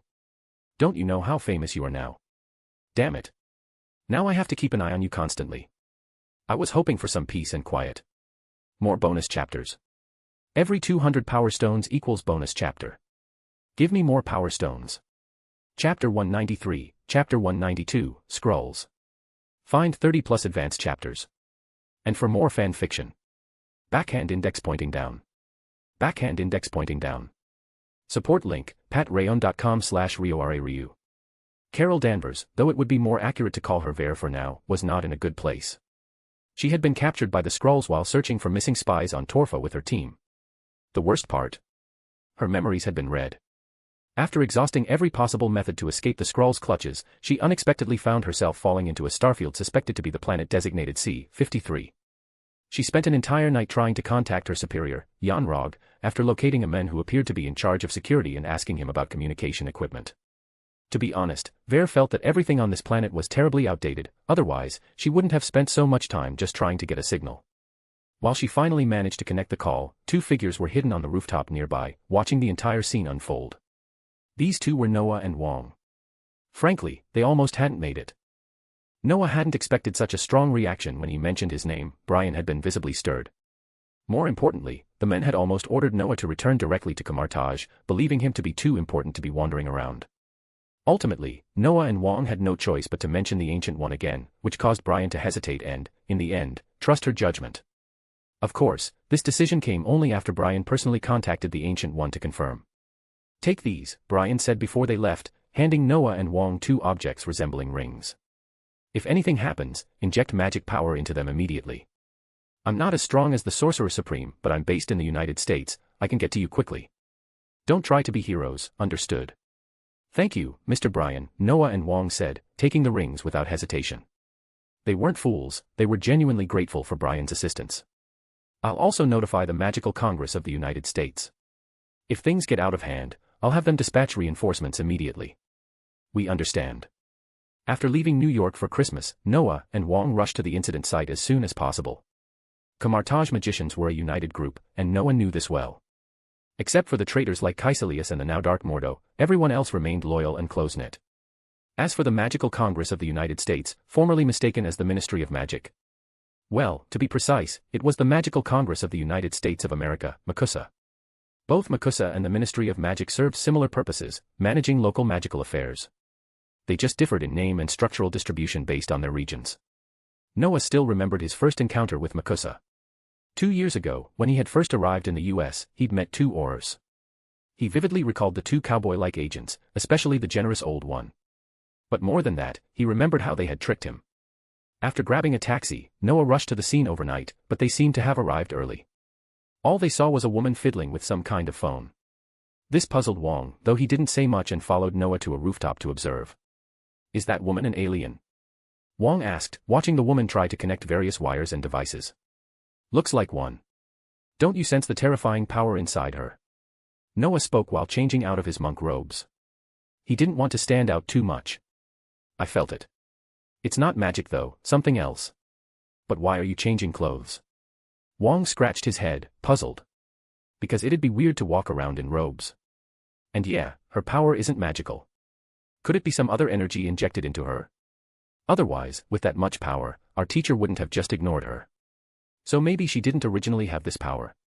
"I must say, you have great detective potential," Noah said, amused. "Just assume it's alien tech enhancement. Remember this, Wong, the poor gain power through mutation, the rich through technology."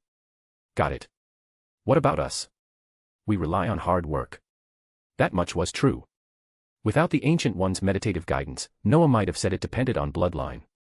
But now, magicians were indeed one of the few who could grow through effort alone. Wong pondered for a moment and nodded seriously. That made sense.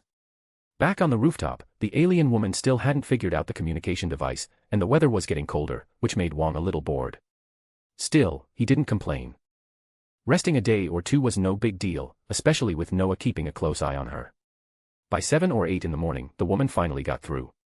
"Looks like she's contacted her people. If nothing goes wrong, she should be able to leave, right?" Wong stretched and whispered. "Probably, but it seems she's drawn some attention," Noah replied, cracking his neck and watching with interest. He had already spotted the young Phil Coulson and a not yet one-eyed Nick Fury. That made Noah grin, especially since Fury wasn't yet the bald, grizzled boiled egg he'd become later. "Hey, Noah, look over there." Just as Noah was enjoying the banter between Fury and Captain Marvel, Wong tugged his sleeve and pointed to a rooftop opposite them. Noah turned his head and saw a man aiming some sort of gun-like device downward. Without hesitation, the man fired. A beam of purple energy surged down. Captain Marvel reacted swiftly, she pulled Fury aside and immediately retaliated with an energy blast of her own. "Whoa, what was that?" "That energy didn't look ordinary," Wong said in surprise. "No idea, but looks like we've got work," Noah said, standing up and leaping from the roof. Of course, he didn't leap blindly, he cast a feather fall-like spell upon himself to land safely. Wong followed, jumping down without hesitation. Captain Marvel had already taken off after the attacker, but Noah noticed Coulson and Fury preparing to get into a car. He smirked. If he remembered correctly, the real Coulson was still in the supermarket collecting evidence. That meant the man with Fury was a Skrull. Noah quietly drew his wand, transfigured it into a ring, and slid it on his finger. He activated a spell, and golden runes lit up, distorting the space around them. It was the mirror dimension. Wong, let's go, Noah said, stepping into the shimmering portal. Wong followed without question. Inside the mirror dimension, Fury was just about to start the car when two unfamiliar teens appeared. Before he could process what was happening, one of them raised his hand, and the car burst into flames. What the hell? Fury shouted, diving out of the vehicle. Coulson quickly followed. But the ground beneath them suddenly flipped, sky became ground, and they were flung into the air, only to land painfully on a nearby building as gravity twisted again. Fury stood, groaning. Everything hurt. As he looked around, his eyes widened in horror. To him, the building's wall was now the ground. He and Coulson were standing sideways, while the rest of the world moved normally on the street below. What the hell is going on? This is the mirror dimension.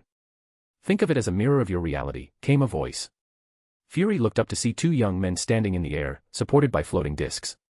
Who are you? He demanded, completely overwhelmed. Magicians. From Camartage, Noah said with a shrug. Magicians. First a space soldier shows up hunting shape-shifting aliens, now two magicians. What is today? Magic is real, dumbass. We weren't here for you. But since you were riding with a Skrull, we brought you in, Noah replied bluntly. Fury blinked. Skrull. There was only one person near him, Coulson. Wait, didn't that woman earlier say Skrulls could shapeshift? Skrulls, what's your objective on Earth? Noah asked calmly, staring at Coulson. Coulson's face began to contort. Before Fury's stunned eyes, his companion's features shifted, green skin emerged as the disguise faded. Fury's jaw dropped so low, he could have caught falling debris in it. I didn't expect to meet a magician of Camartage. Looks like my luck really ran out, the Skrull said with a grimace. More bonus chapters. Every 200 power stones equals bonus chapter. Give me more power stones. Chapter 194, Chapter 193, still a funny egghead. Find 30 plus advanced chapters. And for more fan fiction. Backhand index pointing down. Backhand index pointing down. Support link, patreon.com/RioRaRyu. Oh, shit. Why are you green? Wait, are you an alien? Fury's eyes widened in shock. He never imagined that the new guy, Phil Coulson, was actually an alien. What the hell was going on? How was this even possible? And what's more shocking, this alien matched the description that woman gave earlier, just like a variant in his memory, a shapeshifter. Wait a minute. You're an alien, and you know about Camartage. Fury suddenly caught onto something, frowning in disbelief. Isn't Asgard and Camartage supposed to be the guardians of Earth? Are you even human? The Skrull blinked in confusion. What was wrong with this Earthling? The reason Earth, despite being filled with countless low-level civilizations, hadn't been overrun by high-level ones wasn't just because of its remote location, though that was part of it. The real reason was simple: Earth was under the protection of Asgard, and beings like the Ancient One stood as its guardians. Aliens weren't stupid. Even if some were, they were usually manipulated or brainwashed. No one in their right mind would pick a fight with Asgard or Camartage just to mess with Earth. That's why the planet had remained relatively peaceful and undisturbed up until now. But this guy, Fury. He didn't even seem to know about his own planet's protectors. Honestly, Fury was completely lost. Asgard. Camartage. What the hell were those? Alright, stop wasting your breath on this idiot, Noah finally interrupted, glancing at the Skrull. Even if he did know, I'd have to erase his memory. Actually, yeah, I'm going to erase it anyway. What? You're going to erase my memory?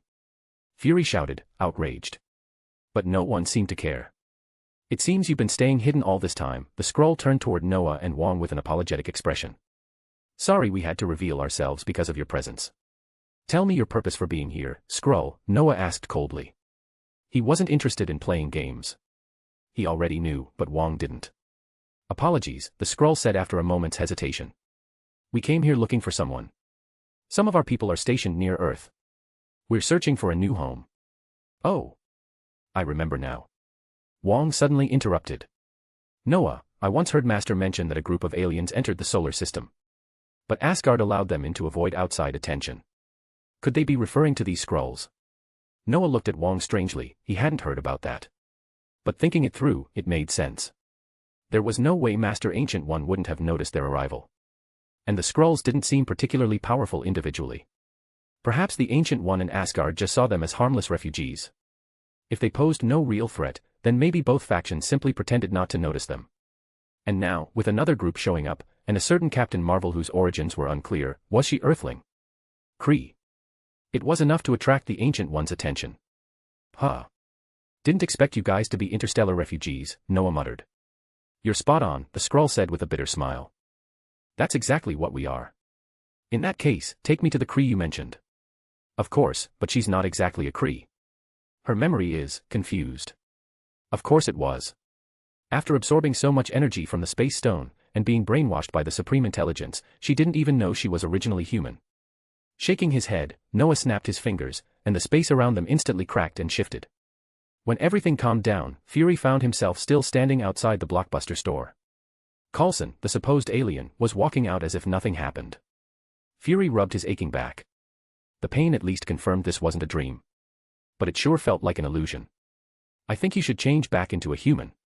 You're too ugly like this, Noah said bluntly, glancing at Coulson, who looked ready to draw his gun. What's your name, by the way? Vita. Vita nodded and quickly transformed into a middle-aged man. You call me ugly based on human aesthetic standards. I don't think I look bad. What the hell is this? Coulson's eyes widened. It was the first time he'd seen something so terrifying. Noah didn't bother explaining. He casually hopped into the car nearby. Fury, still mentally scrambled, didn't say much. He was too busy wondering when his memory would be wiped. His entire worldview had been shattered. There really were other lifeforms out there in the universe. As a top S.H.I.E.L.D. agent, Fury already knew some things, but he never expected aliens to be this close. And worst of all, they were refugees. Refugees. Hiding right near Earth. The world was going insane. Mutants were popping up everywhere. Now there were magicians, too. And Earth was under the protection of Asgard, a place he thought only existed in Norse myths. His brain couldn't handle this anymore. He felt like a kindergartner in a physics lecture. With a head full of chaos, Fury got into the driver's seat. Coulson joined silently, equally confused. In the back, Noah, Wong, and Vita were already bickering. Damn it, Wong, you really need to lose weight. And you, Vita, why not sit in the front? This back seat is meant for 2, not 3. You're squashing me. Hey, I'm not fat, I'm strong. You're just skinny, so you'll be fine. I wanted to sit up front, but Coulson's already there. Unless you want me to kick him out. Fury stared at the dashboard silently, resisting the urge to strangle everyone. Non-humans, every last one of them. With a deep sigh, he started the engine. Then paused. Wait, where the hell are we going? Everyone fell silent. Noah blinked. Right. Where are we going? He recalled that Captain Marvel had retrieved her memory crystal while chasing a Skrull and ended up at a place called Poncho Bar, somewhere in California. But the exact location? He couldn't remember. Suddenly, a memory clicked. Another Skrull had been posing as Fury's boss. And Carol Danvers, Captain Marvel, had stolen a motorcycle and ended up finding the bar first. Fury had tracked her there to get the drop on her. After thinking hard, Noah turned to Vita. Do you know where she is? If our signals were received, she might be at Poncho Bar. Where exactly is that? I don't know. I'm not from Earth. Noah scratched his head, then turned toward Fury. Do you know? There are bars like that all over. How should I know? Fury replied, frustrated. We could go back and check S.H.I.E.L.D.'s files. Sounds good, Noah said without hesitation. Let's go to S.H.I.E.L.D. Fury was stunned again. That easy? Sure, even if they took him to S.H.I.E.L.D., it wasn't like they could do anything to him, but the way Noah agreed was unsettling. What confused Fury even more, he hadn't even said he was with S.H.I.E.L.D. How did this guy know? Could it be, he was familiar with S.H.I.E.L.D.? Or worse, he knew someone inside. Noah smirked at the rearview mirror, catching the look of confusion on Fury's face. What? Surprised I know about S.H.I.E.L.D. Ah, yeah, kind of, Fury muttered, unsure how to respond. Well, I do know a few people, like Pickham, the ex-S.H.I.E.L.D. scientist. And Ricard, who I believe hasn't officially resigned. Fury's eyes widened. You know them. Of course. I even asked them for help. But they can't say anything now. One's under a gag order, and the other had his memory wiped. You're not afraid I'll bring them in for questioning? Be my guest. But that's only if you still remember any of this when it's over. More bonus chapters. Every 200 power stones equals bonus chapter. Give me more power stones. Chapter 195, Chapter 194, The Broken Shield. Find 30 plus advanced chapters. And for more fan fiction. Backhand index pointing down. Backhand index pointing down. Support link, patreon.com/RioRaRyu. Fury drove in silence toward S.H.I.E.L.D.'s headquarters in New York. At the moment, he looked almost withdrawn. Of course, he wasn't the only one feeling that way. Coulson was equally dazed. He hadn't understood a single thing that had happened so far, and even Fury hadn't spoken a word throughout the ride. One thing was certain, none of the people behind them were ordinary. Putting aside everything else, the green-skinned, grotesque man from earlier had suddenly transformed into a middle-aged man right before his eyes. That alone was hard to digest. Honestly, Coulson had thought it might be a mutant, but even mutants didn't look that distorted. With unease simmering inside them, they arrived at the S.H.I.E.L.D. building and parked quickly before heading inside. Although routine security checks were in place, they passed through with little resistance. After all, Fury and Coulson were with them. Still, Noah noticed Fury signaling subtly to a nearby agent. He acted like he didn't see it. Not that it mattered. Noah didn't believe S.H.I.E.L.D. could do anything to him anyway. What would they do? Try to arrest him. Poncho Bar. Let me search for it. Fury sat down at his desk, powered up his computer, and started typing. S.H.I.E.L.D.'s database and network were among the most sophisticated in the world. It wasn't like when Captain Marvel had to use one finger typing in a shabby internet cafe, only to be disconnected repeatedly. Soon enough, the data popped up on Fury's screen. He quickly zeroed in on a location, Rosamond, California. I think this is the place, unless something's changed, Fury said, somewhat uncertainly. Noah walked over, glanced at the screen, and nodded. Probably. Doesn't matter much either way. Do you have a map? Of course, Fury replied. But wouldn't it be more convenient if we took you there ourselves? Noah tilted his head. Convenient. He could open a portal and be there instantly. But he didn't bother arguing. Captain Marvel rode a motorcycle all the way there, who knew how long that took. If he arrived too early, he'd just end up waiting pointlessly. All right, since you insist. Noah nodded, then suddenly smirked. So, tell me. Why hasn't the person you called arrived yet? Who? Fury's hands paused, his gaze shifting to Noah in confusion. Ah. Didn't you signal someone earlier? I saw you gesture. I. Before Fury could finish, a knock came at the office door. Fury's face darkened. Damn magician actually caught that. Just as he was trying to think of a way to defuse the situation, the office door opened. To his utter shock, his superior, Director Kohler, strolled in casually and glanced around with a strange expression. Didn't expect you to have guests, Kohler said awkwardly, before freezing mid-glance. He'd spotted someone familiar, his own subordinate. What's going on? Had Vader, his agent, also tried to infiltrate Earth's most powerful intelligence agency? But something was off. He could feel it. The two young men nearby weren't ordinary either. Talos. Vader stuttered, confused. Then realization struck him, his boss had also come here with an infiltration plan. Wow, another Skrull. S.H.I.E.L.D. calls itself a shield, but it looks more like a sieve. Noah said mockingly, glancing at Fury and Coulson.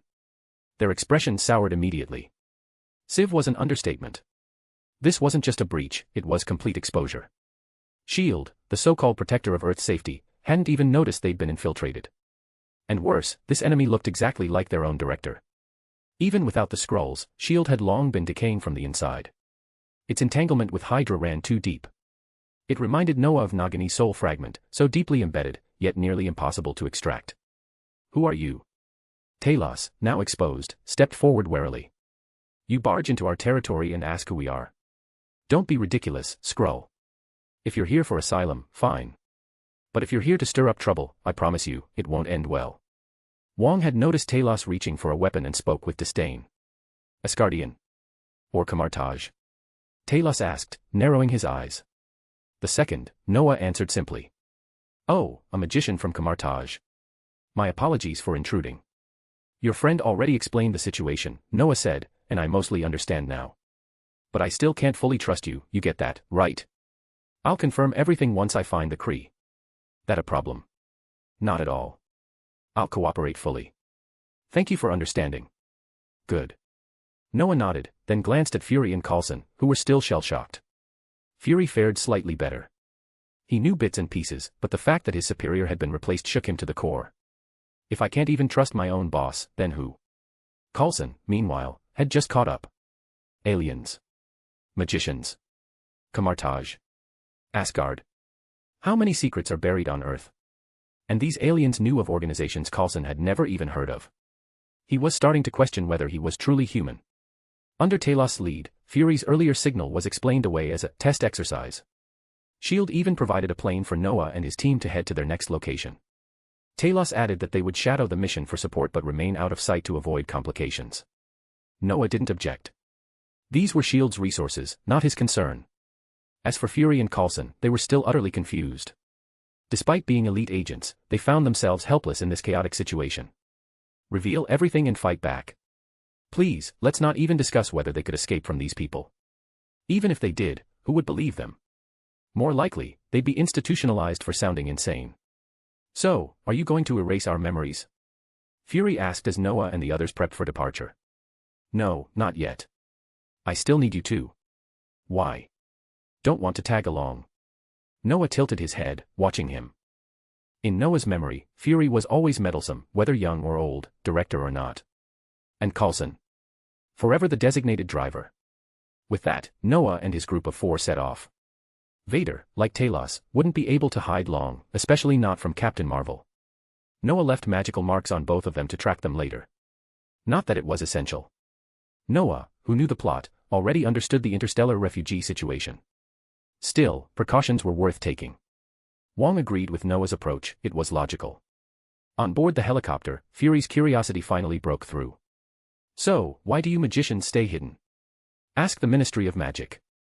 How should I know? Noah shrugged indifferently. Fury narrowed his eyes. Ministry of Magic? As in? Yes. It's the organization that manages wizards.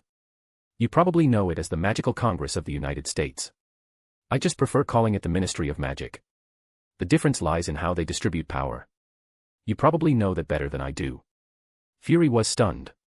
Even Coulson, piloting the helicopter, paused mid-flight. It took a long moment before Fury managed to speak again. So, magicians have always existed, right under our noses. Not just magicians. Monsters, too. And all kinds of strange, explainable and unexplainable beings, Noah replied, stretching his arms. Last year, I went to Hungary, tons of vampires. And your country's no exception. A few years ago, I visited Los Angeles. My God, angels and demons were running wild. Fury wanted to ask if angels and demons were real, but the question felt pointless. Given what he'd seen today, anything seemed possible. After all, America was a place where people carried a Bible in one hand and a gun in the other. If angels and demons existed, it would make sense they'd show up here. But it's a shame, Noah added. Those beings probably won't come back anytime soon. Last time, they crossed a line. Your American Ministry of Magic got involved, and the Sorcerer Supreme stepped in. The rest? Sent packing. Back to their homelands, or their mothers. Fury's eyes widened again. Noah almost laughed at the look on his face. More bonus chapters. Every 200 power stones equals bonus chapter. Give me more power stones. Chapter 196, Chapter 195, The Mutant Who Cheated. Find 30 plus advanced chapters. And for more fan fiction. Backhand index pointing down. Backhand index pointing down. Support link, patreon.com/RioRaRyu. The American Ministry of Magic actually sent the angels back home. What the hell is going on? There's a saying in this chaotic land called America, the Bible forged the American spirit, it is the nation's inexhaustible spiritual wealth and the source of its strength. Even the president takes the oath of office with one hand on the Bible and the other hand raised. You can imagine how influential this thing is. But now you're telling me that our American Ministry of Magic, well, technically, the Magical Congress, investigated the Lord's servants, and then joined forces with the Sorcerer Supreme to drive them away. Because they overstepped. What is going on? It took Nick Fury a long time to finally speak. How is this possible? How is it not possible? Noah crossed his legs and glanced at Fury. You ordinary people think they're saviors. But we magicians. We don't see it that way. Whether it's angels or demons, even those so-called gods that have statues built for them, they're all just beings who rely on faith to sustain their power. From our perspective, they're parasites. Parasites? You mean faith? Exactly. If you're familiar with the Olympian pantheon, you'll begin to understand. What about Asgard? They seem like gods too. Them. They don't need faith. They're just a bunch of warmongers. Though it seems they've stopped expanding their territory lately.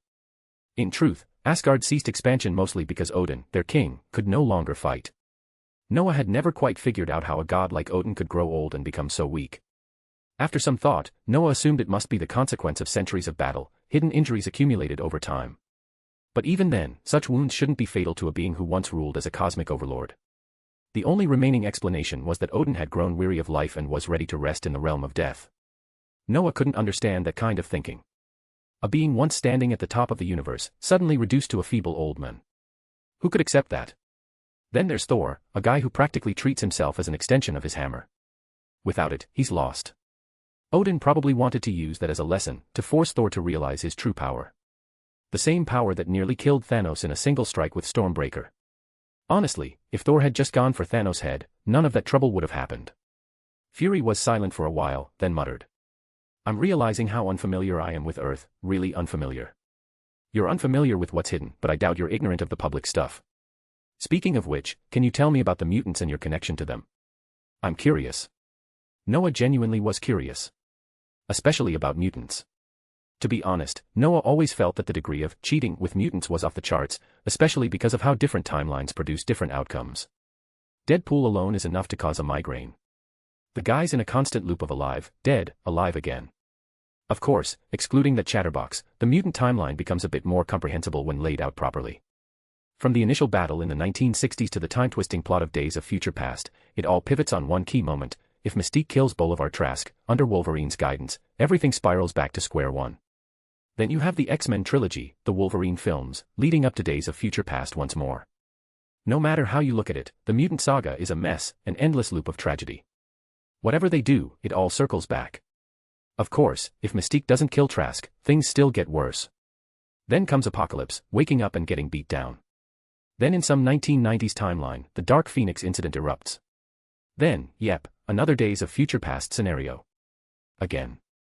If she didn't kill him, then maybe she should've. Or maybe not. It's a mess.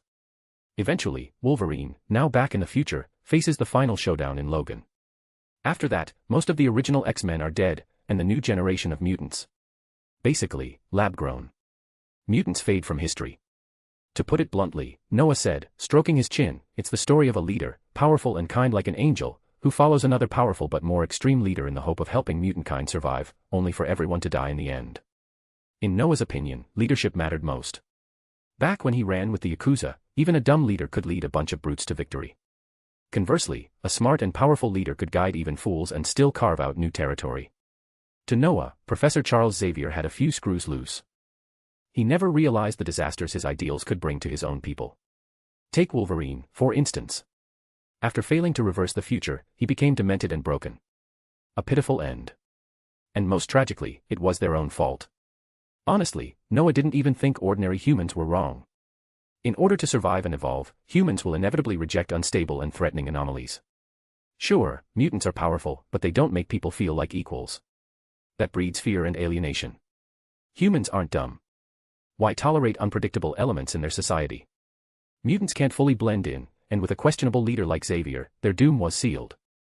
Either be like Iron Man, Hulk, and the Avengers, heroes with ties to world leaders and the people, or disappear completely like the Ministry of Magic. Why stay so aloof and separated? Noah honestly felt bad for the mutants. He nearly cried during Logan.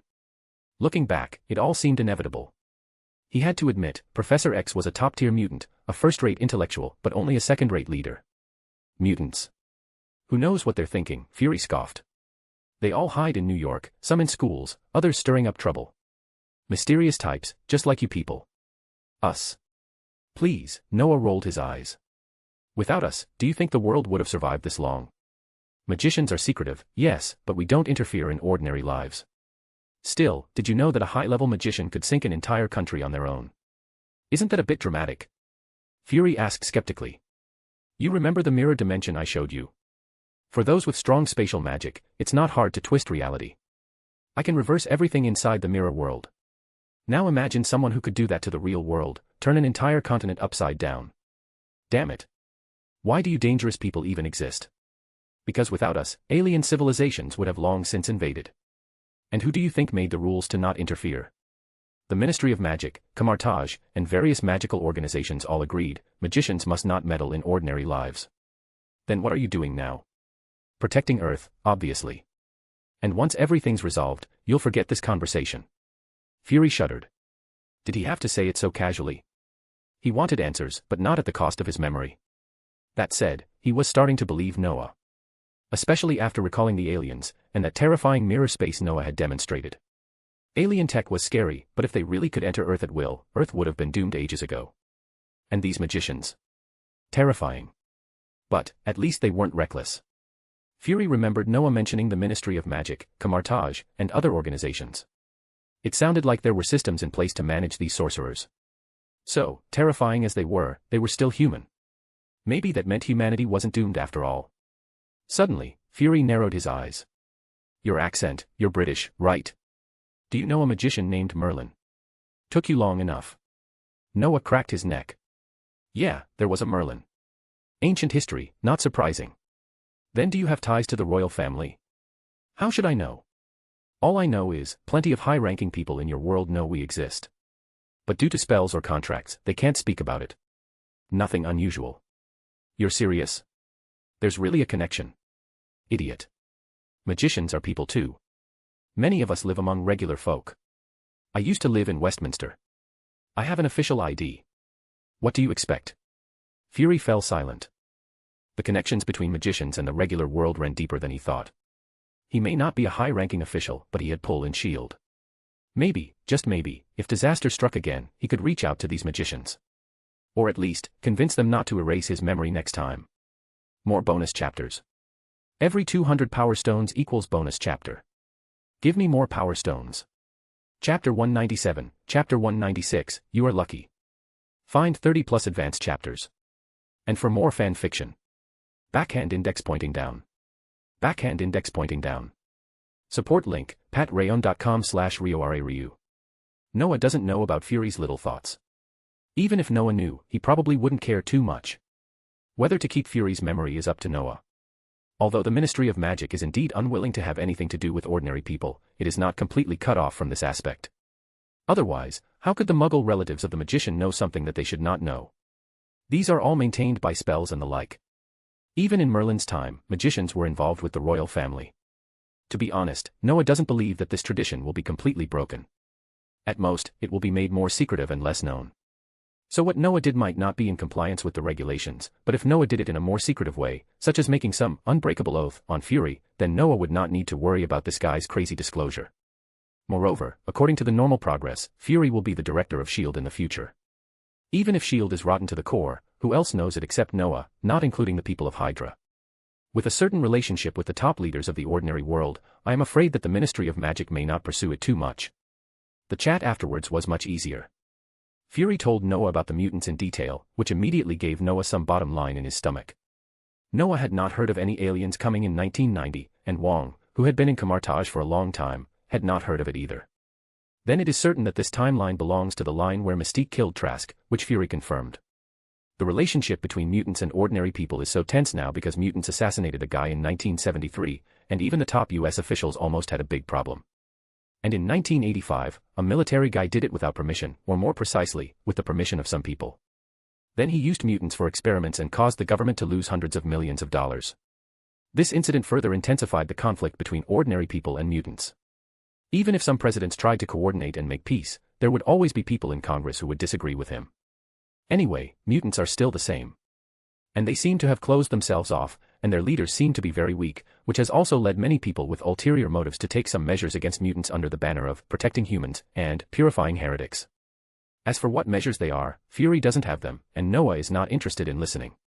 Noah has the plot about these mutants in his mind, and he certainly knows what the future of these mutants will be. To be honest, Noah felt that they were just SOSO, and the only strong ones were not good at leadership. Noah felt that it would be fine if he could help these mutants appropriately. But if they were still so stubborn, then Noah felt that there was no need to pay attention to them. Didn't you see that Master Ancient One didn't pay attention to them?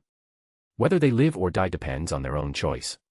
They are really a group of guys who don't know how to use their advantages. It's normal for them to roll into the garbage dump of history. In addition to the mutants, Fury didn't know if he was bored, but he took the initiative to talk to Noah about some of his own things. It has to be said that it does take a long growth experience to become a director. Fury is not the guy who will believe in no one in the future. In the original book, he told Captain Marvel about his experience when he tested whether he was a Skrull, because he believed Captain Marvel. Now Fury is almost the same, after seeing the terrible magic power and those aliens he has never seen before. And after they had offered magicians like Noah, Fury believed in Noah and his group. You know, what happened today made me feel like I've lived in vain. I joined the army right after graduating from high school, and I was already a colonel when I retired. Fury said with a look of nostalgia. What happened next? Noah glanced down, and they were almost at their destination. Spy, anyway, it was a Cold War at that time. I don't think you know what the Cold War is. I know, don't treat us as fools. I also know that a guy named Howard Stark died when a superpower collapsed. You think we are guys who are busy stirring the crucible and mixing some potions. Ah, sorry. Where was I? Oh, I was a spy at that time, everywhere, like Belfast, Bucharest, Belgrade, Budapest. All start with B. Come on, I said I went to Budapest before, there are really a lot of vampires there. Noah smiled and said casually, watching the helicopter stop steadily, and then took Wong off the plane. Fury and Coulson immediately followed and walked towards the bar. This bar looks very clean and tidy, and it doesn't feel like the Midnight Bar and the Leaky Cauldron in Noah's memory. As Fury's younger brother, Coulson naturally went to negotiate with the bar owner, while Noah and his friends found a place to sit down. To be honest, they didn't know when the Kree mentioned by the Skrulls, that is, Captain Marvel, would come. You just said that Budapest is full of vampires. What do they look like? Fury couldn't help asking again as soon as he sat down. They look the same as ordinary people, but they have higher resistance to blows and more abundant strength. However, their food is basically blood. People who are bitten basically become their kind or simply die. And their technological level seems to be quite high. At least I have seen things like laptops in their place. Noah thought about it and simply explained. So scary. But why didn't anyone find it?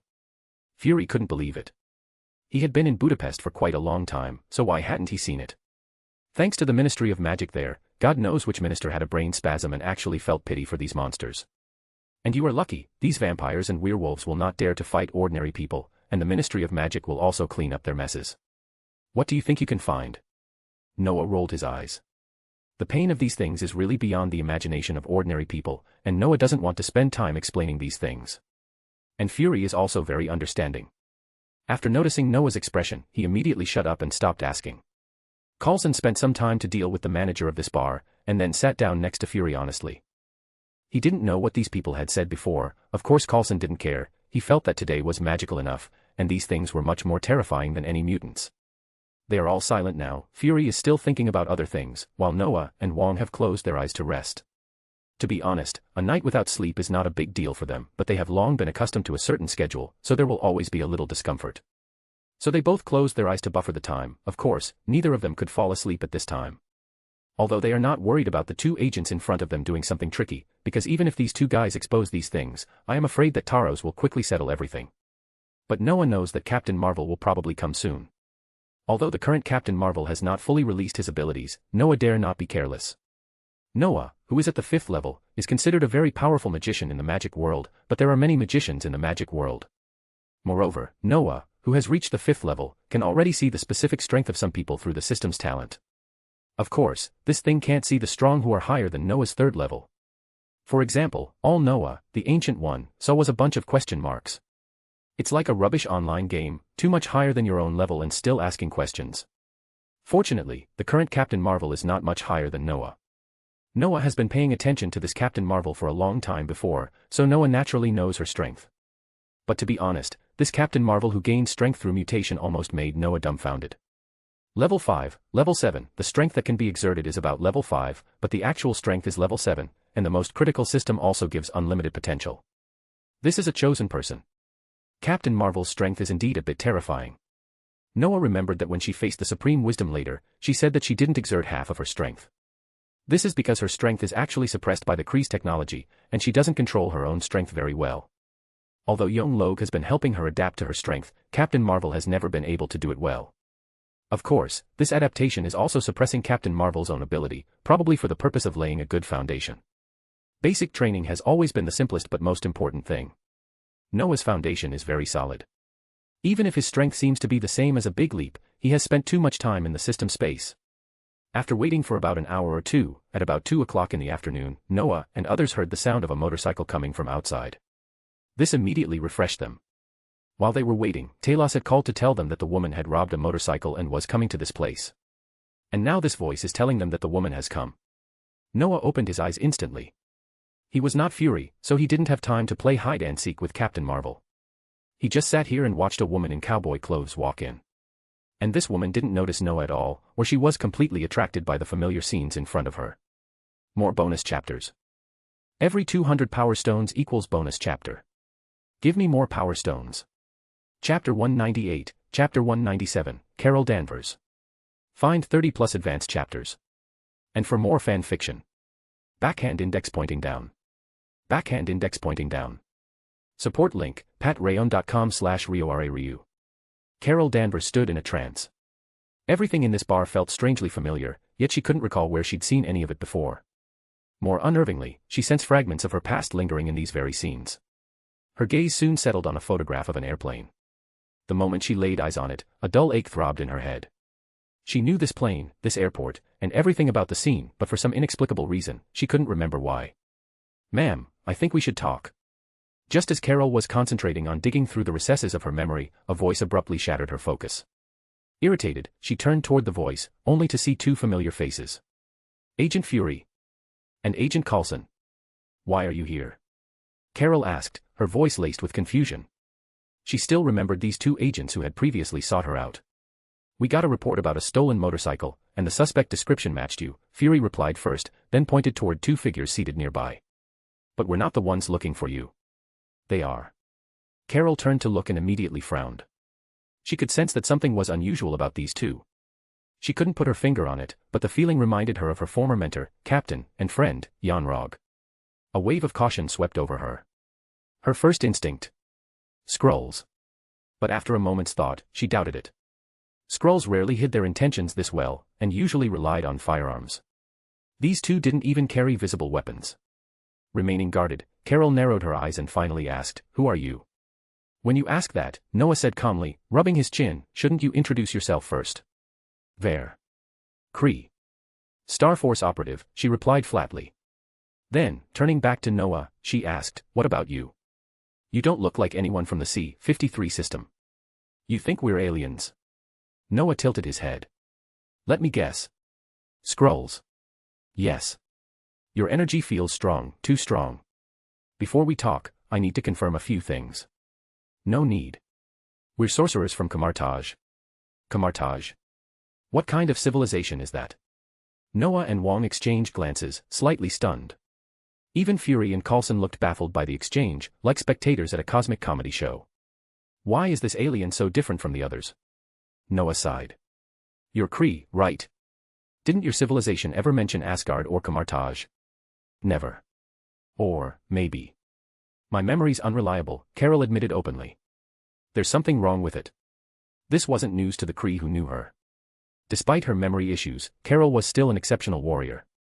Nonetheless, she made a mental note of the names Asgard and Kamartaj, planning to ask Jan Rog later. "Fine." Noah raised his hand. A golden ring of energy instantly flared into existence, and from it emerged a miniature phoenix, burning with vibrant flames. The phoenix radiated an intense heat, so much so that smoke detectors throughout the bar started blaring in response. Unbothered, Noah lightly flicked his wrist, sending the phoenix flying in a graceful loop around them before it vanished. "Does that prove anything?" Noah asked, dismissing the magic circle with a casual wave. "What was that?" "Magic?" Carol asked, clearly shaken. She could still feel the heat on her skin and remembered Noah's earlier words, magician. "Yes. Magic," Wong confirmed. "Well, the Skrulls wouldn't know how to do that. Seems you're not one of them." "Honestly, I didn't intend to enter C-53 at all. I'm here to hunt Skrulls who infiltrated this world." And. Carol paused. "I'm also here to investigate something I found in their remains. Something called Project Pegasus." "Project Pegasus?" Hearing those words, Fury and Coulson stiffened. Their eyes widened like stunned goldfish. They knew Project Pegasus, but as far as they were concerned, it had been shut down. In Marvel canon, Project Pegasus was originally created by a Kree who had uncovered the truth about the war. Realizing the injustice, she defected, smuggled a group of war refugees, Skrulls, to Earth, and began building a lightspeed engine to help them escape. Among those refugees were Talos' wife and children. Tragically, that Kree, named Marvel, was eventually discovered. Yanrog's team infiltrated Earth and killed her by unknown means, then abducted Carol. Ironically, both Kamartaj and Asgard bore some responsibility. They had failed to stop Yanrog's squad, though how they slipped past those powerful forces was anyone's guess. Maybe they turned a blind eye. Or maybe, they simply didn't care about such a minor conflict. It seems you two know about that project, right? Noah asked, glancing at Fury and Coulson. Though it was framed as a question, his tone implied certainty. Yeah, Fury admitted, snapping out of his stunned state. Well then, let's go check it out, Noah decided, standing. Wong exhaled heavily, but said nothing. The five of them exited the bar. As Coulson moved to start the helicopter, Noah stopped him. Let's take a car. A car? Why? The chopper's faster, Fury asked, frowning. But Noah shot him a glare, and Fury wisely backed down. Within minutes, a brand new van appeared before them. The delivery agent took the helicopter back as ordered. Seriously? Mr. Magician, are you airsick? Fury asked from the passenger seat, clearly annoyed. Flying would have been faster. I'm not airsick, Noah replied calmly. I just hate how slow planes are. Fine. Tell me where this place is, give me a map. Fury handed over his phone without protest. He figured Noah would find it anyway. Still, he asked, can you actually make this faster? No car beats a plane. Maybe. Noah studied the map, then handed the phone back. But why not think bigger? Bigger? Fury squinted. You're not about to say you can teleport us there with magic, are you? The smirk on Noah's face was answer enough. A golden circle formed in his hand once more, and as he spun it midair, a portal materialized in front of the van. Through it, they could clearly see the road leading to the Pegasus base. Congratulations, Noah said dryly. You guessed right. What the hell, Fury practically choked, watching in disbelief. Then why didn't you just do that before? Why didn't you just open a portal from the bar? I didn't want to ruin your performance, Noah replied with a shrug. Didn't want to steal your spotlight. He patted Coulson's shoulder. You're driving. Oh. Right, got it. Coulson immediately hit the gas, and the van rolled through the portal. In an instant, they were over 100 kilometers away. The portal closed behind them. Today's insane, Fury muttered, staring at where the light had disappeared. First a Skrull who can shapeshift, then a Kree, and now a sorcerer who hides in plain sight protecting the world. Makes me feel like I've wasted my life. Don't worry, Wong said with an amused sigh. Earth's not the only planet in the universe. Aliens are everywhere. If anything, you're lucky, you now know truths most people never will. I'd rather not have known, Fury muttered bitterly, but it was already too late to take it back. More bonus chapters. Every 200 power stones equals bonus chapter. Give me more power stones.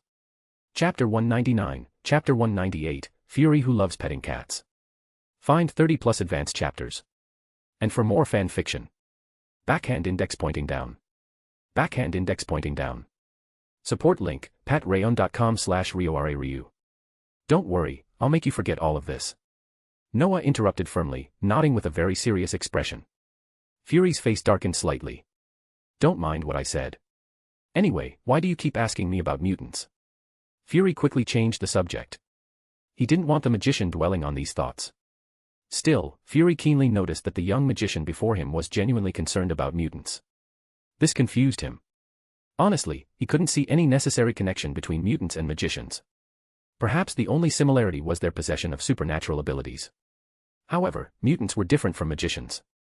After a short interaction, Fury had already classified magicians as entities not to be trifled with. As for mutants, their secrets weren't so secret anymore. Their abilities and genetics had already been thoroughly studied. Fury had even heard rumors that some organizations were developing technology specifically designed to counter mutants. At this rate, mutants might be dealt with sooner rather than later. But magicians? They remained a complete mystery. The most terrifying threat isn't a nuclear weapon, it's not knowing how strong your enemy is or where they are. Fury, having served in the military and worked as a spy for many years, understood this well. The scariest thing in warfare was the asymmetry of intelligence. These magicians had clearly remained hidden from the world, yet they seemed to know everything about it. If a conflict ever erupted between ordinary humans and magicians, people might not even be able to locate the magician's base of operations. Meanwhile, magicians could appear anywhere at will, and potentially cause catastrophic damage. While Fury mulled over all this, Noah noticed the man was finally showing signs of foresight. But at that moment, Carol furrowed her brows and asked. By the way, the portal just now, could it have sent me back to Hala? It could have, but we don't have the magical reserves for that, Noah answered honestly, shrugging. However, other magicians might be able to. Our teacher, for instance, can freely traverse various high-dimensional universes. Oh. Carol sighed. She had hoped for a way back. Still, she hadn't expected someone to casually have that kind of power, and from the way Noah spoke, it seemed like many could. Even so, she had no intention of seeking out this so-called teacher. The risk felt a bit too high. She then asked a question that made both Fury and Coulson lean in. What would have happened if we hadn't made it through the portal in time? Simple, you'd have been sliced by space. Say the portal led to the moon, and it shut down halfway through, you might end up with your left half on Earth and your right half on the moon. Noah explained casually, then added with a smirk, of course, it depends on how you pass through. If you crawl. Carol gave him a speechless look. That dangerous. All magic is dangerous, Noah replied seriously. So don't play around with it. Didn't Wong once trick one of Thanos' children like that? At Noah's warning, everyone fell silent. Don't try it easily. Please. Who even knows how to use magic in the first place? That warning made sense for himself, but for the rest, it just felt redundant.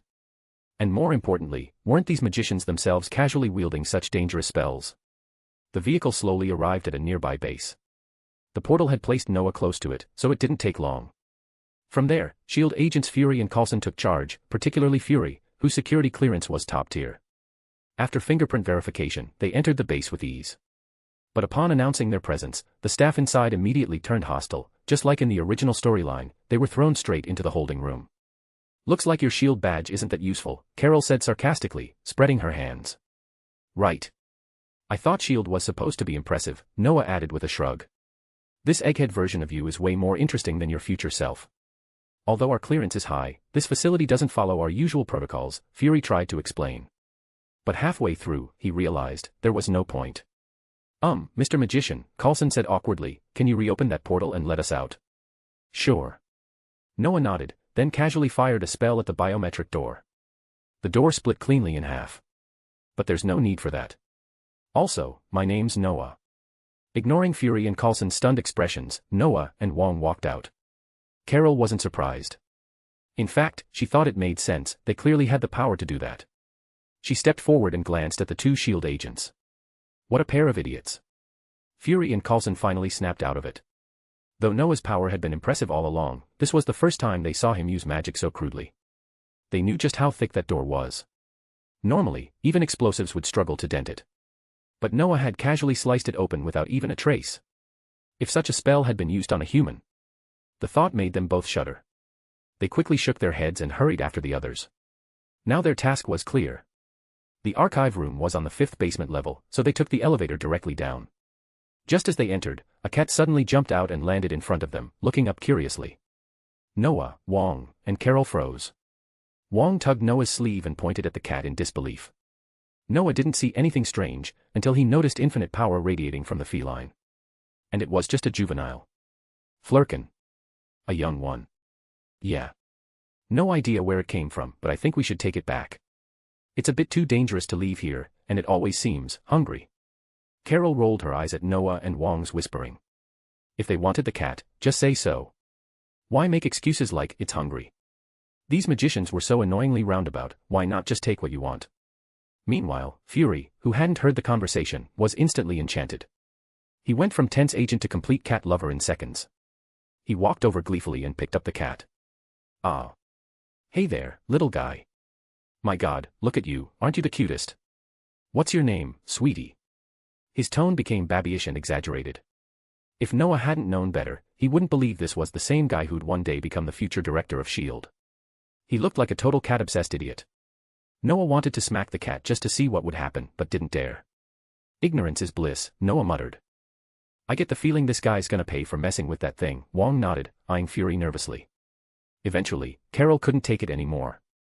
She called out to Fury and shook her head. Fury snapped back to reality. Remembering the task at hand, he gently set the cat down and followed Noah, though he still waved the cat goodbye. Once again, Noah casually opened the archive room's reinforced door. They stepped inside. The archive room was huge. After a while, they found Dr. Wendy Lawson's file. There wasn't much, just a blueprint of the Lightspeed engine, and a document only the Kree could read. Most important of all, Dr. Lawson was dead. She died during an unauthorized test flight, crashing a fighter and killing the pilot. To be honest, after reviewing the data, Fury, Coulson, and Wong could make an educated guess. They recalled what the Skrulls had said earlier.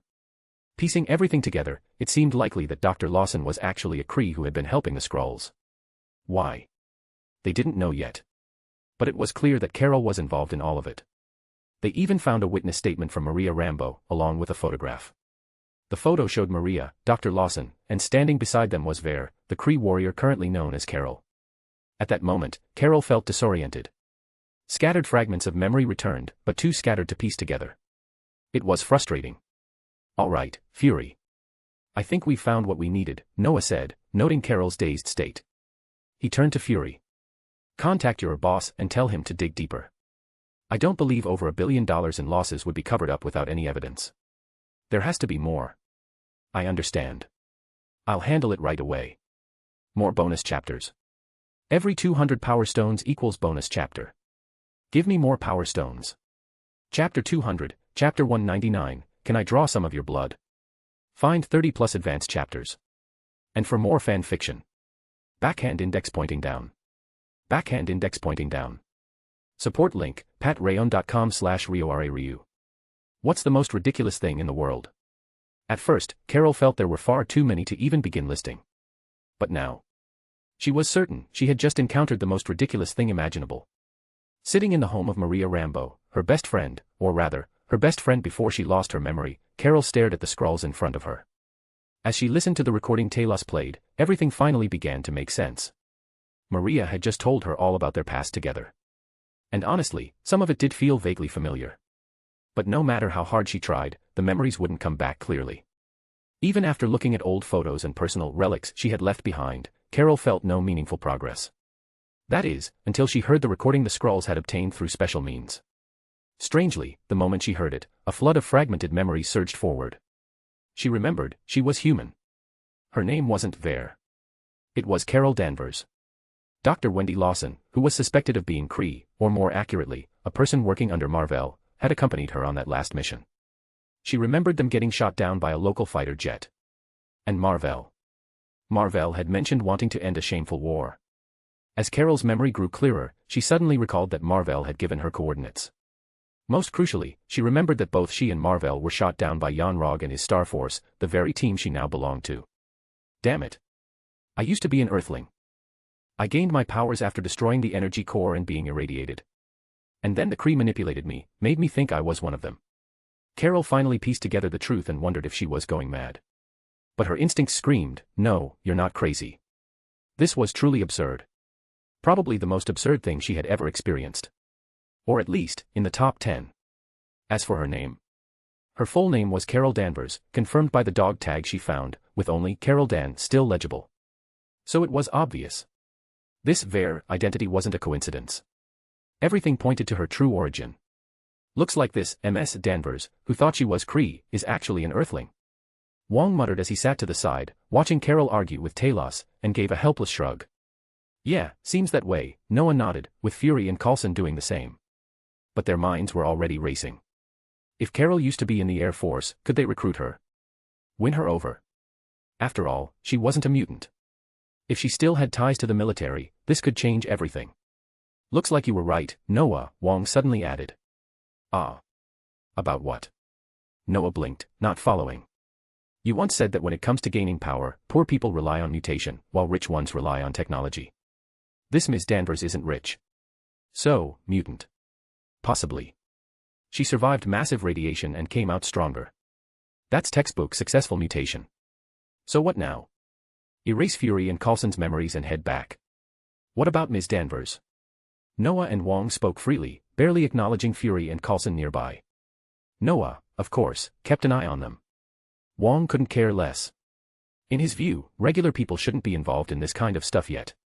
Wong rubbed his head in thought. Carol's case was complicated. Her memory was damaged, what if they interfered further? And she didn't seem like someone easy to deal with. Unlike Noah, Wong couldn't see others' power levels. He could only sense that she was dangerous, very dangerous. Dealing with her was a headache. So for now, Wong decided to wait and see. Eventually, Carol and Talos stopped arguing. Thanks to Maria's intervention, Carol agreed to a temporary truce. They would track down the coordinates Marvell left behind first, then decide what to do next. You knew all along, didn't you? About the scrolls, Carol accused, walking over to Noah and the others with a stormy expression. Fury began to speak, but Noah cut in.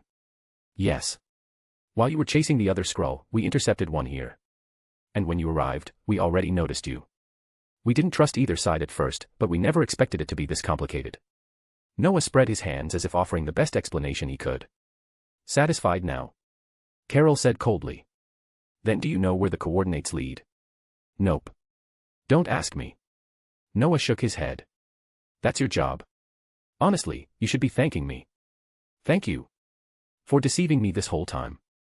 Thank me for stopping you from making a mistake, and for helping you find out who you really are. Oh, and your partner, he's on his way, right? You're spying on me. We've been watching you since you landed. Around 1989, I believe. But no Earthlings were harmed, and the Kree fled quickly. Noah tilted his head, subtly distancing himself from direct blame. He could tell Carol's anger stemmed from feeling abandoned by Earth's defenders like him and Wong. She had heard a bit about them from Fury on the way over. Even without Fury's info, she had noticed strange gazes during her travels, watchful eyes that disappeared once she met Noah and the fat guy. The truth was obvious. Carol sighed. She didn't want to argue with this magician anymore. Her priority was decoding the coordinates. But then, Noah spoke again. Actually, I could use your help. Oh. What could a magician possibly need from a mere, ordinary person like me? Are you really an ordinary person? Depends. What are you asking for? Carol raised an eyebrow. She was genuinely curious. What could he possibly want? I need your blood. Just 5 milliliters. Noah said it directly. My blood? Why? Carol looked surprised. She didn't think her blood was that special. But she also had a good idea of what Noah might be after. Personal interest. I'm curious how you survived such a massive explosion and ended up with powers like these. Noah didn't hide his intent. It wasn't about deceit. Carol had spent enough time among the Kree to understand genetics and experimentation. By speaking plainly, Noah seemed less suspicious. Besides, he wasn't just anyone. You want to study my powers to find a way to stop me if necessary? Carol raised an eyebrow and smiled faintly. I'm no scientist. I don't have that kind of tech, Noah said.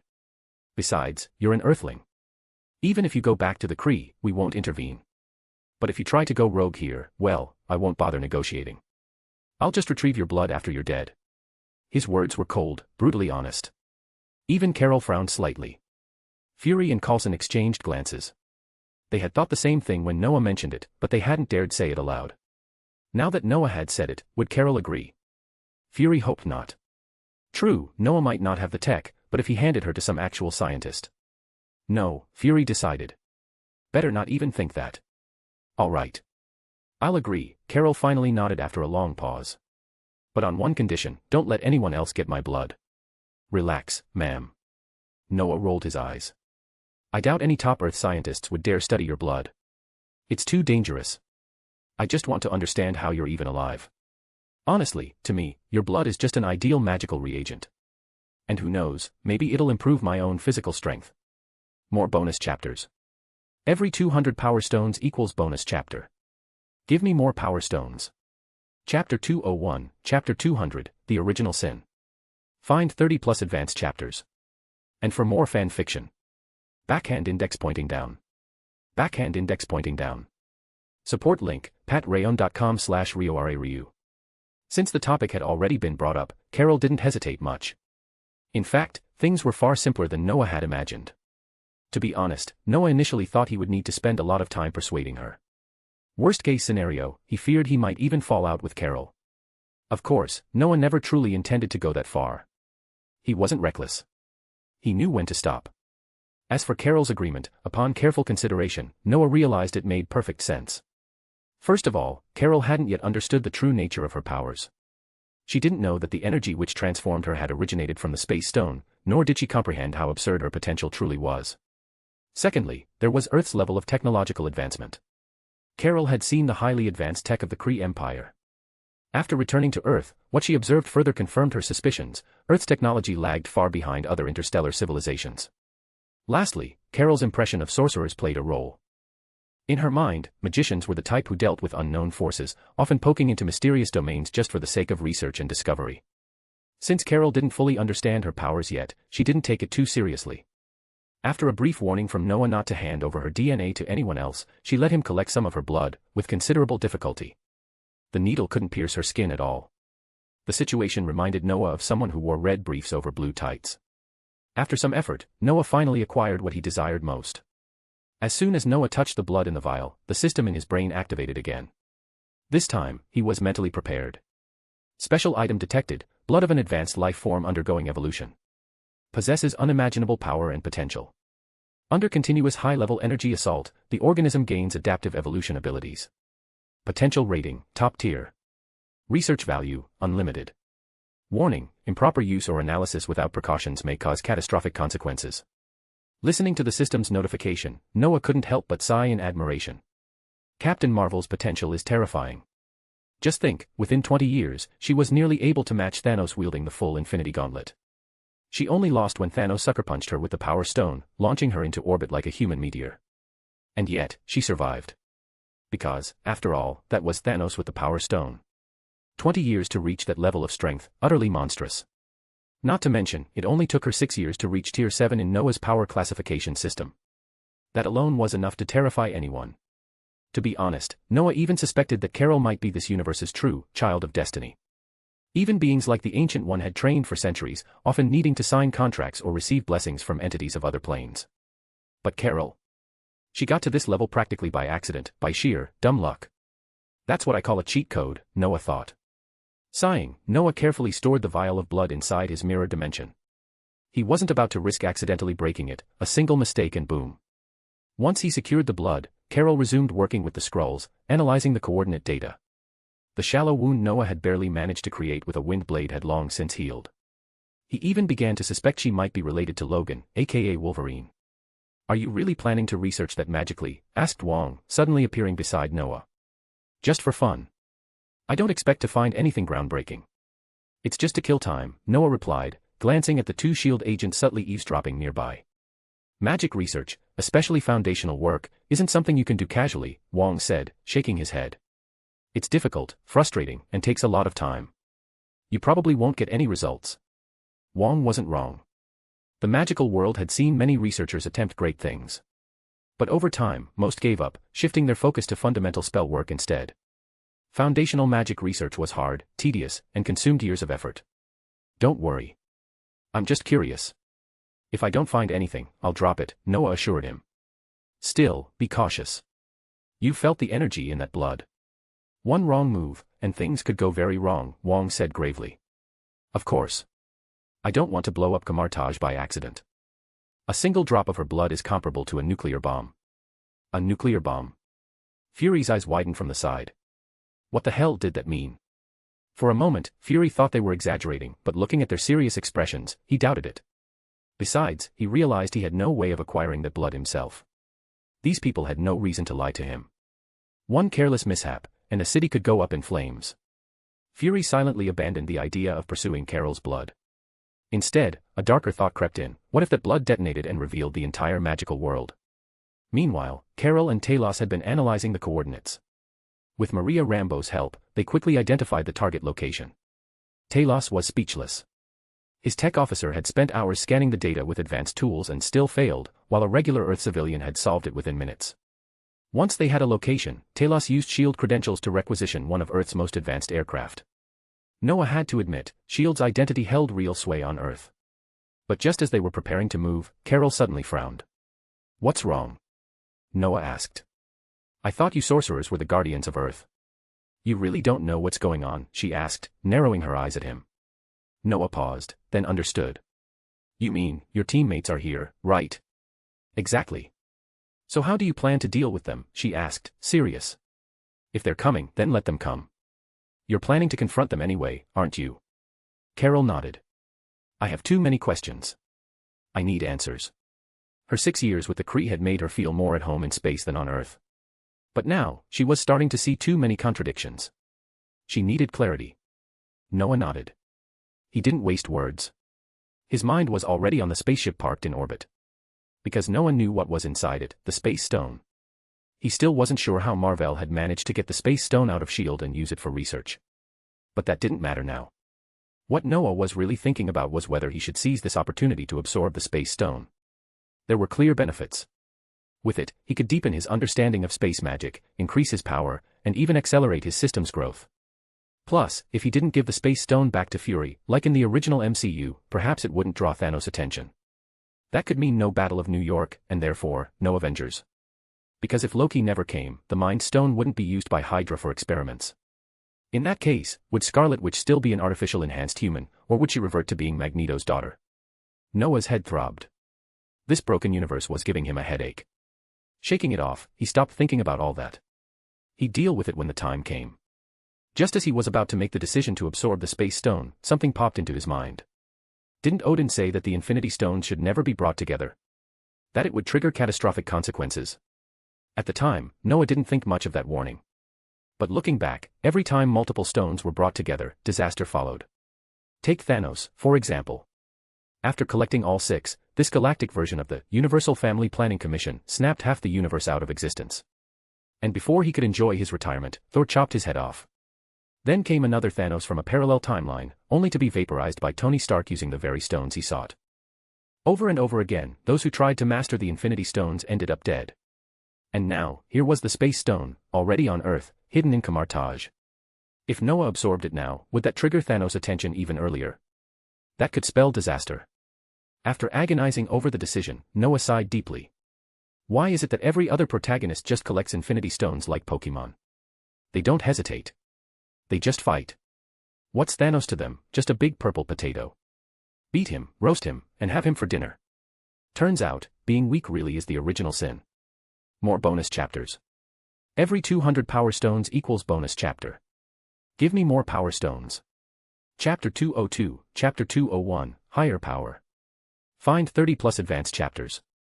And for more fan fiction. Backhand index pointing down. Backhand index pointing down. Support link, patreon.com/RioRaRyu. Recognizing that he was still a color pen, Noah decided not to think about these messy things anymore. Although Noah wanted to take this opportunity to swallow the space stone, he didn't want to cause too much trouble right now. Carol had changed the color of her combat uniform, and now she looked closer and closer to Captain Marvel in Noah's memory. Of course, these were all trivial matters. After resolving these trivial matters, they started flying toward the coordinates that Carol had cracked. The feeling of flying out of space for the first time was really similar to Noah's first time on a plane. It was just that this aircraft was faster and more stable when facing air currents, so Noah didn't feel too uncomfortable after flying out of the atmosphere, and he even had time to learn how to pet the cat like Fury. Gugu was the name of the cat tag hanging on the neck of this primal beast.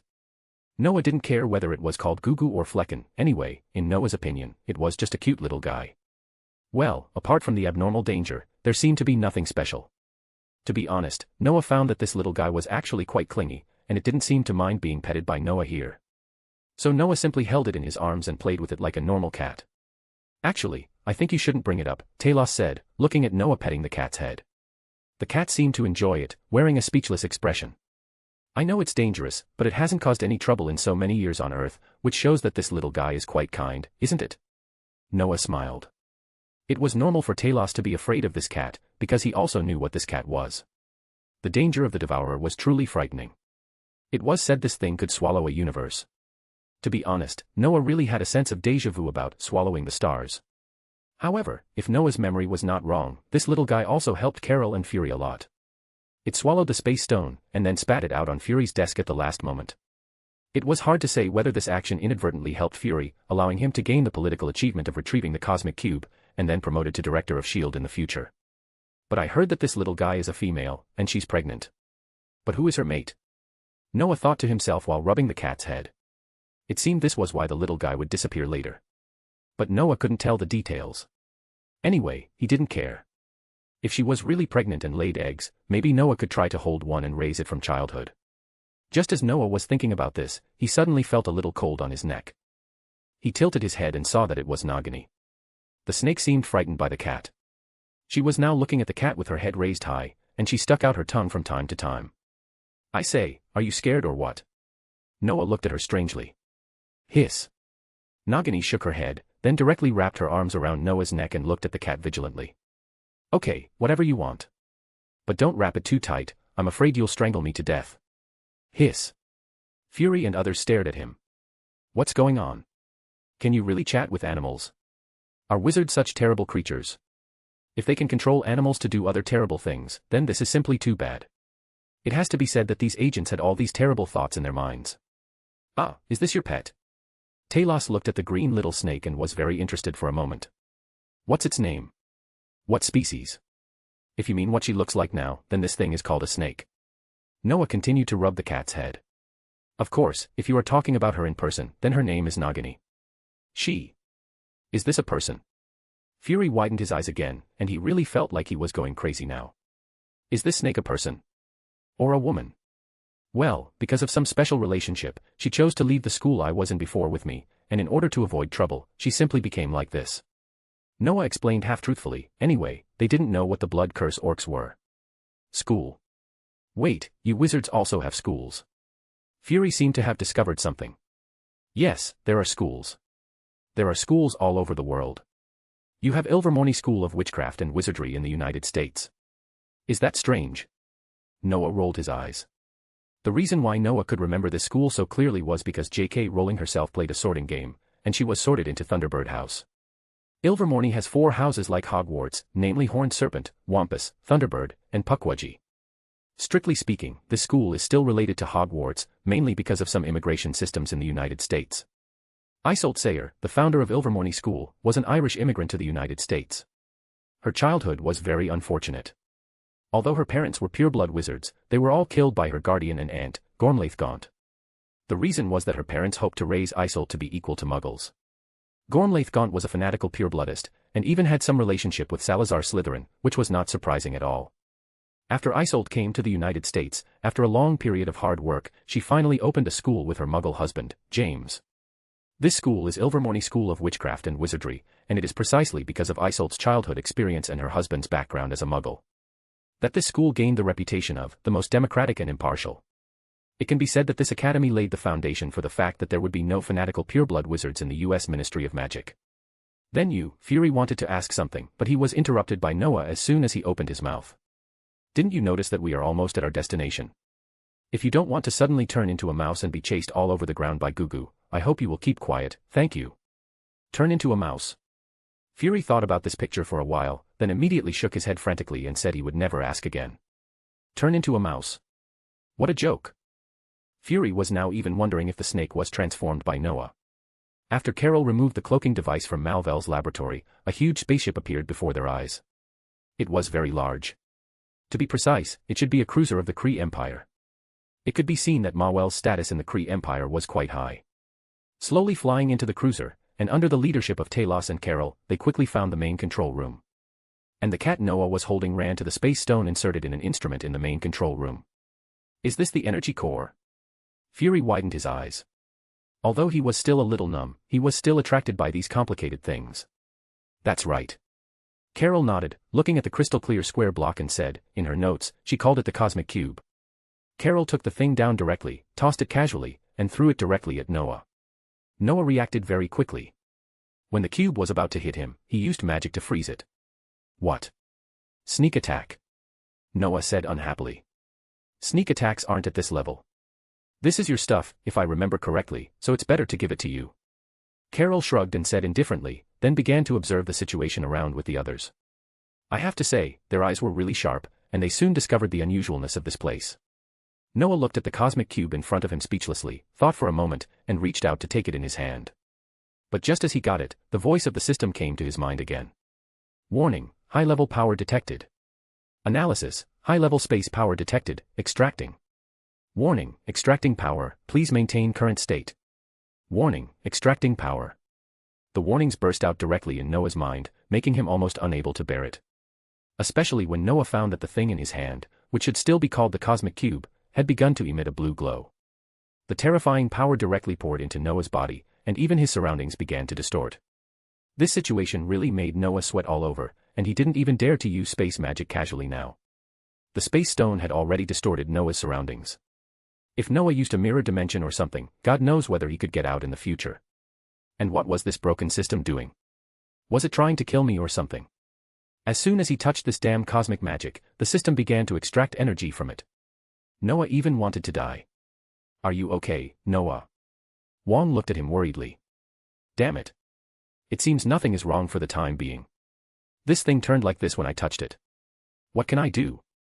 Noah said distressedly, and his voice became a little ethereal. What should we do now? You do what you should do, but you'd better act quickly. Because we have guests coming.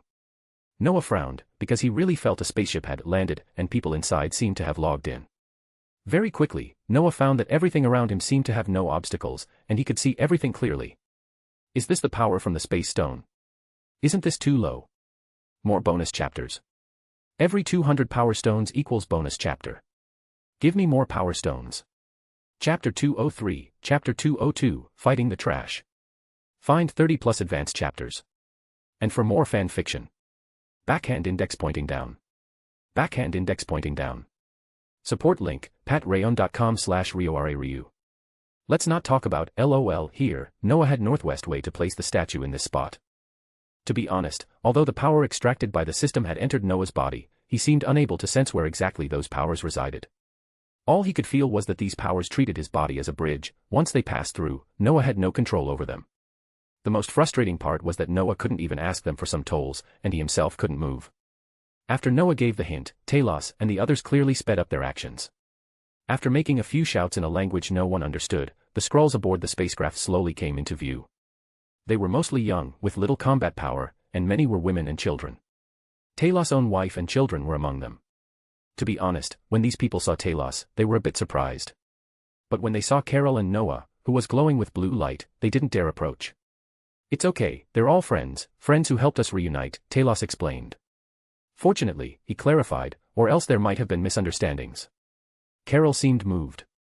She felt she had been living in an atmosphere of deceit, both from her life experience and her views on the Skrulls.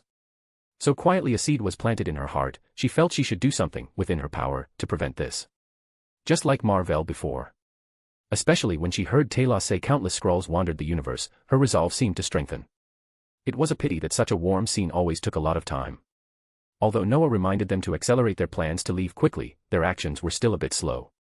Finally, Yanrog arrived just in time to stop them. Getting close to your enemies. Huh? And what's wrong with your combat uniform? And the power core, looks like I found it. Yanrog entered with a bad mood, glancing around. In his eyes, there were only the Skrulls and Carol. Even Noah, holding the cosmic cube, he only glanced at briefly and ignored. You lied to me. Carol could no longer suppress her anger and questioned Yanrog.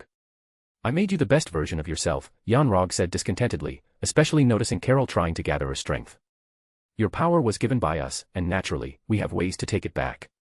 Noah watched silently, unable to move. Seeing Carol being knocked down by Yanrog because she couldn't use her abilities, Noah was utterly speechless. Now he really wanted to complain, why are you worse than me? Although Yanrog was a Kree, he still used power created by Kree science and technology. Moreover, his specialty was close combat and firearms. Of course, the Kree are a relatively advanced life form, and his physical fitness had reached a level close to level 5. That level was terrifying, but the problem was, you're a level 7 warrior. You can't even handle a level 5 guy. You say it's normal for me, a level 5 pure magician, to be defeated in close combat. But you're a warrior. As for being controlled by Kree technology, please, those powers are your own, not given to you by others. Is it really possible for Kree tech to control the power of a level 7 warrior? Maybe that's how empires are built. Noah didn't know how to complain, his mind was in chaos. He could only watch Carol get knocked down, then prepared to be brainwashed back into the supreme wisdom, and the Skrulls being escorted by the Kree. But Wong had already entered the mirror space, and no one else could see him except Noah. Noah saw the guy standing next to him, seemingly observing Noah's situation and planning. It's a smart idea. If it were me, I'd probably have acted already. Noah wanted to scratch his nose but couldn't move. Wong's approach was the smartest, after all, he didn't know the Kree's level. Hiding in mirror space to observe first and plan later was reasonable. Fortunately, my statue business seems close to an end. Noah sighed helplessly. Though his mind reported the energy absorption progress, it was only about 97% so far. He had been standing nearly half an hour. What upset Noah more was that the absorption speed was slowing. Species, Devourer. Danger level, high. Just as Noah thought this, the Kree began scanning their captives. The first target was Gugu, the Devourer. The Kree's technology was advanced enough to identify the cat in moments. Without hesitation, they took out a special material mask and covered the young Devourer's mouth. Fury, Coulson, and Maria Hill watched, unbelieving. Was this cat really dangerous? Hey, it's just a cat, not Hannibal Lecter, Fury muttered. The Kree scanning the Devourer ignored him, smiling disdainfully, then scanned Fury with their device. The reading made Fury upset. Species, human male. Danger level, almost 0. Fury looked around, bewildered. What did that mean? He had served in the army for years, retired as a colonel, switched to espionage, was skilled in close combat and firearms. How was he almost 0 threat here? Better than useless. Your scanner's broken. By the way, you still have one standing. Why don't you try it? Originally ignoring Fury, the Kree reconsidered after his comment. That guy held the energy core and was placing a statue. They'd tried taking it but were repelled by an invisible force every time. They hadn't been able to get that thing, and it frustrated them. After thinking, the Kree walked directly toward Noah, sweeping the skin over the still stationary man placing the statue. Species, human male with dangerous energy. Danger level, extremely high. The Kree were stunned, and Fury too. Not just them, other Kree cleaning the battlefield were stunned. High danger. Not good. Whether from the core or the human, they had to be cautious. We need to make plans while he can't move, the Kree sighed. Oh. What plans? Tell me, a voice came from behind. Of course, we should find a way to take the energy core, or just kill this one first. The Kree didn't think much, but when noticing his team's horrified faces, he realized something was wrong. That's a pity. Goodbye, Kree, god of war. Before the Kreeman could draw his gun, a voice behind him sounded again. Suddenly he felt a sharp pain in his chest, blue blood flowing out, and then nothing. Noah twisted his neck, his body still stiff. Coincidentally, as the Kree's gun scanned him, Noah heard the system prompt, extraction complete. He felt relieved. As for the skin result, Noah guessed it included the energy he absorbed from the cosmic cube. Though he was level 5 and quite strong, he didn't think he was that powerful. At this level, he considered himself higher level trash. However, although trash is trash, it's also trash with dreams. Shaking his head, Noah tossed the space gem into mirror space, letting it fall freely with Carol's blood and the undead's. Turning, he casually set up defensive magic around himself. Looks like I still have to deal with a bunch even more useless than me. Is this us fighting our own kind? Noah chuckled, and suddenly a pale golden halo appeared on his hand, surging with terrible magic power. The Kree reacted quickly, raising their guns and firing, but their beams stopped before reaching Noah. The pale golden flames had ignited with their shots, spinning wildly and forming a vortex. As the vortex spread, the Kree were swallowed one by one. They couldn't escape, instantly turning to steam. The scorching heat even burned through the spaceship. Fortunately, Noah was on the middle layer, otherwise, he would have fled right after casting the spell. Slowly withdrawing his magic, Noah surveyed the devastation and nodded with satisfaction. At that moment, the space around him tore, and Wong walked out, smoke curling around his head. More bonus chapters. Every 200 power stones equals bonus chapter. Give me more power stones. Chapter 204, Chapter 203, Carol Who Found Herself. Find 30 plus advanced chapters. And for more fan fiction. Backhand index pointing down. Backhand index pointing down. Support link, patreon.com/RioRaRyu. I say, can you remind me next time? Wong walked out of mirror space, his face ashen. He looked like he'd been burned by fire, definitely not in a good state. As he stepped out, more and more people followed, obviously the Skrulls captured by the Kree, along with Fury and the others. They all looked somewhat confused. Just moments ago, they had been wondering if they would be burned to death. Then suddenly, they were pulled into a strange space by a man in monk's robes who vanished mysteriously, and witnessed the guy placing statues outside burn all the Kree with fire. Aren't you here? You should have seen everything. Noah spread his hands. He had known Wong was in mirror space, and had seen him before. But when Noah's system extracted the power of the cosmic cube, he couldn't see him anymore. Still, Noah trusted Wong knew what he was doing. Sure enough, Wong understood Noah and started shuttling between mirror space and real space, pulling the captives out one by one. It was a pity his speed was slow. By the time he rescued Fury, Noah's magic was at its peak. Fortunately, Wong was fine, albeit looking a little embarrassed. Fury and Coulson also looked embarrassed. Maria Rambeau, as a woman, had been thrown into safety by Wong much earlier. Fury and Coulson were less lucky. Now these two men had gray hair but dared not complain. Those arrogant aliens had no strength to fight back against this magician, they were burned to ashes instantly. Fury and Coulson dared not imagine such terrifying power. Fury, who had previously regarded Noah and others as non-human, raised the danger level to extreme. Now looking back, the alien scanner seemed accurate. He was almost no threat, tied up and immobile. The magician who had just picked up that strange object was completely immobile, but the scan result explained it all: extremely dangerous. Facts proved this guy was indeed extremely dangerous, able to kill aliens with mere fire magic. Probably in his eyes, Fury was no threat at all. And according to what he said, there might be many magicians in this world. Fortunately, these magicians have a rule: they cannot attack ordinary people. Fury wasn't sure what mental journey he had undergone. At first, though surprised, he still looked for chances. Then he cooperated out of fear. Now, he was glad magicians wouldn't harm ordinary people. Anyway, it was complicated, so complicated that Fury felt he might be schizophrenic. Noah didn't care much about them. After comforting Wong and using a cleansing spell to recover everyone as before, he picked up the masked kitten. But when Noah removed the kitten's mask, both he and Wong felt something. They looked up simultaneously, sensing a terrifying force spreading through the space. This force was so terrible it nearly suffocated them. Damn, what is this? Wong swallowed hard, clearly scared. I should ask myself. Who else could I ask? Noah smiled bitterly. He knew what was happening, but couldn't say. If nothing unexpected happened, this was Carol breaking free from the Supreme Wisdom's shackles, fully regaining herself and becoming the terrifying Captain Marvel. This terrifying power fluctuation, Noah felt it must be a seventh-order fluctuation, without accident. To be honest, Noah wanted to eat lemons. The power fluctuation alone made him feel oppressed. What would it be like if she unleashed her full strength? The seventh-order full-strength burst scared Ronan and his fleet away. And this one has a conspicuous mark: unlimited potential. Not to be provoked. Noah sighed, and suddenly a golden figure appeared beside him. Looking closely, Noah relaxed: it was Carol. She seemed a little surprised by the scene, noticing a huge hole burned in the cabin. I thought you were going to keep putting statues down. Looks like you solved the problem here. Carol tilted her head and gave Noah a playful look. I think I look pretty handsome.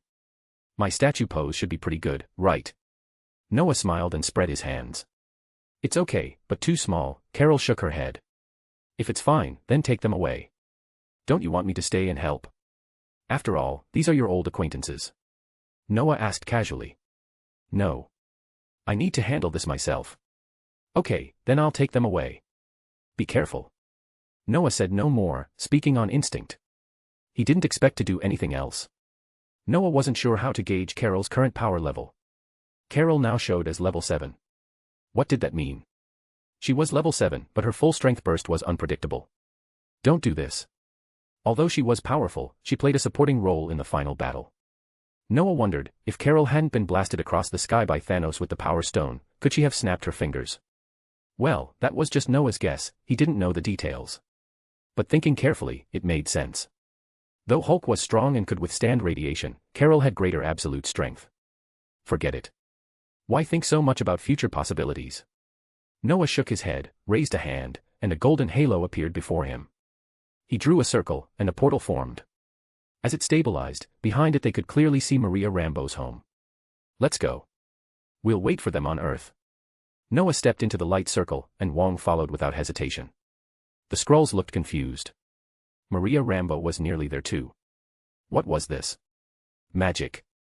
Hurry up, or this door will close suddenly, and someone will be cut in half.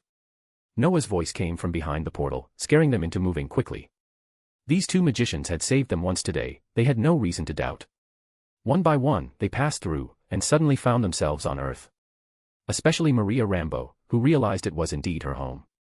She was stunned, her worldview nearly overturned.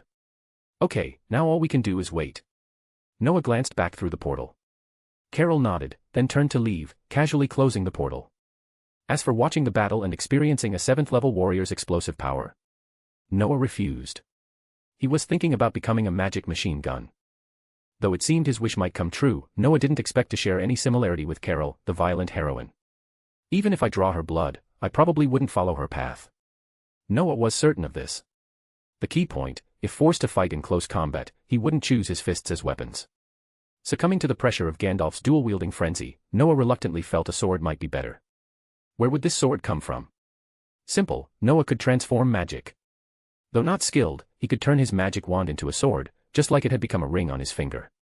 The umbrella's transformed, so turning it into a sword doesn't matter. Just wrap it in magic, or the enemy will cut it off. You seem proud of secretly using your magic wand, Noah. Of course. Noah was mumbling low when suddenly a very familiar female voice sounded in his ears. He didn't think much and replied casually. But immediately felt something was wrong. The voice was female, friendly, but definitely not Miss Heffens. Noah swallowed and slowly turned his head. He was annoyed to see it was Master Gu-E. Teacher. Why are you here? These aliens are causing trouble. Why wouldn't I come? It seemed the Kree were indeed making a fuss. But couldn't you be less cautious when you arrive? Can't you at least say hello first? Noah was embarrassed. The Ancient One had never allowed Noah to use a wand, but he secretly used it here. Clearly, there was a big problem.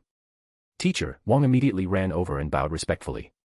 The Ancient One nodded, then casually waved his hand. Suddenly, a picture of the universe appeared before them. They all recognized it immediately, the spaceship where the Skrulls hid. The Ancient One's perspective locked on Carol. Carol now glowed with golden light, beating those Kree mercilessly. More bonus chapters.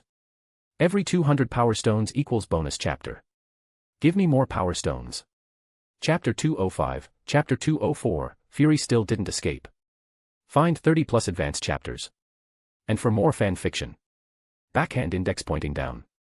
Backhand index pointing down. Support link, patreon.com/RioRaRyu. There wasn't much to say about Carol beating up the Kree. A level 7 power against a level 5, if she couldn't win, Noah would think her power was really wasted. Even if Carol wasn't fully in control of her strength, brute force alone should easily overwhelm them, right? Of course, none of this was Noah's main focus. He was most fascinated by Carol's current flying ability. Noah didn't know when he would be able to fly. He still couldn't master the flying spell. Instead, he used a magic combination of floating and acceleration spells, which nearly killed him and made him afraid to try again. Fury, Coulson, and Maria Rambeau were much calmer than Noah expected. But on second thought, that was only natural. They had seen bigger scenes, Noah had just been goofing around. If they were still unsettled now, that would be strange. She doesn't seem to have full control over her power, Master Ancient One suddenly shook her head. Well, it's clear she's terrifying, but her fighting skills. Noah responded in time. I think it's better we don't discuss her. Let's talk about you and your wand, how about that? Master Ancient One narrowed her eyes and smiled at Noah. Well, I'll try not to use it in the future, Noah said, feeling cold sweat break out. Truth be told, Noah didn't like this wand that looked like chopsticks, but after using it a while, he found it comfortable. Not to mention, this wand alone amplified his magic, especially his own magical power, which increased significantly. This was probably the best example of the legendary saying, the wand chooses the wizard. When Noah used this wand, his magic power surged. Although Noah wasn't much into gear, he thought, why not use equipment if it helps? Look at Mordo, besides his exclusive weapons, he had a pair of shoes. Even Doctor Strange would have an exclusive cape someday. Thinking of the cape, Noah suddenly wondered if he should intercept it in advance. After all, it seemed to allow flight. It's not that I don't want you to use these things, the Ancient One explained, but I think your current age is better suited for building a solid foundation, rather than rushing into foreign artifacts. Ah, I understand. I don't use it in normal training, just tried it this time, I swear. Noah swallowed and nodded quickly to show he understood. While Noah and the Ancient One were talking, Captain Marvel had basically finished the battle. She hadn't killed Ronan, more precisely, her power wasn't extraordinary enough. She could only repel him, not defeat him. After realizing the energy core was taken, Ronan drove the spaceship directly to the ground in pursuit, though confused how they escaped. He had instruments to track them and had contacted Ronan for backup. Seems nothing's changed, Noah sighed, watching the alien ship on the screen. Suddenly, Noah understood why the Ancient One told him to restrain his habit of using the wand. In plain terms, she hoped Noah could better control his power. Although Noah and Carol weren't the same, her battle showed what could happen without control. Carol was terribly strong, but her power control was poor. Unleashing full strength was fine, but otherwise, her power use was rough. If Noah couldn't control his own magic, things could be worse than Carol's case. Noah was a magician, Carol was a warrior. Plus, Noah lacked the innate conditions some others had. He could only progress step by step. Teacher, these aliens. Noah stopped his thoughts and looked at Master Ancient One. Actually, it wasn't just Noah. Fury and the others were anxious. Especially since the aliens seemed ready to fire on Earth, their nerves were shot. They still remembered Noah said magicians protect Earth. Now Earth was in crisis. What were they doing? Inviting them to watch a movie. No popcorn, no fried chicken, no beer, no giant screen, no fun at all. Though the effects were impressive, those missiles looked aimed right at them. If nothing goes wrong, the little girl will handle it, Master Ancient One smiled calmly.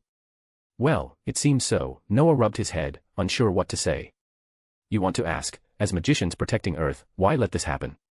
You have your reasons, I think I can understand. Forget it. Treat this as a lesson. Look at Noah and Wong, that's the path you'll take in the future. I hope you both reach this level. Before Noah could reply, Master Ancient One raised her hand. A halo identical to Noah's appeared on her palm, only brighter, with clearer runes spinning around it. It's time to teach them a lesson. Do they think Odin and I are dead? Master Ancient One muttered, then her magic power surged wildly. Simultaneously, the image of the universe displayed on the light curtain shifted. Missiles flying toward Earth cracked along their trajectories, and then vanished. After this, the Ancient One raised her hand, and the space shattered again. Missiles shot out of the ruptured space, crashing into aircraft carriers. Instantly, fireworks exploded in space as many carriers were destroyed by their own missiles. What's going on? On the Kree command ship, Ronan's assistant stared in disbelief. He hadn't expected their missiles to be turned back. Frankly, the C-35 system had no known defense against their missiles. What was happening? Deploy drones. Damn, I think we're in trouble. Ronan stayed calm. This was a private action. They'd managed to bypass Asgard thanks to Thor causing chaos, leaving Asgard's outer defenses empty. Otherwise, they wouldn't have gotten this far. But besides Asgard, Earth had Camartage. Ronan guessed at first but wasn't sure who the defender was. The next scene confirmed it, a huge, terrifying golden halo surrounded their fleet. The halo burst with brilliant power, almost all carriers covered by it were sliced in half instantly. Faced with such destruction, Ronan knew who was behind this. Quick! Return to the jump point, now. Ronan couldn't maintain capacity against such a foe. His assistant understood and ordered all surviving carriers to retreat. He led the jump point activation himself. When Carol flew into space, only space debris remained, burning, rotating with Earth's orbit. The rest. The slowly fading golden halo, the Kree fleet, all vanished without a trace. Understand, Noah, Wong. Master Ancient One waved her hand, the light curtain vanished. She smiled at Noah and Wong. Yes, I understand, but I can't do it, Noah smiled bitterly. Wong felt the same. Not only did they understand, but Noah also sensed a dark power within the Ancient One's magic. Of course, it might be his imagination, maybe knowing some components of the Ancient One's power caused the feeling. Noah squatted and picked up the kitten scratching his trousers, rubbing its head. Fury's eyes gleamed, but the Ancient One's mouth twitched for unknown reasons. Noah, do you know what this is? Yes, the Devourer. Well, since you know, be careful. It's very good. It was her again. The Ancient One looked surprised. The snake had seemed to be her before. Noah's disciple seemed especially loved by animals, especially female ones. Noah didn't know what the Ancient One was thinking. Instead, he wondered if he should try transformation magic, turn this kitten into a human, but keep ears and tail. Well, maybe better to try a rabbit instead. Noah thought his transformation magic was mediocre, but he had to try, right? Otherwise, he'd be letting Professor McGonagall down. Okay, I think our business here is done. Let's go back. The Ancient One looked at the Devourer happily resting in Noah's arms and shook her head helplessly. Well, okay, teacher. By the way, what about these people here? Noah nodded but soon remembered Fury and Coulson from S.H.I.E.L.D., and Maria Rambeau, the former Air Force. We generally don't erase their memories, just let them be mute. The Skrulls, leave to that lady. The Ancient One spoke casually, then added. By the way, give the Rubik's Cube in your mirror space to Mr. Fury. Just temporarily deposit it with him. Noah didn't argue, just shrugged to show he understood. The Ancient One probably knew what the Cosmic Cube was and didn't want it brought into Camartage. Noah agreed. The key word, temporary deposit. Let me hold it. God, you're so cute. I don't want you to leave. Fury took this chance to pick up the cat again, happily petting it. Noah opened mirror space, hands free. Unfortunately, just as Fury was enjoying petting, the cat seemed to have had enough. Suddenly it jumped and clawed Fury's eyes. Noah's hand nearly trembled. The Ancient One swallowed, mouth twitching. The Skrulls were stunned. Oh, shit. Why did you scratch me? More bonus chapters. Every 200 power stones equals bonus chapter. Give me more power stones. Chapter 206, Chapter 205, 2 plans. Find 30 plus advanced chapters. And for more fan fiction. Backhand index pointing down. Backhand index pointing down. Support link, patreon.com/RioRaRyu. It was probably obvious what would happen to Fury after being scratched by the Devourer. For such an unfortunate thing, Noah just wanted to say, you really deserved it. He remembered Talos warning Fury, that's no ordinary cat, it's the Devourer. But unfortunately, Fury hadn't believed any of that nonsense and suffered the consequences. Noah reluctantly handed the cosmic cube to Fury, then cast the same silent spell he had used on Pickham on a few ordinary people, and left. This was also in line with Noah's expectations. He had never intended to erase their memories from the start. Probably to satisfy some dark sense of humor, Noah would rather let a guy like Fury remember him, know him, yet not say a word. To be honest, Noah was actually looking forward to meeting Fury again in the future. He really wondered what state Fury would be in when that happened. After leaving, Noah went straight back to Camartage. The first thing he did was return to his room for some much-needed sleep. Though Noah usually entered system space to sleep, he'd been out and about for 2 or 3 days, and his actual sleep time was pitiful. His body wasn't much worse for wear, but his spirit felt off, something was wrong. So he simply entered system space, read carefully, and spent more time meditating. Meditation was the most important thing for Noah. Since acquiring this skill, he never stopped. He meditated until morning, completely forgetting he had obtained Carol's blood. You look very tired. What have you been up to these days? Ms. Heffen asked, holding the kitten Noah had brought back, sitting at the head of his bed, watching him curiously.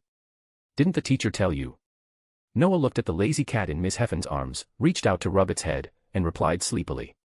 It wasn't made clear. Just said you went out on some missions, Ms. Heffen said, looking at the slightly disgruntled little creature and patting Noah's hand. Well, I did complete some tasks, Noah yawned, withdrawing his hand. To be precise, I met some aliens, set some fires, had some fun, and brought this little guy back. Brought it back. You didn't steal from a pet store, did you? No, it's not a cat. It's an alien creature called the Devourer. Well, a creature with a big appetite. Ms. Heffen raised an eyebrow. Devourer? Though she'd been exposed to magic over a year, the books she read barely compared to Noah's. Even at Camartage, she mostly studied basics, while Noah constantly flipped through obscure, messy tomes. Like those about a magician turning a rabbit into a human, or on the feasibility of magic creation, orcs. There was also various interesting and harmful creatures in the magical world. In Ms. Heffen's opinion, these things seemed useless. Evoker? That's her name. Sounds cool. Is her name Flecken? Ms. Heffen stroked the kitten's back, curious. Flecken and Evoker sounded similar. Her name's Gugu. Please, she has a cat tag, Noah sighed. He didn't want the little guy to offend Ms. Heffen. After thinking, Noah touched an apple on the bedside table and waved at the kitten. As expected, the kitten's attention was caught. When Noah tossed the apple, the creature opened its mouth, and octopus-like tentacles shot out, rolling the apple and sending it directly back into her mouth. Ms. Heffen was stunned, nearly dropping the kitten. The little creature jumped onto Noah. See? She's no ordinary cat. Noah shrugged helplessly. It was strange. Why was this cat so attached to him? Could it be that crossing over had given him affinity with animals?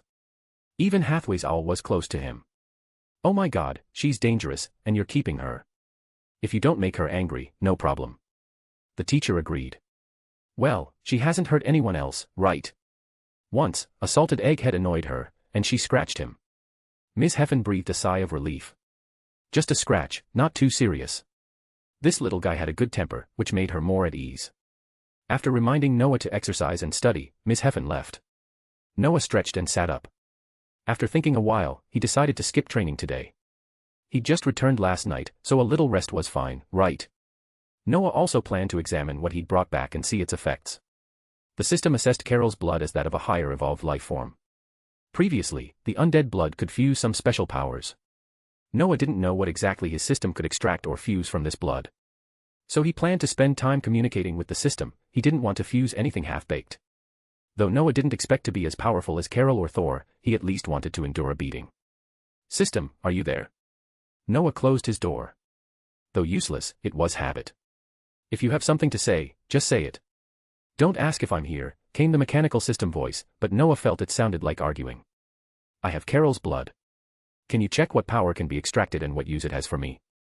It will take time. Please present the blood. Noah waved his hand. A black hole appeared beside him, and a small bottle of blood fell into his hand. Soon, invisible power seemed to flow into the bottle, causing the blood inside to boil.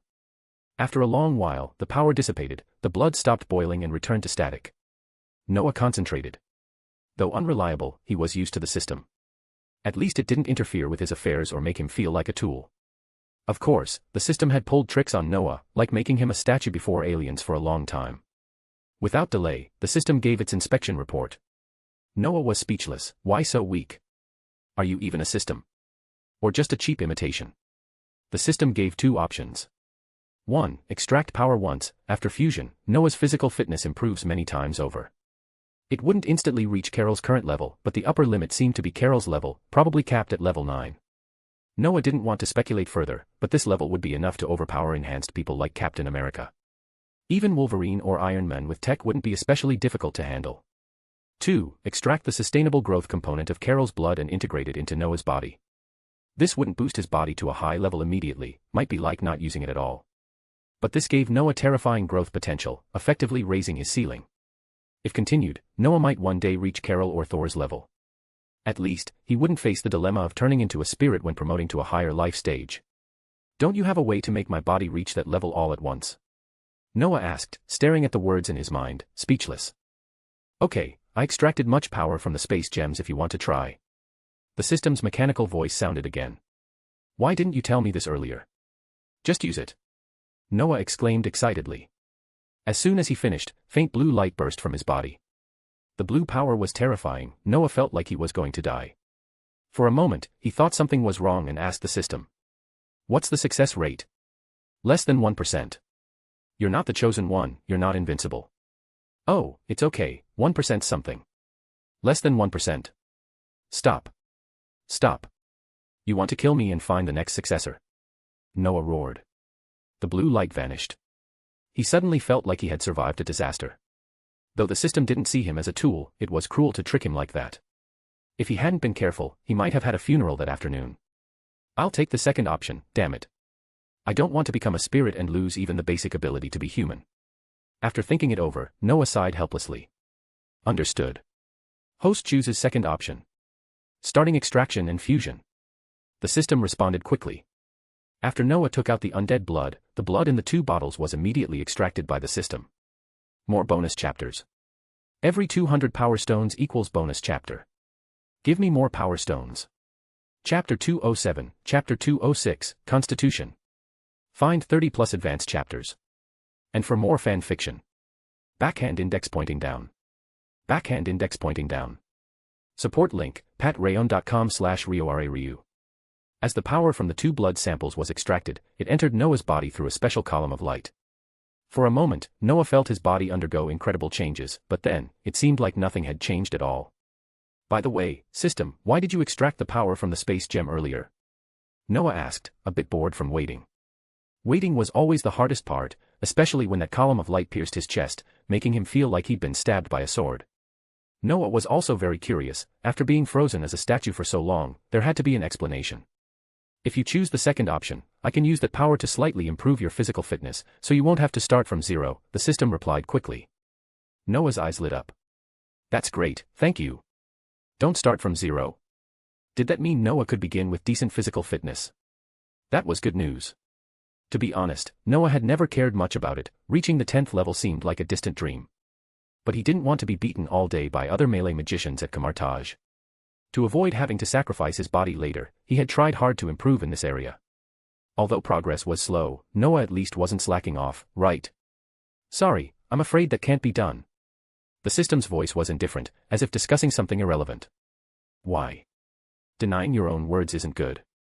Noah was a little angry. What did that mean? He was talking just a moment ago, why suddenly ignore him? To be honest, if the system had never lied, Noah might have guessed it had swallowed those powers itself. You know, in some novels, systems absorb high-level powers for themselves. Using these powers to repair damage, Noah felt the reason the system was so low-level was that it wasn't complete. Otherwise, if it had an interface like a game, why no blue or health bar? Extracting power is very difficult, the system said calmly, but with a hint of contempt. Then what? Noah asked, puzzled. You chose to improve your physical fitness directly, so I poured all the power into your body. Noah suddenly had a bad feeling. Forcing a smile, he said, Don't tell me, you poured all the power into me. Of course not. The system's voice remained calm, but somehow Noah felt a hint of sarcasm.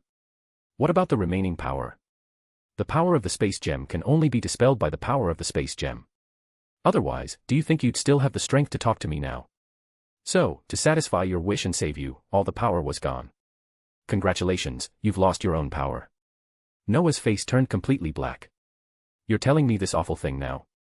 What other power of the space gem could only be dispelled by itself? Back in the day, magicians could only be defeated by magic. Believe it or not, whoever said this must be embarrassed, because Noah guarantees that if given a chance and a dagger, he'd teach that guy the assassin is the true master of magic in close quarters. Though ordinary magicians wouldn't be foolish enough to let an assassin get close, Noah had no time to honor any fathers for no reason. Noah was just too depressed, letting so many inexplicable thoughts run through his mind. But honestly, how could he not be? Noah had just dug a pit for himself, with no room to maneuver. That would shatter anyone's mentality. Even Noah, with a strong mind, struggled to bear it. This feeling continued until the system finished the fusion process, only then did Noah feel some relief. Forget it. Hell is just the beginning. It's not like I haven't been through worse. 11 years wasted, doing nothing, and now I'm still doing okay, right? Besides, the cosmic magic is temporarily stored with Fury, I can always ask him for it later. Noah sighed, trying to calm down. Whether Fury would refuse was not something Noah worried too much about. Magicians had so many ways to deal with ordinary people, it was too tiring even to consider. He lowered his head, looked at his body, and it was exactly as he imagined. Except the rainbow beam once in his chest had disappeared, he didn't feel anything different, nothing had changed, which made Noah a little depressed. System, this really seems useless. Will it fail? The fusion was very successful. As for why you don't feel anything, that is completely normal. Well, I thought some black stuff would suddenly appear all over me, saying it was for evolution. If you hadn't wasted that energy, I think that would happen.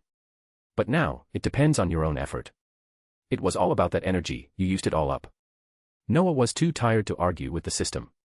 He slowly stood and quietly tested his body. No change, he felt nothing. Besides improving energy and allowing growth over time, is there any way to make my physical fitness grow faster?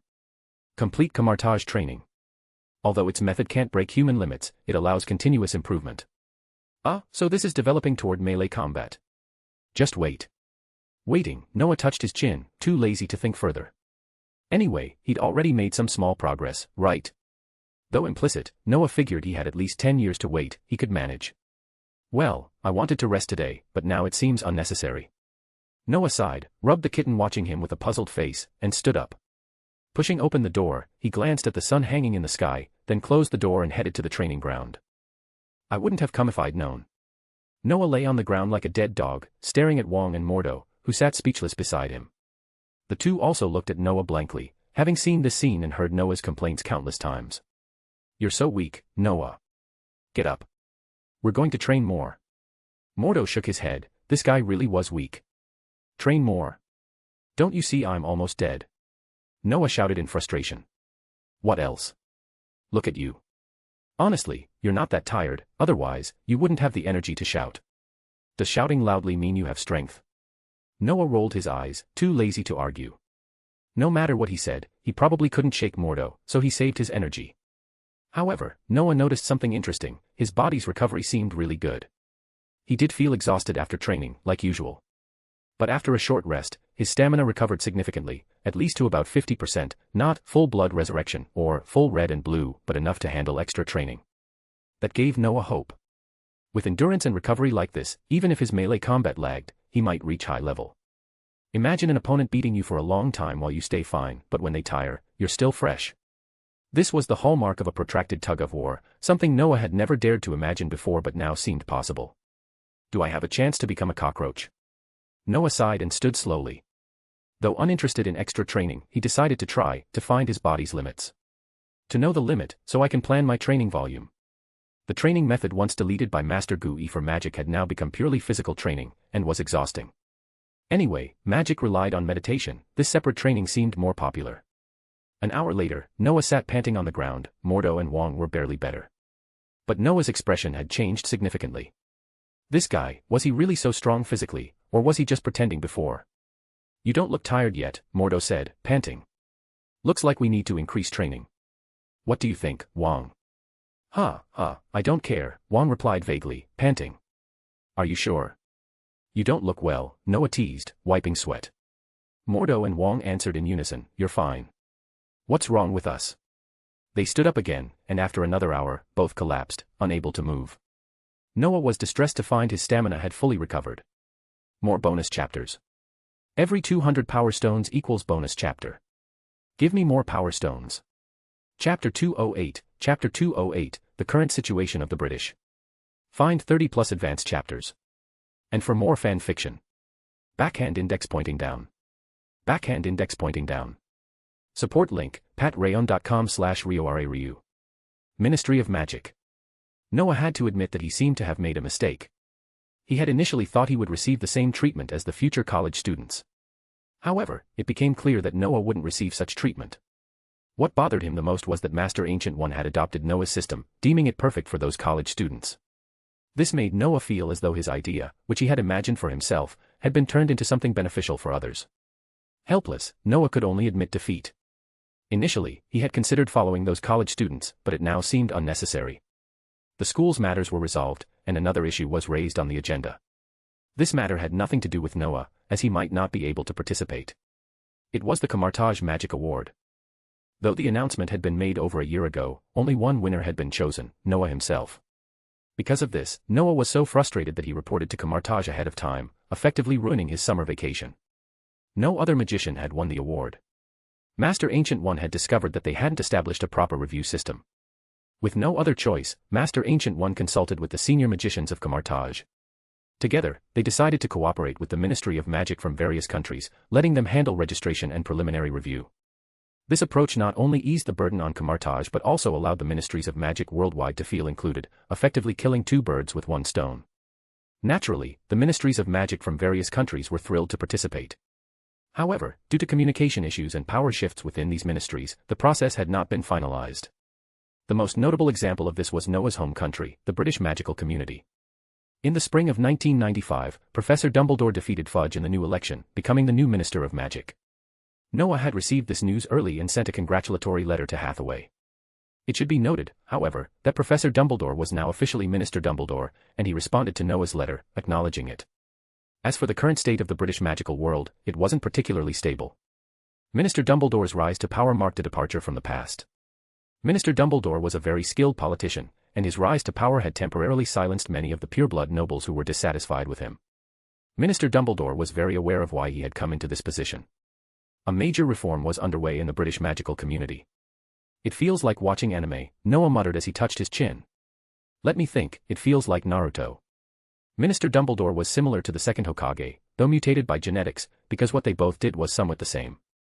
From the time the second Hokage took power until his death, he focused on stabilizing the situation in Konoha and diminishing the influence of the major clans on ordinary ninjas.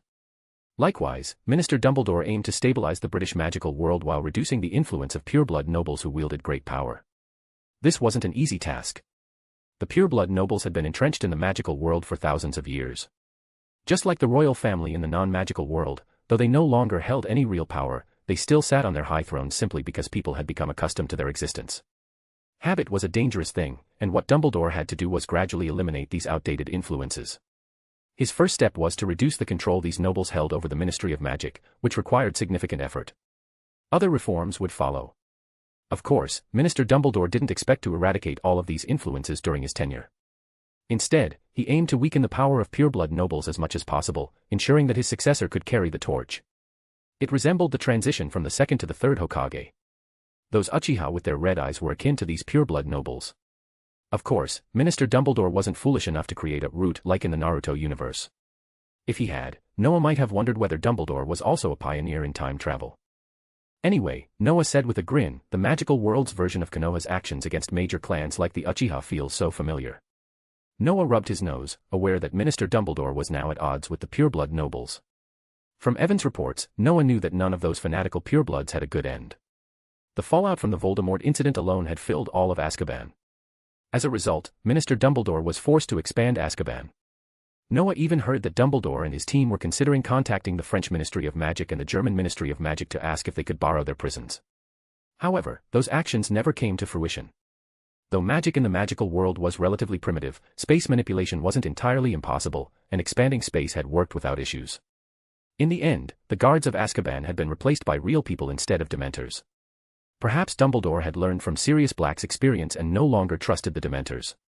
While this decision had incurred additional expenses, it had also created jobs for many excluded Muggle-born wizards. Expanding employment was a positive outcome. Despite Azkaban's grim nature, Dumbledore paid high wages to its new staff.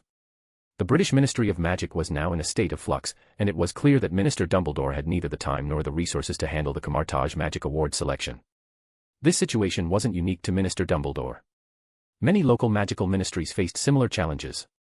Therefore, Master Ancient One believed that the matter could be delayed, giving many large magical circles time to adjust. Noah wasn't concerned about this. As the first winner of the Camartage Magic Award, he felt very proud. No matter who wins in the future, they'll have to remember that the first winner was me, Noah Finial. Speaking of which, if I make a commemorative coin in the future, could they print my portrait on it? Time passed, and 3 years flew by. In those years, Noah's biggest realization was that he had truly become an indestructible cockroach. For the past 3 years, he had been relentlessly trained by Wong and Mordo. While Noah hadn't reached the point of doubting his own existence, Mordo and Wong had begun to doubt their own lives because Noah had become terrifyingly powerful.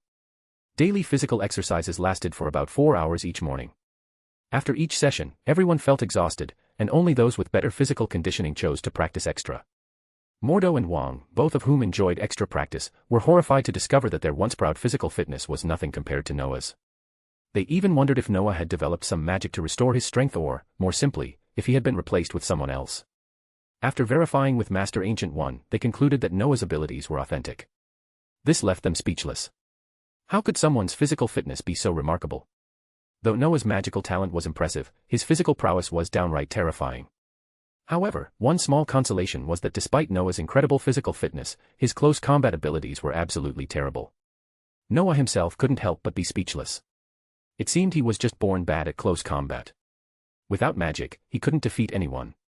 He had the strength, but couldn't land a blow. Even though Master Ancient One had taught him many close combat techniques, Noah still seemed like an idiot in hand-to-hand combat. But once magic was involved, Noah transformed. With wind element acceleration magic, earth element defensive spells, and fire element explosive magic, Noah became an unstoppable force, a terrifying speedster with the defense of a tank and the explosive power of a warrior. Seeing that she couldn't change some of Noah's habits, Master Ancient One shrugged and decided to leave him be. She figured that Noah was doing great, wasn't he? Exercising is just to help your body store more magic and prepare for the future, Master Ancient One explained. But Noah, she added, I think your physical condition is becoming more and more like that lady we met before. Master Ancient One didn't see any immediate issues, but she couldn't help but ask. Probably because I secretly absorbed some of the power of the cosmic cube, and that's why I'm like this, Noah responded without hesitation. The space magic fluctuations that had erupted in Camartage had drawn attention, but no one connected them to Noah's actions. Only Master Ancient One knew the truth but had trusted him, so she never asked further. It seems you were very lucky, but this kind of thing is far too risky, Master Ancient One noted, a hint of concern on her face. I'm sorry, teacher. I thought I was going to die, so I just... Noah scratched his head sheepishly, still remembering the pain of those powers. Had he not wasted the power, his physical fitness might have been even more incredible today. More bonus chapters. Every 200 power stones equals bonus chapter. Give me more power stones. Chapter 209, Chapter 207, no need to make a fuss. Find 30 plus advanced chapters. And for more fan fiction. Backhand index pointing down. Backhand index pointing down. Support link, patreon.com/RioRaRyu. Noah became inexplicably famous for his physical training. All the Camartage magicians were surprised to find that his physical fitness seemed to be a little terrifying. You should know that Noah was the youngest in Camartage and the weakest in close combat. Even though Noah's magic skills were impressive, no one seemed to know who had led Camartage's magical traditions astray. It appeared that most people still preferred to use their fists. In their words, magic is extremely dangerous and draining, so it's more convenient to use fists when possible. In this regard, Noah couldn't help but wonder, was Camartage's ancestor Gandalf, the Grey or the White? Of course, Noah's physical fitness had improved, and his training was still ongoing. However, physical fitness is just that. He sadly found that he was likely the one who got beaten the worst in close combat exercises. Fortunately, though, Noah recovered quickly.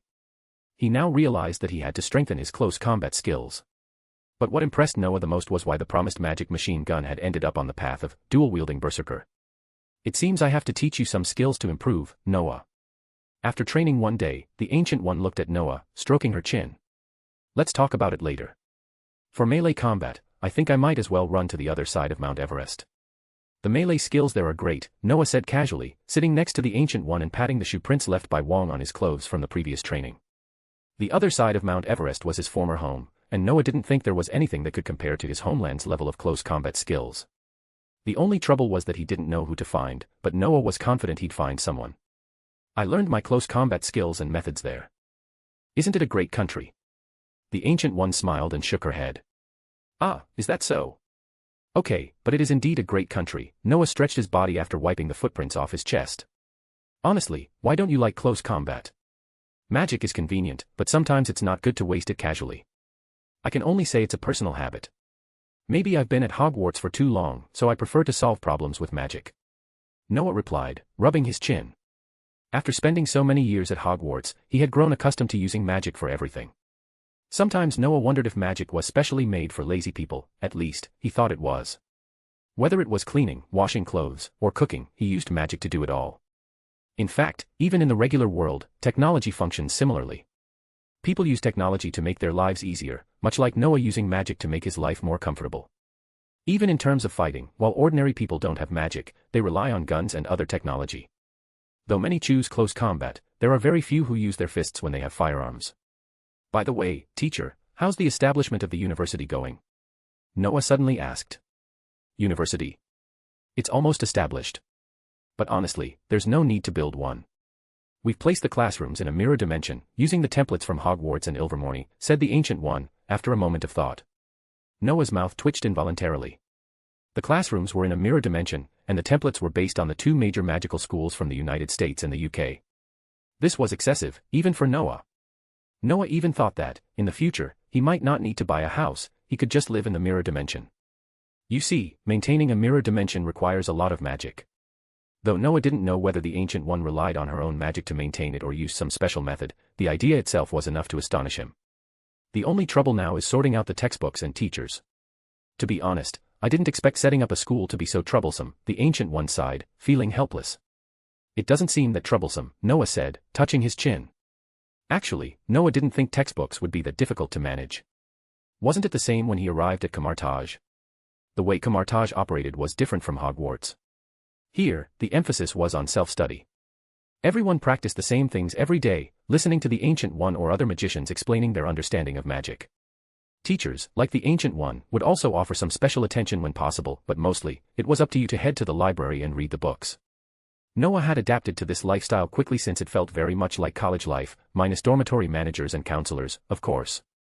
Still, it was better than when he was publicly scolded by the entire school for eating hot pot in his Hogwarts dormitory. Here, no one cared if you ate hot pot. At most, a large group of hungry people with good noses would gather and join you. Moreover, Camartage never restricted high-tech products, they even welcomed them. For example, Mordo had his own mobile phone. Do you have any ideas, Noah? The Ancient One asked, naturally picking up on Noah's words, her curiosity piqued. Well, I think there's no need to complicate things.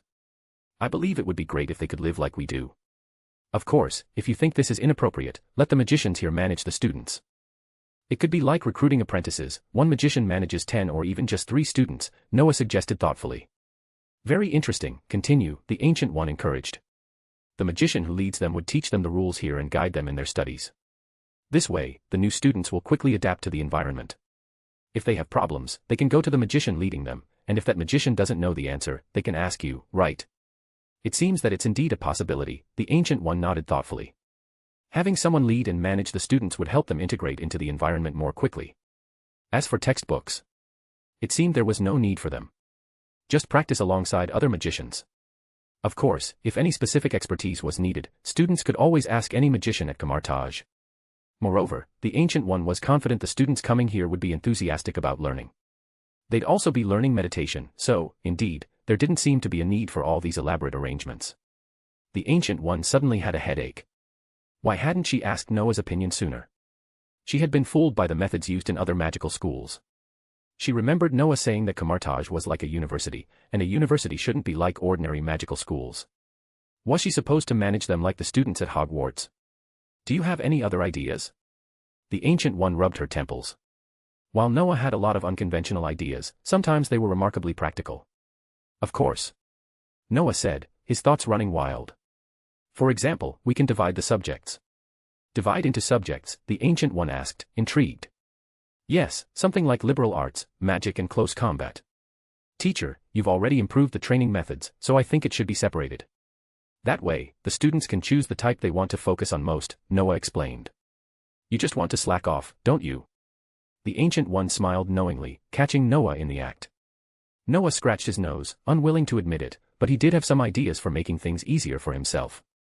After all, this might help him avoid getting beaten up so much during training. Sighing, Noah continued, okay, subjects must be divided, but they should all be compulsory. How about that? Very good. What's next? The Ancient One nodded in satisfaction and waved her hand, causing a pen to appear before her, ready to record Noah's ideas. Next, we move on to assessments. We've set up Camartage as a university, so we should follow the usual university system. University graduates in 4 years, so we'll do the same. Every year, we'll have a final assessment at the end of each semester. Those who pass will be promoted, and those who fail will be retained or even expelled, Noah explained. Final assessment. Won't that be problematic? And what would we assess them on? The Ancient One asked, puzzled. It's simple, psychological assessments. Magicians need a strong will, but they also need to be smart enough to make good choices. This assessment is necessary to avoid having dangerous individuals who could harm both the magical and ordinary worlds. The Ancient One nodded. This was indeed important. She'd agreed to the idea of opening a university to ensure a future with more capable magicians. But if one of her students went astray, causing harm to the world, that would be disastrous. Not everyone is like Cassius, he was always meant to train the future Sorcerer Supreme. More bonus chapters. Every 200 Power Stones equals bonus chapter. Give me more Power Stones. Chapter 210, Chapter 209, Team Leader. Find 30 plus advanced chapters. And for more fan fiction. Backhand index pointing down. Backhand index pointing down. Support link, patreon.com/RioRaRyu. In 3 years, Noah had officially transitioned from a young child to an adult. Thinking back to when he began learning magic at the age of 11, Noah felt like he was aging rapidly over the past 7 years. 7 years ago, the confused and somewhat scared little boy was swept away by an owl to Hogwarts, where his journey with magic began. Now, Noah could be considered a very powerful magician. Sometimes he wondered what his life would have been like if that owl had never come to him. After some thought, Noah felt that his path might have been similar to his previous life. For instance, he probably would have studied hard in junior high, then entered high school, continued to study, and eventually aimed for a university degree, perhaps pursuing a graduate school later. As for after graduation, he might have found a way into S.H.I.E.L.D. or tried his luck at Stark Industries. Of course, this was just a thought. In his previous life, Noah had been a liberal arts student, so memorizing books wouldn't have been an issue for him. If he were to get involved in scientific research, though, he might accidentally blow up the entire lab. Perhaps he would end up doing clerical work at one of those organizations instead. After spending so many years in Camartage, Noah had grown accustomed to life there. He kept in touch with his friends at Hogwarts, strengthening those emotional connections whenever he had the time. The rest of his time was spent studying and training in Camartage. Noah didn't find life at Camartage boring, with Wong and Mordo accompanying him every day. In terms of daily life, Noah and Ms. Heffen had grown close, with her looking after him, despite Noah often insisting that he was old enough to take care of himself. After all these years of learning magic, Ms. Heffen had become quite skilled. Although her level at Camartage was still relatively low, she was no longer at the bottom, she had reached the rank of a third-level magician. While the third level wasn't considered very high, considering that Ms. Heffen wasn't initially someone suited for magic, her progression to a third-level magician was an impressive feat. Both Master Ancient One and Ms. Heffen were pleased with her progress, and it was clear that Ms. Heffen's potential had yet to be fully tapped. In fact, after acquiring the ability to meditate, the concept of potential seemed less relevant. Potential only determined the height of the ceiling, but in the magical world, very few people reached that ceiling. Moreover, no one could really predict where their personal ceiling was. This was where meditation became essential. Hard work, combined with meditation, played a crucial role in reaching one's potential. Does this count as subverting the theory of bloodlines? Noah pondered, though something about it felt off. If the bloodline theory was ineffective, how could it have been so prominent for nearly 1,000 years? Although Noah seemed to have disproven the theory, he wasn't sure about the limits of meditation. One thing was certain, though, relying solely on bloodlines without effort was futile. With Ms. Heffen's example in mind, Noah considered the possibility of applying this approach to others in the future, even if just to assemble a good team. Noah Finial. Age. Mage level, level 6, level. Over the past 3 years, Noah's strength had improved slightly, but he could no longer maintain the rapid pace of progression from 1 or 2 levels per year.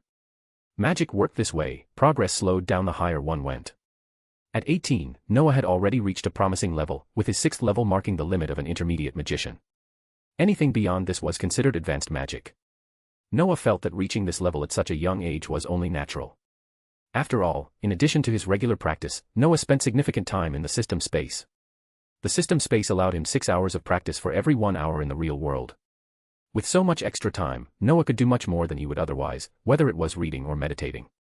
He didn't mind practicing magic as much as physical exercise, so his progress had been rapid. "Your talent is truly remarkable, Noah," Master Ancient One commented, impressed by Noah's progress. "It's nothing special. I've been working hard," Noah smiled nonchalantly. And indeed, he had.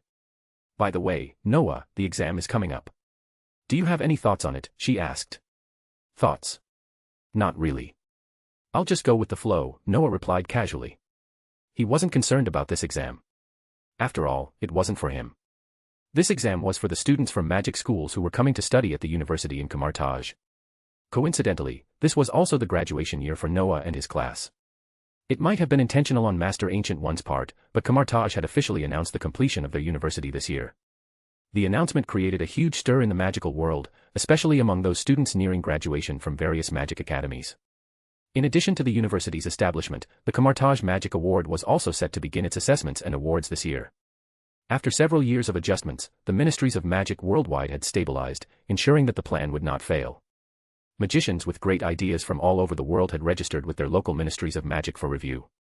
The process had started with conceptual submissions, which had been reviewed and narrowed down to those with the highest chances of winning. These submissions ranged from magic tools that could regulate temperature to magic arrays designed to accelerate growth. They were varied and practical, making it difficult for the magicians at Kamartaj to select the best ones. Of course, they only saw conceptual drawings, as magicians typically didn't reveal their actual magical works until they were present to demonstrate them. Magicians, after all, were excellent at self-protection. This made the selection process complicated, but it wasn't something Noah needed to concern himself with. "I've heard that many of your classmates are preparing for the exam. Aren't you worried about it?" Master Ancient One asked, curious. "I'm worried, but I won't help them," Noah shrugged. "The exam tests knowledge that's practical in combat. The most important factor is mindset. That's the key." Indeed, the competition wasn't the most important aspect. Kamartaj was confident in itself. Ms. Heffen's growth from an ordinary person to a third-level magician proved this, and Master Ancient One was confident about facing those students who weren't initially very promising. The most critical part of the exam was the mentality test. It could be said that as long as a student performed well in the mentality test, even poor results in the written test wouldn't disqualify them. However, if a student performed exceptionally in the written test but lacked a strong mindset, then the gap between them and Kamartaj University would become immeasurable. Noah believed that character was just as important as knowledge. He remembered watching The Legend of the Condor Heroes when he was a child. Aside from his attempts to impress women, Wadashia was often quite foolish, but he had a pure heart, and his good fortune made him a great hero, praised by future generations. On the other hand, his friend Yang Kong, despite his natural talent, was ultimately doomed because of his poor character. The choice was clear. Noah thought the students' grades didn't matter much. As long as they weren't like Voldemort, meditation could turn almost anyone into a magician in Kamartaj. "Well, I thought you'd be worried," Master Ancient One tilted her head thoughtfully before suddenly smiling. "I wonder, would you be interested in being their teacher?" Ahem. Noah nearly choked on his words, his throat itching even though he hadn't had anything to drink. After regaining his composure, he pointed at himself, "Are you talking about me?" "Of course. Why not?" Master Ancient One nodded as if it were a simple matter. "No, don't joke. How old am I?" Noah shook his head decisively. He wasn't interested in teaching students around his own age. "Noah, you must understand, even though there are many magicians in Kamartaj, excluding the ones who guard the temple, there are still plenty. But we decided that each magician would mentor 3 students. Isn't this your idea? So, isn't it normal for you to participate? But being a teacher, isn't that too much for me? I'm not old enough." Noah protested. Age isn't the most important thing. Your ability is what matters. Don't you recognize your own strength, Noah? Master Ancient One smiled knowingly. Noah rubbed his head in frustration. Was he really supposed to recognize his own strength? Well, he couldn't exactly deny it now, could he? As a magician, a lack of confidence was deadly, especially for Noah, who never showed doubt in his abilities. Does this count as another self-defeating situation? Noah muttered to himself. More bonus chapters. Every 200 power stones equals bonus chapter. Give me more power stones. Chapter 211, Chapter 210, not enough places. Find 30 plus advanced chapters. And for more fan fiction. Backhand index pointing down. Backhand index pointing down. Support link, patreon.com/RioRaRyu. The summer of 1998 was like any other. Ordinary people might not have noticed anything out of the ordinary. But in the magical world, hidden under the noses of the non-magical folk, it became an unusually intense summer. This was the summer that Kamartaj finally announced that the university they had spoken of for years had officially opened. This news sent waves of excitement through the students who had been waiting eagerly, especially those who had chosen to repeat a grade. It's worth noting that many students deliberately chose to repeat a grade in order to participate in the Kamartaj University entrance exam. It was not uncommon to hear of students who had already been eligible to graduate but chose to stay behind for an extra year or even 2 or 3. The results were announced in July, and while the selection process remained strict, the opportunity was still incredibly competitive. Kamartaj only accepted around 10 students per magical world, and with fewer than 1,000 students overall, it was a challenging hurdle to clear. Kamartaj used its mirror space and magic circles to generate enough magical power to accommodate the students, but these methods were not sustainable indefinitely. The sheer number of students that needed housing was too much for the system to handle all at once. The reality was, even with a small student intake, there would still be thousands of students flowing in and out over the course of 4 years. This posed a logistical challenge that Kamartaj was struggling to manage, especially since Noah did not remember Kamartaj having this many people before. Master Ancient One, however, dismissed the concern. While Kamartaj didn't have an overwhelming number of magicians, they were confident they could handle the influx of students for at least a year or 2. The first batch of students didn't require a great deal of manpower because there were no older students to manage. For the first year, the focus would be on teaching them well, selecting a class leader, and setting up the Magic Academy for future generations. The recruitment process for Kamartaj University was well underway. On the second floor of 221B Baker Street in Westminster, dozens of students dressed in various outfits sat together. Some were visibly distressed, while others wore more restrained expressions of happiness. Yet, the majority seemed somewhat somber, reflecting the feelings of a group facing the reality of moving on. These students were members of the Mage Alliance that Noah had left behind at Hogwarts. Over the years, this small alliance had grown into a prestigious organization that all Hogwarts students admired. After Noah's departure, the Mage Alliance didn't weaken, in fact, it flourished. His absence was attributed to his exceptional talent, and although he was no longer there, the legacy he left behind continued to thrive.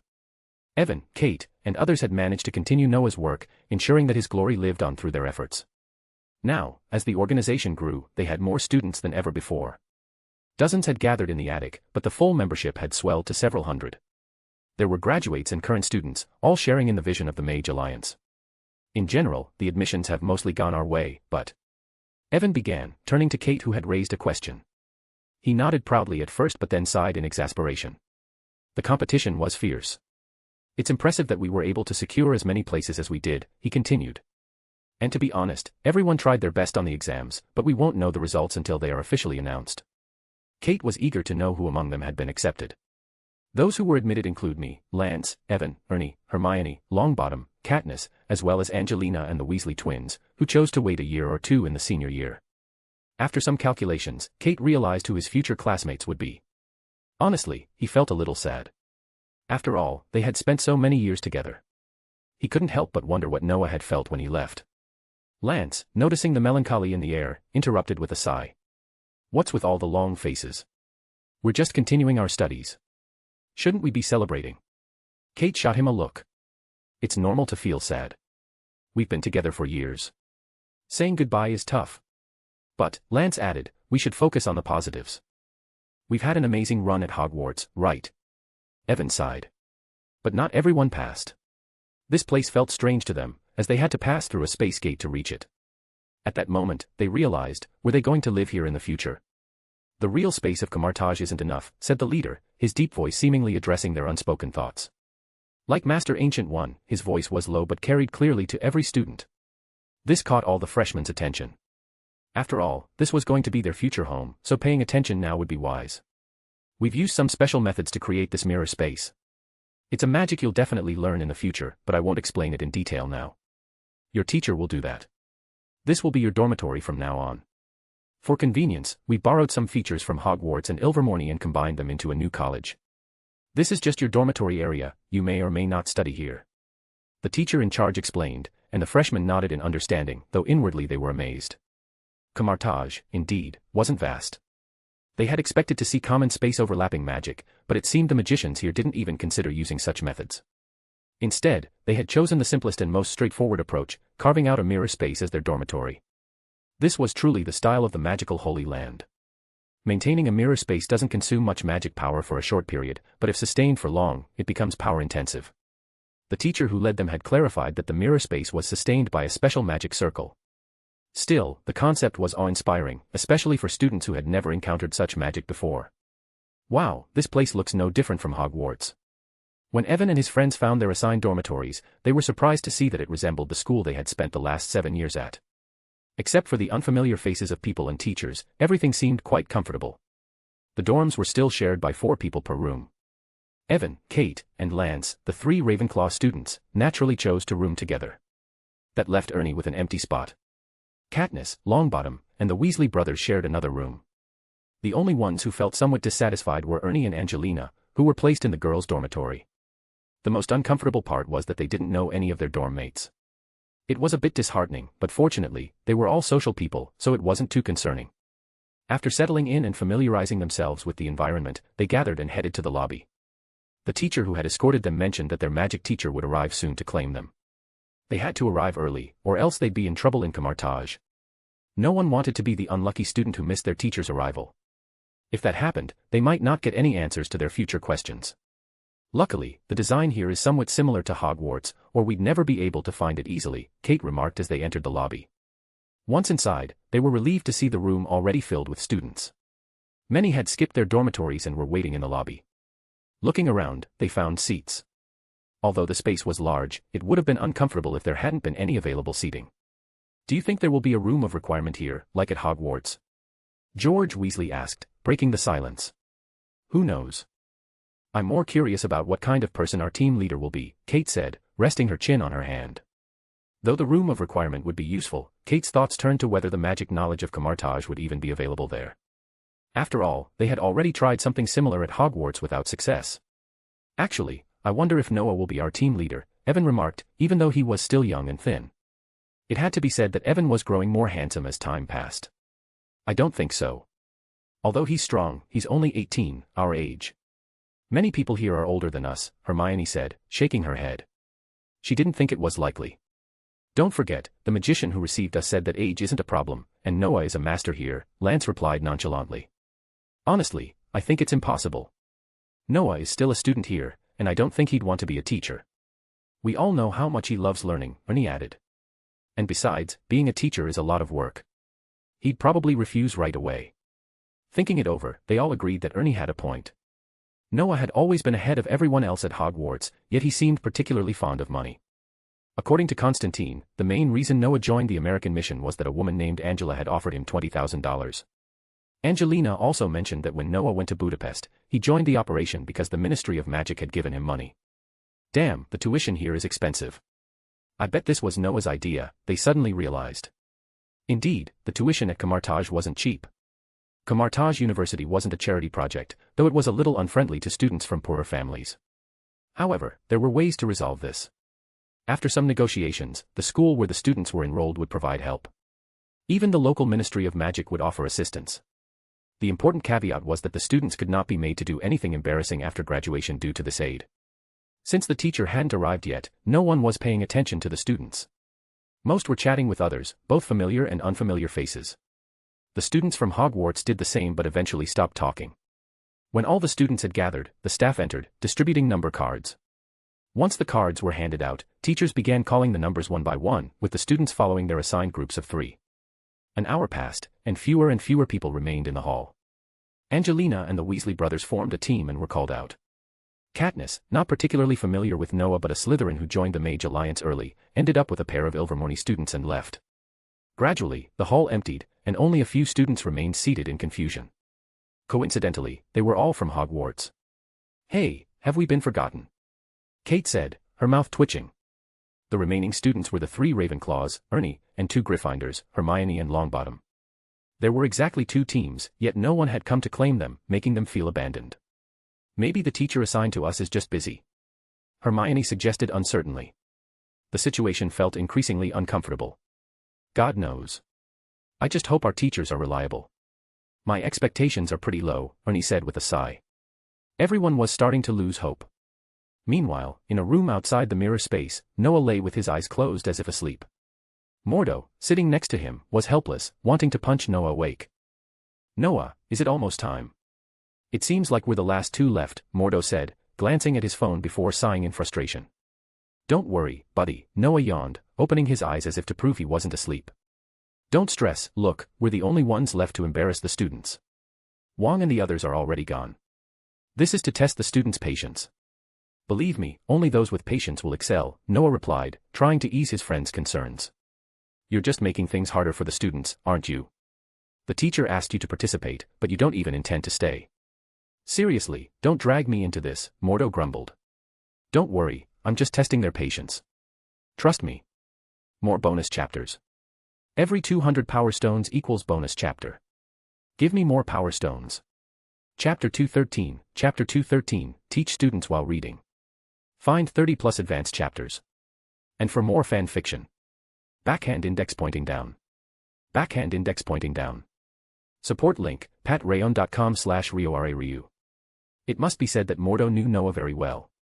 Noah really didn't want to be the lead teacher, but he couldn't go against the Ancient One's wishes. It wasn't that he couldn't do it, but Noah simply didn't intend to take on that responsibility, so he was just complaining now. Besides, he did plan to wear out the freshmen who were about to become his students. All the magicians acting as lead teachers this time didn't know who their students would be. They only knew the number on their cards, so Noah had no idea who he would be leading. The most important thing was that Noah's bad taste had returned. One teacher leading 3 students, this was something Noah had jokingly suggested to the Ancient One, and now it had become reality. Naturally, Noah wouldn't pass up the opportunity to have fun with this situation, especially when he knew the students would be learning from someone who resembled a certain white-haired, dead-fish-eyed teacher. Noah even considered whether he should act out a survival scenario while holding a small, interesting novel, reading it and dealing with these 3 future students at the same time. Well, honestly, that seemed pretty amusing, although it was a bit discouraging. But it also provided a great opportunity for these students, who probably thought of themselves as the chosen ones, to realize that they weren't invincible. Being admitted to Camartage didn't make you special, and maybe others were better than you. Success could come from good character, not just magical ability. There were many such examples. Noah had seen numerous students with almost perfect grades, but they were abandoned because their character didn't match their talent. This issue had been discussed in various magical journals. As for any darker truths, they dared not speak about them publicly, though there were certainly whispers. "Speak, it's been almost an hour. Don't you plan to go?" Mordo asked, a little helpless. He regretted listening to Noah. The reason he was waiting for Noah here was that their number cards were consecutive. Consecutive numbers meant that their students might come from the same college, and Mordo knew that Noah had created this 3-person group. That's why he was waiting for Noah here, otherwise, he would have been like Wong, searching for his future students. Sighing helplessly, Mordo turned to look at Noah and almost had a heart attack. "Where did you get that kind of book?" Mordo's eyes widened as he stared at the colorful magazine in Noah's hands, especially at the rabbit head logo that had been enlarged. He was completely stunned. "Isn't this magazine yours?" "Lend it to me," Noah said nonchalantly before tossing it into mirror space. "Mine." "Damn it. Where did you find it?" Mordo asked, flabbergasted. I found it the last time I went to your room. Just didn't mention it before. Now, lend it to me." "No. You're not old enough to read this kind of magazine." "Bullshit. I'm 18. You thought it was 4 years ago when I first arrived here." Mordo didn't even want to talk anymore. He lowered his head and refused to look at Noah. Sure, Noah was technically an adult, but was it really okay for him to act like this? Was he really going to pull out his students for a duel while reading these magazines? Sighing, Mordo tried to let the matter go. He looked at Noah and asked, "So, how are you going to introduce yourself to your students?" "What about introducing myself?" Noah asked, standing up and straightening his clothes. "Of course, you're going to introduce yourself to these students. How are you planning to communicate with them?" Wait, why did you change clothes? Isn't it normal to change clothes? You know I don't like wearing monk's robes. Besides, I plan to take them somewhere else. As for the introduction, I'll just say my name, what I like, what I hate, what I want to do in the future, and what interests me, etc. Noah didn't even need to think about such things. If Mordo had asked more in-depth questions, Noah would have had a trick up his sleeve. I don't want to tell you what I like and hate. As for my future dreams, I can stay silent for a while and then change the subject. For interests, Noah would just say he had many. Such an answer was simple, convenient, and left an air of mystery about him. Too bad Mordo didn't ask. Noah sighed at that. If Mordo hadn't asked, he wouldn't have to give an answer. It was just a personal habit, after all. After Noah changed into a casual outfit, another half-hour passed. Noah felt it was almost time. He and Mordo's future students had been waiting for over an hour and a half. They were probably on the verge of exploding by now. Let's go. I thought you were going to check out at night. Hurry up. Mordo had grown tired of waiting. If he hadn't been able to meditate or play with his phone, he would have been completely fed up by now. Well, actually, he was fed up long ago.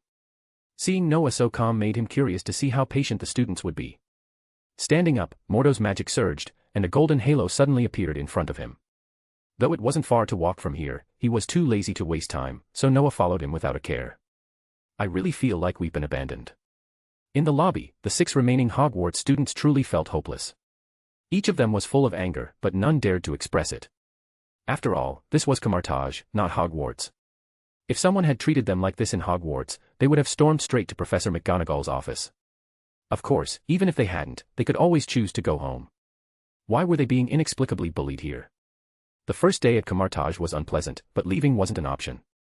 Now, they were anxiously awaiting their team leader, but they couldn't help feeling that he was too busy to come just yet. As for getting revenge on the teacher, please, they didn't dare do that in Hogwarts, let alone in Camartage. Oh, what bad luck. Yes, I keep thinking our teacher seems unreliable. The group of students whispered among themselves. By now, everyone was familiar with each other, and their bonds were strong. They trusted each other enough to speak openly without fear of betrayal. Just as their conversation grew more intense, they suddenly went quiet. Over the years at Hogwarts, they had gained a lot of practical experience and had become very sensitive to magical fluctuations. They clearly felt a strong magical presence faintly emanating from the door in the front of the lobby. This made them feel both excited and uneasy. If the person coming through the door was their teacher, it would be a reason to celebrate. But if it was just staff telling them to leave, it would be disastrous. In the tense silence, the door slowly creaked open, and a man in monk's clothes walked in first. This made them feel a little nervous. If it was just one person, things might be okay, but they were cautious. Soon, another figure appeared. This person was dressed in casual clothes and looked entirely out of place. He was very young, about their age, and quite handsome. But that wasn't the point was, they knew this guy. Noah. The rest of the students from Hogwarts were stunned, Mordo was stunned, and Noah himself was stunned. The atmosphere in the entire hall suddenly became awkward. No one knew what to say to express their feelings. After a long pause, Mordo finally managed to pull a smile. Do you know each other? It would have been better if he hadn't asked, but Noah's face reddened further at the question. Not only did they know each other, but 3 of them had shared a dormitory with him for almost 3 years. The rest had known each other for nearly 5 years, how could they not recognize him? Sighing, Noah realized that the Ancient One had really played a big joke on him. Had he known it would be this group, Noah would never have waited an hour and a half, he would have just come later in the evening, or even earlier to take them away. I know them. They were my former classmates at Hogwarts, Noah said, looking embarrassed. Wow, isn't this a class reunion? Mordo whistled. Speak up, you took that book, are you going to teach them a lesson while reading the magazine? Alright, I'm not kidding. I remember you're from Ravenclaw, so I won't read your number tags. Those who aren't from Ravenclaw, stand up. Mordo joked, but to his surprise, 3 students really stood up. 2 boys and 1 girl. Mordo nodded in satisfaction and led them out directly. As for the rest, Noah and his former dorm mates stared at each other, unsure of what to say. One had vowed to teach his future students a lesson, while 3 others were almost certain Noah wouldn't become a teacher. This awkward scene was enough to make anyone cringe. After a long silence, Noah scratched his head and said, to be honest, I'm very disappointed in my students. Really? That sentence shattered the tense atmosphere. Evan sighed in a tone that mirrored Noah's. To be honest, we're also very disappointed in our teacher. Then how about I drive you back? Damn it. If you do that, I swear I'll tell everyone how sleepy you were. Noah had been known to nap during his first year. They had even suspected he was cursed. Now, they felt like they were back in the old days at Hogwarts, a feeling that was strangely relaxing. Suddenly, Lance seemed to recall something. By the way, the teacher just said you wanted to read a book and beat us. That's right. Noah nodded straightforwardly, pulling the magazine from mirror space and shaking it in front of them with a mischievous smile as they stared at it, their faces flushing. Isn't this exciting? If you do this, we'll definitely report you for student abuse. Really? Go ahead. If you succeed, I'll make you run around Mount Everest. If you can't finish it in 10 minutes, you'll be expelled. More bonus chapters. Every 200 power stones equals bonus chapter. Give me more power stones. Chapter 214, Chapter 214, Lucius can run. Find 30 plus advanced chapters. And for more fan fiction. Backhand index pointing down. Backhand index pointing down. Support link, patreon.com/RioRaRyu. Since they were all acquaintances, Noah naturally didn't need to conduct any more tests. Although he had made them wait for such a long time, Noah didn't feel any guilt or remorse about it. In fact, Noah felt a bit of regret. Because they were so familiar with each other, he couldn't bring himself to tease his future disciples in the same way the white-haired professor would have done. After opening the space portal, Noah directly took them to New York. Now that he was a level 6 mage, he could teleport himself anywhere he was familiar with. The reason he chose New York instead of Westminster was the weather. The weather in London in September wasn't great, but New York had a sunny, breezy atmosphere. Walking through the streets of New York, Noah quickly found a coffee shop. Though they were all familiar with each other, there were still some matters that needed to be discussed. After ordering a few cups of coffee, Noah stretched his neck and directly asked, "How many people passed the exam this time?" "Apart from the three of you, there's Hermione, Ernie, and Longbottom." To be honest, Noah was also surprised when he saw Longbottom. He never expected that this boy, who had survived so much and who was also born in July, would be admitted. But Noah didn't really care. Longbottom had become much more handsome now. And the Weasley twins, that is, George and Fred, along with Angelina and Katniss. Evan didn't waste any time with unnecessary details and got straight to the point. Damn, 5 Gryffindors, 3 Ravenclaws, 1 Slytherin, and 1 Hufflepuff. Are the little lions that strong now? Noah was a bit downcast. Had Ravenclaw really gotten that weak since he left? Although Noah had been away from Hogwarts for 4 years, as a Ravenclaw, he still believed in the principles of the house. He had never stopped his pursuit of knowledge over the years, and he believed that more Ravenclaws would make it to Camartage in the future. However, this result seemed to disappoint him. To be honest, we were also surprised. Usually, Ravenclaws dominate the exams. "We've won the House Cup for 7 years straight," Lance said, also a little depressed. It was frustrating for Ravenclaw to lose out to Gryffindor.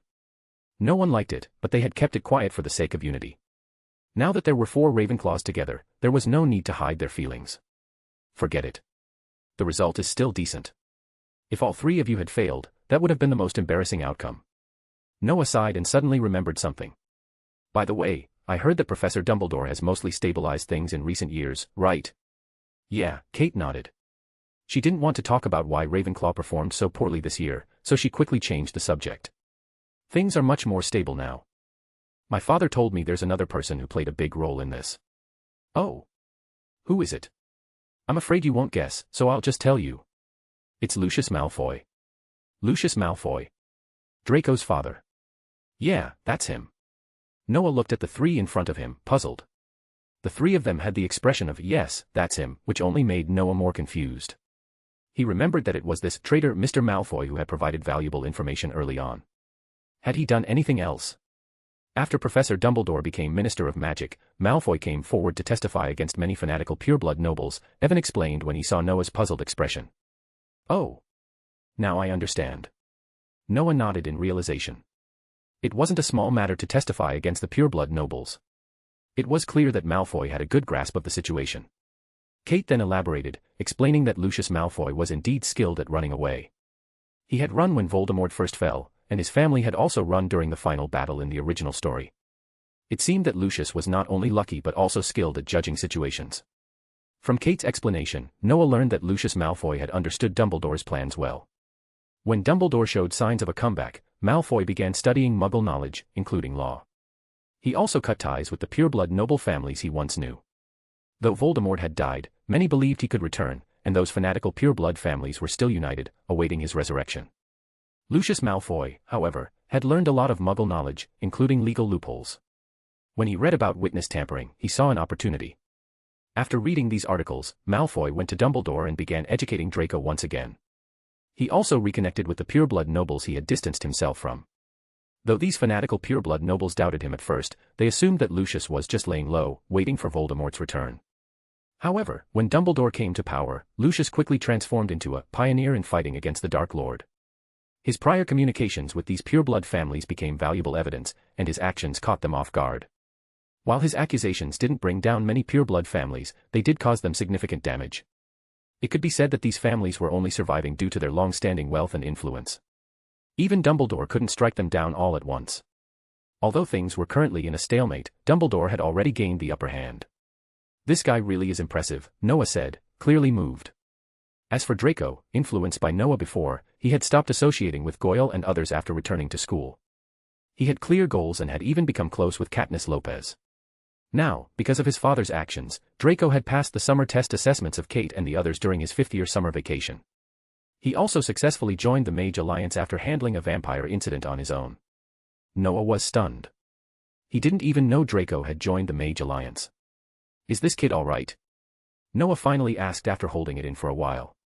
"He seems to be, at least he's performed well so far," Lance replied, taking a sip of coffee. He had developed a liking for authentic coffee. Did he take the exam? Of course. Unfortunately, he wasn't admitted. How were his scores, especially the psychological test? 80 points, about the same as Katniss. Noah nodded. 80 points wasn't bad. He felt that if he took the exam, he might score around 70 points. It was a shame that Noah didn't need such exams. With all his miscellaneous thoughts, Noah doubted he'd get into Camartage otherwise. Still, it seemed Draco had changed a lot. Maybe Noah would see him in Camartage next year. "By the way, Noah, you're a level 6 mage now, right? You're familiar with Professor Dumbledore, so now you should call him Minister. You're at the same level as him, right?" After talking about the British Ministry of Magic for a while, Kate suddenly asked about Noah's situation. "Yeah, level 6, but level 5 for you, right?" Noah nodded and admitted it. There was nothing to hide. Kate's level 3, level 8, Lance is level 3, level 7. As for me. Evan smiled slightly, but was cut off by Noah before he could finish.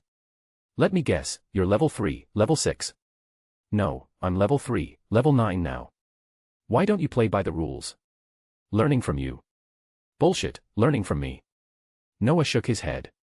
Evan, who had once been the most honest of them all, was now a bit less straightforward. But it seemed natural to Noah, as everyone had changed in some way. As long as their friendship remained intact, it was all good. After chatting for so long, Lance suddenly became serious. "Noah, you should also tell us what we need to do in Camartage, right?" Indeed, they had been talking for a long time without discussing what they would be learning in Camartage. Reminiscing about the past was nice, but they were here for a reason, to learn. And they hoped to catch up with Noah someday. Noah touched his chin, thinking for a moment. Actually, there's not much to say. The training methods have changed. What's changed? The three boys widened their eyes, eager for answers. Well, you'll be exhausted every day. Sometimes, you'll get beaten up by others. You'll have time to read after dinner, and don't even think about sleeping at night. There are other training methods too, but that's about it. More bonus chapters. Every 200 power stones equals bonus chapter. Give me more power stones. Chapter 215, Chapter 215, I don't want to say it, you can feel it yourself. Find 30 plus advanced chapters. And for more fan fiction. Backhand index pointing down. Backhand index pointing down. Support link, patreon.com/RioRaRyu. Exhausted every day, and sometimes you will be beaten up by others. Evan and the others definitely didn't believe this. This wasn't a strange place, it was Camartage. As a magical holy land, a place that countless magicians longed for, how could something like this happen? Seeing that they didn't believe him, Noah didn't say anything more. They would learn the truth soon enough. After finishing their coffee and paying the bill, Noah took them for a stroll around New York. This time, he was lucky. He didn't run into anyone from S.H.I.E.L.D. or the Ministry of Magic. Noah didn't even encounter any demon angels. Though he was used to these chaotic things, it felt nice to have a peaceful day. Soon, Noah led them into a mobile phone store. Hey, man, we bought mobile phones. Lance looked around the store and immediately pulled out his phone, shaking it at Noah. To be honest, this phone was really expensive. This black, ugly plastic box wasn't worth its price. But it seemed to allow them to talk to anyone, no matter the distance. Did you buy it in Nepal? Noah glanced at the phone and was speechless. Yes, our team leader suggested we buy one. By the way, Noah, what's your phone number? Evan pulled out his phone and prepared to save Noah's number. Sighing, Noah took out his phone. As he did, Evan and the others suddenly felt their hands freeze. The phone Noah took out was completely different from theirs.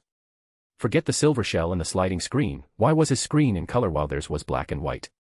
The three of them, having watched TV in the Muggle world, knew very well how big the difference between color and black and white screens was.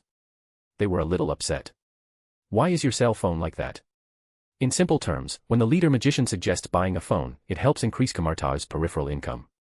For each phone sold by the merchants, a portion of the money goes to Kamartaj. How should I put it, there aren't many good phones in Nepal, and they only allow regular calls. Damn it. Your leader is so clever. Whose bastard idea was this?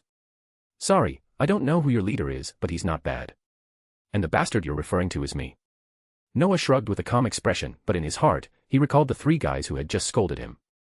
In addition to studying hard in Kamartaj over the past few years, Noah had also come up with a few fun ideas. The idea of selling phones was one of his, especially since new students could really make a fortune from it.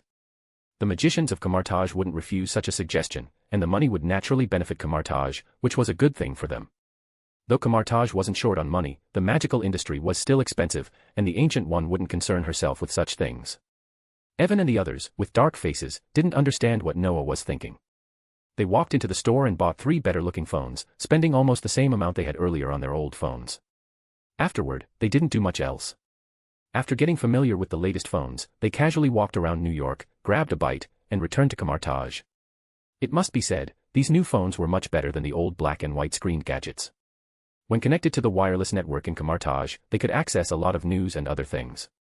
What a pity, it's just news from the Muggle world. Idiot, it's good to read. Here, you may often deal with things from the ordinary world, and you'll need to learn some knowledge from the ordinary world. By the way, the word Muggle is easy to say. Noah rolled his eyes. If they didn't learn and understand the knowledge of the ordinary world, how would they ever interact with ordinary people? Of course, Noah knew they had learned a lot, but their way of obtaining knowledge was still somewhat limited. Evan and the others nodded. After just half a day in Kamartaj, they had already realized how different things were here. Back in Hogwarts, they never used mobile phones, and they had never even heard of the internet. But here, they were directly exposed to these things. These things were indeed magical. The ability to receive all sorts of information while sitting in a dormitory was unprecedented. They were now wondering whether they should find a way to get their parents to buy them a phone so they could communicate without relying on owls. Noah, looks like our owl's going to retire. Evan said with a smile while playing with his new phone. Of course. Hathaway's always been slow with her replies and letters, and though she's been more diligent than migratory birds over the past 4 years, the speed of information transmission is still too slow. Thinking about his poor owl, Noah felt a little sad. He feared she might be eaten by a sea eagle while crossing the ocean, or that she might get tired and fall mid-flight. Shaking his head, Noah became a bit more serious. Okay, today I'll take you to get familiar with the culture of Kamartaj, but there's something important we need to discuss. What is it? The 3 boys immediately became serious at the change in Noah's tone. Do you know who the winner of the first ever Kamartaj Magic Award was? Come on, how could we not know? It's you, Noah. So, what project did I win the award for? Meditation, wait, you mean? Noah nodded. It was normal for them to guess, but there was no need for further talk. He directly began to teach them how to meditate. This wasn't too difficult, as many could quickly grasp the theoretical knowledge. The hard part was entering the meditative state and maintaining it for a long time. The meditation method Noah used for Evan and the others was the one that Master Ancient One had developed. Noah had considered using his own method, but after much thought, he decided not to share it. Noah believed a similar substitute in this world would be good enough. Though the system had not gone into details, Noah felt there were some advantages to it. It wasn't that Noah was being stingy, he just couldn't make selfless contributions, as much as he wished. Evan and the others learned quickly and were excited. After signing a confidentiality agreement to keep everything secret, they slowly began to meditate. When they woke up the next morning, they noticed that their bodies felt a little numb, and Noah was there, ready to pull them into training. So, what Noah said is true. Standing in the square, Evan and the others could see that the other students didn't look much better. They all had panda eyes and were very stiff. They clearly hadn't rested well and looked like they'd been through hell during their training. The morning training involved teleporting them near Mount Everest and having them run around the mountain. Running. They were magicians, why did they have to run? Sadly, no one explained why. The most annoying part was that they didn't dare to refute it and could only follow orders. After running for more than an hour, they were exhausted, and when the space portal opened again, they barely crawled back to Camartage. They were beyond tired. They couldn't even maintain a meditative state for long and often woke up mid-meditation. Moreover, Master Ancient One's meditation posture, sitting cross-legged, was extremely painful. Their bodies couldn't relax naturally, and they didn't achieve any restorative effect. After running, they felt like they were going to collapse. But this was only the beginning. After less than half an hour's rest, they were called up again. This time, they learned Camartage's unique form of exercise. Noah thought this exercise method resembled radio gymnastics from his previous life, but the intensity was far beyond that. After just 5 minutes of practice, the students felt like they were in hell. 5 minutes was just the beginning, and it felt like they were entering hell repeatedly. Then they were picked up, kicked down, and forced to repeat the cycle. After what seemed like an eternity, they finally had a lunch break. It's so scary. This isn't something that humans can train for. Also, we're magicians, why do we have to do all this? They were all confused, especially thinking about the afternoon training. Their chances of surviving the next 4 years seemed slim. However, in the afternoon, they noticed that the intensity of training seemed to decrease. They also found the afternoon training more to their liking since their team leader taught them common magic and how to use it. Now, this was what a magician was supposed to be doing. But the morning's training? When asked, all the team leaders, including Noah, smiled. Because we went through it like this. If you don't experience it, you'll be sorry for those of us who did. Of course, there's another reason, it's good for you. As for the benefits, you'll feel them over time. More bonus chapters. Every 200 power stones equals bonus chapter. Give me more power stones. Chapter 216, Chapter 216, Guardian of the Temple. Find 30 plus advanced chapters. And for more fan fiction. Backhand index pointing down. Backhand index pointing down. Support link, patreon.com/RioRaRyu. Feel it yourself. Feel it. Evan and the others were too exhausted to pay attention to what Noah said. Of course, they didn't have the energy to focus on it. After a day like that, who could think about distant matters? It was enough to find a place to rest in the dormitory. This training method took time to adjust to, and after 3 months, the freshmen had fully adapted. In fact, by the end of the first month, some had even found the energy to visit the library after their regular training. By the second month, more students started doing the same, and by the third month, all students had the stamina to read in the library. It took Evan and his friends about 2 months to gain enough energy to visit the library. The Ilvermorny group adapted the quickest. Although Evan and his friends remembered what Noah had said, they had no time to think it through properly. The Camartage library didn't have as many books as Hogwarts, but it certainly offered higher-level materials. After speaking with students who had been accepted into Hogwarts, Evan and the others began to look for the answers Noah had hinted at. To stay on track, they assigned one person each day to search for information while the others continued their regular readings. They also exchanged their findings, often discussing their teachers. The most troubling topic for Evan and his friends was Noah himself. Once the others learned that Noah was their teacher, they were full of questions. How is Noah as a teacher? Is he strict? Has he taught you anything powerful? These questions came at them non-stop, leaving Evan and the others unsure how to respond. Should they tell them the truth, that Noah now resembled a demon? Well, he did feel like a demon, especially since he had not only beaten them up before training but also taken their wands during lessons. That's how I got here. Noah's methods were, of course, debatable. However, after hearing him explain, Evan and the others quickly realized Noah wasn't lying. They also noticed Noah had stopped using his wand, prompting them to keep theirs put away as well. Their experience wasn't unique. After speaking with other freshmen, they discovered that all of them had been disarmed. Magic was now practiced solely with their own abilities, wands and other tools were forbidden. They could accept this, as they weren't the only ones affected. After some complaints to their friends who had been admitted with them, they felt better, though they knew complaining wouldn't change anything. Everything shifted when Hermione stumbled upon a book titled, On the Relationship Between Physical Fitness and Magic. Suddenly, all complaints vanished, and Evan and the others realized Noah hadn't been deceiving them. They persevered. Eventually, the freshmen began to understand what it meant to get beaten up regularly. Once they were used to the high-intensity training, real combat drills began. The teachers demonstrated for the freshmen, and they saw Camartage magicians split into pairs and battle each other using only their fists. Though this seemed exciting, the freshmen were surprised, these were magicians, not warriors. In addition to the hand-to-hand combat, there were also magical duels, which they were familiar with.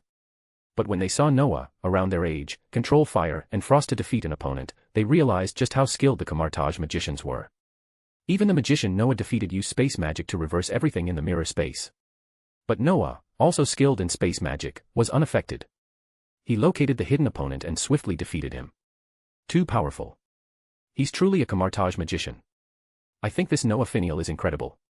He's our age, and he's been here for 4 years. That's terrifying. It's amazing he created the meditation technique we use. It's a shame he's from Hogwarts. If he were at our school, life would be so much easier. Evan and the others heard these conversations often. They wanted to complain, but honestly, they knew it was pointless. Besides, Noah wasn't exactly easy on them either. Once the teachers finished their battles, it was time for the students to fight. Choosing opponents was mostly a matter of luck. Boys and girls were separated and randomly paired. Kate was unfortunate enough to face a strong opponent, while Evan got a thinner opponent than himself. The result? Those who were beaten had lumps on their heads, and those who weren't beat others in the same way. Without magic, Evan and his team performed as poorly as Noah had when he first arrived, if not worse. But when magic was allowed, their performance excelled, crushing all the other freshmen. The teachers, initially surprised, later learned that Noah had been their instructor and that they had graduated from Hogwarts. Then it all made sense. The teachers felt it, but the students felt it even more. How were these Hogwarts students so skilled at magical combat? Could it be that they spent all their time in the Hogwarts dueling club? No one answered this question, but the freshmen slowly adjusted to life at Camartage. The teachers, after all, were human and couldn't keep an eye on them all the time. Even Noah, who would rather train with Mordo and others than guide the newcomers, couldn't ignore his friends for long. Noah's approach was simple: if they had problems, they could find him. If not, he wouldn't waste his time. But Evan, Kate, and Lance weren't going to let him off the hook that easily. Noah continued to teach them seriously, no matter the subject. "Are you really not going to take us anymore?" Evan asked on Christmas Eve, as he sat beside Noah at the orphanage in Westminster, where Noah was lazily watching a video on his phone. "Still going to take you? Ask Hermione and the others if Mordo is still taking them." Noah rolled his eyes, setting his phone aside and picking up the orange cat lying next to him. He ignored her displeasure as he rubbed her head. The cat, named Gugu, was still as lazy as ever, but Noah couldn't help but think of her as the representative of the slimming world of orange cats. She didn't look fat at all, except for being a little lazy. She seemed perfectly fine. Nagini, similarly, rarely turned back into her human form, except when bathing or sleeping. She was still adapting to her snake form, but her magical abilities hadn't changed much. If there were any druids in this world, maybe she could use them, Noah mused. But after all, he'd only seen druids in games and novels. He doubted there were any real druids around. "Mr. Mordo's not with us anymore, but we've adapted," Hermione said as she joined Noah on the sofa. "It's a pity I didn't get you as a team leader earlier." "I'm sure you would have hated it if I was your team leader," Noah replied with a grin. "I'm not one to treat you any differently." Kate, holding her phone, commented, "See? This guy made me buy another one." "You didn't have to buy it," Lance added, teasing Kate about her new colorful phone. Noah, rubbing Gugu's head, sighed helplessly. Okay. You're all officially qualified Camartage magicians now, aren't you?" "Of course, but it's a shame we only have 4 years, Hermione sighed. 4 years isn't enough." "I'm thinking of leaving Camartage after a few years," Noah whispered. "Leaving Camartage? Where will you go?" Evan asked, curious. "Of course I'll go back," Noah replied. "I heard they're replacing the Guardian of the Temple in London." "Wait, you're going to London to be the Guardian?" "Well, with teleportation magic and arrays, it's all the same to me." "That's great news," Evan said. More bonus chapters. Every 200 power stones equals bonus chapter. Give me more power stones. Chapter 217, go back and see. Find 30 plus advanced chapters. And for more fan fiction. Backhand index pointing down. Backhand index pointing down. Support link, patreon.com/RioRaRyu. Noah had thought about the idea of becoming a temple guardian again. However, he didn't plan to stay in Nepal for the rest of his life, simply watching the sunrise from Mount Everest whenever he had nothing else to do. Though Camartage offered a lot of advantages, Noah had many ideas, and it was only natural for him to aim for a guardian position. In truth, what Noah wanted most was to be the guardian of the Hong Kong temple, but Wong seemed to have his eye on that position. Moreover, the guardian there had just been replaced, which made Noah realize that he had no chance. As for New York, he had no plans to pursue that path for the time being. It was better for Dr. Strange to remain in New York. After all, it would take over 10 years for him to break his hand in a racing accident before running to Camartage for help. Despite the situation, as an American who looked like Benedict Cumberbatch, New York still seemed like the best place for him. As for 221B Baker Street, let's leave it to Constantine and me as an office, or let Strange go there to pretend to be Sherlock Holmes. Noah mused. Returning to the temple in London as a guardian seemed to be Noah's best choice.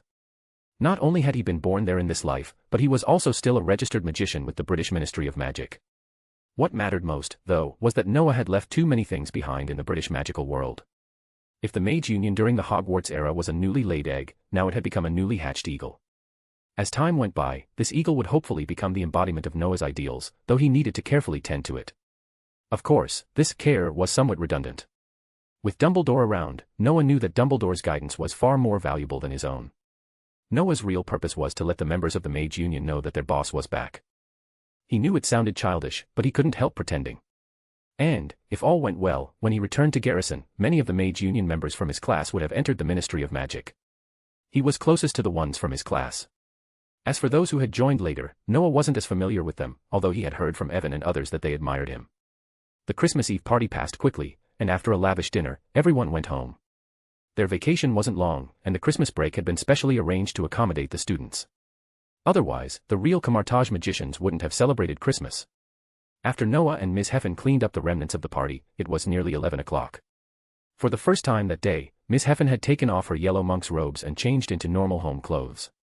She looked stunning now. I must say, you dress just like the elegant, beautiful, and generous Miss Heffin in my memory, Noah commented with a slight smile as he sat on the sofa. Oh. Are you saying I was ugly before? Miss Heffin replied with a playful smile, sitting beside him with Gugu in her arms. The orange cat looked content. The clothes were ugly, not me, Noah shrugged as he watched her cross her right leg over her left and hold the cat. Well, you do wear very little, Noah added after some thought, but Miss Heffin didn't mind.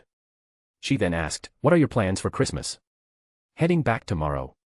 No, I plan to visit the teachers at Hogwarts tomorrow. After all, I came from there. I'll also see Professor Dumbledore, well, now I should call him the minister. I should visit him. If it weren't for Hogwarts, you might not have become a wizard. Hey, dear, if I hadn't become a wizard, you wouldn't have had a chance either, right? Besides, even if I hadn't become a wizard, maybe I could have gone to Cambridge or Oxford. Yes, Mr. Noah Finial is a genius, Miss Heffin smiled, teasing him, not knowing the truth of Noah's situation. She assumed that what he said was likely true. However, Noah knew that without the system, he likely wouldn't have become a wizard or been able to attend those universities. By the way, I heard you're planning to go back to London in the future. After a bit of playful banter, Miss Heffin asked. Yes. I heard the Guardian of the London Temple plans to retire soon, so the position will be open. I want to try for it. Noah admitted his plans without hesitation. Should I come back with you then? Of course, as long as you're willing. We've both seen the temple. It's such a huge place, and it actually needs quite a lot of magicians. At the very least, 10 are needed. If you're willing, I'd love for you to join me. The temple was massive. It could easily accommodate 50 magicians, let alone just 10. Noah truly planned to bring more magicians into the fold, as he would likely be traveling around a lot in the future. The temple would need trustworthy individuals to manage it. Noah had a few ideas about personnel, and Wong seemed like a good choice. Although Wong had always wanted to go to the Hong Kong temple, it was unclear when he would retire there. Noah might not retire for another 20 to 30 years, but given that Strange would be the supreme sorcerer by then, Wong could serve as a good assistant. If Strange didn't intend to let Wong leave, it could take at least 20 years. Considering all this, Noah thought it would be a great idea to bring Wong over to help guard the temple in the future. Of course, he wasn't rushing. The current guardian of the London Temple wouldn't retire for a few more years. After chatting for a while, Noah and Miss Heffin said goodnight to each other and returned to their rooms. The following morning, after a peaceful night, Noah woke up early. He had planned to visit his alma mater today. Initially, he wanted to find a set of school uniforms, but after searching for a while, he realized that he no longer had any. He had left Hogwarts when he was 14, and 4 years later, as an adult, his school uniform was still the same one from when he was 14. In the end, Noah opted for a black windbreaker, as the weather in London was still quite cold. Though he didn't feel the chill as much, it was the perfect choice for the occasion. After gathering everything he needed, Noah opened a portal and stepped through, setting the destination to Professor Snape's office. Though there were many places in Hogwarts he could go directly, he was most familiar with Snape's office. He also considered Professor Flitwick's office, but he thought it would be more fun to surprise Snape than Flitwick. Hey! Professor Snape isn't here. Noah was surprised to find Snape absent from his office. Looking around, he noticed the office had changed significantly. The decorations were brighter, and the layout wasn't as dim as he remembered. Magic to simulate sunlight. It must have taken a lot of effort, Noah thought, tapping his chin. Just then, he heard some noise, and the door opened. A man in black entered, accompanied by a little girl who looked around 4 or 5 years old. The man had black hair and looked remarkably elegant. He was smiling at the girl with affection, but when he noticed Noah, a strong magical aura surged from him. Who are you? Professor Snape. Noah blinked, unsure if his eyes were deceiving him. When did Snape ever smile like that? And his hair, when did it get so clean and elegant? Are you Noah? Noah Finial? Snape asked, eyeing him with a frown. Yes, it's me. Long time no see, Professor Snape. Noah nodded with a helpless smile. Snape stared at him for a long moment, unsure whether to believe his eyes. Noah had changed a lot over the years, but not so much that he was unrecognizable. The magical fluctuations around him, though, made Snape feel as if he were facing Dumbledore. I never thought I'd see you at this level so young, Snape muttered, still in disbelief. Why are you back? Snape asked after a pause. I haven't been back for so many years. Isn't it right to come back and visit my alma mater now? Noah shrugged as he took a seat. How's everything going? It's not bad. Albus has everything under control. Though there are some troublesome things, he has the upper hand, Snape replied, holding his daughter and sitting down. Really? And what about you and Lily? We're fine. I plan to let Lily attend a Muggle school for elementary school, Snape said with a slight nod. More bonus chapters. Every 200 Power Stones equals bonus chapter. Give me more Power Stones. Chapter 218, Chapter 218, I have done my best. Find 30 plus advanced chapters. And for more fan fiction. Backhand index pointing down. Backhand index pointing down. Support link, patreon.com/RioRaRyu. Noah's journey back to his alma mater was smooth, with one notable exception. Once again, Noah expressed his desire to take Lily as his future disciple, and Snape guarded him like a hawk. Everything else went well. Both Professor McGonagall and Professor Flitwick warmly welcomed Noah's return. For Professor Flitwick, Noah was undoubtedly his most proud student, perhaps the only one of his kind. To be honest, Noah was at a loss for words regarding Snape's attitude. He had witnessed the birth of his daughter, and if it hadn't been for his suggestion, Lily Snape might not have existed at all. Noah had kindly offered to become her teacher, yet Snape's response was less than gracious. Feeling slightly resentful, Noah left Hogwarts. His visit had been worthwhile, but Professor Flitwick lamented that Noah had come back at the wrong time. Otherwise, he would have loved for Noah to give a speech to all the students in Ravenclaw. Noah's achievements were remarkable, especially his creation of the Wizard Alliance, which had secured all the available spots at Camartage University for Hogwarts students. Looking at Professor Flitwick's pitying expression, Noah shook his head. Noah wasn't interested in giving speeches, especially since he wasn't sure what he would even say if he stood on the podium at Hogwarts. Fortunately, that wasn't going to happen, or Noah would have had to find an excuse to avoid it. After visiting Hogwarts and meeting with his former professors, Noah decided to visit Dumbledore. The minister was busier now than when he first assumed the role, and with Christmas upon them, Noah hoped Dumbledore might have some free time. Noah went straight to the Ministry of Magic. After revealing his identity, he was granted a meeting with Minister Dumbledore. Dumbledore seemed younger than before, his energy vibrant. Why are you back, Noah? He asked, recognizing him immediately, though his eyes widened at the surge of magic emanating from Noah. I spent half a year introducing Evan and the others to life at Camartage. Since everyone went back to London for Christmas, I thought I'd come back and visit, Noah explained as he casually took a seat. It's good to return often, Dumbledore smiled. Phileas has been saying that you are his most proud student. Noah chuckled. I went to see the professor, and he wanted me to give a speech. Honestly, I have no idea what I'd say up there. How have you been? And how are Mr. Kane and the others? All good. They've become fairly competent Camartage magicians, so I worry less about them now. Thank you, Noah. There will be more Hogwarts students in the future, and I hope you can look after them. Noah's face darkened at this. He had enough on his plate leading students once, leading more sounded exhausting. However, seeing Dumbledore's expectant gaze, Noah reluctantly agreed to figure something out later. At worst, I'll have Evan and the others lead them, like class presidents. If there's any real problem, they can come to me, Noah thought. This idea seemed more manageable and had been in his mind for a while, but he hadn't acted on it until now. If things went as Noah expected, most Hogwarts students who entered Camartage would likely be members of the Mage Alliance. This would make leadership and management much simpler. Beyond discussing the students, Noah and Dumbledore touched on various topics. Dumbledore shared updates on the British Ministry of Magic, including the suppression of the pureblood aristocracy due to the betrayal of the Malfoy family. Lucius Malfoy had little hope left, but his son Draco had made strides, shedding his Death Eater status and joining the Mage Alliance. If not for some misfortune this year, Draco might have been admitted to Camartage. Noah found it particularly interesting that Dumbledore shared his own plans. He didn't find the position of Minister of Magic as comfortable as being a professor at Hogwarts. Dumbledore had considered stepping down, and if he did, returning to Hogwarts as a professor might be a viable option. He mentioned Arthur Weasley as a potential future minister, though Arthur seemed hesitant about taking the role. Noah didn't comment much on this, as he knew that the tenure of a Minister of Magic could span decades. If Dumbledore stepped down after 10 years, maybe Hermione would be ready to take on the role, considering her interest in the Ministry of Magic. Though Noah couldn't intervene directly, he figured he could offer advice if needed. As for Arthur, it was unclear whether he'd accept the position. After their conversation, Noah inquired about Nagini. Dumbledore confirmed that the snake was doing well now, with fewer dangers surrounding her. They spoke until Dumbledore's workday was nearly over. With a polite farewell, Noah left the ministry and returned to the orphanage where Ms. Heaphen was preparing Christmas dinner. While the holiday didn't hold much personal significance for Noah, the children were excited, and Ms. Heaphen was hopeful they'd enjoy the festivities. Harry, of course, ran to the party this year. After hearing from Longbottom that Noah and his friends had returned and that his adoptive father, Sirius Black, was at Hogwarts, Harry decided to join them for Christmas. Noah and Ms. Heaphen welcomed him warmly. Harry was curious about life at Camartage, particularly since his situation mirrored Draco's. Like Draco, Harry had been rejected from Camartage despite performing well on his exams, all due to limited spots. Now working in the Aura department, Harry was determined to try again next year. Noah encouraged him, sharing some insights into life at Camartage. After everything, Noah and Ms. Heaphen returned to Camartage themselves. They didn't have the luxury of long holidays, and the students were still immersed in their competitive training. In Camartage, training was measured by scores, and one's usual performance mattered.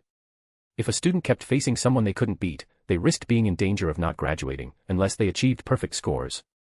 This rule, introduced by Noah, had earned its share of complaints from students, but it was still in place. Noah chuckled to himself, recalling his own college days, when he didn't take attendance seriously and ended up with a poor performance score. I've done my best, he thought. Time passed quickly, and Noah slipped back into his peaceful routine. Evan and the others had done well, not just the 3 under Noah's direct mentorship, but all of Hogwarts students. Now second-year students, they had taken on real leadership roles as class leaders under Noah's guidance. Noah adopted a simple philosophy for the year: approach him when necessary, but leave him to enjoy his peace when there were no urgent matters. His hands-off approach soon spread to other team leaders, and Camartage's management began to take shape.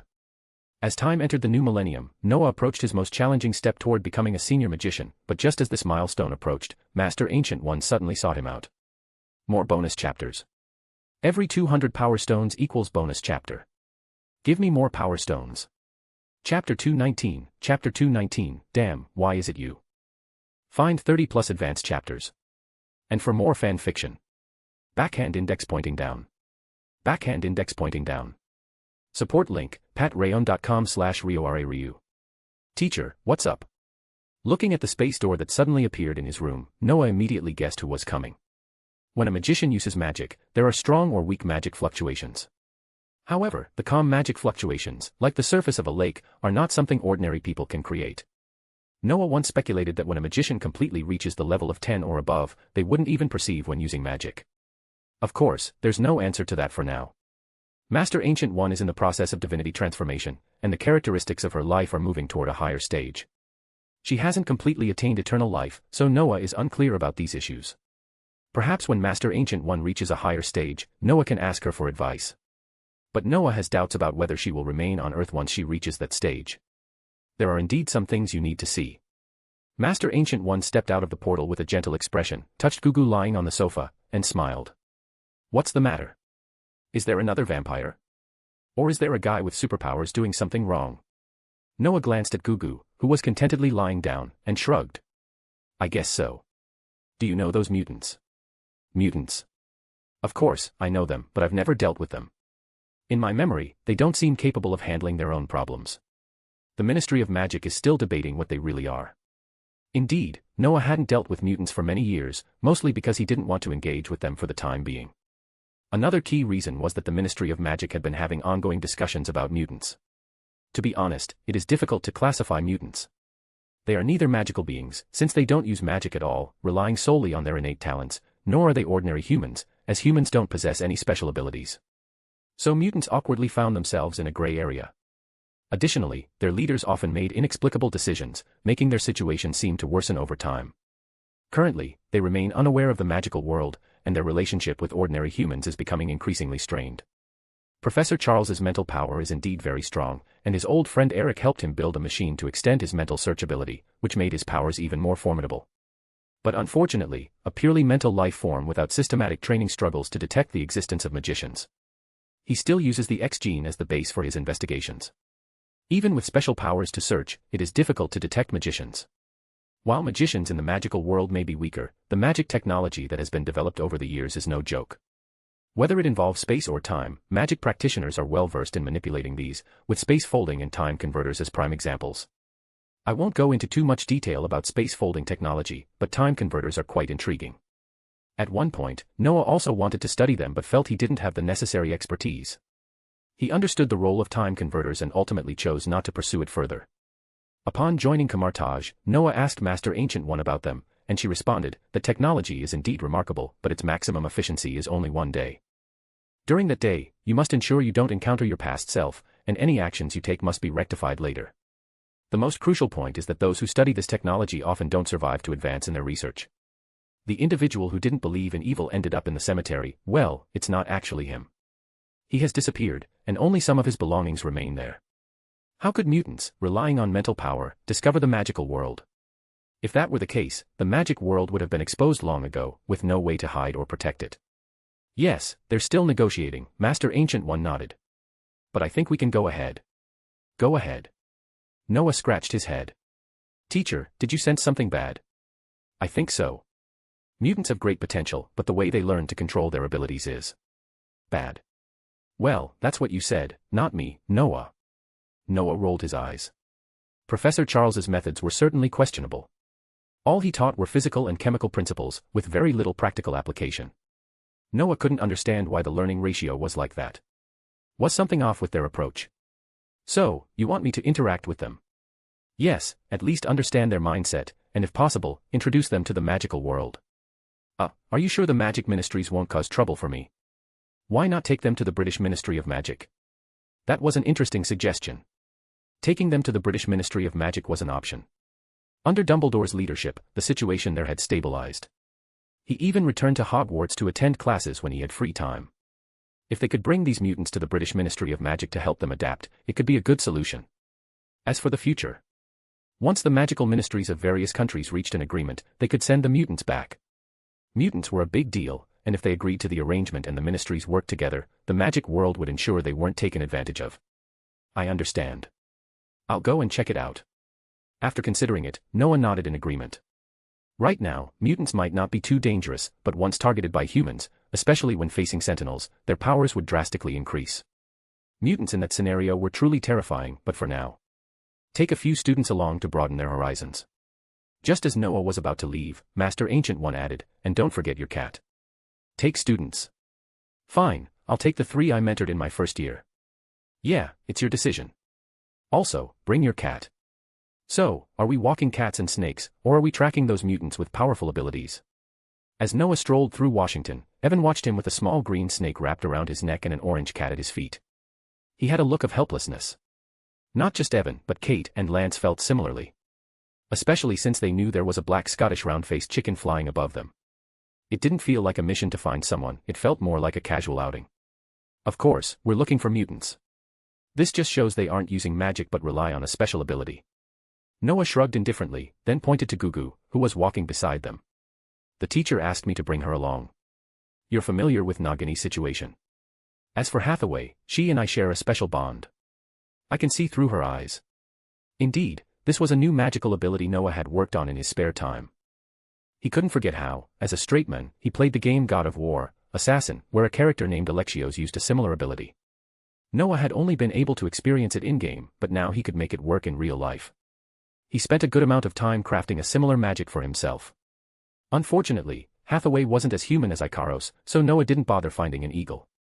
Owls were technically a type of eagle, right? Hathaway no longer had to deliver letters, so Noah decided to experiment with her instead. The result wasn't bad, though Noah wasn't accustomed to seeing through the owl's left eye in normal mode and the right eye in black and white mode. It's a shame owls are colorblind. Otherwise, this ability would be even more useful.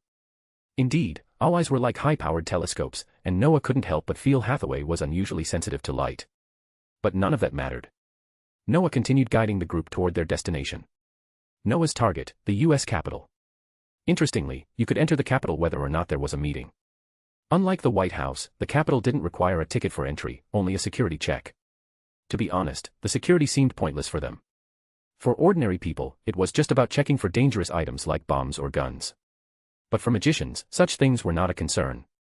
Upon entering the Capitol, Noah and the others followed the crowd toward the House of Representatives. Honestly, in another year, it might no longer be possible to walk in like this. After all, several planes had struck the World Trade Center in New York, and many places that were once open became restricted. Noah found himself wondering, would that happen again in this world? Of course, whether it did or not was irrelevant to Noah. As soon as they entered, Noah immediately spotted a familiar face. A smile tugged at his lips. It had been 5 years since he last saw this person. Thinking back, Noah made his way toward the figure, while Evan and the others, tasked with hiding the cat, followed obediently.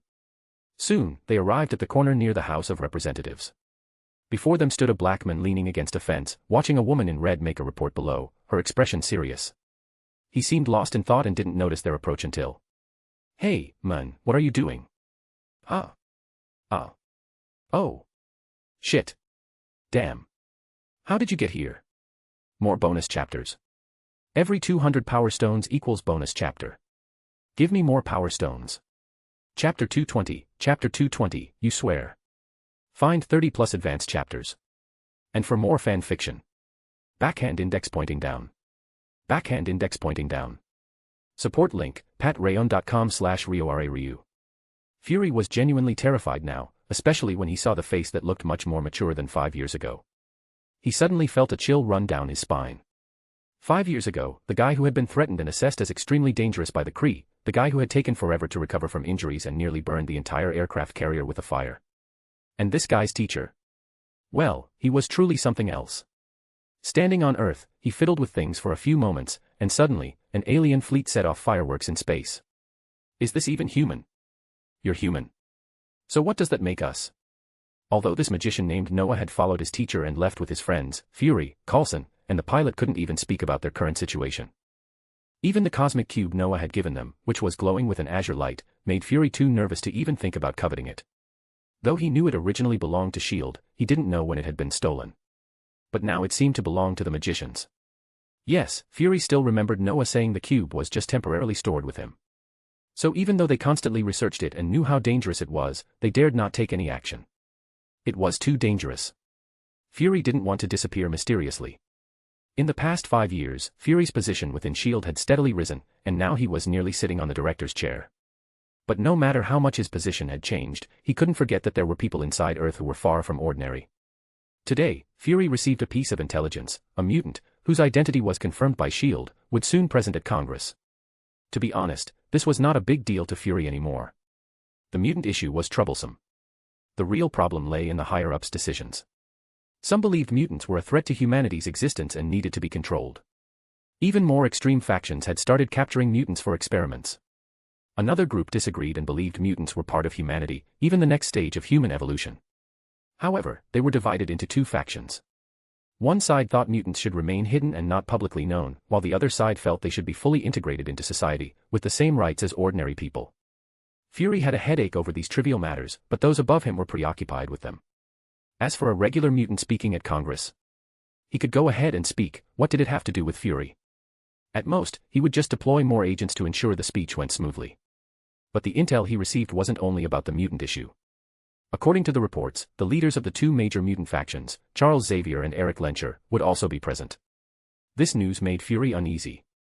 After informing his superiors, he quickly assembled a team to investigate. The woman, Jean Grey, gave an excellent speech, but the question she asked made Fury shake his head. To be honest, once you've revealed your abilities, why do you naively think that nobody will take notice of them and you'll be treated like an ordinary person? Driving is dangerous, and countless traffic accidents happen each year, which is why we have driver's licenses. But how do you know mutants won't accidentally cause harm? They may not intend it, but it's still dangerous. Fury shook his head. He didn't want to watch the rest of the defense. Jean Grey, the mutant lady, should have been a scientist or biologist, not arguing with a congressman. Just then, a voice suddenly came from behind him. The voice sounded familiar, so Fury didn't react immediately. But when something felt off, he turned around, and his eyes widened in shock. Shit. Damn it. How did you die? I say, how much do you hate me? If my memory serves me right, I seem to have saved you and your men, right? Noah, looking at a clearly shaken Fury, was confused. What's wrong with him? At the same time, the little orange cat, Gugu, who had been hidden by Evan to avoid security checks, jumped out. She lazily looked at Fury, her face full of panic. Oh, God. My little cutie, you're here too. Seeing the cat, Fury calmed down slightly but quickly remembered his eyes had once been blinded by this little creature. He didn't dare pick up Gugu like he did 5 years ago. Well, long time no see, Noah. Damn, I always wondered what I'd do if I saw you again, but now it seems like there's nothing I can do. What? You still want to deal with me? Sorry, professional habit. Although I know I can't do anything, I still can't help but think about it. By the way, why are you here this time? And where's your companion from last time? I'm bringing students. As for why I'm here, it's probably for the same reason as you. Noah leaned against the fence, just like Fury had before. Meanwhile, Phoenix, the lady in red, was nearly speechless in front of a congressman. Noah found it quite amusing, but he couldn't help wondering if this Phoenix lady and the old bald man had used their abilities to control a senior official. Would their lives be much better then? Bringing students? Fury asked. Noah nodded. Yes, bringing students. But I think this whole situation is quite naive. I wonder what you special people think about mutants. Fury asked. I don't have any opinions. Just like you, the magical ministries around the world are arguing about whether mutants belong to the regular world or the magical world. Noah continued, they had originally decided to leave mutants in a gray area between the two worlds, but now the issue's resurfacing. So, you came here to observe the mutants? Fury asked. Pretty much. But neither the Ministry of Magic nor we know exactly what they think, so I'm just here to see, Noah replied. Noah didn't need to think much about what mutants would choose. If they agreed, he'd take them to Dumbledore to learn the ways of the magical world. If they didn't agree, Noah would simply leave them alone. He wasn't their nanny or savior. The reason Noah had stirred up trouble at Hogwarts was that he had a future connection to the British magical world. But mutants had nothing to do with him. Helping them was simply out of sympathy, and if he didn't, that was his right. Seems like you people from the mysterious world are also troubled by mutants, Fury chuckled, looking like he hadn't changed since 5 years ago. It's fine. But why are you here? A mutant giving a speech in Congress can't possibly draw your attention. Fury grinned. Because their leader showed up. The so-called good principal had to be here. Then there's the one who's even worse. If it weren't for his ability to control metal, I'd have arrested him by now. Fury's face turned bitter. He looked truly depressed. Noah thought for a moment and understood immediately. He remembered now, Professor Charles had come to give a speech, but also Gandalf the Dual Wielder and Eric Magneto had come. Noah had to admire Fury's intelligence network. It was top-notch. Are you going to meet them? Fury asked. Meet? Of course, but not right now. Are you interested in watching the show with me, like 5 years ago? To be honest, it's rare for me to get out.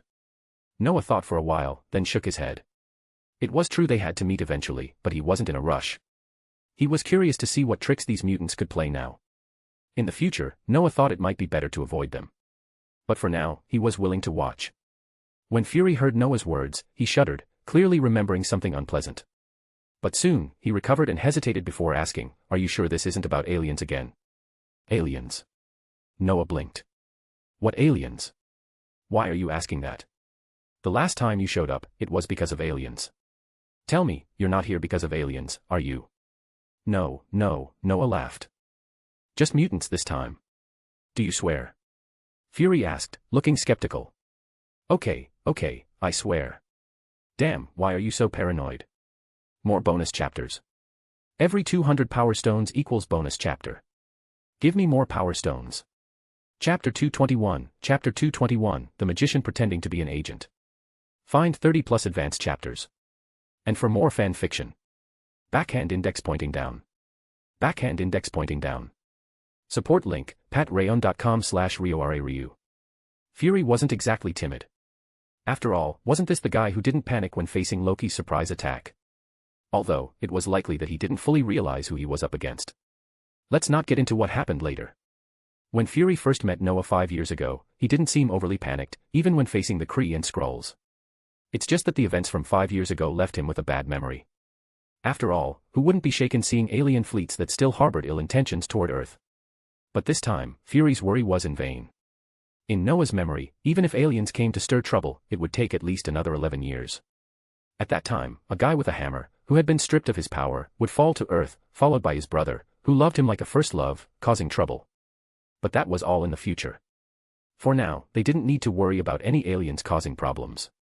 After Noah reassured Fury, he remained skeptical and didn't press further. He knew that no matter how many questions he asked, he might not get a straight answer. Instead, Fury decided it was better not to ask anything more and simply follow these young people to see what they were up to, all the while relaxing himself. However, things quickly took a turn. I said, you asked me to follow you just to help you pay the bill. Sitting in a New York restaurant, Fury's already dark expression deepened further. It only took a blink for them to get from Washington to New York.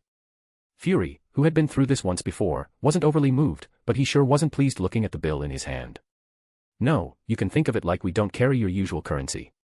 If you want, I can give you some gold galleons, how about that? Noah was slightly embarrassed. He had originally intended to treat them, but after rushing over, he realized they didn't carry US dollars or pounds. However, they did have some gold galleons on hand.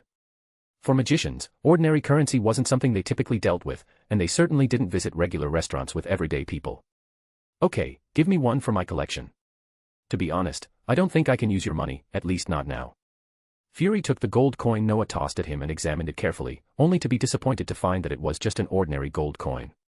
But after taking a closer look, he felt something familiar. Speaking of which, do you magicians do business with regular people? Why do you ask? Noah raised an eyebrow, surprised. If there's any business, it would probably be exorcism. You know those guys, right? Of course I know them. A bunch of weirdos. You can't say this or that about them, but they handle mysterious things. They seem no different from regular folks. Are they related to you? You could say there's a connection. They act as a bridge between the regular world and the magical world. But if you want to learn about us from them, I'm afraid you'll be disappointed. Their status in the magical world is pretty low, and like you said, they're not much different from regular people. Noah casually leaned on his hand, and Fury felt a bit embarrassed. He had actually been thinking along those lines. After parting with Noah, Fury had deliberately contacted some exorcists, but he found them rather easy to mess with. Shaking his head, Fury shifted back into a serious tone. This seems similar to something I've seen before. By the way, do you know the High Table? High Table? Noah scratched his chin. He was familiar with the term but couldn't immediately place where he'd heard it. Yes, the High Table, a group of assassins. Their headquarters is said to be in Jerusalem. Fury continued, but soon noticed Noah's face looked a bit strange. The High Table. Jerusalem. Isn't this John Wick? Noah's mind immediately raced, recalling several key phrases, "Don't touch my dog," "Suit thugs," and "the master of supplementary shooting." Another detail flickered through his mind, wasn't the boss of this group wandering in a desert, and hadn't they taken a finger from John Wick? That finger. Noah thought about it for a moment, then hesitated before asking, "Wait a minute, can I ask you a question?" "Go ahead," Fury nodded. "Is there a company called Abstergo in the US? Abstergo? Of course there is. It's one of the largest multinational pharmaceutical companies. The taxes they pay each year could almost support an entire state. Why do you ask?" "No reason. Just have a headache." Noah did indeed have a headache. If he remembered correctly, Abstergo was a shadow company created by the Knights Templar to legally cover their operations. The Knights Templar's enemies were the assassin groups, naturally. Noah wasn't entirely sure what modern-day assassins were like, but he didn't think they would hide their hidden blades and leap off buildings in broad daylight. Even vampires had learned to use firearms, so why wouldn't assassins be the same? Noah also recalled that the assassin Altair was once active in places like Damascus and Jerusalem during the dark days of the Crusades in medieval Europe. Now, the High Table's top dogs were hiding there. It was hard to say there was no connection. After thinking for a while, Noah directly asked, "I've read about them in some books. They probably have no connection to magicians. But since you know they're hiding in the desert, why don't you go find them?" "Too dangerous." Fury shook his head. First of all, they have excellent methods to avoid satellite tracking and are nearly impossible to trace. Secondly, they have too many killers. If we were to take them out, the entire assassin network could fall into chaos. So. I get it, Noah nodded, understanding. It seemed S.H.I.E.L.D. did have an interest in apprehending them, but the sheer number of assassins made it a risky move. The consequences could be disastrous if they lost control. Noah shrugged, deciding not to dwell on it. This world was full of strange and poisonous things. If someone told him that in a country known for producing action films, there was a city full of students, Noah wouldn't be surprised. Or if there was a hidden village with ninjas who could use magic-like techniques, he wouldn't find it impossible. Is this world not afraid of being restarted? Noah wondered, but after a moment, he chose not to think about it further. After all, it was all just imagination. Whether it existed or not didn't matter to him. Noah hadn't planned to make contact with the real world unless it became necessary. Just do your thing, and don't worry about it. After paying the bill, Noah, Evan, and Fury headed out. Honestly, Noah was contemplating whether they should head to Westchester. Although he didn't plan to contact them as a magician, what if they pretended to be mutants? It didn't seem impossible, right?